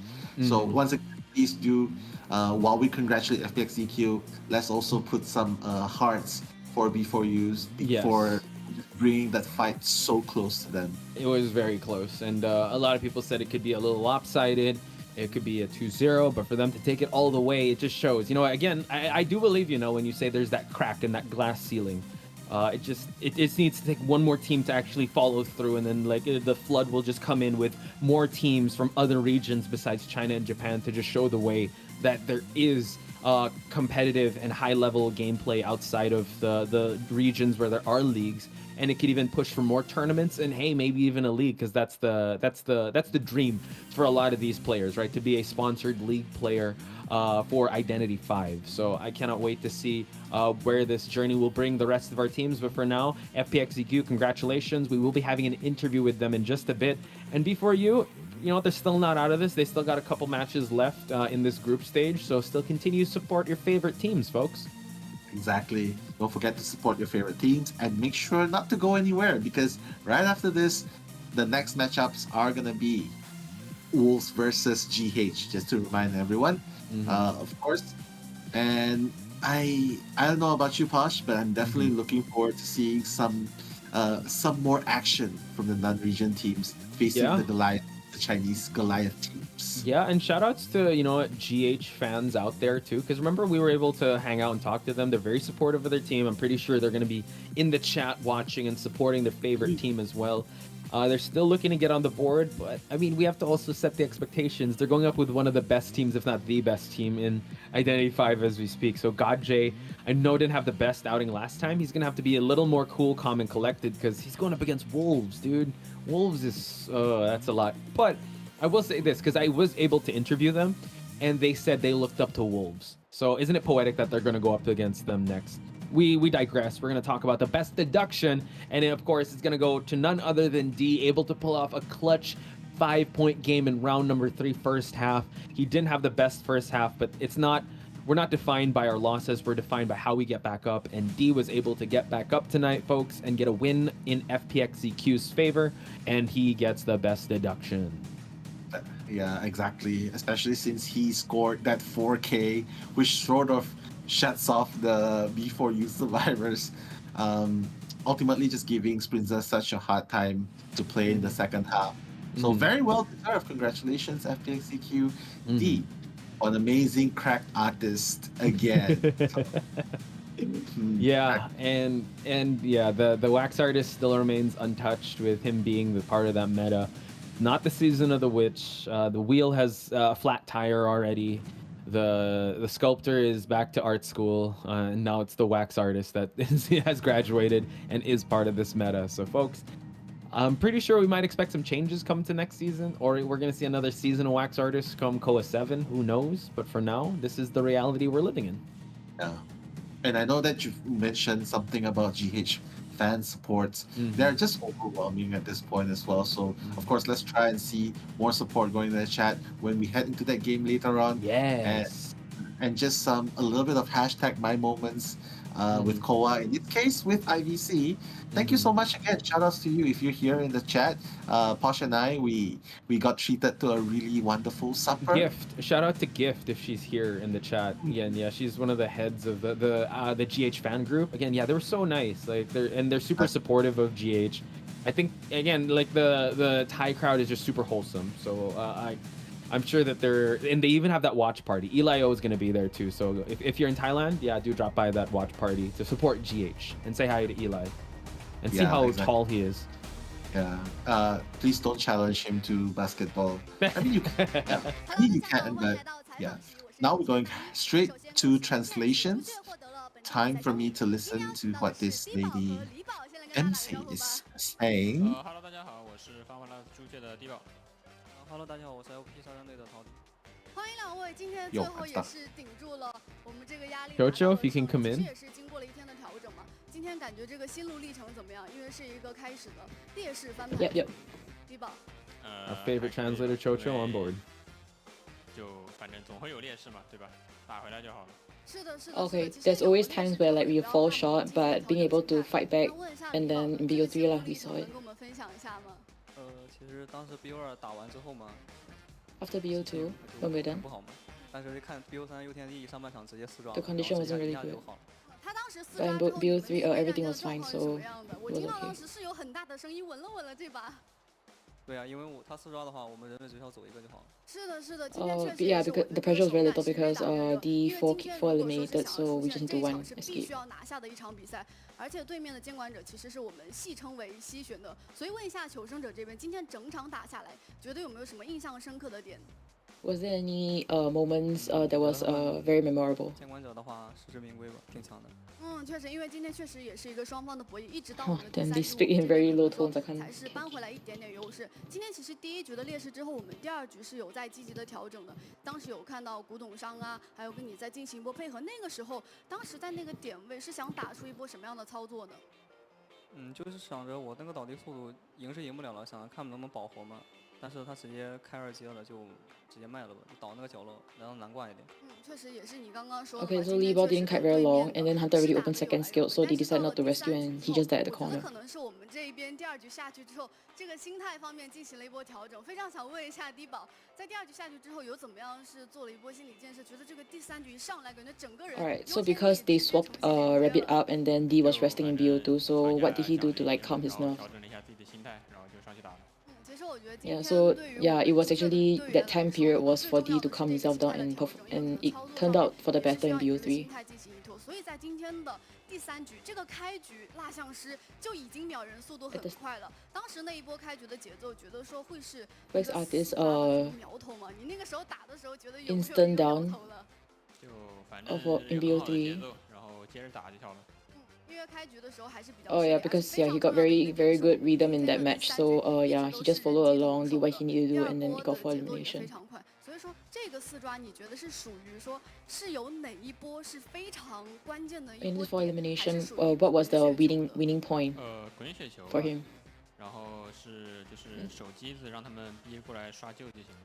Yeah, okay, camping of the SSS palette 一 cipher. 直在 S 板跟你在那个地方绕来绕去，绕来绕去。当时确实也是处理了比较久。你是怎么样去判断他们当时那个密码机的一个情况呢？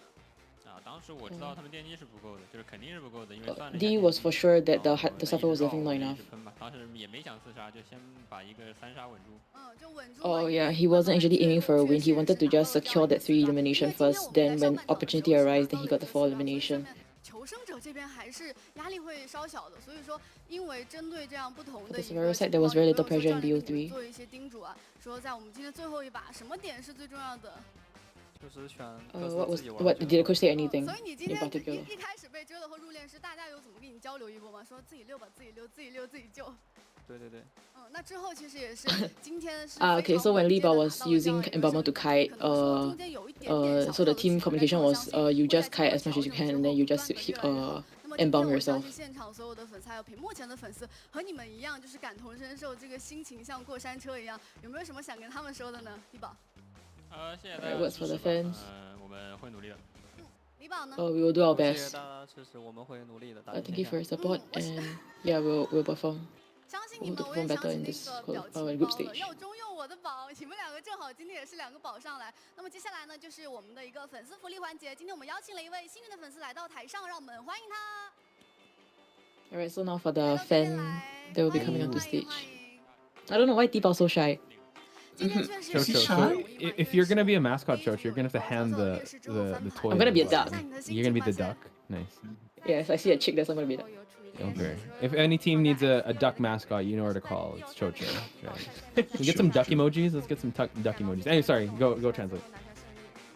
Alright, so she's saying that like initially there was like a disadvantage to the team in terms of points, but yeah, it was it was exciting for her lah. I mean, after the points turned around completely with the 8-1. 是的，也是希望能够有了粉丝的支持，我们先相信再相信，希望你们之后可以表现得越来越好。那么也是有请我们的确保把我们的周边交到我们的粉丝手上。来，选手2位选手传一 Alright, so 下。 now the Gardener plushie will be passed to the fan, and then lastly we'll be thanking them for the interview.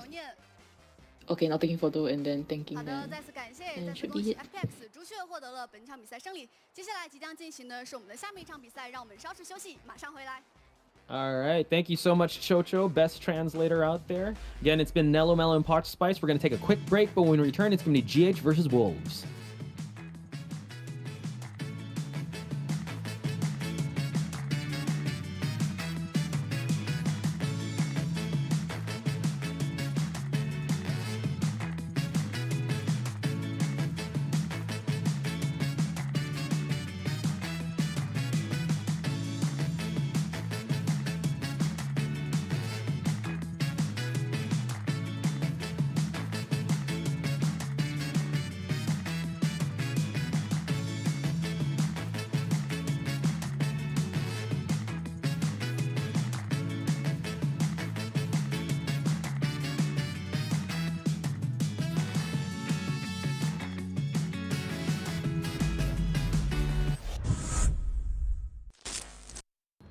สวัสดีครับก็เจนะครับผมจากทีม GH นะครับโซน Southeast Asia นะครับ GS นะครับผมเริ่มแข่งที่ IVC Southeast Asia 2021 นะครับผมและได้เป็นแชมป์นะครับได้ไปแข่งในรายการ IVS 2021 และ COA 5 ส่วนในปีนี้นะครับผมพวกเรา GS Zone Southeast Asia ได้แข่งใน IVC Southeast Asia 2022 และได้เป็นแชมป์ได้ไปแข่งในรายการ IVS 2022 และ COA 6 ที่กำลังจะถึงนี้ครับสมาชิกในทีมนะครับผม GS นะครับผมมีสมาชิกทั้งหมด 8 คนนะครับเซิร์ฟเวอร์ 5 คนนะครับผม GS481 GS Little Boy GS Cat กุล GS เซาคันและ GS สักไอฟอนนะครับส่วนฮันเตอร์นะครับผม2คนนะครับ GS ก็อตเจและ GS เสียชูนะครับโค้ดนะครับผม GS นายแมมมอสนะครับส่วนเป้าหมายใน COA 6 นะครับผมก็ต้องการที่จะล้างแค้นกับทีม MS นะครับผมชนะทีม MS ให้ได้และได้เข้ารอบเพลย์ออฟครับขอบคุณครับ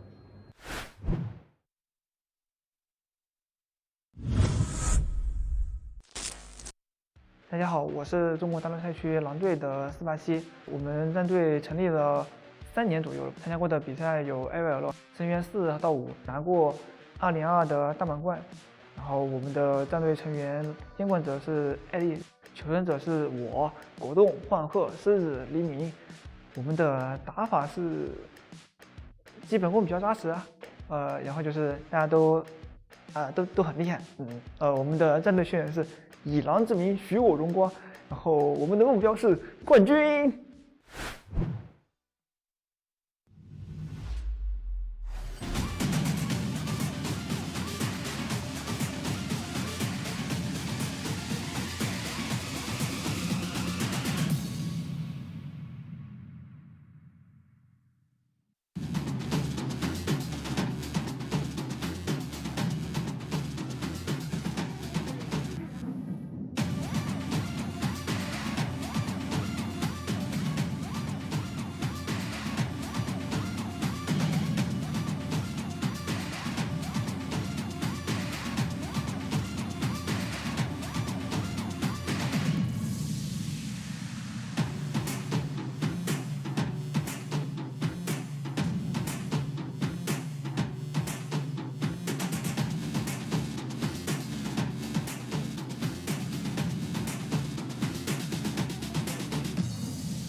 Welcome back, folks, to more IDV action here at the Call of the Abyss group stage for group, what group is this? This is going to be Group D, folks. This is the main event. It's going to be GH versus Wolves Nell. We talked about David and Goliath stories, but I feel like this one takes the cake here. We're talking about the defending COA champs going up against I would say IVC winners, the Southeast Asia best, right? So it's still a big a big feat to go after. So how do you feel about this matchup? Let's start talking about it. First of all, totally agree with you. David versus Goliath, and the David here is definitely GH. But I don't think David versus Goliath is the perfect comparison because David eventually defeats the Goliath, right? Here I would feel like it's just we're just gonna see like a pack of wolves attacking like a field of clover leaves, and the leaves are unable to defend themselves. Just figuratively, but GH does not have anything to lose. And when you don't have anything to lose but everything to gain, that's when leaves start fighting back. The clover leaves might bring luck to them to face wolves, and I think they really need it now more than ever, Posh. Yeah. Again, I really think it's more of just to showcase that they can hang with the best or try to survive as much as possible. So I think nothing to lose is definitely that should be the mindset that they should have. They should try to, I would say, defend as much as possible. Kind of the same mentality like B4U. However, when the opportunity is there, you have to go for the kill. You have to go for the victory here, because Wolves, I'm sure they're not going to hold back. They're not going to pull any punches. They're going to go all out, because this is their time to really solidify themselves in the standings, because I believe that them and GR are like tied in the Group D standings. And GH faced MS at the start. They didn't have the best of times because MS was able to get a victory over them in emphatic fashion. And it's just a rough go that this is their next lineup, because GH really needs that win. And going up against Wolves, the defending champions, the proclaimed best survivor team out there, it's going to be tough. And it seems like they're going to be gracing the stage. While we got to talk about it, because Godjay is going to have to face up against the Wolf Pack here. Exactly. Speaking of facing against wolf packs, this is just so difficult, because before this, you would say that the survivors are the ones that are bringing home the points. Alex is like, yeah, he does get the kills and the wins, but he's more of like the stability is there to get a draw at least and going forward. But in this tournament itself, Wolves going up against none other than Zeta, getting that win on Alex's side, and not only on Alex's side, but on the survivor side as well. I feel like GH, unless if GH can play on par with what Zeta survivors are capable of, or what Zeta, Alfu, and Vampy are capable of, I feel like tonight, 10 golden apples to 1 in favor of Wolves. I wouldn't say it's that lopsided, because there's still that factor of if Wolves don't take them as seriously. But this is Wolves we're talking about, so maybe I don't know. I won't put a number into it, but it's heavily favored towards our friends here at Wolves. So we're gonna introduce them now.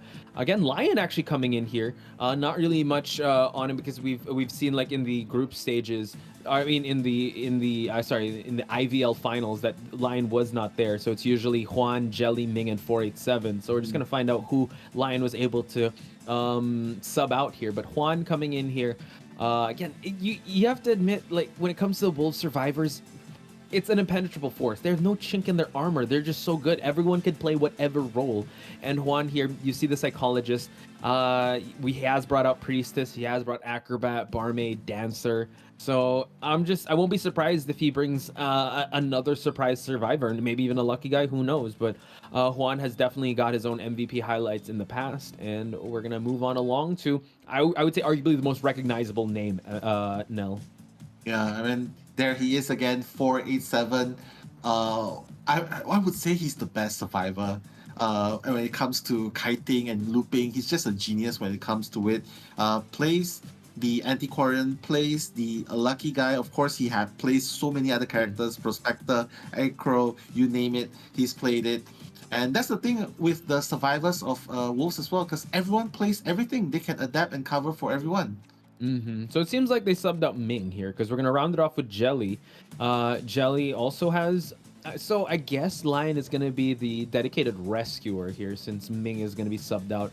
So Jelly over here, he has Mechanic, also Postman. He's also used Psychologist from time to time. Cowboy, that was a pretty hype play that he pulled out in the playoffs. patient, forward. I mean, this if we look at the stats now, like all these survivors, they have such a well-rounded lineup of survivor pools, and yeah, you don't get the title of best survivor team for nothing. And now we're gonna shift things over to the Japan studio and introduce the one of the hunters of GH, which is God J. J, a household name again and again. I've mentioned a very well-known hunter in the Southeast Asia region, playing for GH at this point. Plays the trademark Geisha and Wax Artist. Of course, Geisha, the Wax Artist more than others. Of course, he does have the Sculptor, the Soul Weaver, Bloody Queen, Dream Witch to work with, but Wax Artist seems to be his go-to hunter. So if you're Wolves, I'm pretty sure they've done enough homework on Gotche to know what he plays, and Gotche has a hurdle to overcome in this first half. Yeah, he's in that Zen mode, right? He needs to be able to be in that same space where he was able to get 4K in the past, but he's going up against Wolves here. And again, mind you, ladies and gentlemen, this is a league team. This is a professional team. They have a coach. GH, again, is a team in Southeast Asia. We don't have a league of our own. They're not doing this full time, so you gotta admire the grind that GH has put in, especially Godj, staying so consistent, I would say, in IVC in Southeast Asia competition. But for this one, this is definitely a step up in competition. And as we say that, I do see some hearts in the chat. Can we get some more here for God J? Green hearts for GH, and Wolves, you know their color, it's yellow. Yellow hearts for them as well. Yeah, yellow hearts for GH. Definitely not counting out what they can do against arguably one of the best teams in China at this moment. But yeah, the fan signs, wow, fans in Japan for GH. So it seems like the bans is going to come out from Wolves to start out. So Red Church will be banned. GH is going to pick Arms Factory. Arms Factory can empower some of Gaj's good hunters there. You have your Dream Witch, you have your Soul Weaver, you have a lot of options. Wax Artist, even though it's not the best, but you can still bring it out if you want to, depending on how the bans go, which will commence in just a bit. Yeah. I'm really looking forward to seeing Gotche pulling one off and surprising everyone, including the Wolves team as well.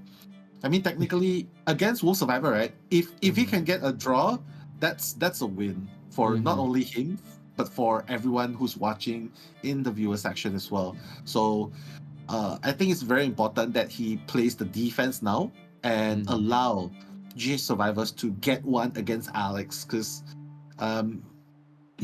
you don't want to create that pressure for your other counterparts, right? So God J has to do what he has to do, and the first thing he does is ban the female dancer. Yeah, and you gotta love the support over here in the Japan studio. We got some GH fans out there. Seer and Prospector are gonna get picked out.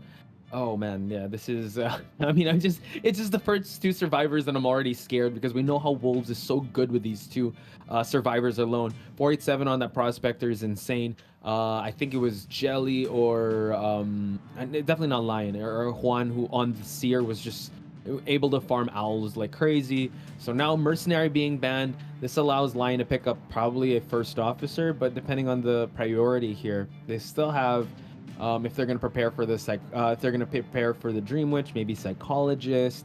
They still have a bunch of other options to work with depending on what their priority is, if they don't pick up like first officer or Gravekeeper. Yeah, I mean, first officer has been the rising choice for many rescuer mains, especially in Chinese mainland, and for very good reason. Hypnotism can definitely help you juke the hunter. Can help that you juke the hunter not only in early games but in the later games as well. Honestly, Posh, anything can happen here in the first half, and you know what? Might be an SOS situation. Yeah, it seems like Entomologist will be picked up. First Officer is going to be banned. They're probably listening to us. And now a Wildling. This is unheard of because in Arms Factory, it's really tight. So you want to bring out Wildling in big maps like Ever Sleeping, Moonlit, but for them to bring out Wildling here is very interesting. I mean, they still have Gravekeeper, but they choose to go with Wildling here just for probably unchaseability on Gaj's side. So Gaj has to be very careful because this is an unorthodox pick and you don't want to fall for this trap of them being too prepared for you. So looking at this lineup again, it's hard. Seer would probably be the most chaseable depending on what hunter you'll be bringing to the table, but entomologist is so tough of a chase if you're going to be in factory or in the other areas. We're going to see some fan signs from our colleagues over in Japan, the hosts and some of the commentators also just raising their signs up for well, one's for wolves, I believe. I see a wolf emoji, but the other one yeah, there's another one, a rabbit, so I'm not sure what that is, but we're just going to wait and see what GodJ has to offer, because he will have to be doing the hunting here and try to set the stage for his fellow survivors here. And it's going to go with a Bonbon to start off with now. Yeah, I love the Bonbon pick in this map. But again, I would say Wax Artist is still his strongest suit. And it's just very unfortunate that going into Arms Factory doesn't really help him to pick that. But you know what? Bonbon is still very, very good to at least pressure survivors, and you know, getting a draw might be possible as well, especially if he can get that early down onto the survivor. So very important. The first chase is very important, getting that down instantly and foiling the rescue, because we've seen the unimaginable happen before. The moment the Bonbon foils the rescue, that's when the tide can turn. So let's see if he is given this opportunity, windows of opportunity, to perform this miracle. Exactly. You just need one, and it lasts for a little while. And yeah, I could see that's one of the paths to victory for GodJ here. He's gonna have to stuff the rescue and kind of play to the timings of the survivor. First chase obviously is gonna be that Seer, but we're gonna have to see how the spawn points are gonna be drawn out. But Bonbon Arms Factory is good. It's just the X factor for me being wolves now. It's just it's really tough. And the last time we saw GodJ on this map, he didn't have the best outing, because this was against MS, and it wasn't his. I think he tried experimenting with Hermit, I believe, or something else. But it also begs the question with how well he took that defeat, and how he's going to try to bounce back. And you have to bounce back in a crazy fashion, because you're going up against wolves. Exactly, and you can't let up. BO1 is where you want to set the standard first. Just as similar as how before you set the standard first against FPX.ZQ in the later rounds, this is where GodJ has to set the standards too. And with a peeper, I know that this has been the rise, right? We've seen a lot of peepers, but I'll just get my thoughts out of the way first, because he's just so used to Blink Bonbon. But I get that this is the meta, but I don't know. I think you need that first chase ability with that Blink. How about you, Nil? Exactly, but I'm also thinking about Alex at the same time, because he went for the peeper more than everything else, and it worked for him because it helped him seize the survivor and slows down interaction. So maybe that's what GodJ's trying to do. But first kite gonna be happening for Juan from Wolves. Juan the entomologist can get a lot of side steps, and you can also lose track since you don't get the footprints on the floor. So he's gonna be very careful, especially when he breaks line of sight, and also try and down a peeper here, just so he'll have vision of where Juan will be rotating around. So just a bit of conservative start from GodJ. So Juan still doing an amazing job just sidestepping, since this Bonbon does not have this first skill yet. He's just going to go with regular bombs, and Juan just leaving the bees there just so he can safely transition from this window. Yeah, you can see the patience coming in just now, right? Putting the peeper down, waiting for Juan to make a mistake. But it's very obvious Wolves have already done the homework on GodJ. They know he's the Zen god, the patience god. That's why he's supporting. My god, and that beautifully timed out from the Seer. Wow, extending the kite of Juan. Yeah, and actually that was interesting, because I was wondering, this entomologist he's gonna take the hit. But yeah, he was able. I mean, they were able to call out the owl, but this actually gives a go signal for GodJ to go after the Seer, since he has no owl to work with. He's gonna drop a peeper there, so at least he's gonna have vision. He won't be able to lose him inside factory, and Jelly knows this. He's already gonna rotate away. And the way you want to be able to counter Bonbon is build that distance. You cannot tight kite with him, because he will drop those bombs, and they're doing a great job just starving GodJ of that presence of that control bomb. Seer takes a first hit, and now he's gonna try and down this Seer at this moment, because the bees are actually gonna try and halt the progress of GodJ. Wow. He just needs one more bomb progress and he'll be able to activate the time bomb. The Beast definitely played a part in delaying the inevitable, but Posh, one cipher has been done. The second one is already at 90%. Jelly missing it by a hair's breadth. My god, Jelly still making it happen. But that's the thing about bringing Peeper Bon, because the moment you put a Peeper down, they're just gonna vault through pallets or vault through the windows, and that's it. They transition away, your Peeper is rendered useless. Look at that. He just knows the timing of the bombs and now able to hit avoid the control bomb. Note that this broken windows on this Seer has just countering the peepers that he drops down. But nice. Trade-off there by Gajay. Did not get a hit. Was able to swing accordingly. So now just ends the kite with actually one cipher about to pop, 2 left, and they already have their last cipher now. Yeah, you can see the patience God really keeping up to his name, right? God J, he was just waiting for the Seer to make a move, hitting when the pallet was being dropped, and that's exactly what Wolves have to pay really good attention to, especially when playing against God J. They have to slow down their pace a little bit when it comes to rescuing, kiting, or harassing. So right now, God J is faced with Cypher Rush imminently happening now, Posh. 55% going to 60%.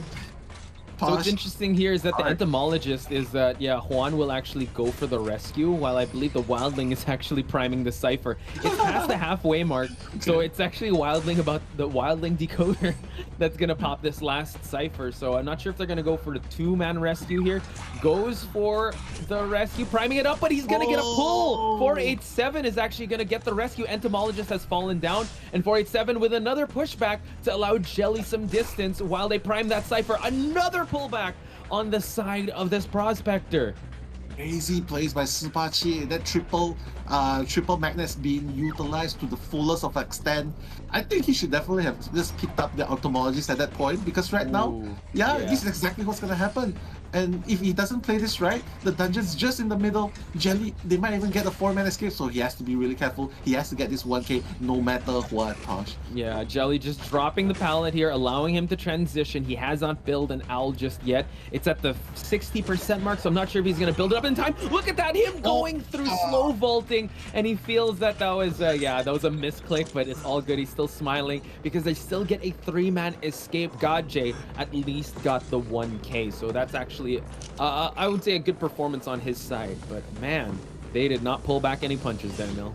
Yeah, could have been worse, but hey, 1k is at least a little bit of consolation for GH, because dealing with a 3-1 as opposed to a 5-0, 5-0 is just devastating. You do not want to be caught in that position. So okay, well done, GotJ pulling off the minimum 1k. But here comes the scary part. Second half, it's gonna be Alex coming in, and he's been crushing it so far. Yeah, their first matchup against Zeta, right? That's potential grand finals, and for Alex to be able to get the Zeta survivors, this puts immense pressure on the survivors of GH. And we talked about how GH 2.0 is not 100% because the GH 2.0 that won IVC was with Zhao Khan. Here, they have the OG and a little bit of the new G. the new G. The new G's. The OGs plus the newbies, I would say. Seichu's there, as well as Neru 481. I was gonna say it in Thai, but I forgot how to say it. So I would say you able to say it? 1, 2, 3, 4, 4 There we go. 481. So he's done incredible, right? However, how MS was able to win one over them, it really really putting Skyfall in a kiting position where he's really strong as rescuer, and not playing to the strengths of the survivors, not running after Little Boy at the start. We'll talk about the strats in just a bit because we have to see the match data here.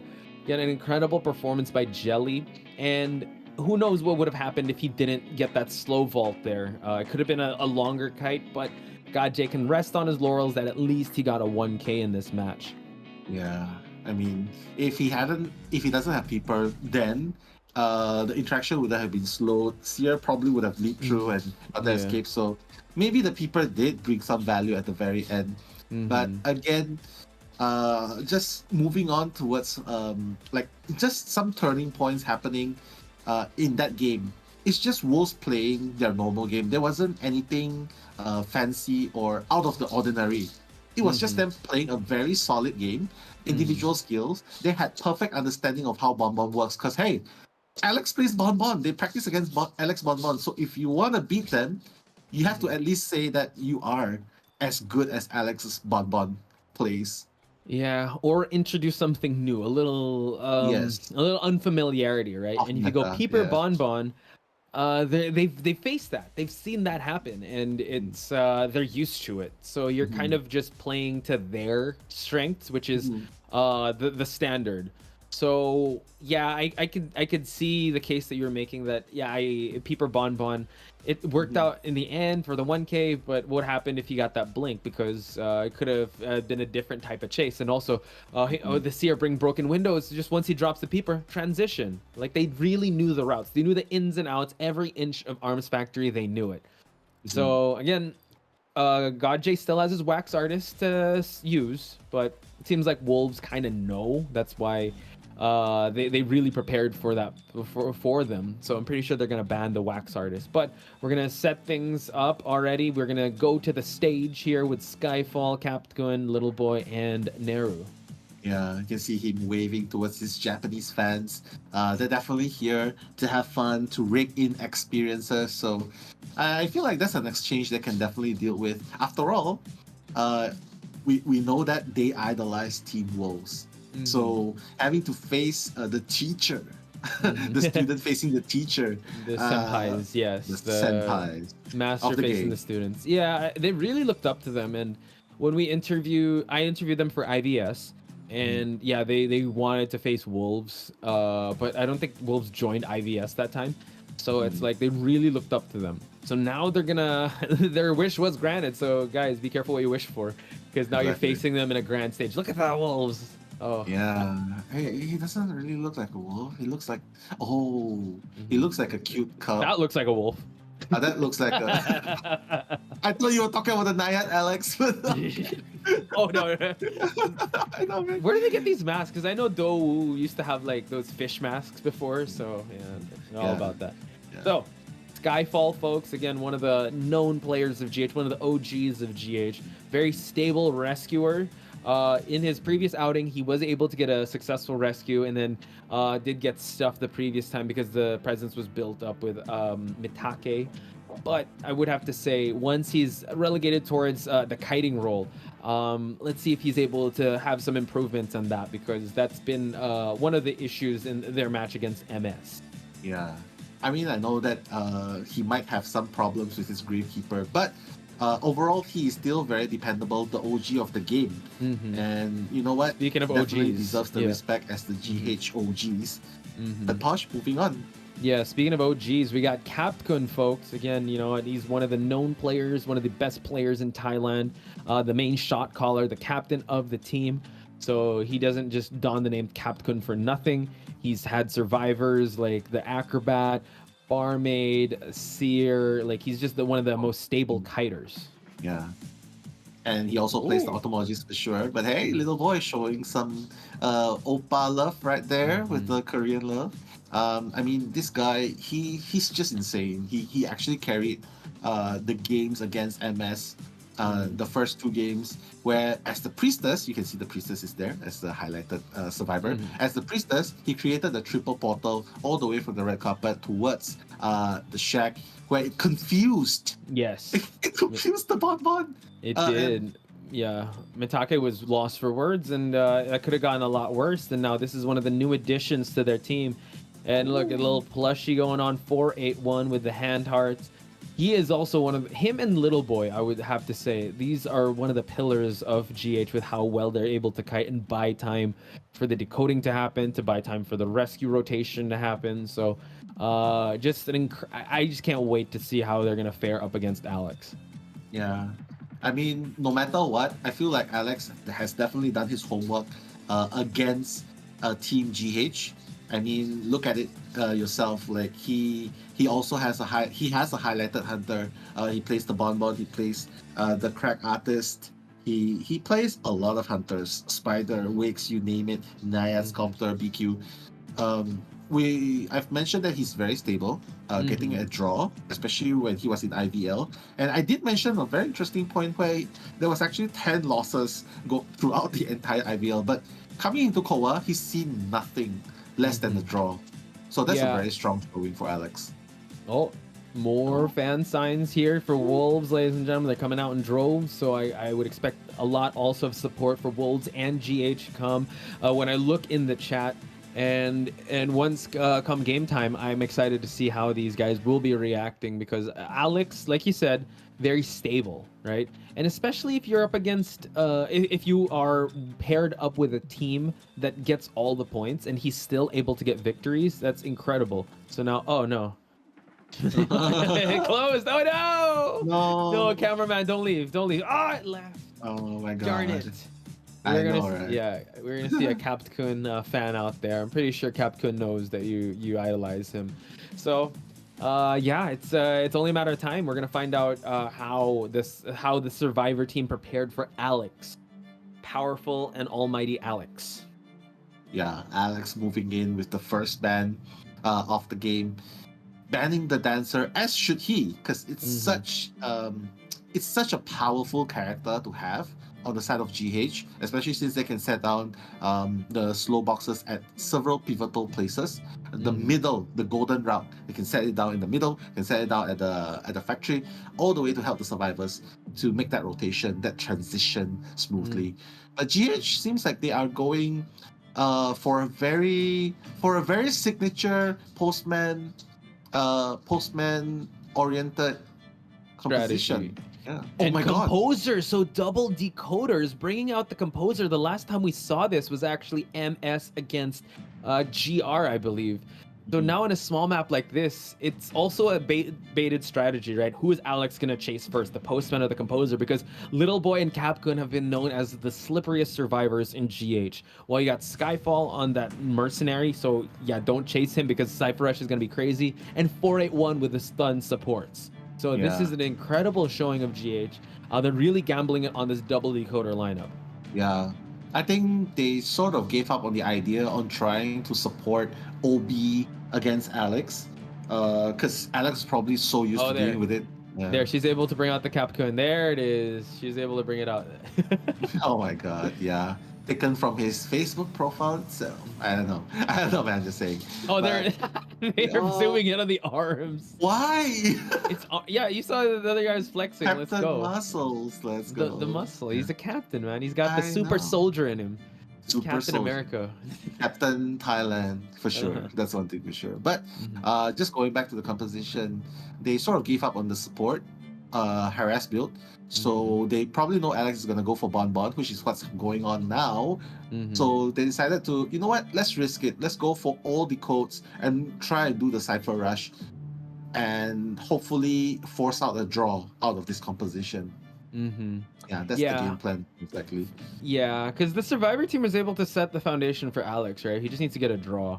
The Survivors actually on GH side really need to get a 3-man escape at minimum just to carry to game number 3. But with a Bonbon and Alex, he's been so accurate with those bombs. So I'm curious to see how they're going to try and deal with this, especially with the double decoder comp, because this is definitely going to test Alex's patience and his resolve, and for him not to be put in a bad situation and a bad chase. So it seems like he's going to spawn right outside of factory where Little Boy is at. And Little Boy, I think he'd gladly take this first chase with the support of 481 right beside him. Yeah. I mean, as long as the first chase is really good, I mean, the first kite is really good, GH stands a chance to actually get a draw out of all of this. Or even a potential escape, a 3-man escape. I mean, they do have the lineup to make it happen. Little Boy with the dog bites, and he's actually positioned in the factory itself. Capcom, if he becomes the target, he has the bell. I mean, he has the music game bell going on where he would actually boost his move speed along the way. So it kind of helps against a Bonbon who's scared of distance. But Right. was Alex gonna bring the same thing, a peeper? Yeah, so it's, well, you could actually say that GH has prepared for this, since I'm pretty sure they've trained with Gadje on that build. So now we're gonna see Alex kind of make this rotation inside of Factory. Little Boy trying to tiptoe his way around. Heartbeat is going to be on his side anytime soon, but yeah, Peeper is going to be ready. So let's see if he's going to drop one down. And Little Boy knows he's got to transition away since Alex has vision on this area. Ooh.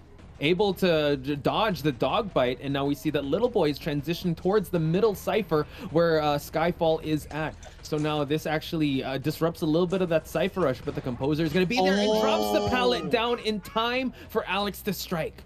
Yeah, beautiful timing there on the hit. I think Little Boy kind of, he kind of needs to get a little bit patient when going up against Alex. But Little Boy undoubtedly is one of the strongest kiter in GH. If anyone can does it, it's definitely him. But Little Boy deciding to leave that area itself. And and the flywheel! Nice, beautifully done. Yeah, Capcom is also in this area, so Alex is definitely taking note of that. So now good flywheel just to avoid the first bomb, but now we see that the second skill isn't, the first skill isn't even up yet, but now able to get one chip damage. One more would do it for Alex to down Little Boy, and now Cypher progress are looking kind of okay. Little Boy just running the routes here, doing an amazing job so far, not getting baited to run towards the red light. Let's see if he's gonna drop down the pallet in time, and he does! Nice. Fortunately, Alex didn't have enough bombs to do the chain bombs at that particular moment, and Cypher progress are looking very, very healthy. It's actually a two Cypher. It's actually two Cyphers done at this point. Two Cyphers kite by Little Boy as expected. Very, very nicely. Very, very nicely done by Little Boy at this point, Posh. Yeah, excellently executed so far. So now Prospector's here for the support, but unfortunately the pull wasn't enough. He's gonna have another magnet, so let's see if Alex is gonna go for it, but no, cancels it out, drops him just in time. Flywheel forces the flywheel away from 481, and 481 is gonna get ready for another throw. It latches on, and Alex, unfortunately for 481, doesn't drop. The postman is still on the ground, so Prospector now is gonna get injured. Yeah, he bought that time at least. He bought that time from the Bonbon Cherry at least, so that's pretty good already. Cyphers are looking pretty healthy. Unfortunately, the last Cypher is not done actually, only at 70%. Look at that. He's just going to go straight into the factory just so he can plant a peeper down. We're going to see a rescue probably happen just in time, but it's... Oh, actually, no. No one's rotating just yet, so I think they're just focusing first on getting that last Cypher prime. Skyfall is actually going to get spotted out here, so it's going to be hard for him to close out the distance to make this rescue happen, while Postman has already expired on the halfway mark, so they might have to go for a full-blood rescue or try and go for a sacrifice here. Yeah. I mean, Alex, like you can see Capcom already making his rotations in. Alex has to be careful that they don't pull off that free rescue, which is exactly what just happened. Capcom doing that support. Yeah, probably shouldn't. Oh, he's still holding on there. He's gonna hold on to this, yeah. And now Little Boy has already provided so much miles away. And we do see that there's the GH emote there. Again, Capcom just tanking one for this team. But yeah, basement here. This is going to be a little tough. Are they going to sell Capcom out here, or will they try and go for this rescue since they do have a tide turner? Yeah, they definitely need to go for the rescue. But the problem is whether or not Skyfall will be able to make it, because he's already one chip damage injured. Yeah, That's but true. if the Sniper's prime, at least he will have a better chance of rescuing. Yeah, okay, now goes for the window here and goes for the drop down. This is going to be crazy. Oh, wow, he missed the drop down hit. This is going to be huge, and Tide Turn is going to allow them to at least escape basement while the last Cypher is already primed. The most he can do is try to go for a double down situation. Last effort is going to be popped. Wow, they're going to pop it straight away, and you can see Skyfall at full health. But the composer, Capcom, needs to be really careful, Posh.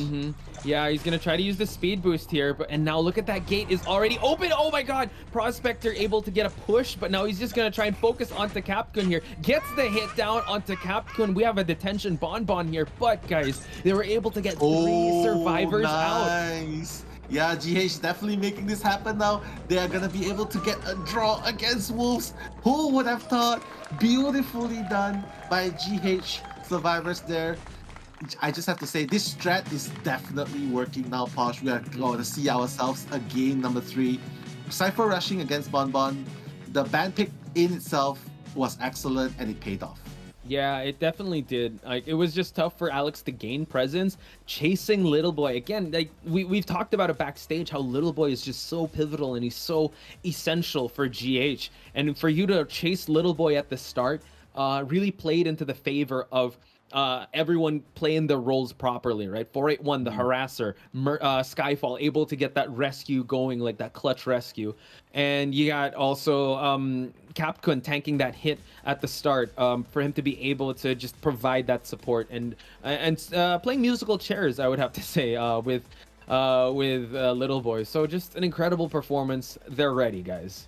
Yeah, they're definitely ready. I mean, this is already an improvement for what we see a GH versus MS, where MS actually got the 2-0 sweep. Here, they are definitely guaranteed a game number 3. So, well, I don't know what GH ate for breakfast or lunch or dinner, but it's definitely helping them so far in their game against Wolves. Yeah, so now this is the question. They tied things up. Okay, you have Wolves' attention. Now you got to be able to, you know, follow through here. We talked about starting strong. This is a huge statement that they were able to make. They didn't make it a 2-0. It's already at game number 2. We're guaranteed a game number 3. But now Alex is mad. He wants to get back at this one. He wants to be able to live up to that tie potential. And GH, you know, I'm pretty sure they're game and they are ready for this as we head on over to the match data. Again, Little Boy didn't even touch a Cypher. He was just kiting like crazy. Able to handle Alex's Bonbon is just a feat of its own. Capcom being the one, the sole sacrifice of the team, and yeah, everyone just playing to their strengths here. Yeah, I mean, perfect scenario where Little Boy was the one that Alex chased. GH definitely wants Little Boy to take that first kite as the postman, and it definitely paid off. Little Boy being the strongest kiter in GH at this point in GH 2.0. So GG well played, getting that 3-man escape against Alex's Bonbon. We have a show now, ladies and gentlemen. We have a show. We do. And Nell, I have to say, you're living up to the OT King. Let's go. Even Pride is saying it. Oh, beautiful stuff. But again, we don't mind because, again, these were matches that were kind of written off as this is going to be one-sided. But for them to be able to push this far and push for a game number 3, this is going to be good. But yeah, Nell, OT again, like always. No problem. I mean, I know that in the beginning of the game, in the beginning of the match, we were saying that Wolves will definitely have a much, much higher and favorable position against GH. But again, that is the stat speaking. And honestly, I'm all for SEA, the uprising of SEA non-region teams in this Identity 5 Global COA Global Finals. So getting that OT, definitely well-deserved after that 3-man escape by GH. Yeah, so right now let's check out some of the highlights because right after that, we're going to see round number 2 in this crazy match.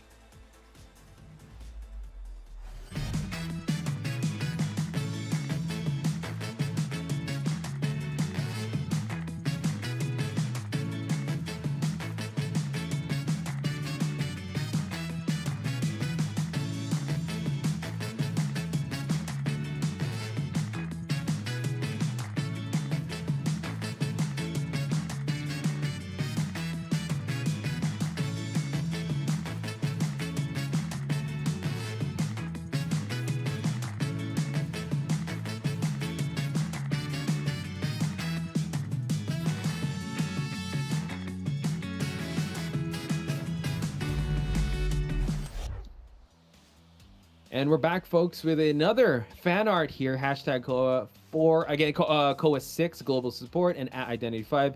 Guard your glory in COA6. Wolves 487 shines up in the game, fighting. So see you in the golden reign of Hangzhou. You're totally worth it. Again, beautiful artwork here. Again, I'm trying to decide if this is a survivor or this is one of the Wolves survivors too, or yeah. Well, he's holding a magnet, so he is, and then he has different eyes too. So might be the rendition of 487. Again, beautiful artwork. Again, use the hashtags COA6 global support and and also at Identity 5, folks. Exactly. And another fan support coming in. Hashtag GH win. Go, go, go, GH. Do your best no matter what. We will support you at Emma Yang 98. So that's the key word here. No matter what, we will support you. And GH living up to their fans at this point. Yeah, beautiful stuff. So I'm so excited now because we're gonna hit that game number 3. So I mean, B4U has pushed FPX.ZQ to that limit, and now it seems like GH is in that same trajectory. So I mean, it just needs one, right? If you're able to get a win over Wolves, that's so overwhelmingly good at this point. I mean, they are GH's idols, and for them to be able to do that is going to be great. So coming into this, it's going to be Wolves picking the next map, so they're going to have map advantage. I wonder how they're going to circumvent this. Which town are we going to see? Ever Sleeping or Chinatown? I mean, they definitely love Chinatown more than Ever Sleeping Town. They probably do not want to take risk with the tram, or do they? Well, we could still have that prediction going on now, because you did say we're gonna see possibly one tram victim. We're gonna see if that's gonna be the case tonight. However, I wouldn't put it against Wolves to go out to use Chinatown. So now it seems like they've kind of tested the water with Alex's bonbon. They can't get too overzealous now. They can't get too overconfident. I mean, they need to be able to continue on this streak of winning. And GH seems to, they're going to go with their survivors again up on stage because they're feeling pretty good. So let's see if they're going to be able to give God J that confidence to come back on stage and try to push for more than just a tie. Yeah. They definitely want to try and gain more advantage so that they can give God J a little bit more breathing space. And of course, speaking of breathing space, hello, my fresh breath, Giselle in the chat. Hello. And Chantal as well, Vanilla Kinda, Fukia May. Familiar names. Really, really appreciate you guys being here. Salty B as well, Banana Water, and Tambobo, Flash, Chew, Rain. I'm pretty sure hopefully everyone's having a good time. An exciting time because GH, if you missed that, they tied against Wolves in game number 1. Yeah, my goodness. And also at the end, if you guys have some memes, just send it on over to our IGs. We'll be able to show them at the end. Again, we want to replicate offline to online. Just look, I mean, everyone in the China studio, look at that. The wolf. The wolf has the gangster shades. That's so cool. And you think he's also I don't think you're allowed to smoke indoors, dude. That's not safe. So but GH though, I mean they got an aura in them, man. I feel like they're confident. They're able to get the 3-man escape up against Alex, which has been one of the most consistent hunters out there. Says a lot. So this is really good.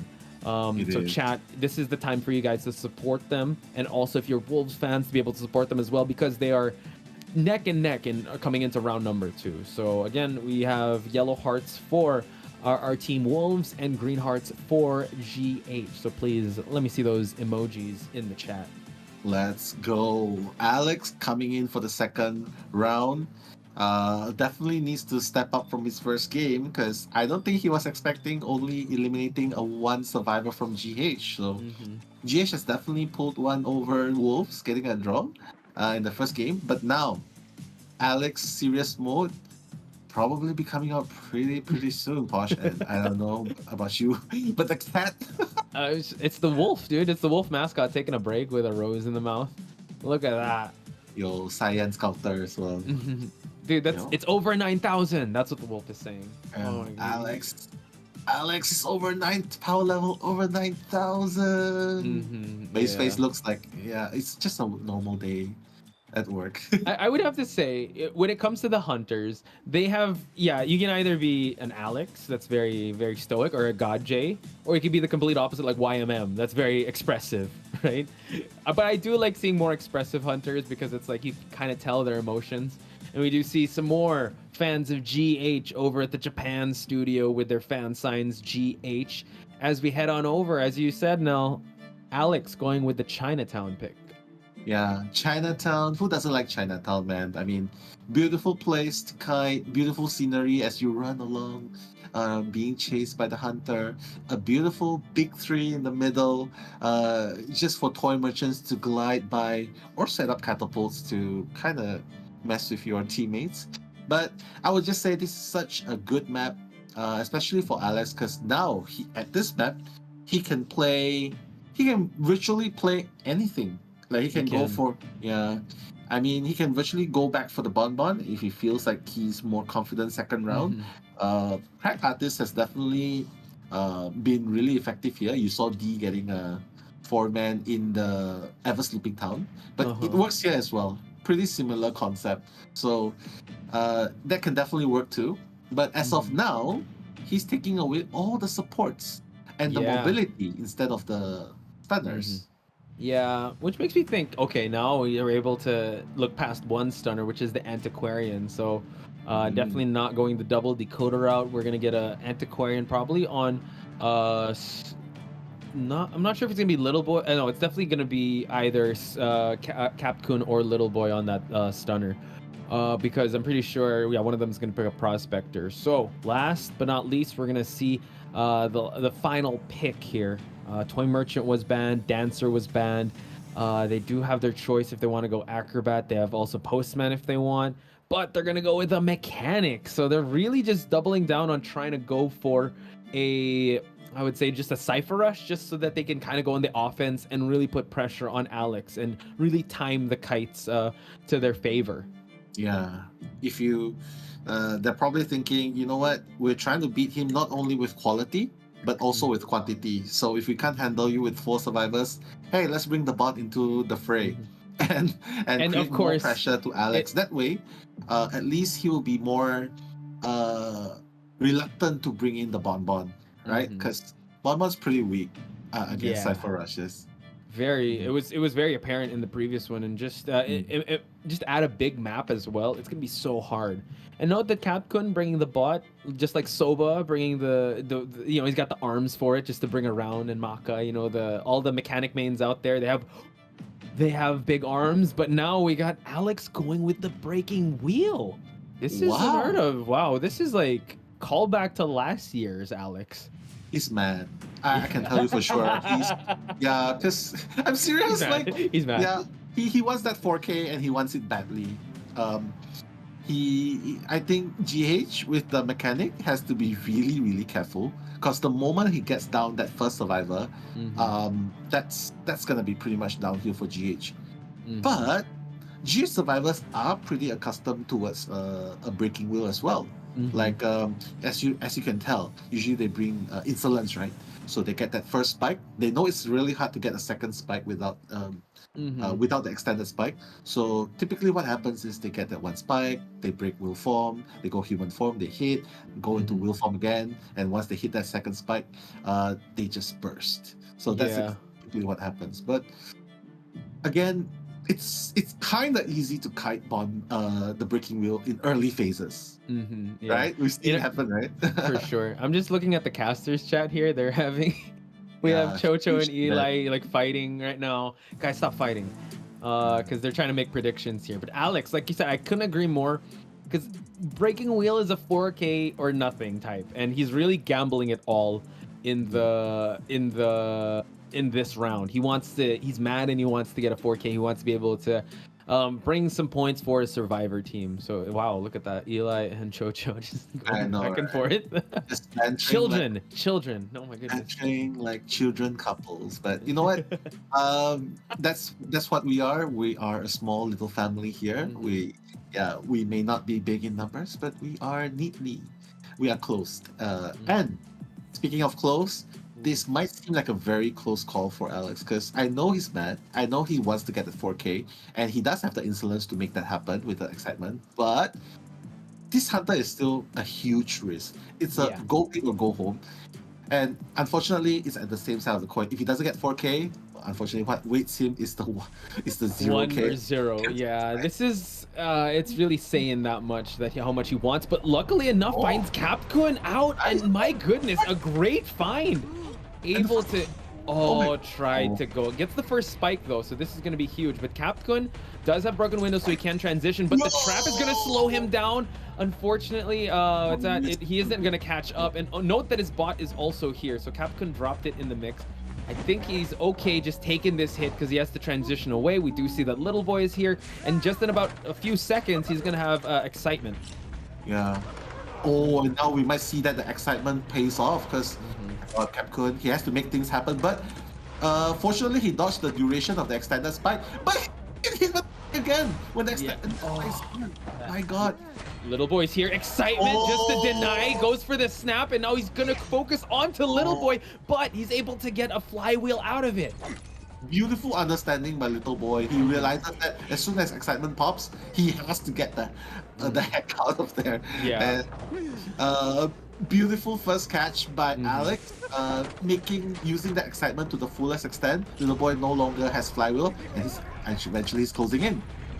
Extended spike's gonna help him land some spikes over here with an Antiquarian. Oh, wow, now the stuns are definitely gonna come in, but luckily there's no wall for him. We do see that Little Boy takes that trap just so Capcom would head on away, but this is a breaking wheel. He can choose to just chair, and then he's gonna go for a Capcom.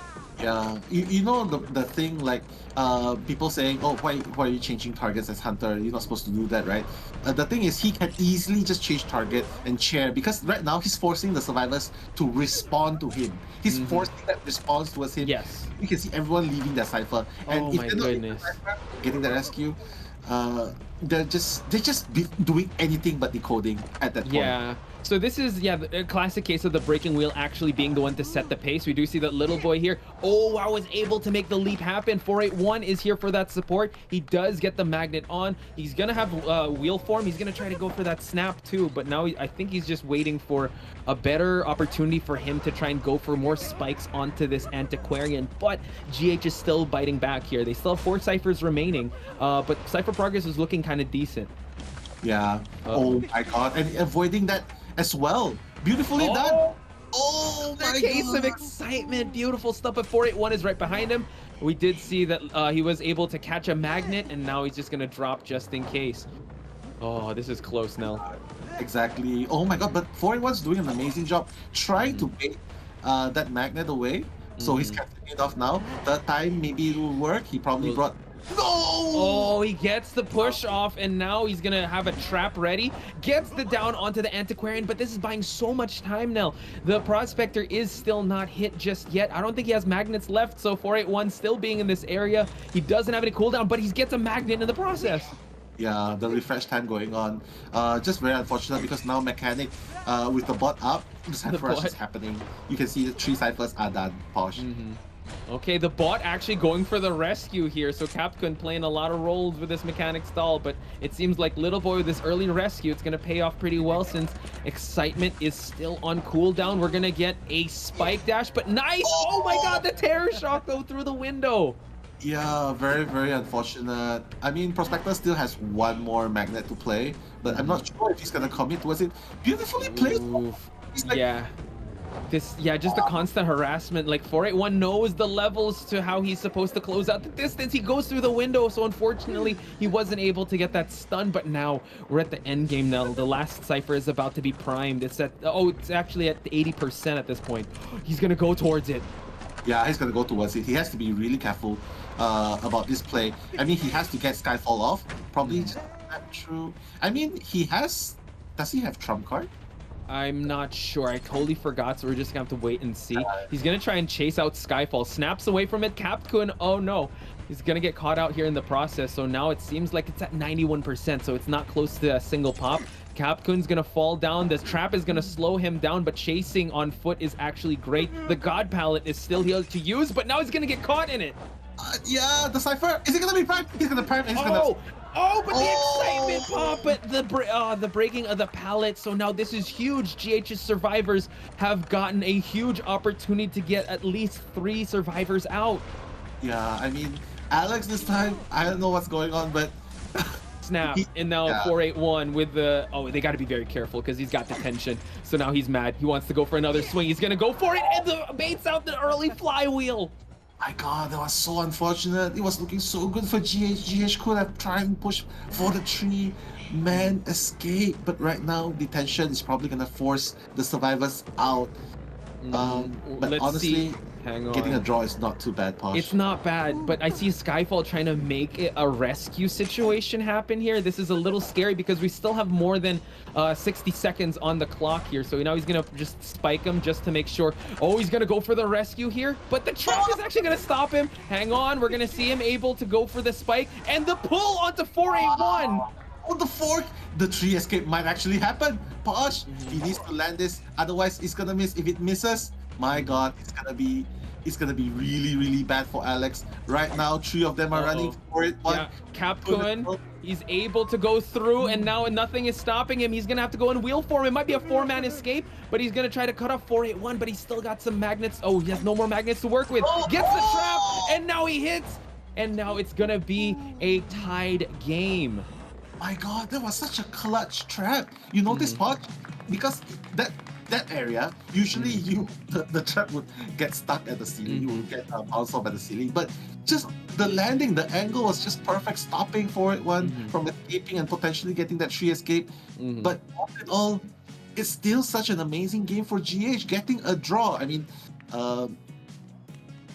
that's going up against Wolves. I'm just speechless at this point. A draw is actually really good, and a round number 2 up against the breaking wheel, which is a 4K or nothing. So again, we're praising GH, but we also have to praise Alex with the respect of bringing the excitement, right? Because if he brought anything else, it could have been different. But the fact that he brought excitement was just so good. And my goodness, it was so insane how they were able to go back and forth. And this just shows GH's survivors can survive with the best of them, because this is Alex we're talking about, and he is one of the most consistent hunters out there. He's a league based hunter. Like he's one of the top hunters in IVL. He's been in numerous playoffs, and now here for them to be able to get a tie is so huge. Exactly. If we were to gauge his psychological state, he probably let loose a little bit. He probably got caught off guard in game 1. Got tilted, doesn't show on his face. Game 2 decides to take such a huge gamble with the breaking wheel, almost costing him another tree escape. Yeah. And honestly, I just feel like that's not how he usually handles the situation. It looks like when he was in IVL, getting that stats of losing more than he actually draws and wins. Yeah. But GH again, just playing their game like well, definitely taking the fight to their idols at this point. Yeah, again, it's nothing to lose, right? For GH, they just have everything to gain, and for them to get a tie here is saying a lot. Again, it's really good. The question is now, since we're gonna flip the script here, it's gonna be GodJ that's gonna go up against the survivors, or Seichu, who knows, right? Either of those 2 hunters have to be able to go up against the best survivors, but I would have to say that is definitely a big feather in the cap of GH, because they definitely prepared. It's not just in round number 1 that they were able to duplicate an amazing performance, it's also in round number 2. So ladies and gentlemen, GH is here to play, they're here to fight, they're here to stay, and hopefully they're here to win this round number 2. But Wolves, I'm pretty sure, are not going to back down. They are the franchise players, and they are going to make sure that GH is going to pay. Yeah, but we just have to give credit where it's due. I mean, just making it all the way, like opening up the possibility, opening up the opportunity to go to a best of 3 is already an achievement in itself. And even getting a draw, getting a 3-man escape against Wolves, unheard of. Unheard of. It's incredible how these teams, these players are leveling up in front of our eyes, and it seems like it's gonna be GodJ again on the hunter side here. So hopefully he's gained some confidence seeing his survivor team play so well that, again, you could just tie this one out and bring it all the way till the end. You just can't give that much points away. Again, it's still a turtley strategy, but then again, if that's going to put you at ease, that's great. Anything to keep you at ease, GodJ, anything that'll make you perform to your highest standard, go for it. Because right now, we're still at a stalemate of 2-2, a 1-3 and a 1-3. Yeah, exactly. But just the fact that this is happening now just makes me really, really excited as well, because it's no longer the classic, you come in, we're just gonna send you home. It's no longer the 2-0, a guaranteed 2-0, because right now they're fighting neck and neck. First time in history, everyone in this COA, from the non Chinese mainland, Japanese teams, they're putting up the fight of their life, and it shows. Yeah, for sure. And a lot of people are probably worried about their apples and whatnot. But honestly, I'm all right. This is great for anyone that outside of the Japan League or the China League to get a win over them. That is so huge, a big accomplishment. Whether it be for B4U, GH, RD, OM, whoever. It's just it's incredible. It's you'd love to see it in any esports title, right? The underdog getting really going toe to toe and bell to bell with the best of the best. So now. Can GH cement that status, and can they really bring it home? Because yes, they're able to tie with Wolves, but can they get the win here? Well, you have to ask 487 and his gang of wolves, his wolf packs. I mean, I don't know about you, but the wolf pack seems pretty strong to me. They look really focused. Doesn't seem like they want to allow any opportunities for GH to pull one over them. So far, none of the Chinese mainland teams do. They haven't really lost overall. So is that one of the commentators with bunny ears? I know, right? I just like how the commentators just stay around and just, give the supports. We would do that. Yeah, I think it's also stats for them to also understand like the other teams, and I'm pretty sure they're also supporting the ones in the Japan studio. So here we have it, ladies and gentlemen. GODJ with a lot of pressure here. They're going to ban his wax artist. So that's actually a great ban on the side of Wolves' survivors. So now he's kind of forced into playing his other hunters, which I would say his wax artist is the most consistent one. So he's going to have to go with something else. I don't know if he's going to go Breaking Wheel, though. Soul Weaver. Soul Weaver. I mean, it should be the make or break, right, for this team. Because ultimately, if he doesn't get that win here, if he doesn't get that draw here, like to cement his place for GH, ultimately in Game 3, it's going to be much, much harder when both Wax Artist plus Bonbon or Soul Weaver or Dreamwish gets banned or Clark gets banned, right? Look at that gif of GODJ. Don't show him that, man. He needs to be in the zone, guys. But that was one of the rare moments where we saw a little bit of emotion come from GODJ.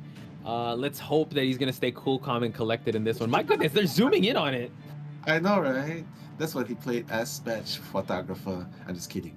He trolled with the photographer, but still getting a 1K photographer. Oh, right? okay. So continuing on with the decoder strat here, the mechanic coming in. Yeah, fair play for them. They do have two. Well, I would say one rescuer and mercenary psychologist can go for rescues as well. And Antiquarian, so GODJ is gonna have a lot to think about. Not only harass, but also the stuns. Not only the harass, but also the fast decoding that the mechanic is gonna bring to the table. So now we do see over in the chat, we do see some green hearts and also a lot of yellow hearts. So please keep spamming those emojis in chat, just so the teams can feel your presence, chat, because. I mean, we can't be there, but we can always like send it virtually, and I'm sure that they can feel it too. Yeah, I mean, literally after COA, the next event will be IVA Community Tournament, and after that, it will be IVC, which I'm sure a lot of you guys, if you're in the Southeast Asia region, in Thailand especially, are definitely looking for. Because the last time we were there, he stopped us in tracks with his flexes. Bring Eli in. Someone call Eli. Come on. Eli, next thing you got to do on stream is flex, dude. He's really going to go for it. He's going to go for another breaking wheel strat. Oh, so my lord. This is really risky. But luckily, they don't have a prospector. And the prospector played a big role. Psychologist is still really good because, you could just go for heals. Yeah, it's still going to be... It's still up in the air, but yeah, I would have to say that this is GODJ really looking up to Alex and really copying. All right, well, what's your homework? Let me change it up a little bit. Let me not go excitement. Let me go blink. Exactly. I'm pretty sure if Alex went Nayat next game, I'm pretty sure GODJ is just gonna follow again. The admiration runs deep. Yeah. Imitation is the best form of flattery now, and I think GODJ is like just showing, I look up to you. I'ma do this for you. I'ma get 2K. I'ma get 2K against 5 running characters. But again, the defining factor, right? The difference is at least Wolves doesn't have Prospector to play around with. And you saw it yourself, 487 in the first game itself against his Bonbon. The triple donuts played such a huge impact, pulled him so far away. Yeah, precious seconds, right? They really matter in this game. So at least Gajay doesn't have to worry about that. What I'm worried about is more of just his mental, because like you really feel it when he doesn't get the result that he wants. So just coming into this, it's just a little tough. So looking at the spawns here, again, it's not really gonna matter because like Breaking Wheel just has such an easy time just zipping past each and every nook and cranny of this Chinatown. So I think best bet would probably really mimic that same strategy, going for the mechanic at first, and then maybe injuring, or if he finds another survivor, just going for it with that survivor. But you really want to just eliminate that bot. Unfortunately for them, they weren't able to get the bot out of the way in the first match. So it's just crazy how a pollen match, a mirror pollen match, is gonna happen. And I think, yeah, Chocho did bring it up. It's like, it's crazy how both these hunters are mirroring each other's strategies. Now, looking at the builds of the survivors, you got 2 flywheels, 1 broken windows, and a tied on lion. So they are preparing. I mean, they do have the flywheel, just the flywheel away from the from the pollen spikes. So it's still pretty good. So now we're gonna head on over to the match, folks, and we do see Gajay waste no time switching already into wheel form, checking if anyone is at the hotel area. And unfortunately for him, Jelly is actually hiding out. So will he be able to catch Jelly? Oh my goodness, Gajay turning left when he should have turned right. He has not spotted Jelly, who is the mechanic. So now 487 will take this kite, and he is known as one of the best survivors in this game. He can buy a lot of time. He's trying to spin his way because he knows that he can kite out in the open because there's no extended spikes just yet. However, that insolence is going to bring him there. Antiquarian receives 1 spike in him, and now we see that he is spinning that staff just to get that 5% increase. We're about to hit the first minute of the game, and so far 481 still just trying to bait out the trap from being dropped. He's just gonna go for a regular hit, and 481 is already injured. Continuing on the chase here is Gajay, and now he has those extended spikes. 481 has to be very careful because once he has that first spike, he can actually get the easy down at this point. 2 spikes are gonna allow him to do that. And now he's just gonna have to close out that distance to try and down 487. Sorry, I said 481. But now just going the back and forth. And now the Antiquarian has fallen down. Insolence, detention. A great start, I would have to say. And now this kind of nerfs mechanic because now injured survivors would actually not help or decode. So this is actually an amazing start for Gajay. So this match can actually gain back his confidence. Exactly. I mean, such a wonderful game going on. Like, I mean, Antiquarian has done his best to avoid going down, but Gajay has to deal with, unfortunately, the ciphers. It shows 4 ciphers remaining, but it's actually much more than that. The rescue is going to be happening as we speak. 487 still has to do that rebound kite here, Posh. Yeah, it's still going very strong. Mercenary, unfortunately, had to eat that hit. Has only 1 elbow pad to use, and 487 relegated to just kiting at this part, but a full presence breaking wheel. He could easily just go for that snap, and the Antiquarian does not have the flywheel to work with, but he's also got the stun. So now this is incredible, forcing Gajay to go back into wheel form. So he doesn't want to spend too much time chasing this Antiquarian. He wants to down him right away, but Jelly's Cypher is actually here. Yeah, I mean, he's gonna die and he's gonna camp that Cypher. But let's see, Jelly Cypher, how many percent is it actually? I think it's around 54, right? Yeah. No, it's not. It's actually almost prime. Yeah, that's the mechanic. That's the bot Cypher. So he's able to pop that, and now gets the slam onto Gajay. And now this actually allows to buy him a little more time for that last Cypher to be primed. And just like that, Nell, we're already at the 3-minute mark of the match, and we're already at the end game. So this was a fast Cypher rush that they were able to go for. This is so crazy. Like, look, 3-minute Cypher prime, and against a Pollen. My God, this is just crazy. This is why you do not leave the mechanic free. You've seen how well it's done in this match. 487, unfortunately. Wow, they just go for a pop right away because they know that he's going to go for that snap. And mind you, it's that the exit gate is being opened here, but he's not going to focus on it. 487, he's got eyes in the back of his head, able to dodge that, but unable to dodge the blink. And now 487 will be seated on the rocket chair for the last time. This is going to be crazy. Wolves need 3 man out for them to be able to win this, and this is detention. The mechanics bot is here just to provide some distractions, but he doesn't even need that. So 3 survivor out. Alex doing Alex was getting that tie, but Gaje getting 1K, still kind of good. Alex's tie still trumps that, and now they are able to win this game. So Wolves, congratulations, winning round number 2. Yeah, isn't it crazy that they won and yet their reactions like, yo, that was close. That was close. Yeah, that was close. The face, the thing on their face kind of says that was close. We probably could have done much better. Yeah. But you know what? Getting the 3-man escape is still a win in the books of Wolves. And Gotye, the moment he kind of just brought 487 towards the chair, I feel like he's like, yeah, that's the best I can do. I got 487. I'm proud of it, man. He's like one of the best kiter in Wolves. I got him down. Yeah, it's just you're able to down the best kiter, right? It's just like the cipher progress was so crazy. Like too fast. 2 minutes in and 2 minutes 39 seconds, and we're already at last Exactly. cipher primed. Like, how crazy is the cipher rush that these guys are doing? It's Faster than my toilet break, bro. Exactly. I was commentating, then when you came back and it's like, oh, cipher prime.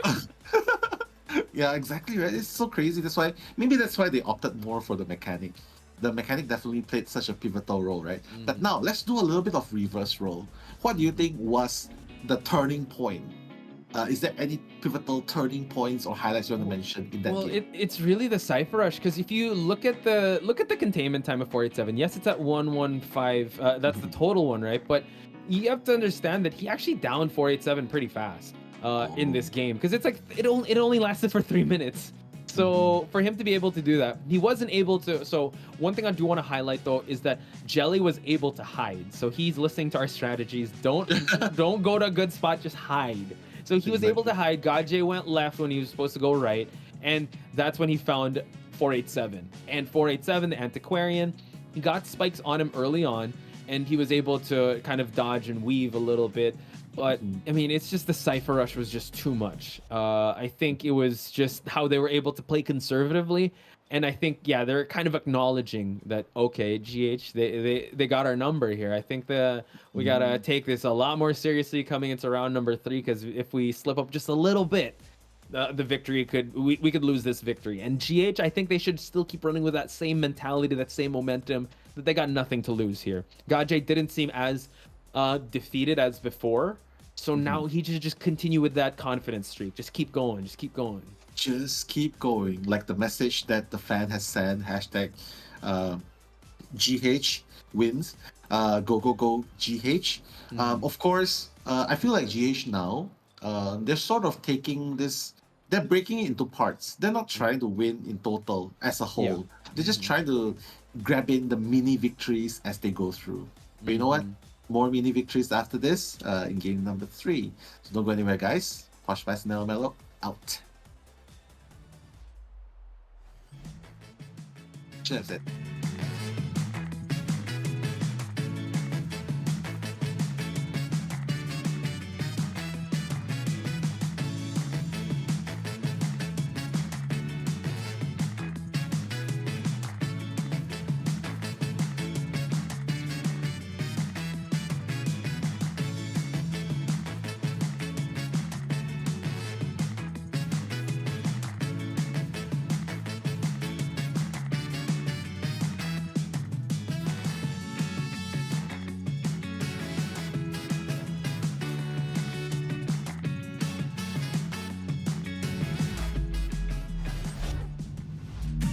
Oh, do we have more fan signs? No, it's back to us, folks. So welcome back to round number 3 of Wolves versus GH. Posh Spice and Nello Mello on duty for this one. And like we were saying, GH has got to keep on going, keep on pressing, right? Don't try to go for the big victories, but the fact that you're able to make Wolves, like the Wolf Pack, kind of bleed and kind of sweat a little bit, that's actually a victory in its own. So again, I think David and Goliath very apropos coming into this one, because David still has that kill shot coming into this one. So I'm excited to see how they're able to bounce back from this, and hopefully Gaji can build that sort of momentum to push for a tie, because the Survivor team, they seem to have this composition on point. They're really focusing on decoders, and I like what Chocho mentioned in the chat, that I think they learned that they need to add that Cypher pressure, because it wasn't that present in the MS match.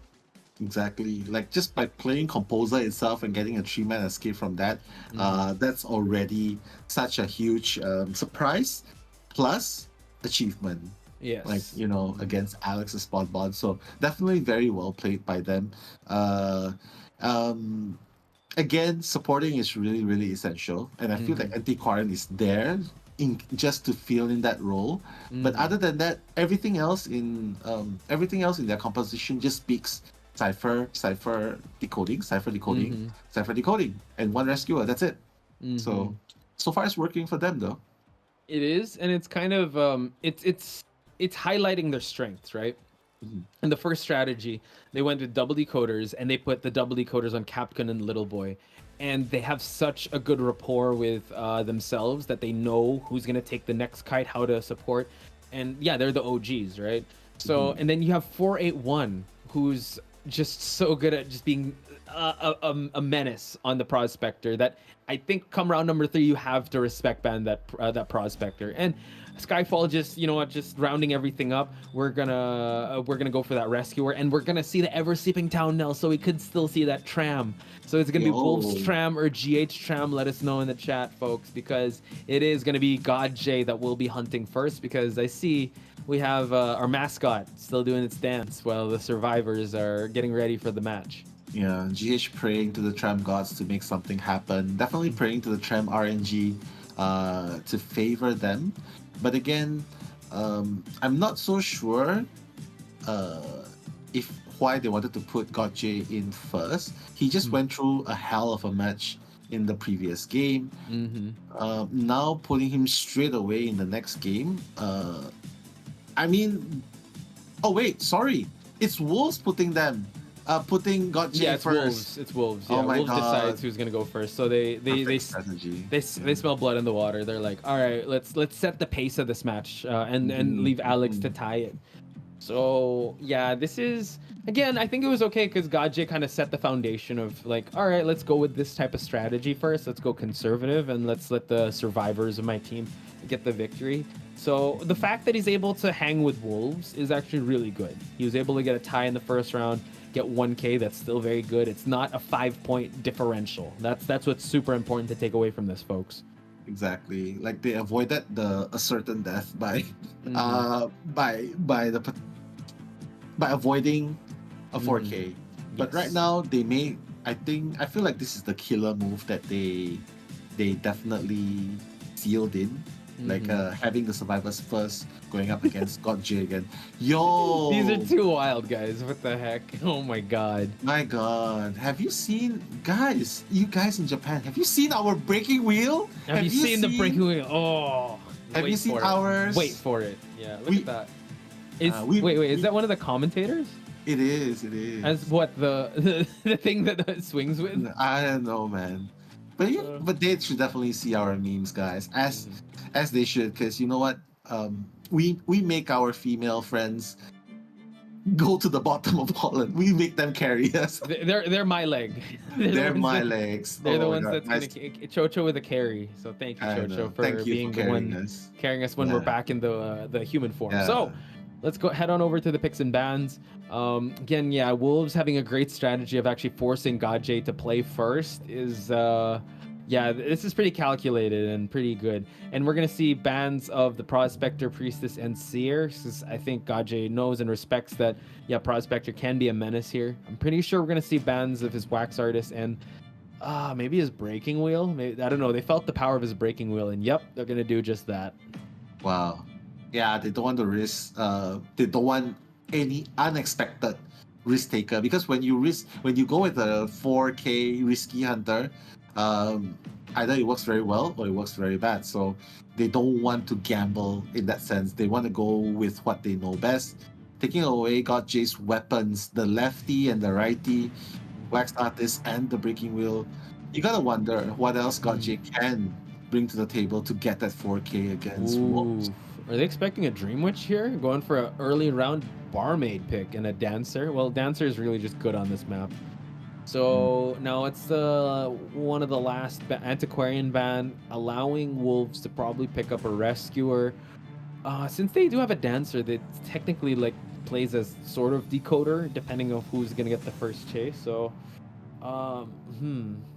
let's try to revisit God J's best hits, right? Spider, BQ, Sculptor. Anything else I'm missing here, Nell? What else do you think God J can play? And then let's try to filter it down to a bit. Hermit. Photographer. Photographer. Nah, he almost got 4 escape using a photographer. But I feel like this calm not only works well against the Dream Witch, it works well against Hermit too. I mean, it's definitely possible he used it, right? Because he's used it before against MS. I'm not sure if that was like a exhibition sort of decision, but I feel like it's still okay. But honestly, considering how MS kind of rolled him over when he's on the Hermit, I feel like his best bet is still to go Dream Witch. But if he goes Dream Witch, Wolves counters. You're playing it. Yeah, you're playing into Wolves' hand if you go Dream Witch, right? And if you go to single hit Hunters, also you got Barmaid there. You got Psychologist with a heal. Naiad. Oh, look at that. Yo, best Joseph skin / scariest Joseph skin, I would have to say. Kidding, by the way. gotta love the crossovers skin. So yeah, this is gonna be a tough call for God J, because you have your left and right hand hunters like banned out. You play into Dream Witch, anti-Dream Witch comp. Hermit wasn't your best outing. You can bring it out here, but do you really want to risk it? Are you ready for that mental your mental capacity taken on amazing kiters and wolves? Are we missing any other hunters that he could potentially bring out here? I mean, if he wants to, he can definitely bring out the Soul Weaver. I mean, that's the most possible one. Or a Bonbon again and probably get a 1K again. Yeah, or a tie, push for a tie with that Bonbon, right? Oh, wow. And like he said, wow, look at that. Seems like he's going to try and go for it now. Again, I think God J is just trying to play defense at this point. Yeah. However, I mean, Wolves, they go up against Alex on scrims, I'm pretty sure. And what type of build we're going to see, because we saw very passive Bonbon play on his side. So for him to be able to, he needs to replicate the same type of tie he did in Arms Factory. But let's change up the map. Let's change up the players in the game here, because you have Dancer, you have all this. 6-9-12 build. I think that will make a lot of sense. 6-9-12 with Blink. Yeah. Could be. Yeah, he's gonna get slowed out of his mind by the music boxes. It's gonna be so annoying. Which is why it probably needs 9, because it has the slow resist. It will help a little bit. Yeah, it seems like the Bonbon is gonna spawn like away, like in an L position. Well, they're gonna spawn in an L position, surrounding himself with a first officer, psychologist, and the dancer. It's so hard when it goes in this 3D view. I'm not used to seeing it. I know the graveyard's at the top right, but I get so disoriented. So we're just gonna wait and see the spawn locations first and foremost, chat. Yeah. So there we go. Yeah. Again, for the last and final time, yellow hearts, green hearts. Let's see them in the chat. You can see. Yeah. I would say second to the last time, because we're still gonna see a second half here. So who knows? Final round. Knows? Yeah, for sure. But yeah, Gotche's gonna be taking that spawn next to the psychologist and the first officer. I would say he's definitely not gonna go for Lion. No point in going after him unless if he wants to make him waste a pocket watch and then rotate towards the Barmaid. That could work. Wow, they seem to be ready for this. They're going for well, I mean, Flywheel's kind of okay, but like breaking broken windows just to move on away still works a lot. And I like what you said. We have to acknowledge chat for them to be able to send their hearts. Yellow hearts for Wolves, green hearts for GH. teleport, detention, and yeah, you got to bring that insolence just to get that time bomb. So Gaje, he's gonna go back to this this bonbon for him to be able to get at least a tie for his team. Exactly, but without the blink, I'm kind of fearful for Gaje because everyone has broken a window, right? Yep. It's just gonna be so hard for Gache to make this happen. But he's gonna take Lions, probably taking for a ride before moving. Oh, I think, yeah, but we do see him, use the pocket watch already, but is Gaje gonna commit? We do see that Juan is here setting up some music boxes, so I'm pretty sure the coordination is gonna be on point. And now Gaje is gonna have to probably waiting for the teleport to be up to see if which cipher is shaking. Only one cipher is moving at this point. Juan has already used up a pocket watch. We do see that the music boxes are here. Teleport is ready, but Gaje is gonna try and clean up these boxes. Yeah. He's gonna waste a lot of time cleaning up the boxes. I'm not really sure why he wanted to put so many boxes at that area. Now the female dancer is only left with nothing. No more boxes. He's got no boxes. Those are 2 boxes that he did destroy. So now we got Jelly kiting here, at least in an isolated part compared to the rest, so they can kind of focus on that Cypher Rush. But Jelly being a top tier kiter on the Psychologist, it's gonna take more hits to down her. Yeah, I mean, Jelly kinda is able to take 3 hits even with the chip damages combined. Wow, second. Whoa. With, and another one, 3 in a row. So Gaje's doing pretty well for his chase here against the Psychologist. Gonna force him out, and another one. Well, that's beautiful. Like he's landed all of these chip bombs on Jelly, and really, it's so important to get him down. Yes. Point. Jelly doing a great job still containing the Hunter at this side. He's got 2 chip damage left, a basic hit, but like you said, no, without a blink, it's really tough, right? So let's hope he's able to land 2 more to go, while the Cypher Rush is looking pretty well here. Gonna get through the window, and that's gonna allow him to transition and make another route because he's gonna take the tram. Oh my god, he missed his opportunity. He thought he circled around, I think, but now, oh my god. 487 moving towards the Psychologist, probably trying to give the oh my god, look at the coordination, man. Yeah, look at that. 487's ready to just hand him off a drink here. Now he's gonna go for it, and Psychologist is healing up, and he's just gonna buy him some time. And now the tram has done its job. Wolves have paid to the tram gods. 487 is injured, and she's also taking a drink to heal up. So now 487 will take this kite. Beautifully done, Posh, because you know what? While all of this is happening, no one's on the chair yet. 3 ciphers are done. The 4th cipher at 1%. Yeah. And the 5th one is already at 50%. So Gache. Oh my goodness. My god, he's just changing targets. He's getting. Oof. At this point, yeah, going for Dancer. At least the Dancer doesn't have boxes left, but my goodness, the time he spent going for the Psychologist, and she's already healed up. Juan, though, 1 more, and she will be falling down. But the Dancer is trying to make her way towards the box, gets a basic attack here, 1 chip damage, she will be falling down. 2 ciphers still remain, 1 is going to be at 80%, the other one still moving at the 50% line. Yo, oh my god, that was supposed to hit! The time bomb at that position was supposed to hit, but no! He's allowing Juan to make further containments. Juan, buying more time for it. My god, and this thing again for the 2nd time, Posh. Oh, last cipher is moving on accordingly, and now forcing to break this hit. You're just gonna go in this alleyway, so it's just gonna be a foot race. Juan will be falling down, but you still have the 1st officer's Tide Turner here to help. He's got 1 pocket watch left, but Gaje, man, they were able to contain him for so long. Exactly, like first survivor down at Cypher Prime. Best case scenario possible for Wolves, and all I can say is Wolves, given such a huge lead, right, coming into like this, I would expect them trying to strive for a 4th escape. But the thing is, we've seen how bonbons are able to stuff the rescues, right? This is what we were talking about. And this is what Gaje's hoping for. 1st officer does have that pocket watch to use just to get that invulnerable effect. Let's see if he's going to use it just now. We're already going for the last effort, and the last cipher is still at 98%. We're going to go for that pop, and female Dancer is going to get so much mileage away from Gaje, and they're already opening up that exit gate where Gaje is actually rotating away from. Yeah. He's just no! tier. My It's God. the other one. Oh my goodness, that was actually game breaking. And now we see that the survivors realize this. Can Juan actually close it out here and try to go for that speed boost to go for the exit? My And it God, and seems using the football as well. Sorry. Go yeah, ahead. go for it. It just seems like it's a 4-man escape. GodJ unfortunately wasn't able to get a survivor out.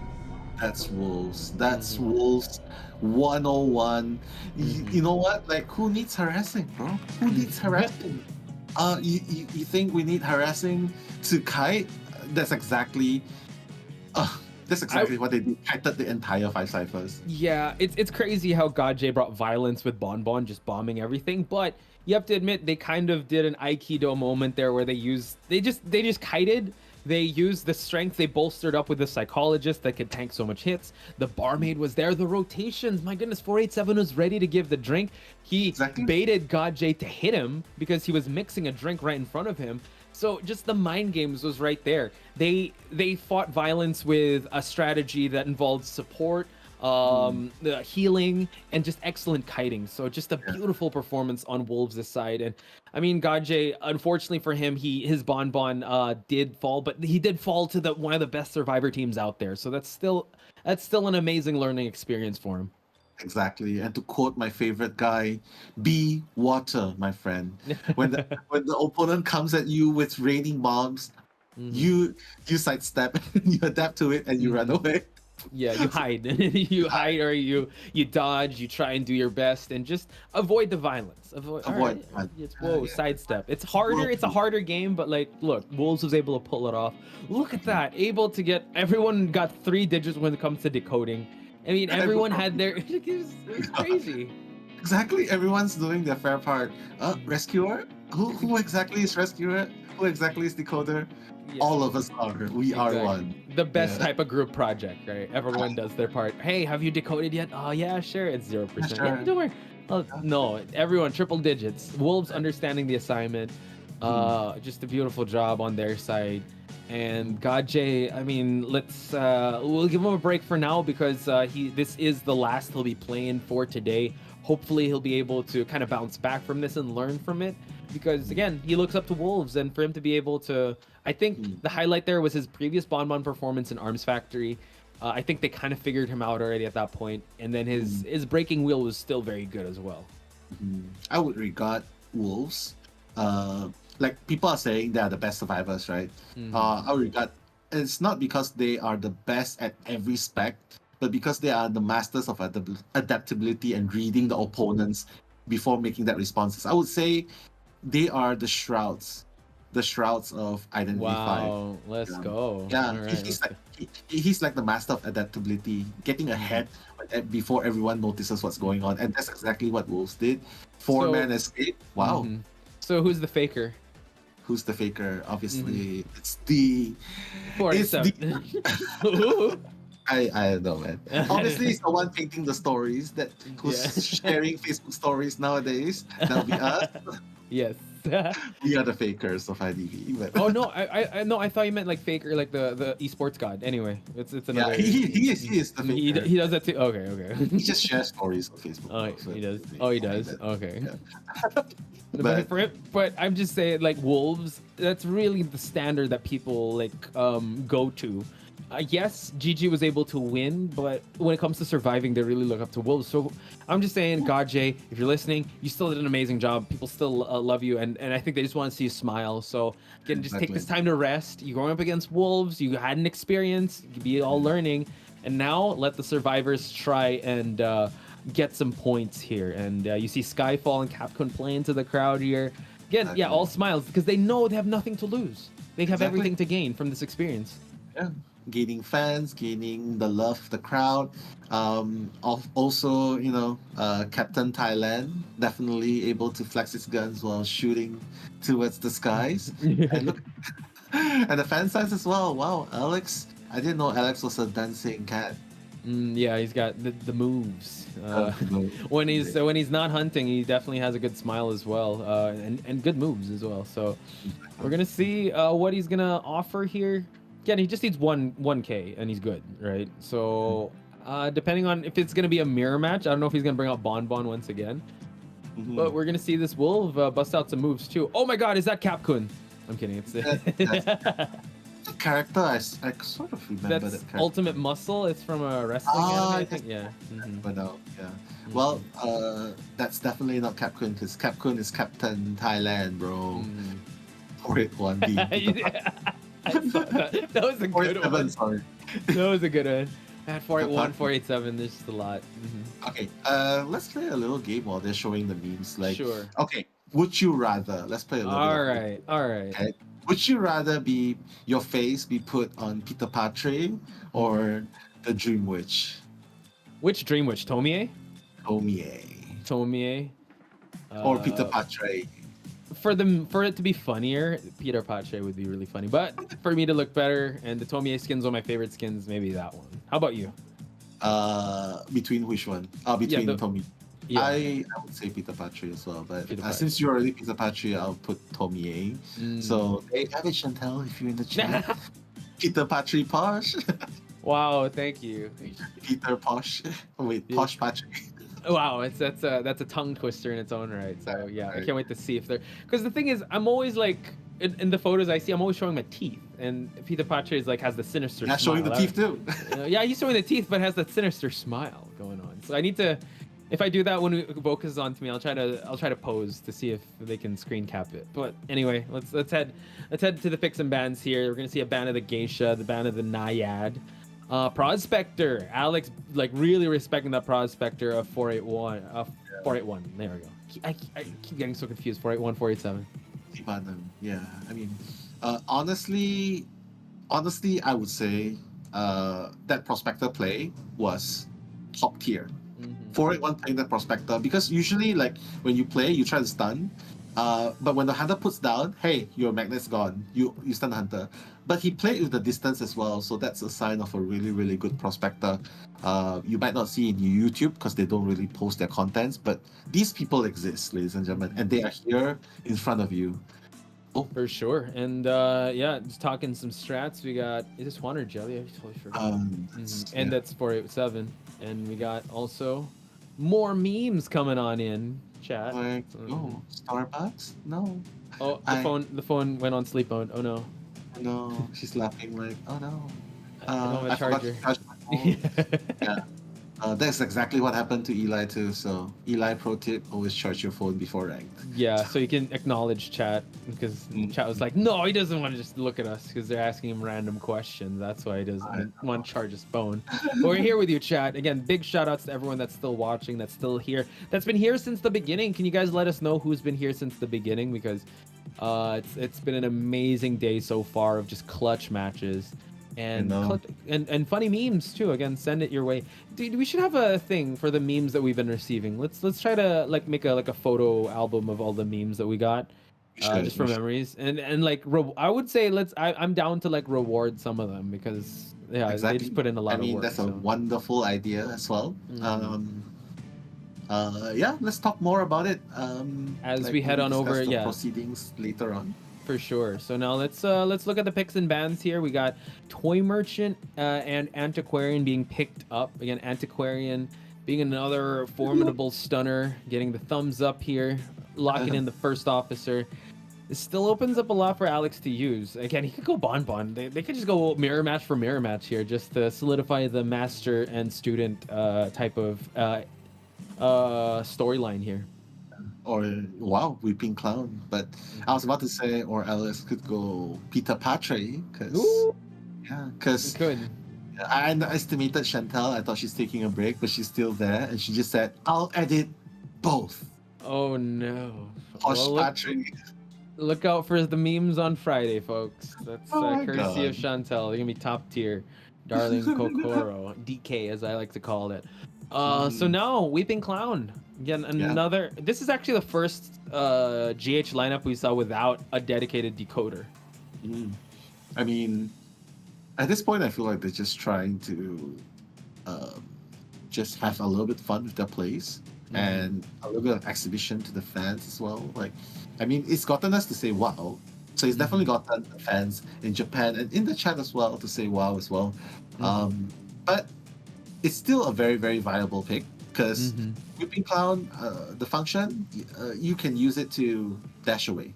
Like it adds the speed boost much more. Yeah. And secondary use to stun the hunter as well, or even slow them down. So very viable still. But no. Enough. Alex taking this, yeah, he's taking it completely seriously. He's like, yeah, sure, use your Weeping Clown. I'm gonna use Wax Artist here, and this is his this is domain. This is his stomping ground.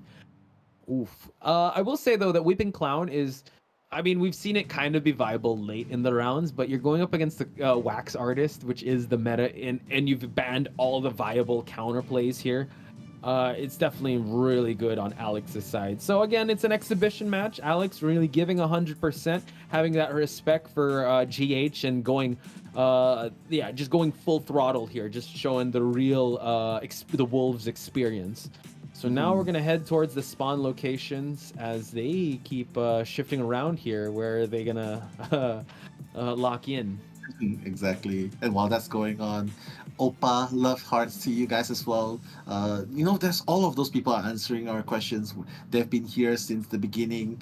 Norton's Contact Caliper as well, Ghost Debub, Starlit Witch, just to name a few. Mr. Bloom being in school to watch this. Wow. Wow, yo, big ups to you. Studies first though. I know who's the other. There's one person here that was doing their assignment. So I hope like us screaming frantically doesn't bother you that much because the hype plays. But hopefully now it's a little late, so I hope you're able to finish your assignments and stay hydrated, as Norton would always say.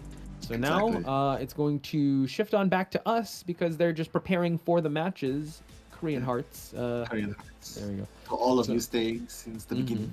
Yeah, yes. So go for it now. Yeah, I just wanted to say we wanted to do the Captain Thailand flex, but unfortunately the guns are too small. He's carrying an Uzi. We're just like handguns, I think. These are water pistols, man. They're not even guns at this point. Like I don't wanna put myself out there. But Eli, you should ask him to flex on stream. That guy, yeah, he's all about the proteins. He doesn't eat McDonald's. He's all about the proteins. He's very healthy like that. Actually, when we were in IVC, I was preparing for the interview with the teams, and then I had to pick up Eli in the gym with NTT, and also Capcom was working out. So I'm like, you know what? I should have brought my gym clothes, but they work out for fun, so they got the gains, bro. Yeah, I mean, if you want to talk about GH, right? Like GH, even in IVC, they've also like been in the gym room, right?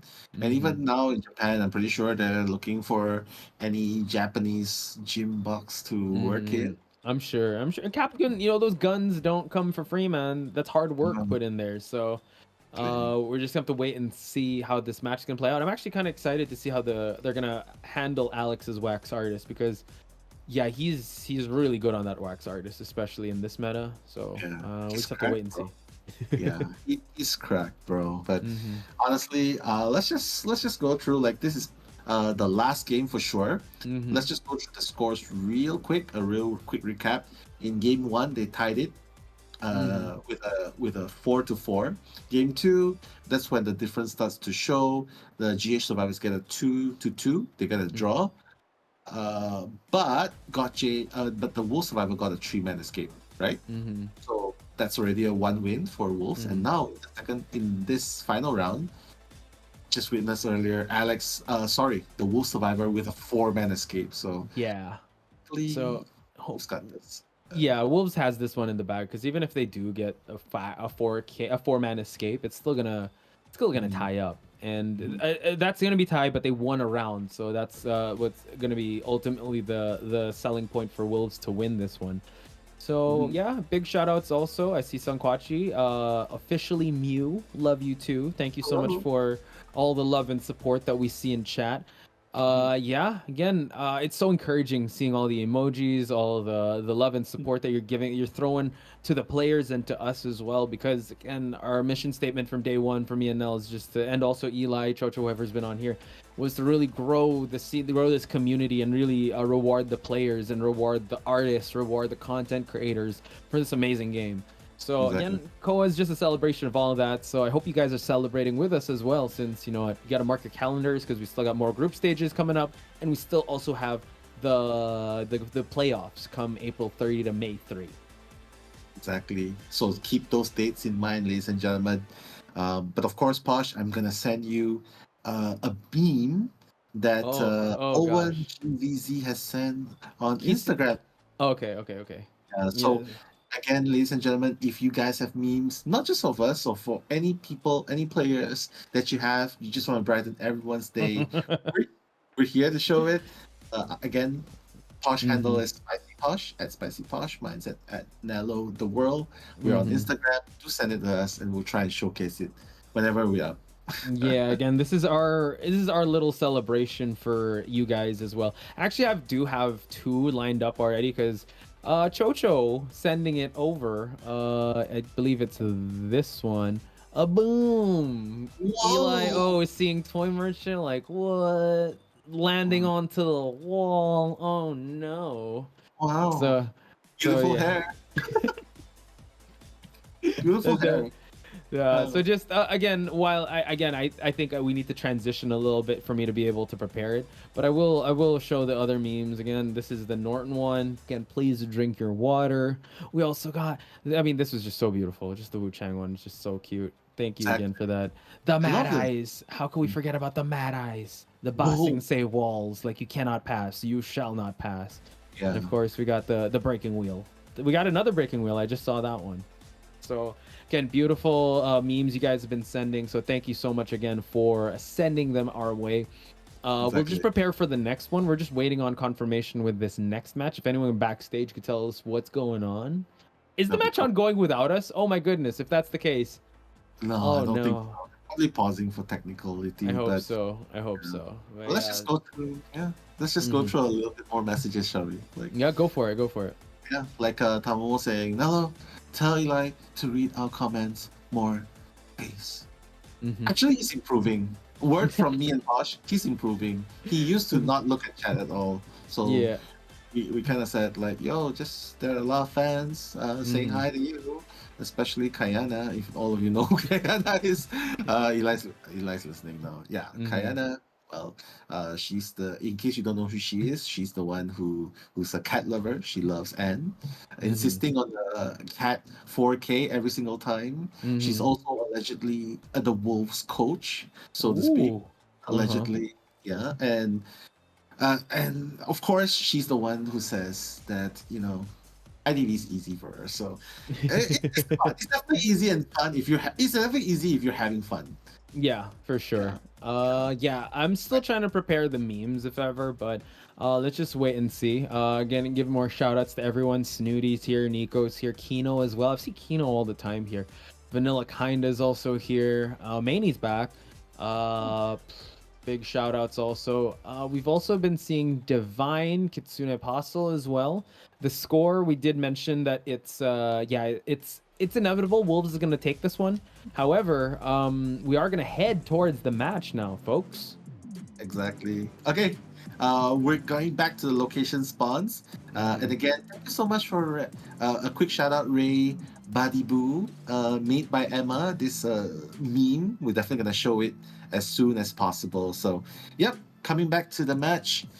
Wolves Alex going to be spawning next to Little Boy and the Weeping Clown, Posh. Yeah, so Nell, you might have to take over here just so I could just fix this all up because it seems like, Wax Artist again, Detention. We got Trump Card. We also got Blink. So this is going to be a handful for GH to deal with. Exactly. So bringing double flywheels on the Toy Merchant and the Antiquarian, while Weeping Clown is the one with the broken windows trait. Definitely, we're definitely going to see Alex going all out. I don't think we will be seeing Alex loosening up, especially since he, kind of only got 1K in best of one. We don't really see that happen much, eh? And then in game number 2, he got the draw when he was actually going for the 4K. He only got a draw. But now with the Wax Artist, careful now. He's cracked. He's angry. He's cracked. He's coming with the ice creams. Doesn't matter if you like walls. or Haagen-Dazs or Ben & Jerry's. He's just gonna stuff it in to your mouth, and that's exactly what he's planning to do with GH. Oh my goodness. Okay, so now Wolves, little boy able to use the catapult here just so he's able to escape this area. We're gonna see Wax again. It builds up so fast. So this is actually kind of scary because little boy is actually rotating a little away from the palleted air. I mean the graveyard area. So now he's gonna run towards Skyfall, which Skyfall Cypher is gonna get blocked out and continue on the chase here. Actually, little boy running towards Capgun as well, so Cypher Rush isn't going to be as fast as possible, but Capgun, he's going to provide that dash support here, yeah, he's going to go with little boy here. Now Capgun does break away while little boy still rides he rode the missile all the way till this point. So now gets a hit onto the toy merchant, folks, and little boy still continuing on the chase here. Alex is just going for the blink right away, and he's gonna down little boy eventually, and there you have it now. That was pretty fast. But Capgun's already ready with the, oh my god, a little bit premature. He thought he was gonna lift him up, but spoiler out, Capgun's a weeping clown. And yeah, he's just gonna put little boy down. I feel like this is just an exhibition, right? Because they're all on their COA skins, COA 6 skins. But yeah, again, ladies and gentlemen, this is sort of an exhibition match. The reason being that Wolf Survivors have already gotten a 5-0 in the first half, so technically they wouldn't be able to come back even if they get the 4-man escape here. But little boy taking his time in the chair. Yeah, so now I think it's at this point it's more of like them just playing it safe. Again, they just want a point to prove here. They just want to be able to just say that they're able to tie up against Alex's Wax Artist, and I couldn't agree more for them to be able to play this one safe. Again, it's Capcom already used his second rocket. He has one left, and it's actually Skyfall that has to go for this rescue, and he's nowhere near, and Cypher Progress isn't looking so well. So again, just an exhibition match, and Alex still not pulling back any punches. Capcom is going to make himself known to go for the rescue. Yeah. Oh, and the beautiful fly as well. But the Terra shot could what? Huge opportunity for Alex to go and chair Capcom, but no, he's just going to continue following little boy. So he's not going to go through there, and he's going to catch little boy off guard here. He's going to set up a catapult, and now he's going to be able to transport himself to the second floor. So Alex is going to have a tough time to try and down this little boy as we speak. Oh my god, yeah, he doesn't want to deal with this anymore. He's like, he could have chaired Capcom, but he just wants to go straight for the 1k elimination, ultimately just sealing the fate of GH. Little boy's gonna go down for the second time, but 4-8-1. Oh my god, why is he revealing himself so fast? But wow, 4-8-1, able to flywheel, yeah, and revealing himself a little too early here because now he knows that he can't pick up just yet, so he's gonna try to injure this Antiquarian, try to wax him off, and now he's just gonna go for the simple chair here. Yeah, and just like that, little boy has been sent back to the manor. But Posh, Cypher are pretty good. I mean, look, it's 3 Cyphers done, 2 Cyphers are almost popped, so Alex he's probably just like, you know, just chilling, he's fine. Yeah. Here we go, 4-8-1. The blink attempt missed, so this is huge for 4-8-1, but out in the open here with nothing to hide from. Yeah, the wax is building up at 90%, and the hot wax is going to down him. 1 Cypher remaining, and now we see that 4-8-1 is going to see his first time in the rocket chair. Yeah, I mean, 4-8-1 joining the fate as well. But wait, what? He's putting it down. What? Just running straight towards him, so I feel like, yeah, they're definitely acknowledging how strong Alex is, and Capcom, yeah, just joining the fray here. He's just gonna hang around this area. Alex knows because he saw the Antiquarian using the flywheel, right? So he knows he doesn't have borrow time. He knows he doesn't have borrow time. He used the. Here we go. What is going? Able to get the down and on the first officer, but Weeping Clown gets down again. At this point, it's just an exhibition showcase. Skyfall dropping peepers now, so they're just having fun, folks. Again, the win condition was that Alex just get 1, and at this time they're just giving everyone a show. Yeah. Okay. But honestly, I don't think we should just give that that free hit, because I mean that free 4-man kill, because ultimately it will still affect their scores.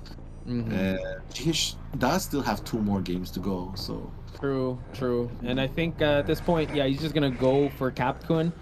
First officer is still down and is the antiquarian that is trying to go for this escape. So very unorthodox strategy on GH's side, since yes, this is the group stage, so there's a lot of points to be gained here. So 481, he's gonna try and go for a jump here, and getting blocked off at the gates. The tension is still a factor here at 30 seconds, and now he's just gonna down him right away. So it's looking like a 4K game now. Yeah, it does.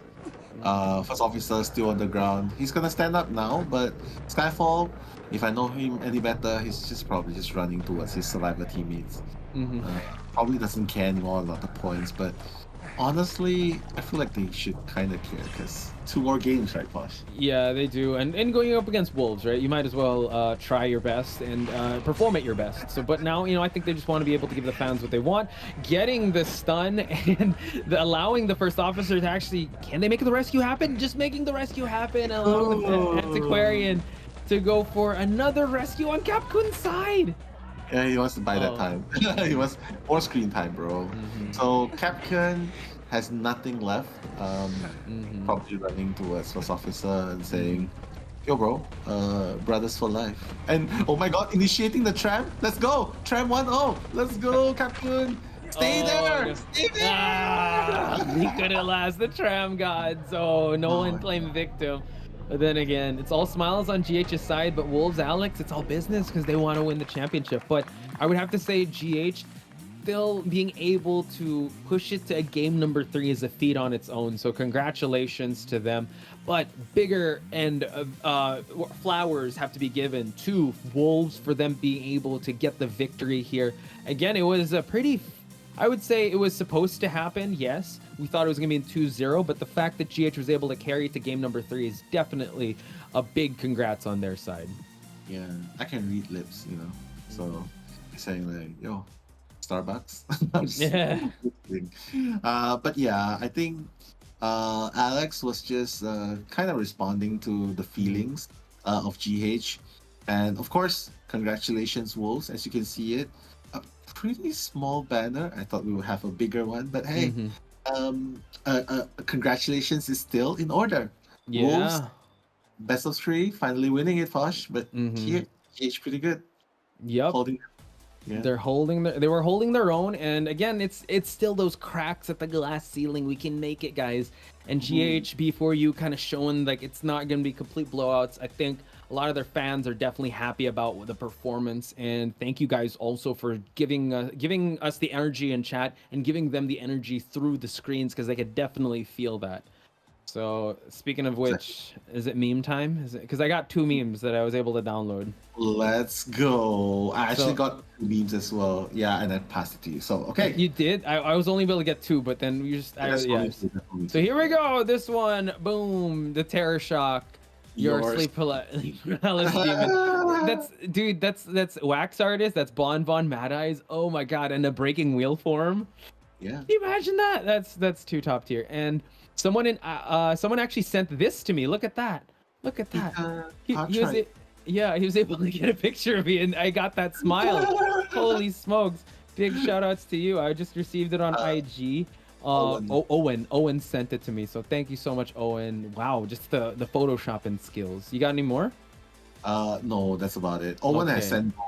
Actually, there's also another one. But there's the video, but yeah, we got to figure that out. We'll show that video next time, but it's a funny one, guys. So what you could do now is I guess you could just repost it on your story. So do follow Nello the World on IG to see those top tier memes. And Spicy Posh. Yeah, Spicy. Thank you, Owen, for sending that to me. That really made my day. There's another video. Oh, man. I don't think we can post videos just yet, but we'll figure it out. Again, we want to be able to celebrate you guys as well for sticking around and being so wholesome and supportive and just being there for the players and supporting the community. So, again, we want to replicate the offline to online. And who knows, you know what, when maybe next year, maybe IVC will see each other, say hi to us, let's take a picture, let's hang out. And let's definitely like celebrate this awesome game offline too.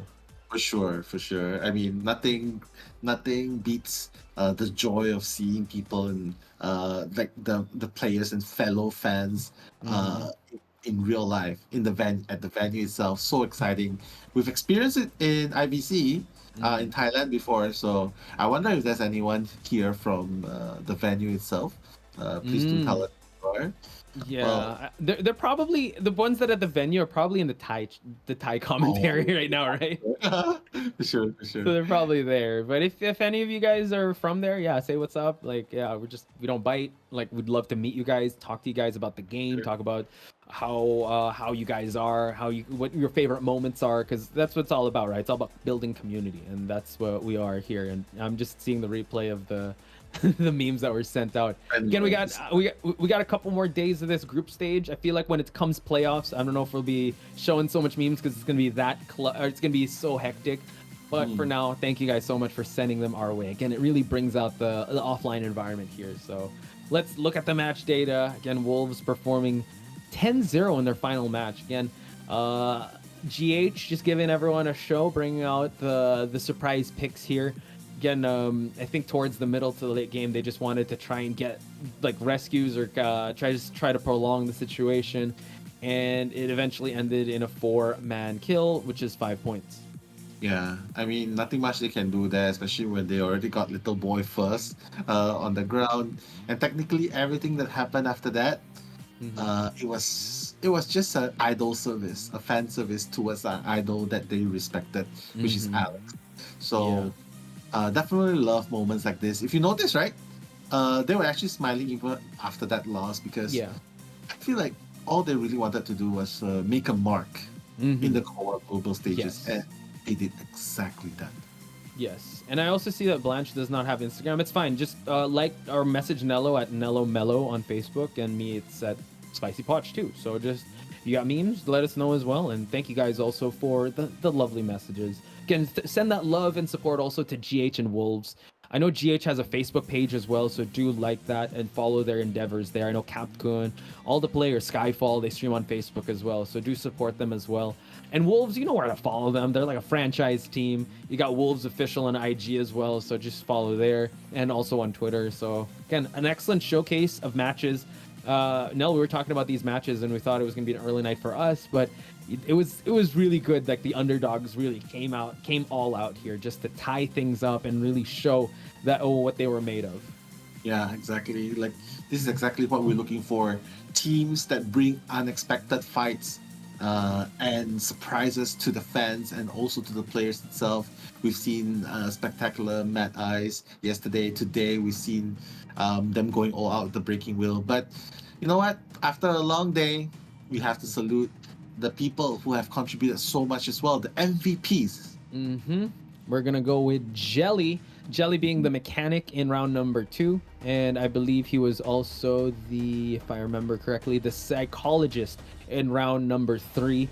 Again, he had an amazing kite against that Bonbon, just using all of the hits, but then you gotta admit, it's not just one, it's the entire team that was highlighted. So Jelly just receives the award, and now we're gonna head to the interview portion. Let's Is go. Chocho, are you there? Is Chocho here? Is our best translator here? I'm a bestie. Yo. Welcome to the stream, Chocho. 欢迎两位，恭喜已经2连胜了。我觉得狼队的比赛给我最直观的感受就是非常的稳，并且越来越稳。那作为我们夸夸团的一员，焕老师今天评价一下大家伙儿的发挥，感觉怎么样？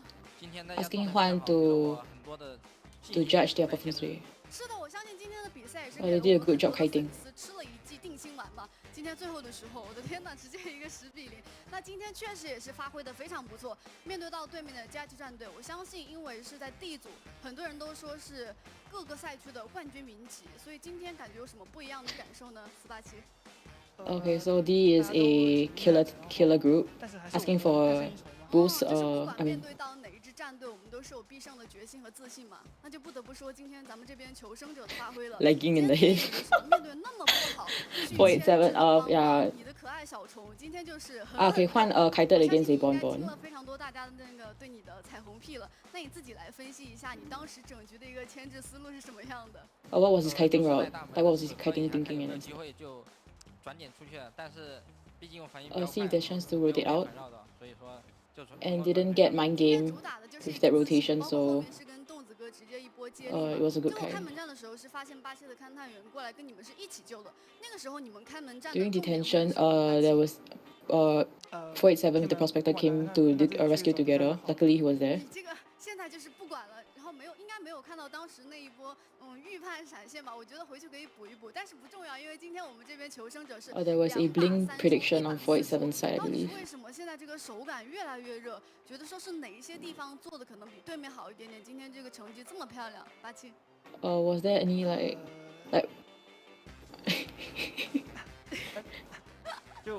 就是大家都没有什么很大的失误，然后就不会很糟糕。Alright, my team did make a lot of mistakes. 那焕赫觉得呢？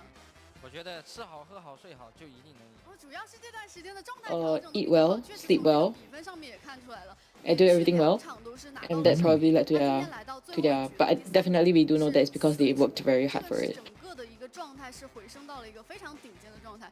到了第3分钟的时候，场上是全员满状态，跟没有开始打一样的。那一波当时那个调整。I think it was a Chinatown match where everybody was full health. 就是他要喝酒嘛，然后不，他要坐车嘛，他要坐车，然后我说坐车喝酒嘛，然后给完他，我就自己。I think it was the Ever Slipping Town match where he sat on the tram and then. But there was there a barman just there? Yeah, the 487 gave the drink to Jelly. Yes. Then he's talking about that right now. Yeah, and then the team cooperation. 甚至是后期的这样一波什么配合，当时他其实一直在消耗你们的道具，然后焕赫。At that point in time, Gorge was actually trying to force them to use all their tools so they have a weaker late game. 谁去摸，然后怎么样去换呢？ And she's asking about that, and then Huan is saying that. 情况下，队友在我签字的时候就是偷偷摸摸的摸2个道具，但是没有给我运到脸上，很是让我失望啊。还要我自己捡。Huan didn't like it when he's kiting and then they're like wasting a lot of time opening chests. But then what's even worse is that the item didn't get into his hands. So like he was. Thanks. Yeah, he's like, what the heck? Thanks, teammates. Thank you. The original thank you spams. Yeah. Just like how Gardner just destroys the chairs. Thank you. 就很有信心啊，但是 He's very confident. 就是稍微难打一点点而已，无所畏惧。无所畏惧，我们现在已经前2把已经拿到了胜利，后面2把我们是依旧。Yeah, he's like whatever lah, like whatever as in like in a nice way lah, like personally like whatever lah. Because technically, I think they're very confident in securing their spot in this playoff. 全球狼队的粉丝说的呢？就是now for fans. 请相信我们，我们会加油的嘛。感谢。Thank you for believing in us. We will keep. Yeah, we'll just keep it up. 那么接下来呢，有请我们的粉丝。Today's mascot is a magician. For Wolves one. Alright, so the fan is coming up. 这场比赛应该看的还是挺爽的，大家伙最后。 It's gonna disappear. Well, I like how she's just talking to the fan when she's so far away. 先采访一下心情，感觉今天在现场看到自己的主队获得了胜利，头上这2个 Seeing your favorite team win. 来的一模一样，分享一下心情吧。Sharing her feelings. We got the I'm very happy and very excited. 就是整场看下来，有没有说哪一场或者是哪一个局面，你觉得说印象 Was 特 there 别 any 深刻？ match that it was left a very good impression? 3个女人太厉害了，而且我们狼队的所有人也太厉害了。今天就是我觉得一个 I believe just now Teamcom had like 3 female characters, and she's saying like those 3 are very good. That the cooperation between them, I believe. 想要鼓励一下他们呢？ And then now for encouraging words for Wolves. Fighting, you can definitely get the number 1 spot in Group D and also be the champions of COA6. And then now the magician mascot taking a photo now. Send the procedure. 好的，感谢3位，再次恭喜狼队获得了 Thank you all of 本场比赛 them. 胜利。现在让把 And 画 then 面 end. 交还给解说席。 All right, thank you so much, Chocho. Again, best translator in the game, Chocho. Now we reached the finale. I did not expect the matches. I mean, we've seen crazy matches with ZT, with B4U. I mean, the underdogs, right? It's just it's incredible. It's just the show. Yes, the Japan region and the China region, we know they're so good, but now I think this is the day of the other regions kind of flexing and showing us their power. Exactly. And they did just exactly that because not only did they have such a strong showing, they even brought it to brought the fight to them neck and neck. So this is definitely the start of a new chapter, and definitely one chapter that we hope to see continue on throughout the group stages. I mean, after all, this is the first 5 days done. We still have another 5 more days, so Yeah, we're definitely in the middle of it, and we still got to inform you guys when the next schedule is and the team standings, and as well as the results. So do stick around for that. But I did see people in the chat asking, "Oh, is there going to be one tomorrow?" No, it's going to be a 2-day break for us and also the people in the back. Big shout outs to everyone that's working in the back, and also I'm pretty sure the players as well. So we will resume back on Friday. And then it's going to go from Friday to Tuesday once again, like the previous week. And after that, we will be having the drawing of lots of how the playoff and the knockout stage is going to happen, because that's going to be even more intense. So let's move on over to see today's match results. Again, Weibo versus Scars in an intense match. Weibo taking it 1 over Scars. We got ZT versus RD, where ZT faced early adversity but was able to bounce back at the round number 3. B4U shocking everyone, winning the first game up against FPX.ZQ, but ultimately FPX.ZQ winning the entire thing. Then capping it off with GH versus Wolves, and Wolves coming out on top. And Nell, looking at the rankings, how are your apples looking? Apple's looking pretty good so far. I mean, in Group A itself, it's pretty much what I've predicted. And I think most of us got that right. Group B, ZT's the anomaly, which actually got up ahead of FL. Yeah. Yeah, I think that's the one where I kind of messed up. But Group D and Group C, pretty much the same. It's just Group B that's been the anomaly. And that's one of the hardest groups to predict, because like they have a lot of anomalies there. Right? You have RD, OM, ZT. We know AXZ and FL, but this is the one group without any China teams, so it's hard to predict that. So I share the same sentiments with you, brother. Like I that is my most questionable one. But Group D, no questions there. Group A and C as well. So hope you guys apples are looking okay. Let us know in the chat what you guys think and how your apples are doing. Hopefully you're keeping those apples, because an apple a day keeps the doctor away.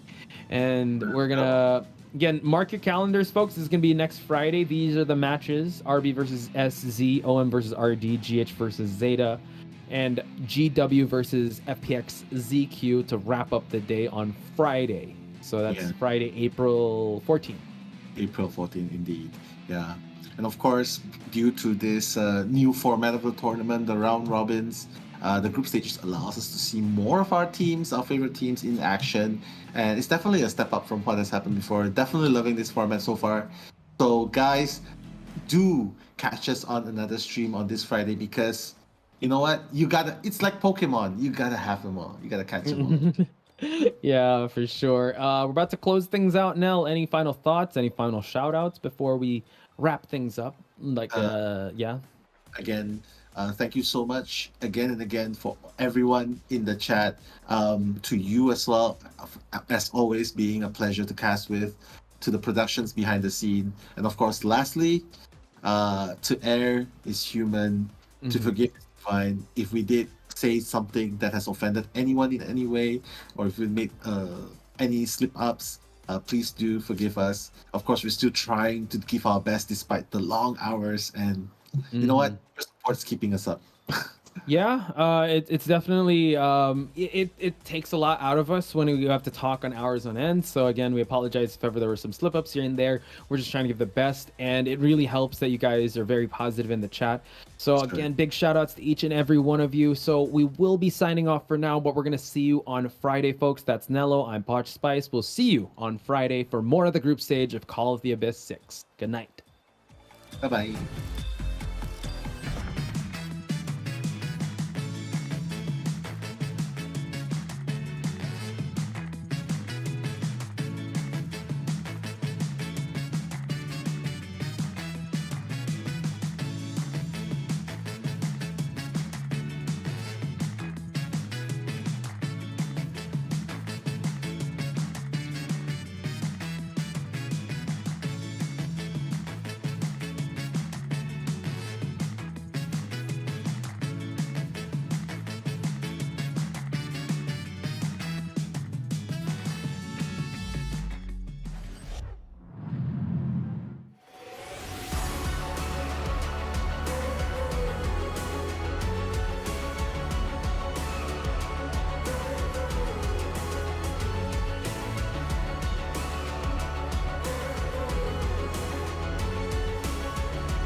are here.